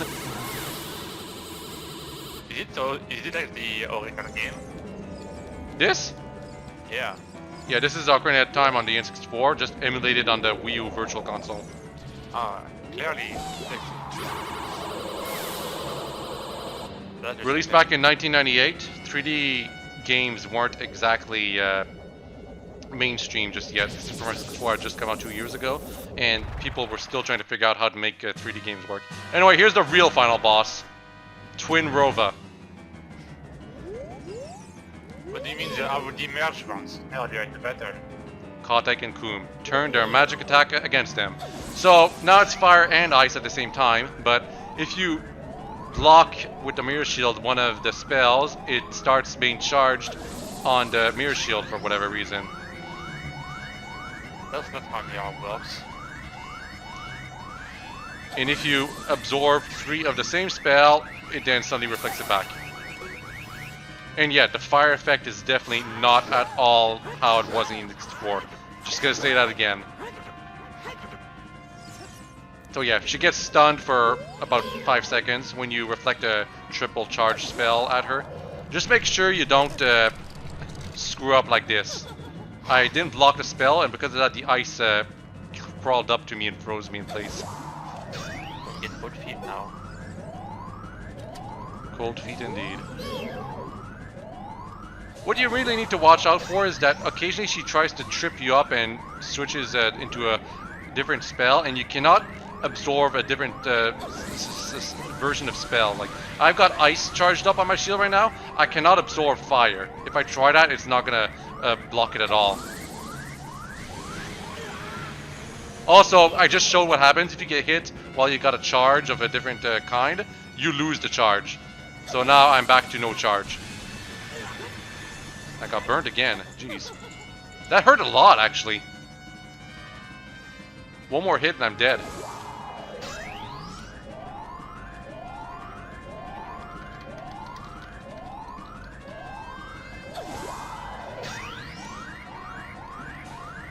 But maybe with last clip I get to see a game over once. Unfortunately, I never game over. Oh. Don't forget, this is not me playing right now. This is old footage that I did back in September. I'm just finally adding commentary to it. And then publish it to YouTube with commentary, right? Yeah, I did like the first part 3 weeks ago or something, but my throat was completely screwed by the end because I did too much commentary. Now I finally have free time to do the other half. I still have 1 hour and 20 minutes left to go through. Again, I won't be at how long just to see by. Yep, no problem. Hi YouTube. Hi YouTube.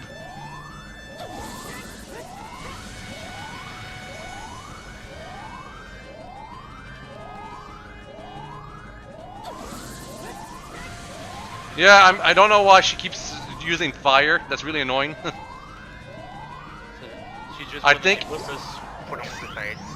think at the final phase of the fight, she just throws spells randomly, which is why you sometimes get really unlucky. See, she went right straight back into fire.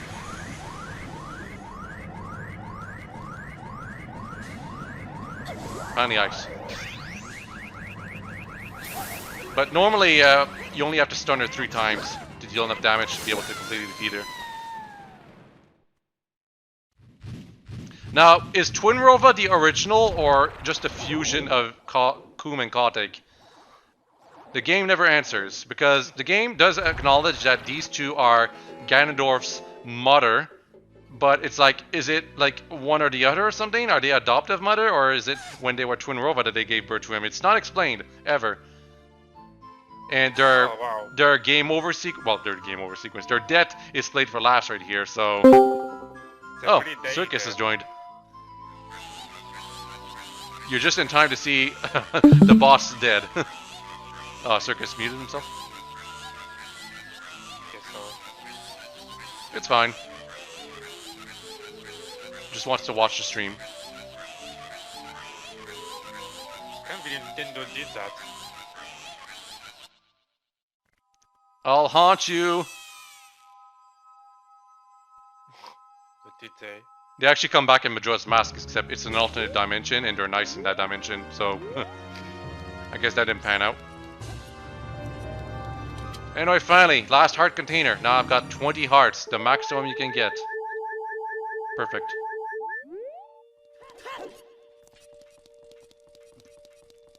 So Real talk though, 20 hearts is too much. 20 hearts is way too much. It gives you way too much let for getting away with everything combat-wise in this game. Is there not like 30 hearts in Breath of the Wild or something? Yeah, Breath of the Wild has 30 hearts, but enemies deal more than like 4 hearts of damage. Oh wow, now we got a whole crew here. I'm back. Yeah, Empire's back, Spip is here, Circus is watching. Got lots of commentary going through. We just beat the Spirit Temple boss and freed Naburu, who you've never met, I think. So, Oh, Wow. wow. So many people. well, the room's almost full now. Maybe everyone attacking the people. Some people just want to watch, and that's fine. Yeah. And I looked up another place to find the tablet you show me, Empire. It's $255.99 Canadian. Oof. What tablet? Next Pen Artist Display 12, something like that. Hmm. It's on Christmas sale. Normally it would go for $319 Canadian. Oh, wow. So it's a good deal Canadian wise. Yeah. Pays off to be a discount Canadian, doesn't it, Empire? Huh? Yep. I'll here get my discounts, you know? I live close enough to Canada, so... I thought you were in Canada. No. So Everyone always thinks I'm Canadian, but I'm not. So you're Canadian this whole time. What? I never was. If only I knew you could become such a handsome man. Also, I should have kept a promise I made back then. What are you trying to imply here, Nintendo? Hmm. Anyway, we rescued all the sages, so Ruru, the light sage right here, is like, the 6 sages have all been awakened. The time for the final showdown with the King of Evil has come. He's got some nice eyebrows. Before that, though, you should meet the one who is waiting for you. The one who is waiting for you at the Temple of Time. Ominous. for a late boss, the twins look kind of easy. And we are going there right now. Straight up just gonna teleport. If I could remember the song.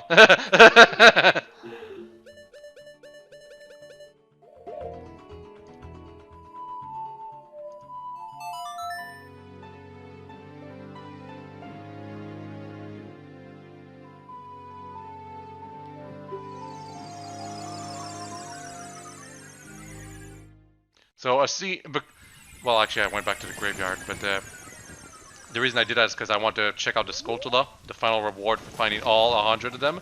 We're gonna check that right now. If you teleport to the Temple of Time, it will actually play the cutscene as if you were entering the place normally, because there's a cutscene that's supposed to play there. But what we're actually gonna do is we're actually gonna check out the reward for finding all 100 golden Skulltulas. It's a lot of trouble, very difficult. It's not 1,000 like the Korok seeds, yeah, from Breath of the Wild. To be honest, it's a lot funnier, the final reward you get for Korok seeds, in my opinion. The reward you get for 100 gold Skulltulas is just not very amusing and cheap. And I don't know why I'm going over here. you still went for it. Well, yeah, I gotta show it. Some people are wondering. It's also easy to glitch yourself into getting more than 100 golden Skulltulas. Oh, another thing I'm doing, I'm getting myself some blue potions. I doubt I'll use any of them, but I'll always make a point of getting like the best potions ready before I get into the final dungeon. And the only place you can get blue potions from is right here. Ultimate potion! How about 100 rupees? Buy. It restores both health and magic to full. My potion is too strong for you, Traveler. You can't handle them. There goes all your rupees. Oh yeah, but guess what the reward for freeing all the golden Skulltulas and finding all of them is? Huh? There's a reason I'm getting rid of my rupees. Also, I just checked. Just got my grades back for my scripting class. 99.5%. Damn, almost 100. Just because I missed a triangle mesh in Practical Project 3. RIP. Ooh. But that's still pretty good. Oh yeah, it's... You round it up, it's 100. Exactly.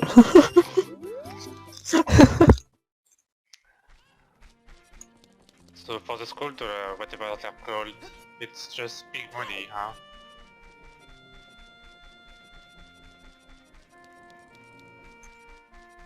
Here we go.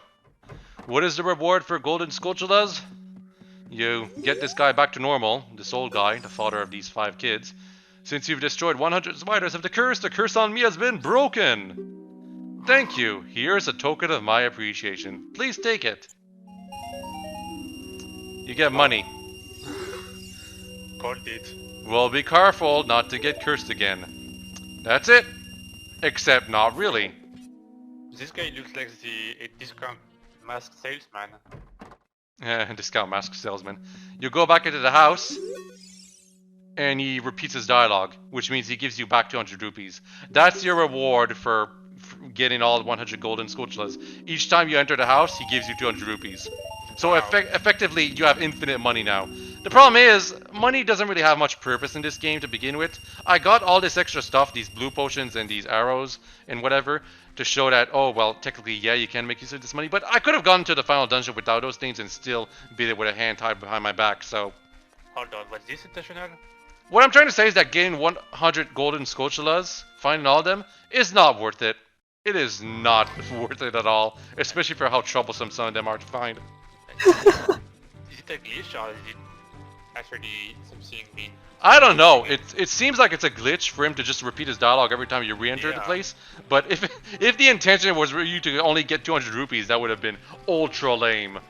That would have been even lamer. Not gonna lie. Yeah.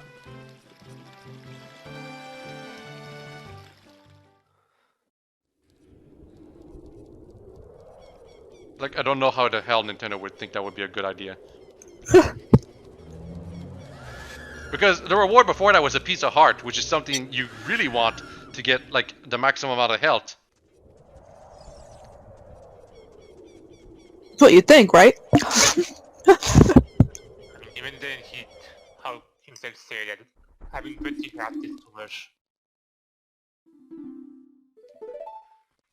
Anyway, cutscene. Sheik! Link, the hero of time. You have overcome many hardships and awakened 6 sages. And now you have a final challenge, a showdown with Ganondorf, the king of evil.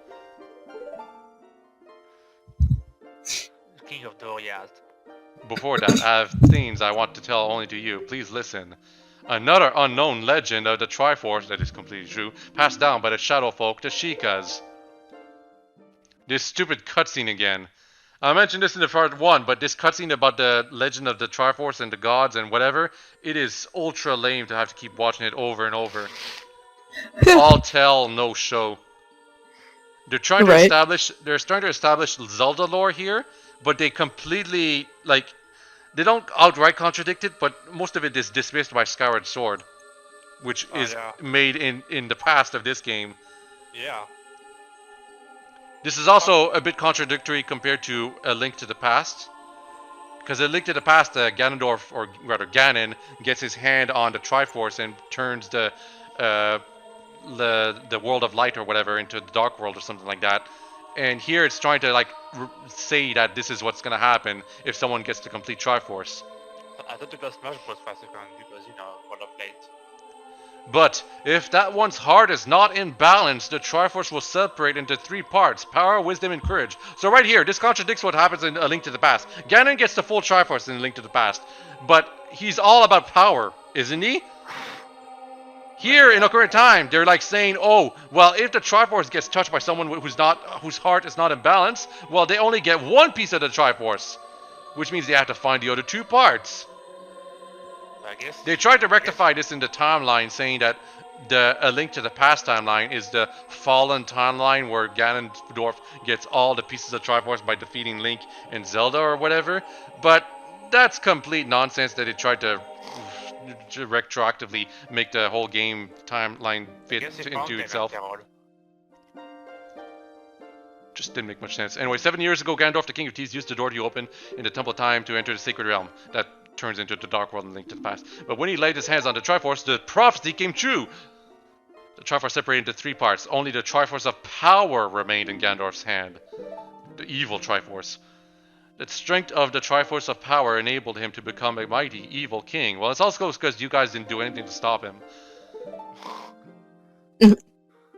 To gain complete mastery of the world, Gandalf started looking for those chosen by destiny to hold the 2 other Triforce parts.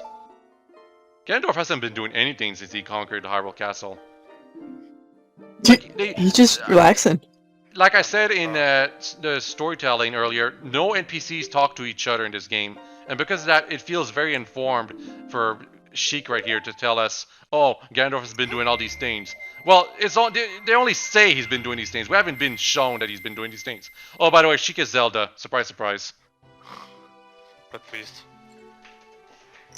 Nintendo actually really thought that this was going to be a good plot twist. It probably was back in the time, but then Smash Bros. Melee just kind of spoiled it to everyone. Yeah.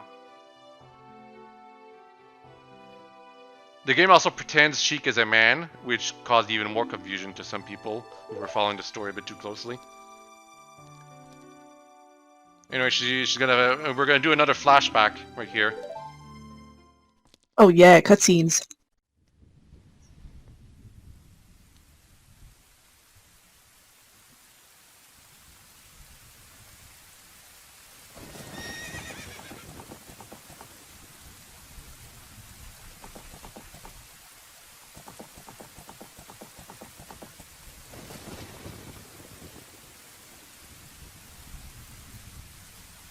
Yeah, she threw the Ocarina of Time to Link. He already had an Ocarina with him, but it has to be the Ocarina of Time that he has to use. As long as you had the Ocarina in your possession, I thought Ganondorf could never enter the Sacred Realm, but she didn't account for the possibility that you'd open the door to the Sacred Realm for him and then get trapped inside. And therefore let Ganondorf just walk in and just take the Triforce for himself.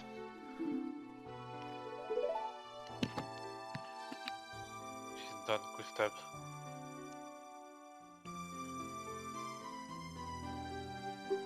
We never see the Sacred Realm in this game, by the way. It's not exactly described to what it is specifically. In A Link to the Past, it's basically a whole world made in the mirror image of the real world. But in this game, it could be anything, because they've already retconned a bit of the lore. Could be the Shadow Realm. Now you are back. Now you can solve all my problems for me. Well, I do nothing and sit There are here. still people who are adamant that there should be a Sheik game made in the 7 years that Zelda had to hide away from Ganondorf. How would that work? Like, I'm sure it could be cool, but it'd be too hard to fit into the plot. And as I mentioned multiple times, the storytelling in this game is extremely flawed because no NPCs talk to each other. And it'd be extremely weird to play a game, a midquel of this story, where NPCs talk to each other. Anyway, Zelda is giving us the arrow of light right here, which is the light arrow specifically. Translation error.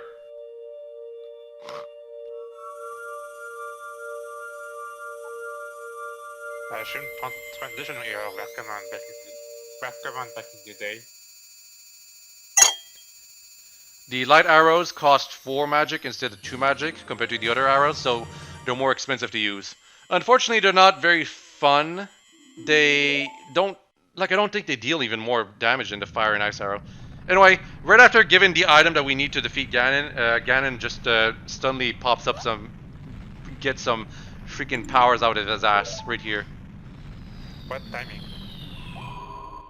Literally, he captures Zelda from afar.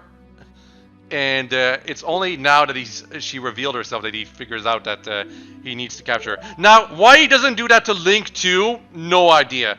But the real reason is because the developers need to give you extra incentive to go beat Ganon. Because it's not enough to save the world. No, you gotta save the princess too.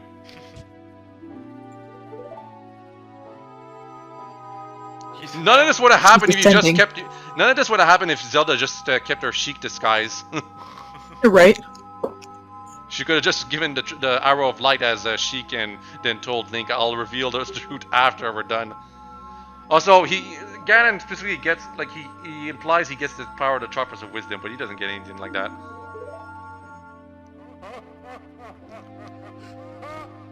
Should have said, join me, Link, or else Zelda will die.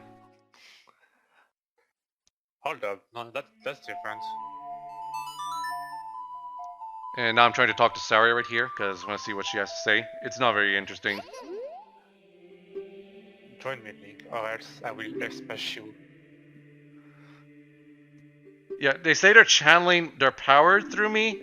That doesn't change anything gameplay-wise.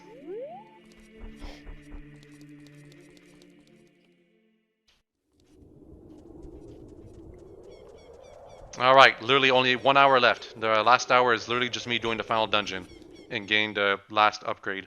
Because the last upgrade is in the final dungeon, technically.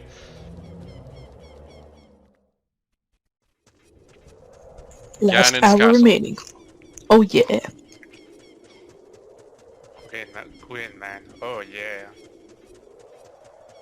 Let's go. So if you have the Spirit Medallion and the Dark Shadow Medallion, and you've seen the cutscene with Zelda, obviously, that's all you need for the 6 stages to create the bridge right here that allows you to enter Ganon's castle.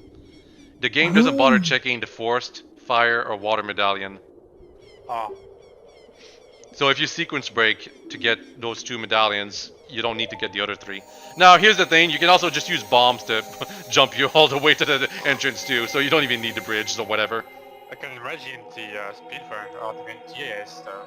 Well, Ocarina of Time speedruns just straight up ignore, like, they just wrong warp to the ending. Of course, there are some speedruns that, like, make it so you can't use wrong warp, but for the most part, this game is really broken. It's been broken quite thoroughly. Even though it's been praised so much. Inside Ganon's castle. You don't say, game.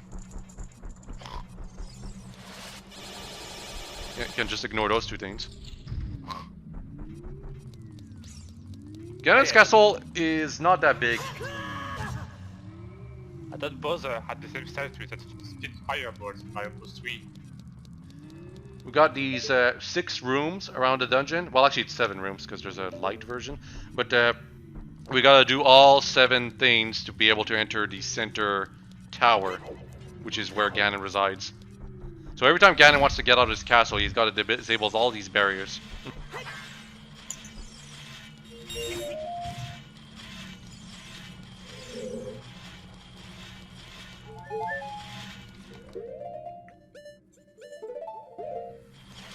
I want to get rid of this thing.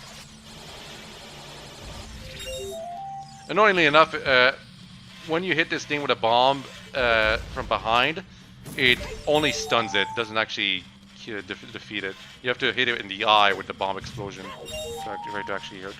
By the way, to avoid getting damaged here, you need to move around the statues to keep blocking the way to these things to get a better chance to avoid getting hit. But you can also just tank the damage because it's only a quarter heart.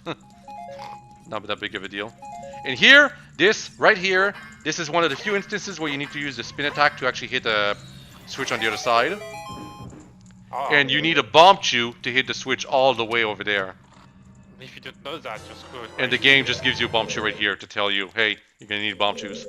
If you waste all 10 bomb chews, you're gonna have to go out and get some more.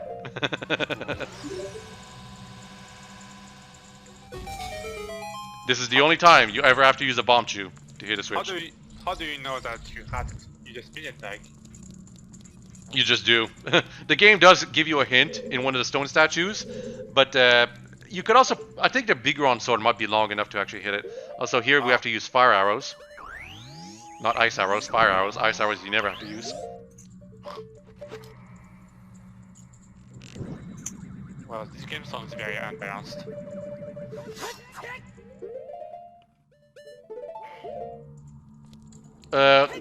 Here I'm using Din's Fire to show that might work too.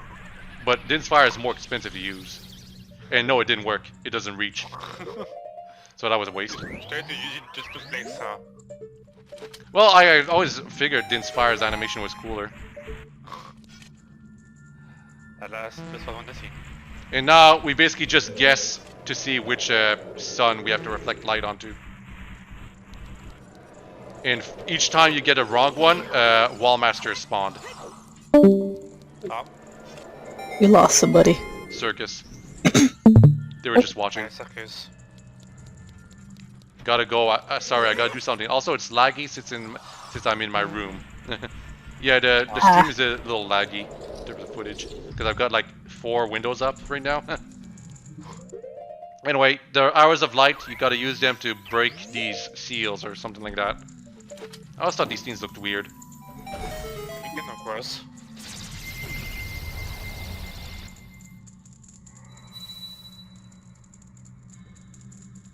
The spirit barrier is dispelled. Hurry up, kid!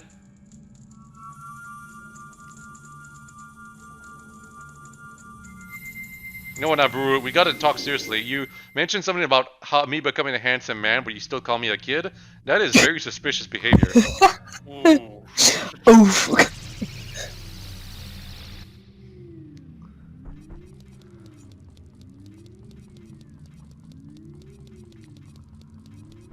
Now we're gonna do the forced. I hope you have Din's Fire and Fire Arrows. Also, you gotta defeat the wolf right here. The wolves, unfortunately, have never been a tough opponent. You just gotta wait for them to attack you, and then they spin around and reveal their tail, which is their weak point, deals double damage, and it kills them in 1 hit, even with the basic sword. Oof. So now you got to use it, huh? I get 5 rupees for my trouble.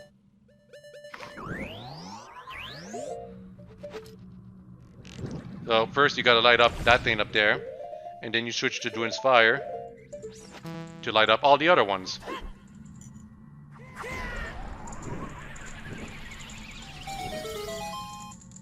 And that opens the door. I do like the design of this dungeon. It's just not very big.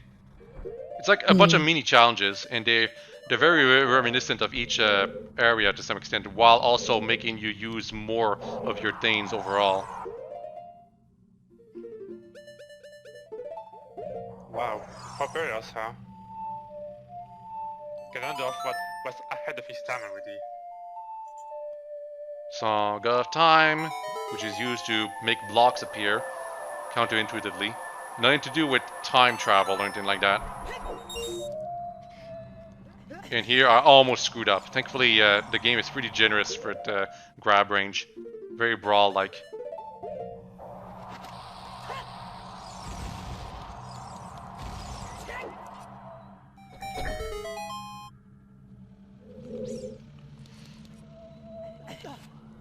Like seriously, I should have fallen right there. But you didn't. No, because I knew. And here I'm just waiting for the thing to stop blowing wind, because it's not really reliable to use that thing to get to the other sides.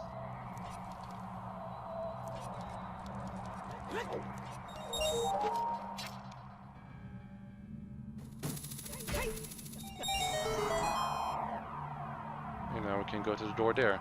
And if you fall down below, yes, you will have to start the puzzle all over. So don't do that. Oof.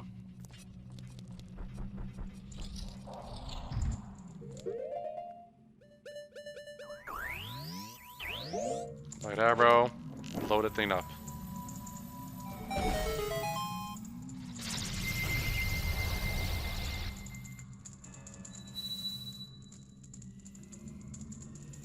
The forest barrier is dispelled. Hurry up, Link. I like how the arrow stay. Yeah, the arrows is staying there.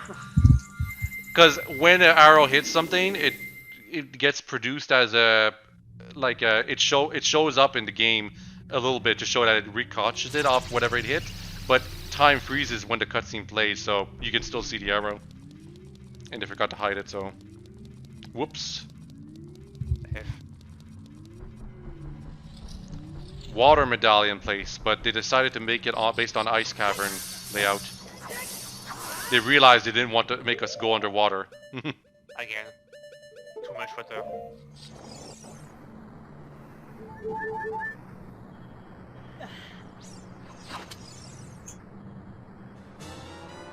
To be fair, the ice puzzles were a little underused, especially the blue flame. So it's probably better that they did it this way. Also, yeah, the chest that traps you by freezing you. Very fun. Just half a hat, huh? Yep, just half a heart. And I don't believe there were any trap chests in the 2D Zelda, so they were feeling pretty trollish while making these chests, for whatever reason.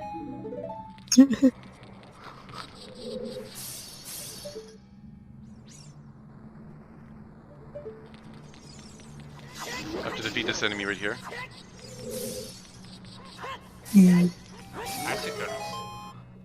Yeah, they keep falling because they respawn if you look up. They just keep reappearing over and over. Just like in Mario. And now I got 2 minutes to solve this puzzle of pushing blocks around. Can I do it?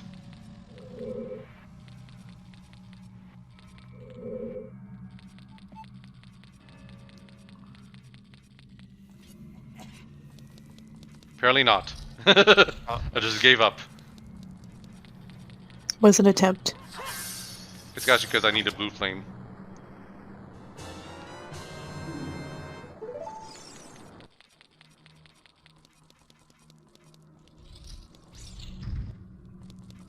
Now I'm ready.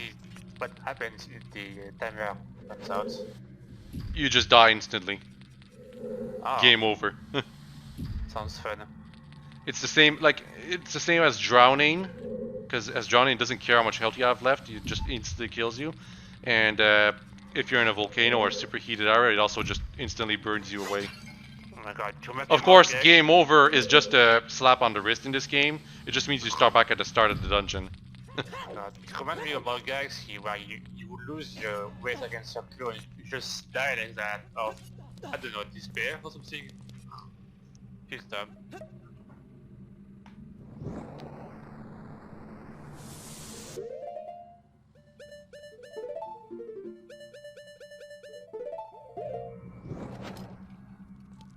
I'm gonna use the Megaton hammer to press down that switch, because of course. The game has to check to make sure you have all the items.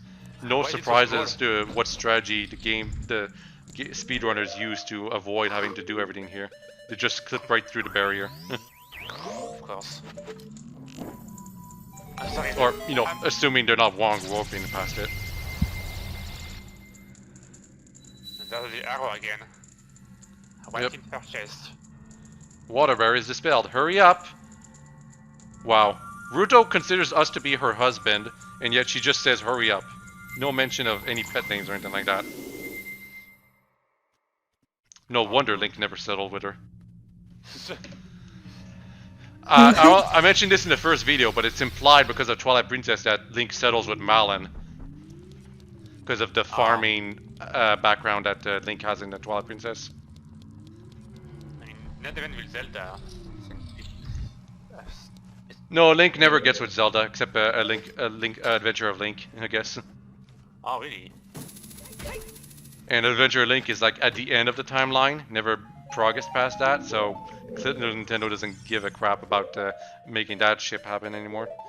Oh, but there was also Spirit Tracks, that was really cute, but they were both kids back then, so I don't really consider that to be kind of like a same thing as here.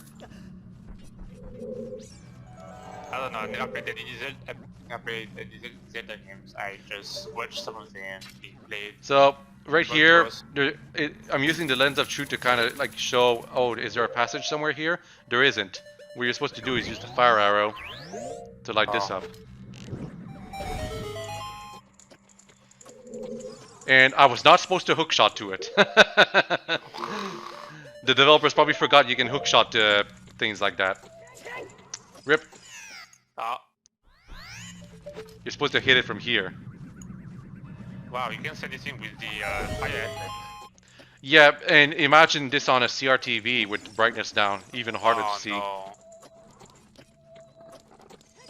A lot of people are always like going like, oh, I wish games were dark again, And it's like, there's a reason they're dark, not dark anymore. Back then, you couldn't see crap in the CRTVs. You had to crank up the brightness. And that's assuming your TV had those kind of settings to begin with. Oh my god. Are you still on ice physics? Oh, it's because I'm wearing the Pegasus boots. Those have low traction. Oh. Yeah, could you see that?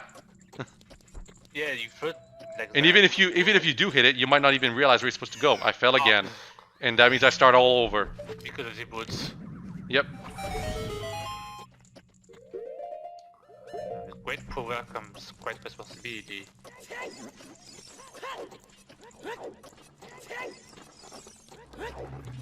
I don't think there's great power involved in these boots. Just, though I missed the ledge.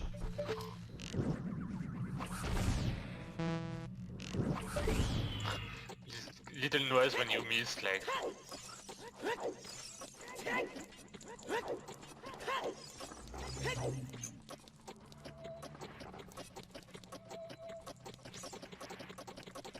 And yeah, the actual torches all do the same thing here, by the way.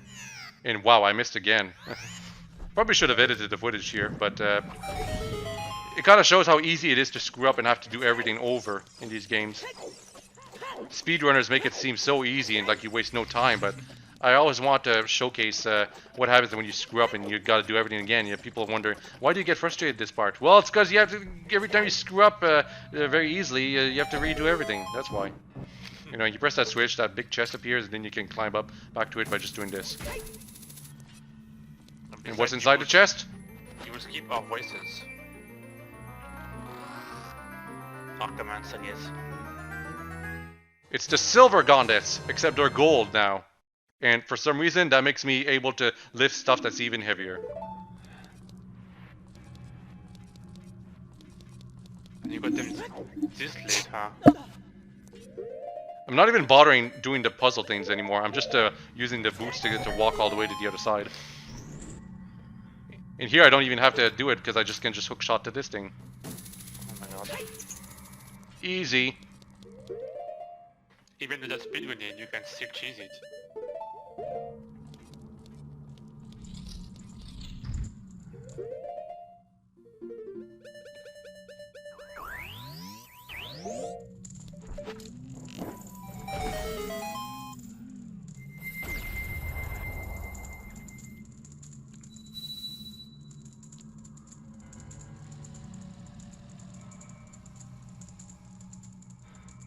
But you're the princess.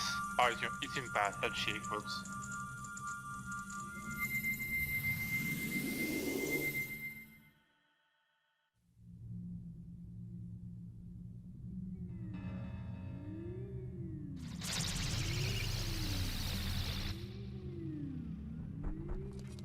That's about half of them done. A little more than half, actually.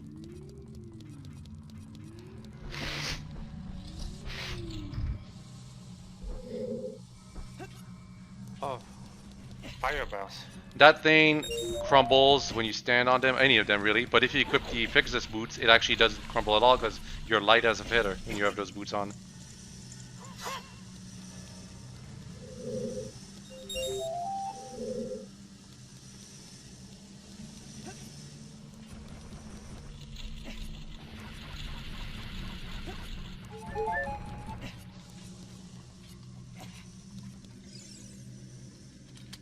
And you need the golden gauntlets to be able to do this.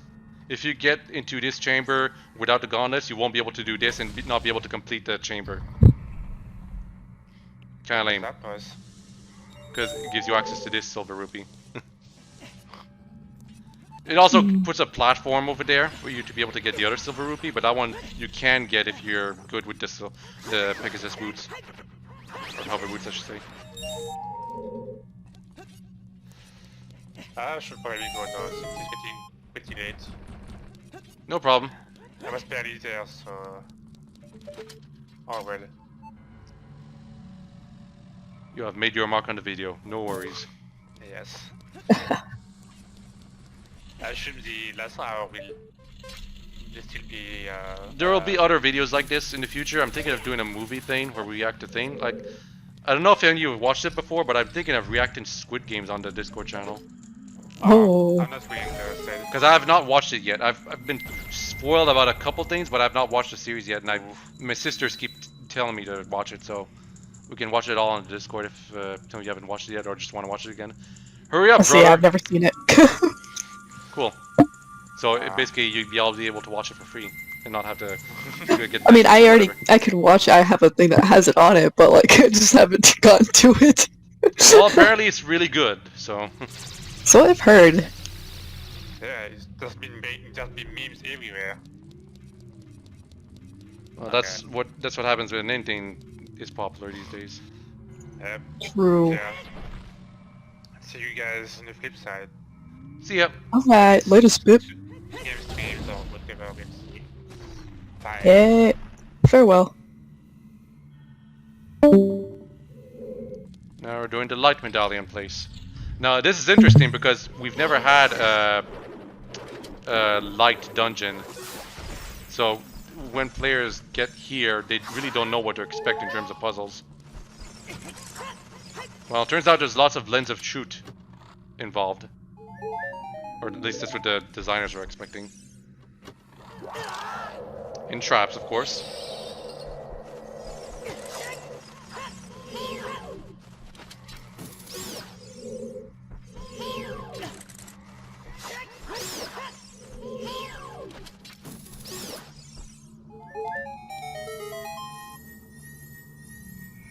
So once you've defeated all the enemies, the real treasure chest pops up.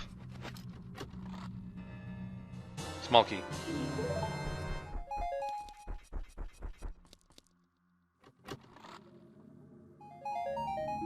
And the other words, I'll have like 5 rupees and stuff. Not very much.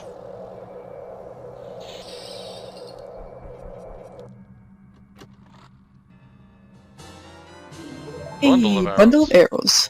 Heck yeah.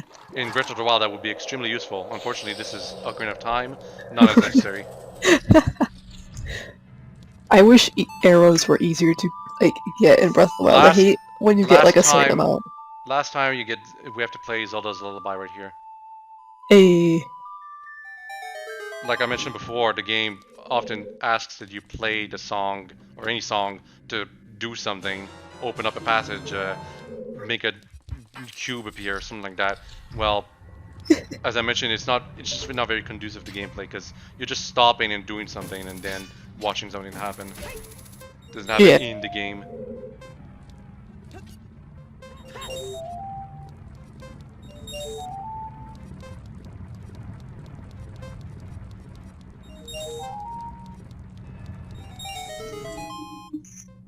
You only have 1 minute to get all the silver rupees and get to the other room. Oh lord. Not very long. I hate being timed. And here, this was fake. You get to like something that appears that it should have had the thing, but it's not there. But you just walk through and you're just at the right door. Not very hard to figure out.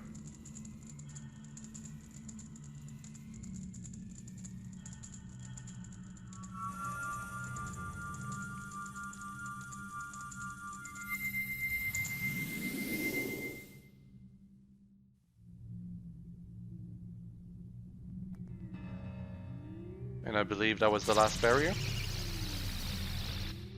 Yep.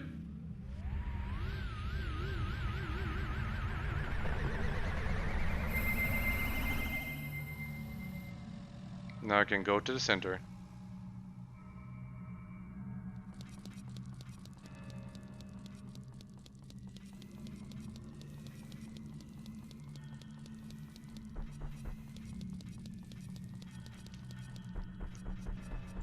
But I don't go there yet, because there's one more upgrade I have to get outside of the final dungeon. Hmm.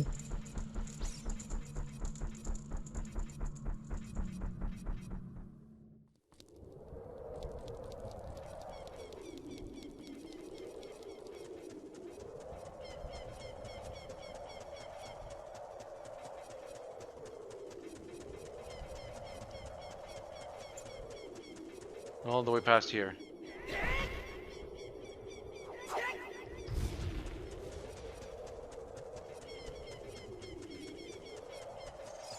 These giant pillars, there's only 3 of them in the entire game, and yet the game expects us to... It tries to justify the golden gauntlets with that. This is the only optional one. This is the only optional pillar that you have to throw backwards to get an upgrade. Dang. And it's a pretty potent upgrade too.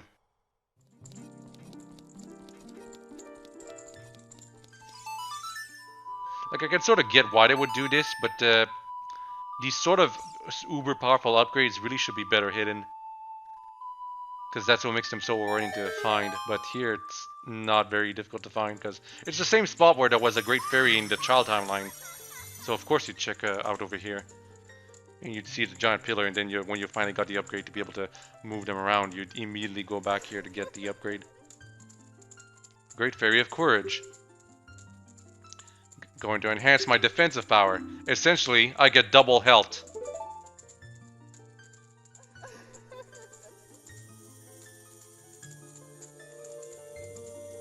So now, an attack that was dealing 4 damage only deals 2 damage now. Oh, heck yeah. So yeah, essentially double health. I've got 40 hearts now. That's what it means. Sick.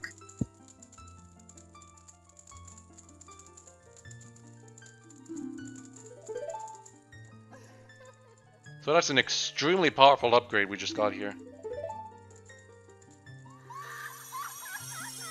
Like, imagine if they doubled my damage. That would be an incredibly powerful upgrade too, because that means less time having to fight the bosses and stuff.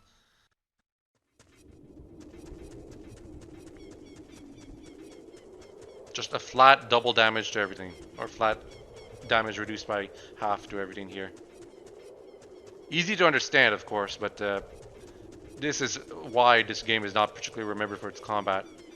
I know Breath of the Wild has kind of broken combat at some point, where your defenses are so strong, every enemy only deals like a quarter damage, and that's why they do Master Quest with the enemies that are just super high level and therefore always deal damage, but at least there was combat that required you to be aware of your surroundings to some extent.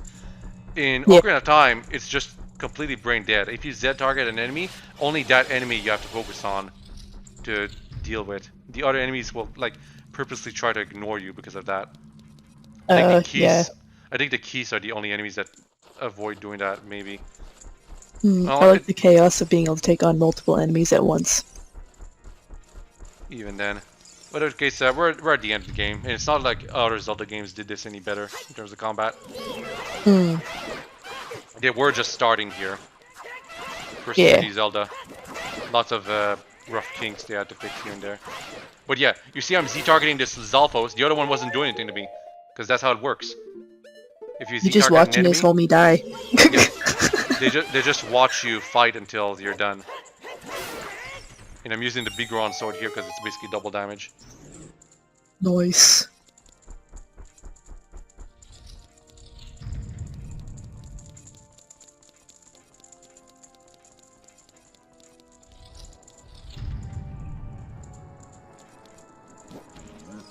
I gotta deal with 2 Stalfos. As I mentioned before, if you defeat one Stalfos and don't defeat the other one quickly enough, it will revive. I'm not positive if this is one of the rooms that does that though. No, it's not. You can see that Stalfos disintegrated after I beat it. However, if it falls down but stays there and doesn't drop any items, that means it's gonna revive if you don't defeat the other one quickly enough. We will encounter a pair of Stalfos that I'll have to defeat quickly to be able to deal with. By the way, y'all saw what I just did right there? Did you notice, Empire? I may have been looking away slightly at one part, but yeah, I forgot to get the boss key. I just forgot to get the boss key, so I'm gonna get to the top, and then it's gonna tell me you don't have the boss key. I forgot to pick it up, which is kind of annoying. I don't know how I missed it, because it's not hidden, it's just in the middle of the room. I was ignoring it because I figure by this point I just want to get the game over with, so I'm just going to the top. Do you have to fight the bosses again when you go back? No. Oh, okay, let's get at least. But it also shows that it's a waste of time, because it's like, why do I have to stop to get the boss key when all I'm doing is going up and up? It's not like there's much of a puzzle involved here. They could have just omitted the key and that would have been fine. Oh, by the way, yes, I was fighting those two Iron Knuckles at the same time, and I incurred a lot of damage because of it. But Iron Knuckles are actually kind of fun to fight in this game. Hmm.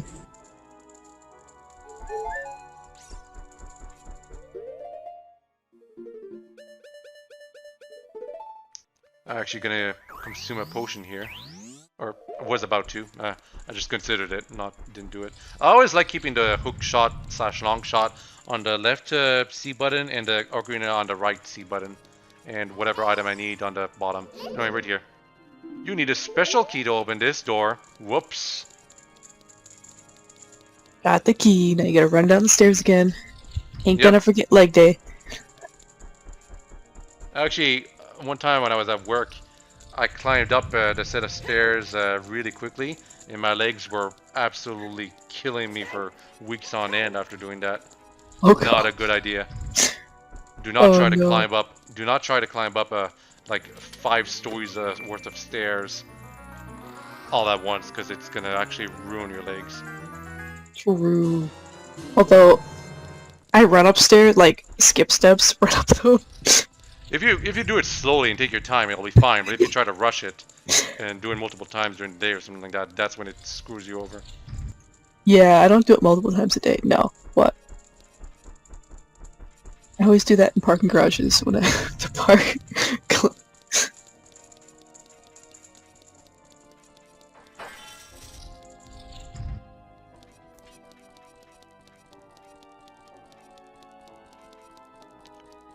Now, we use the boss key, but we're not in the boss arena yet. Or at least that's what it looks like. But actually, technically, we were in the boss arena. Just we didn't realize it then yet.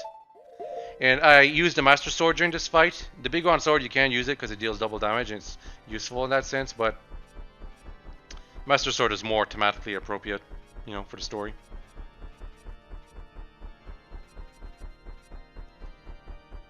Those are some pretty long stairs we had to climb through. I'll say they're kind of nice with that red carpet, though. More red carpet here.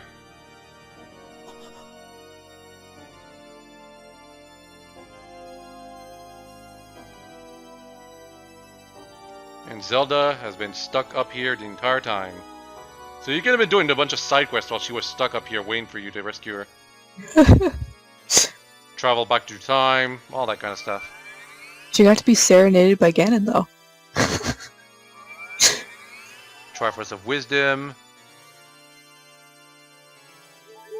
And for whatever reason, your health is restored before the fight. It's not explained if it's Ganondorf's influence or if it's the Triforce that does that. The weird thing is that even if you have full health and you enter the room, it still happens, and the animation of you like looking at yourself still happens, and it's like a little weird why that animation is played. Anyway, the 2 Triforce points that I could not capture that day 7 years ago. I didn't expect they would be hidden within you two. How would you not expect it to be hidden within us two, Ganondorf? You stupid. Like, who did he think the other Triforce pieces would have ended up on? Ingo? These toys are too much for you. I command you to return them to me. He never uses this in battle. This is not an attack. Also, Navi gives us a crappy excuse as to why she can't Z-target the boss here for whatever reason. I have no idea why they did this. Actually, no, I do know why they did this. It's because if you could Z-target this boss, you'd realize it's just Phantom Ganon again. And it'd be just as easy. But yeah, as I said, this is basically Phantom Ganon again, the boss of Forest Temple.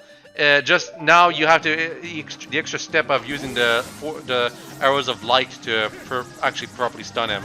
And as you can see, I'm using the bottle to reflect the balls right here that he throws at me. It's supposed to be more effective to some people, but personally I'm not used to it. Ever since A Link to the Past, they've always had this goofy implementation of something you can do with the final boss. It's either something involving a fishing net or butterfly net or something like that, or it involves some other goofy use of an item, a fishing rod or something like that. Anyway, when you hit back Ganon with his spell, that will momentarily stun him, but you won't be able to damage him. Oh, interest. So if you want to reflect things safely, you just shield and then press B, because if you don't reflect it, it'll hit your shield and it won't deal any damage that way. He does have an alternate attack for bypassing your shield though, so you have to be careful for that.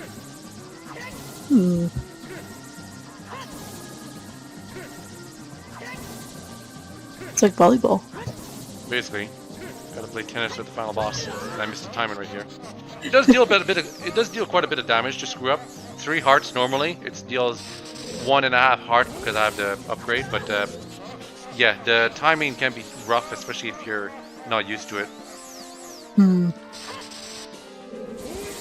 But that's basically the only attack he uses against you. The other attack he uses is he's got 2 other attacks basically. He's got another attack where he charges up a bunch of his things towards you, but that's easier to reflect because all you need to do is a spin attack to reflect all of it at once. That immediately stuns him for later. He doesn't play volleyball with you for it. And the other attack is if you go under him, he's gonna do a ground pound. Oof.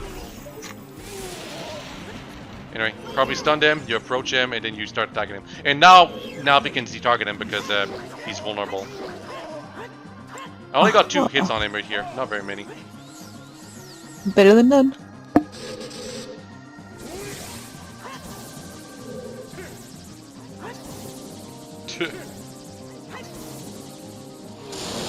Oh, only didn't reflect it as often here.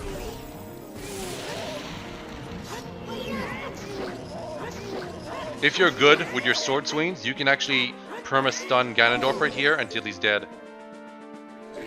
And there's the ground pound he can use.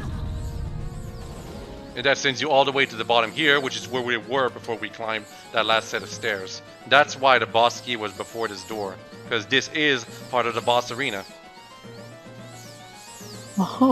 And yes, you gotta climb back. You gotta climb back the whole thing slowly like this. If you reflect the orb right up to Ganon, he will not be able to reflect it back.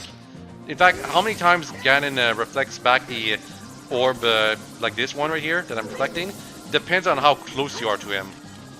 If you're really close to him, like right up to him, he'll only be able to reflect it once and immediately get hit by it. But of course, when you're right beneath him, he usually uses ground pound, so don't reply on that.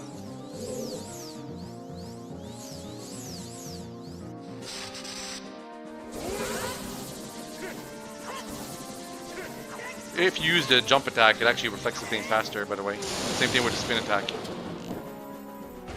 If you run out of magic, because you do need magic to be able to damage Ganon, you can also use the light arrows from a distance like this if you want. If you run out of magic, there's magic pots at the bottom. If you run out of magic after breaking all the pots, too bad, so sad, you lost.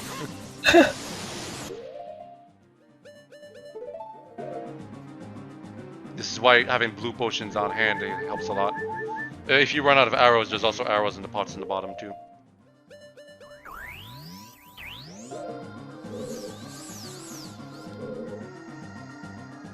There's a big spell.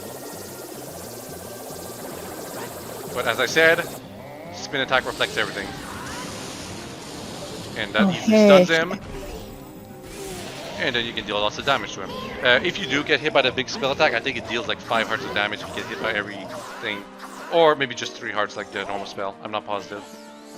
Oof. That's a lot of damage. Either way, that big spell, once you know that you can use the spin attack to reflect it, it's probably better than a normal spell. You gotta be careful when you use the spin attack to reflect the thing faster, because it's moving faster, you'll have to react faster.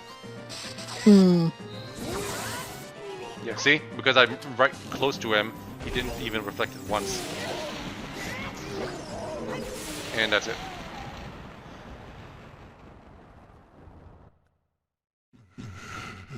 The great evil King Ganondorf, beaten by this kid! Green blood. In the original version, 1.0, it was red blood. People didn't like that. ESRB didn't like that. Got turned into green blood. Oh. It's also the only time you ever see someone puke blood like that, so... Now it's actually puke that he pukes, I guess. It might just not be blood. True, true. If you use wrong warp to get to the end, this is where you would actually start the sequence of the final boss. Except you'd be a kid. At least that's what it used to be. I think now they wrong warp even further ahead. Like just straight up to the credits now. Hmm. I see. And oh yeah, apparently once Ganon is dead, Zelda can just magic her crystal prison away. And then she calls Ganondorf pitiful, even though he imprisoned her.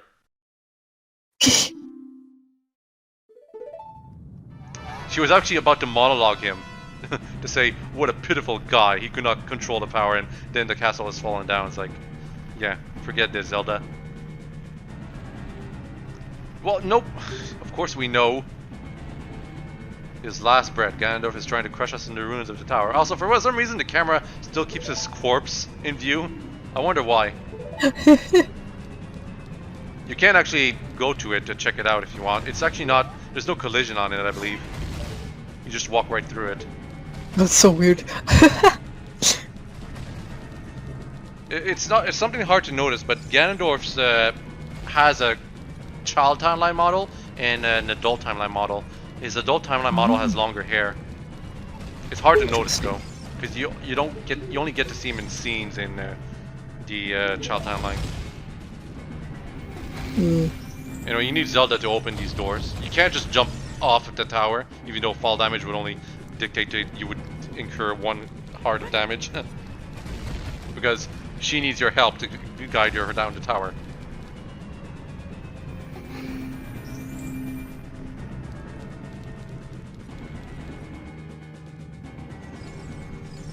Yeah, she starts right past the pit because they didn't want to show her jumping. And right here, they had to make her go over the pit, so she just walks right over it like nothing. They didn't have jumping mechanics programmed for the NPCs, unfortunately. Oof. The time limit here to get out of Ganon's castle is really generous. Usually, you only need like 2 minutes at most. But there is a part where that could really screw up if you're not good with the combat of the game. Makes sense. Right here. For some reason you stop. And that gives you enough distance from Zelda for it to get kidnapped again by fire. And there's 2 Stalfos. And yes, these 2 you have to defeat in quick succession. They won't, like if you defeat one real quick and then spend too much time with the other, it will actually revive. And it's because its corpse will stick around. Oof. And I switched to Big Rod's sword here because dealing double damage helps a bit. But yeah, you can see its corpse is still there. It didn't disintegrate. Thankfully, I defeat the other one right away.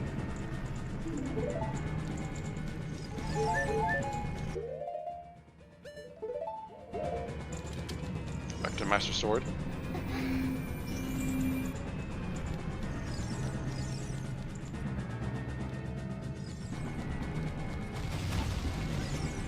She fell down that thing. Oh, by the way, she'll always, if you jump from a high place, she'll always gasp in terror at you almost getting hurt. In fact, every time you almost get hurt, she always gasps in pain or something like that. It hurt for me, baby. Anyway, continue here. Yeah, see? She stops every time you get hurt. Oof. And if you listen carefully, you can hear her moan about... If you get too far from her, unfortunately, she panics. Bad AI. It's for AI. It do be like that.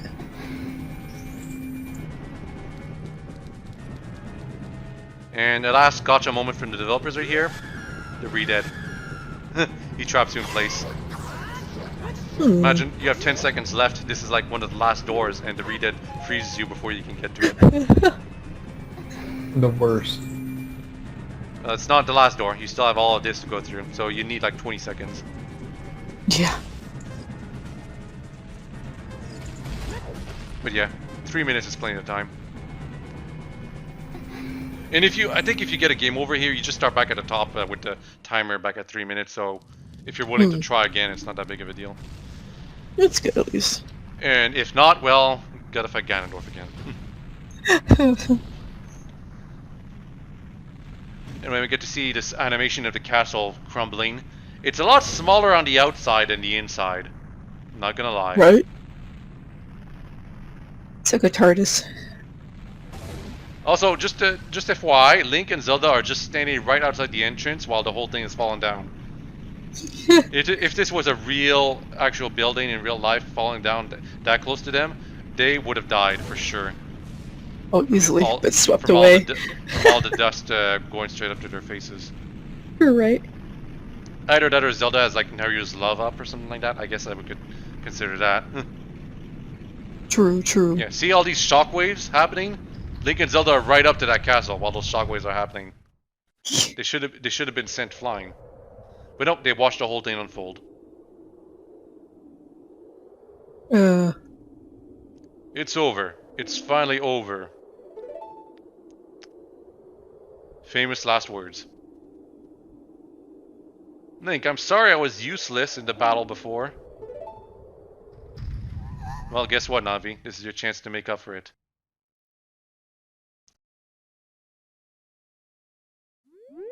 To be fair, this is cool. The game lets you check it out yourself. Mm. And you are wondering what it is, but I think we all know what this is. Yup.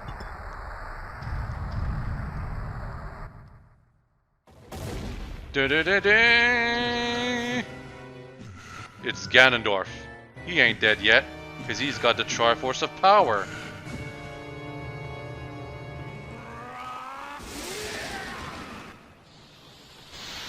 And now he's transformed into Ganon. Dark Beast Ganon. No, just Ganon here. Oh, true, yeah.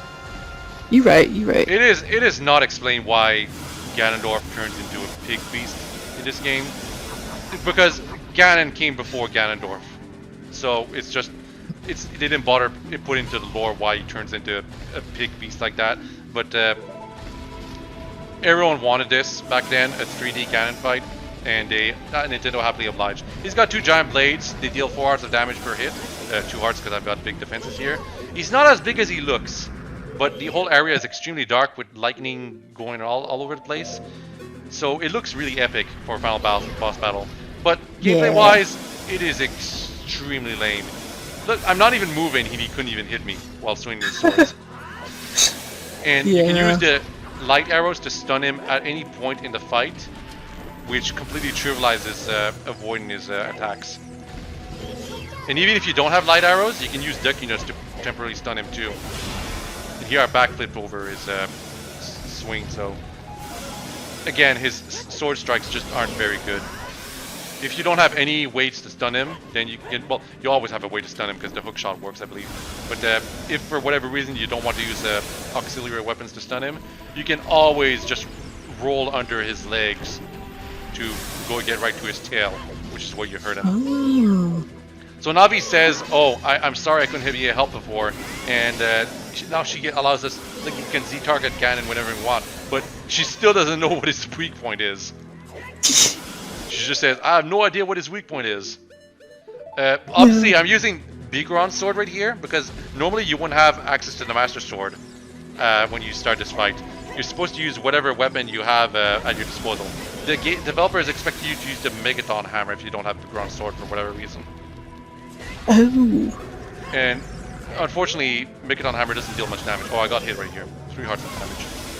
Oof. Although I think I already had 1 heart of damage before that. There are buildings, or parts of just the buildings, debris all around the place. If Ganon breaks those, there can be up to 4 fairies revealed from that. So if you need help for whatever reason during this fight, get him to break those pieces of debris and you'll get a bunch of health refills for free. Anyway, after enough damage he crumbles down and has to recover. Don't try to attack him, you can't beat him without the Master Sword. It is essential. It is, in fact. If you get the Master Sword back right here. If you then re-equip the Goron sword and try to beat Ganon with that, because you think it deals more damage, and it does. The problem is, that the game only checks to see if you're using the Master Sword to deal the final blow. So as long as you keep using the Big Round Sword, you will not be able to trigger the last phase of the battle.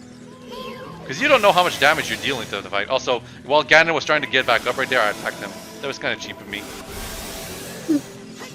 He takes like a good 10 seconds to get back up, it feels.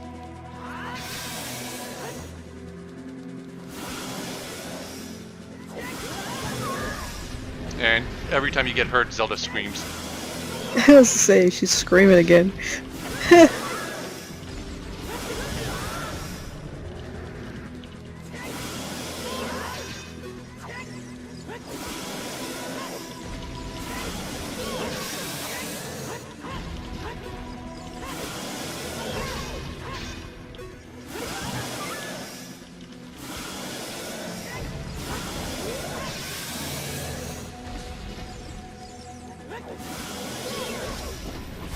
Yeah, so because Ganon has such a predictable strategy, he's just not very fun to fight in my opinion. Very epic atmospherically this fight, but he only has two attacks. Swing his sword, his left sword to the left, and swing his right sword vertically. I think that's his only two attacks that he's got.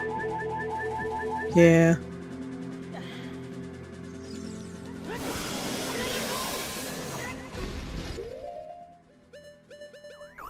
I just hate that when like the battle itself and everything is really cool, but then like Yeah, with the fight is really stupid. With modern technology and Nintendo's new teams, this fight could have been great. It could have been like the one in Breath of the Wild. Oh wait, the one in Breath of the Wild is lame too. Never mind. True. I hate how repetitive all the boss fights are in that one. Anyway, once you hit enough times Ganon with the Master Sword, he gets stunned like this, and you have to beat him with the Master Sword here. You have to slash him with the Master Sword. If you equip the Big Round Sword and try to slash him, that is not going to do anything. It's just going to go right through him. Ooh. But you can take your time. He's down for the count forever now. Just the game won't go into the final part until you hit him with the Master Sword. See, I'm firing my weapons right through him, just so the game really wants you to hit him with the Master Sword and nothing else. And green blood, as usual. It was red in the original. And he swings his sword super widely at the end there. It actually goes through Link if you look carefully. That would have been a useful attack to have, Ganon, to swing your swords like that. Ancient creators of Hyrule, until it's retconned. Now, open the sealed door and send the evil incarnation of darkness into the void of the evil realm. I'm pretty sure they sealed him in the sacred realm, not the evil realm.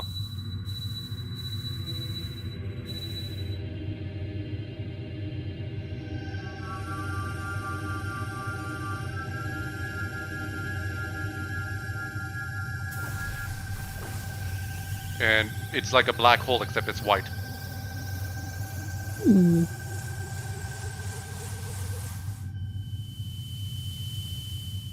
But yeah, Ruru right there was talking to the other sages, but they didn't say anything. Again, another example of NPCs not talking to each other.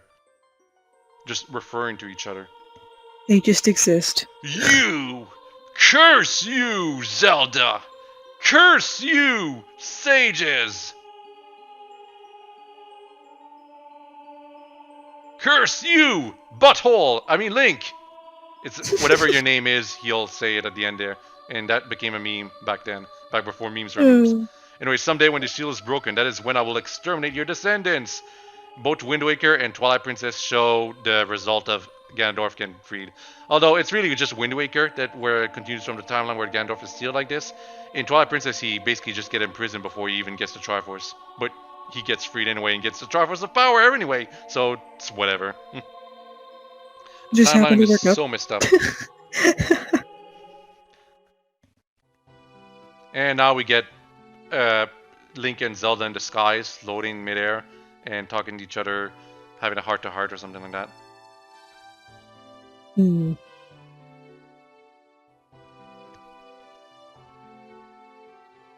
Thank you, Link.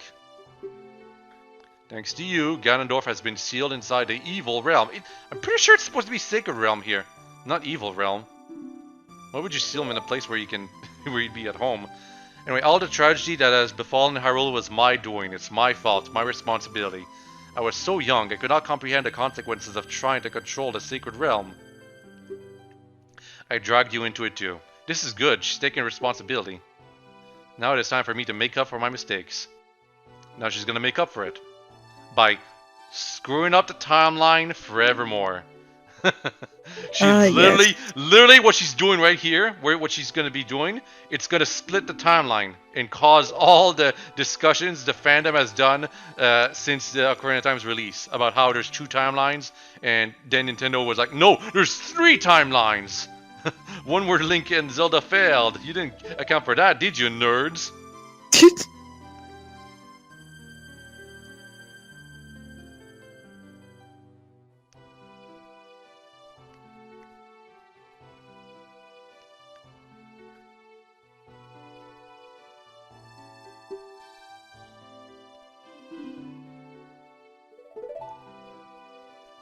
This is the time where they're saying goodbye. She's not going to see Link ever again. Rip. This Zelda specifically. The Zelda of the original timeline is going to see him, but again, this is a split timeline she's creating right here. Yeah. Of course, she could not account for this either. You can't exactly blame her for this. Pretty sure the real reason a split timeline exists is because players did not like Wind Waker. So Nintendo was like, oh, well, you know how Link ended up in a different timeline? Let's go back to that. Because Majora's Mask happens after Link lives his childhood after being sent back in time. Then Wind Waker happens because of this timeline, the current one as an adult. Link never reappears because he was sent back into the other timeline, and therefore no hero ever came back to save the people. And because they're all incompetent, they appeal to the gods to do something for them. And Gotcha. all that happened is the world got flooded. Basically, in the end, everyone just lived in islands forever. Nice. And assuming I don't dawdle too much, I should get a Wind Waker playthrough done these holidays. I don't know why, but I have an itch to play the Oracle games too, but those aren't made by Nintendo officially, so there's something to go. Okay, by the way, during these credits, there's something awful that happens. This is as I said multiple times in this playthrough, this commentary, this is the Wii U Virtual Console version of Ocarina of Time, of the original N64 game. It runs the game faster than normal, and it is most obvious during these credits where the music and the footage become out of sync. Oh no. Because when Nintendo was making these final segments, the music was actually timed with the lag of the N64. But now that they're emulating everything, it completely ends up out of sync, and it is super obvious in this credit sequence. Oof. Literally, just if you want to see the proper credit sequence, you'll have to watch like the footage of an N64 original. Because it actually is quite beautiful, the music that plays here. I always love credit music. And it shows everyone gone, which is actually kind of ominous. Because you're wondering if what you did actually mattered in the end, but then it's quite joyous when it switches to the nicer part. Oh, I guess there's the Dekuchi Jr. right here. That's still here. Can't exactly move. And this is the same Dekuchi in Wind Waker, apparently. Except much older. And for some reason he looks like a dirty redneck.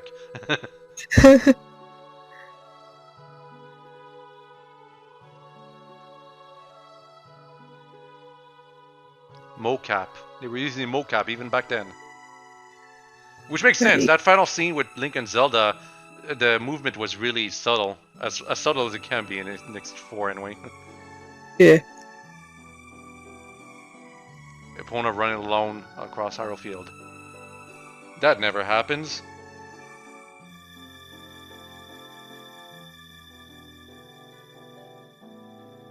Literally, it never happens. Epona is not programmed to be able to run on her own in the other timeline. True. Anyway. Oh, they left. The other silent person just went left. Because it's the credits, it's the end, so... Anyway, they're all here. They're all having fun. Nice. They're vibing. Ingo and Talon are together. Everyone's just having a party.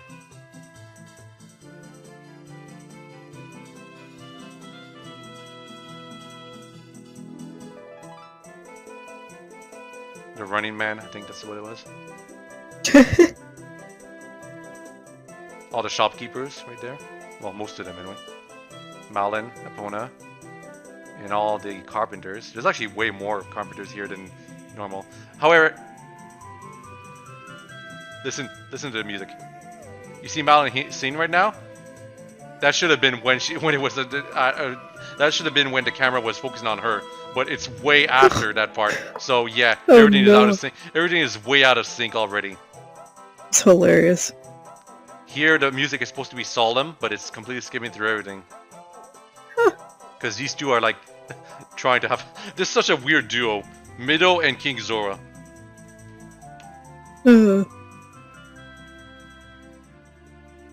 Like, see, the music is going to the solemn mode right here. That should have been when it started focusing on those two. And then you see the stars going across the sky. Those are the sages. Nintendo Gotcha. EAD, Super Mario Club. Those things, they don't exist anymore, sadly. Yeah. And the sages. The music is supposed to be majestic here. It's not happening right now, unfortunately. Oh, and here I left the Wii U idle too long, which is why the screen went dark.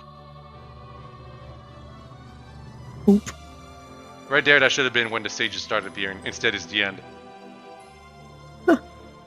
And the music just fades out right away. See? See what I mean? It's completely out of sync. Awful. Completely ruined the scene. It's a beautiful scene, too. Yeah, I can't believe they let that slide like that. I don't think they can do anything about it. They'd have to create some kind of artificial lag to make it work the way it used to. I thought it was bad in Majora's Mask because it happens in Majora's Mask too to some extent, where some scenes are a little faster than normal. But here, I never even realized how much faster it was compared to the music. Because I never. This is the first time. Your footage you're watching here is the first time I ever played the emulated version of N64 Ocarina of Time on Wii U Virtual Console. I never bought Ocarina of Time on the Wii U Virtual Console or the Wii Virtual Console because I didn't care about it that much. But I bought Majora's Mask on both of those because I loved it so much. And I knew there was some kind of disconnect between the lag between those two versions. But Ocarina of Time is like so much worse than Majora's Mask. Ridiculous. Oh gosh. And apparently the Ocarina of Time version of the Switch version of Ocarina of Time is even worse for some reason. Maybe Ocarina of Time just isn't meant to be emulated. Right. Some things were meant to stay as they were. This is the cliffhanger right here. Zelda is still spying on Ganondorf, plotting to ruin everything. But here comes young Link with evidence on hand about what he's gonna do, and that solves everything, except it ruins everything too. This is supposed to be like their first meeting, I think, in a weird sense, but it's not. Just they're reusing animations. Wow. The Legend of Zelda, Ocarina of Time, trademarked. The end. Nice. But we gotta wait for another 30 seconds for the Scarecrow song to play. I'm not kidding. That's what happens. Also, in the 3DS version, there's an extra credit sequence. Oh. Anytime now. Wait for it.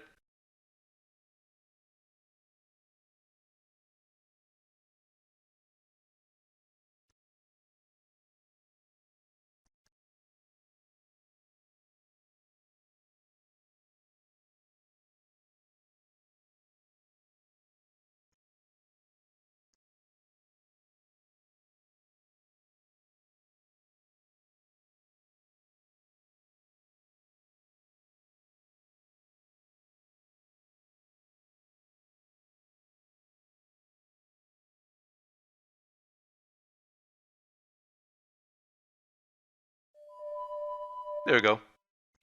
Hey. That's it. I was like waiting for it to play. Yeah, it takes a bit longer than expected. I think it takes like a minute. There's plenty of songs that are hidden like that in some games that are made by Totateke. Because you heard a Totateke song, you know? Anyway, that's it. That's the stream. Thank you for joining me. Heck yeah, anytime. rendering the video with the commentary, which takes very long. It takes a day roughly, but Oh, I I should bet. I should have the video up on my channel this weekend because Friday tomorrow and all that. Sick.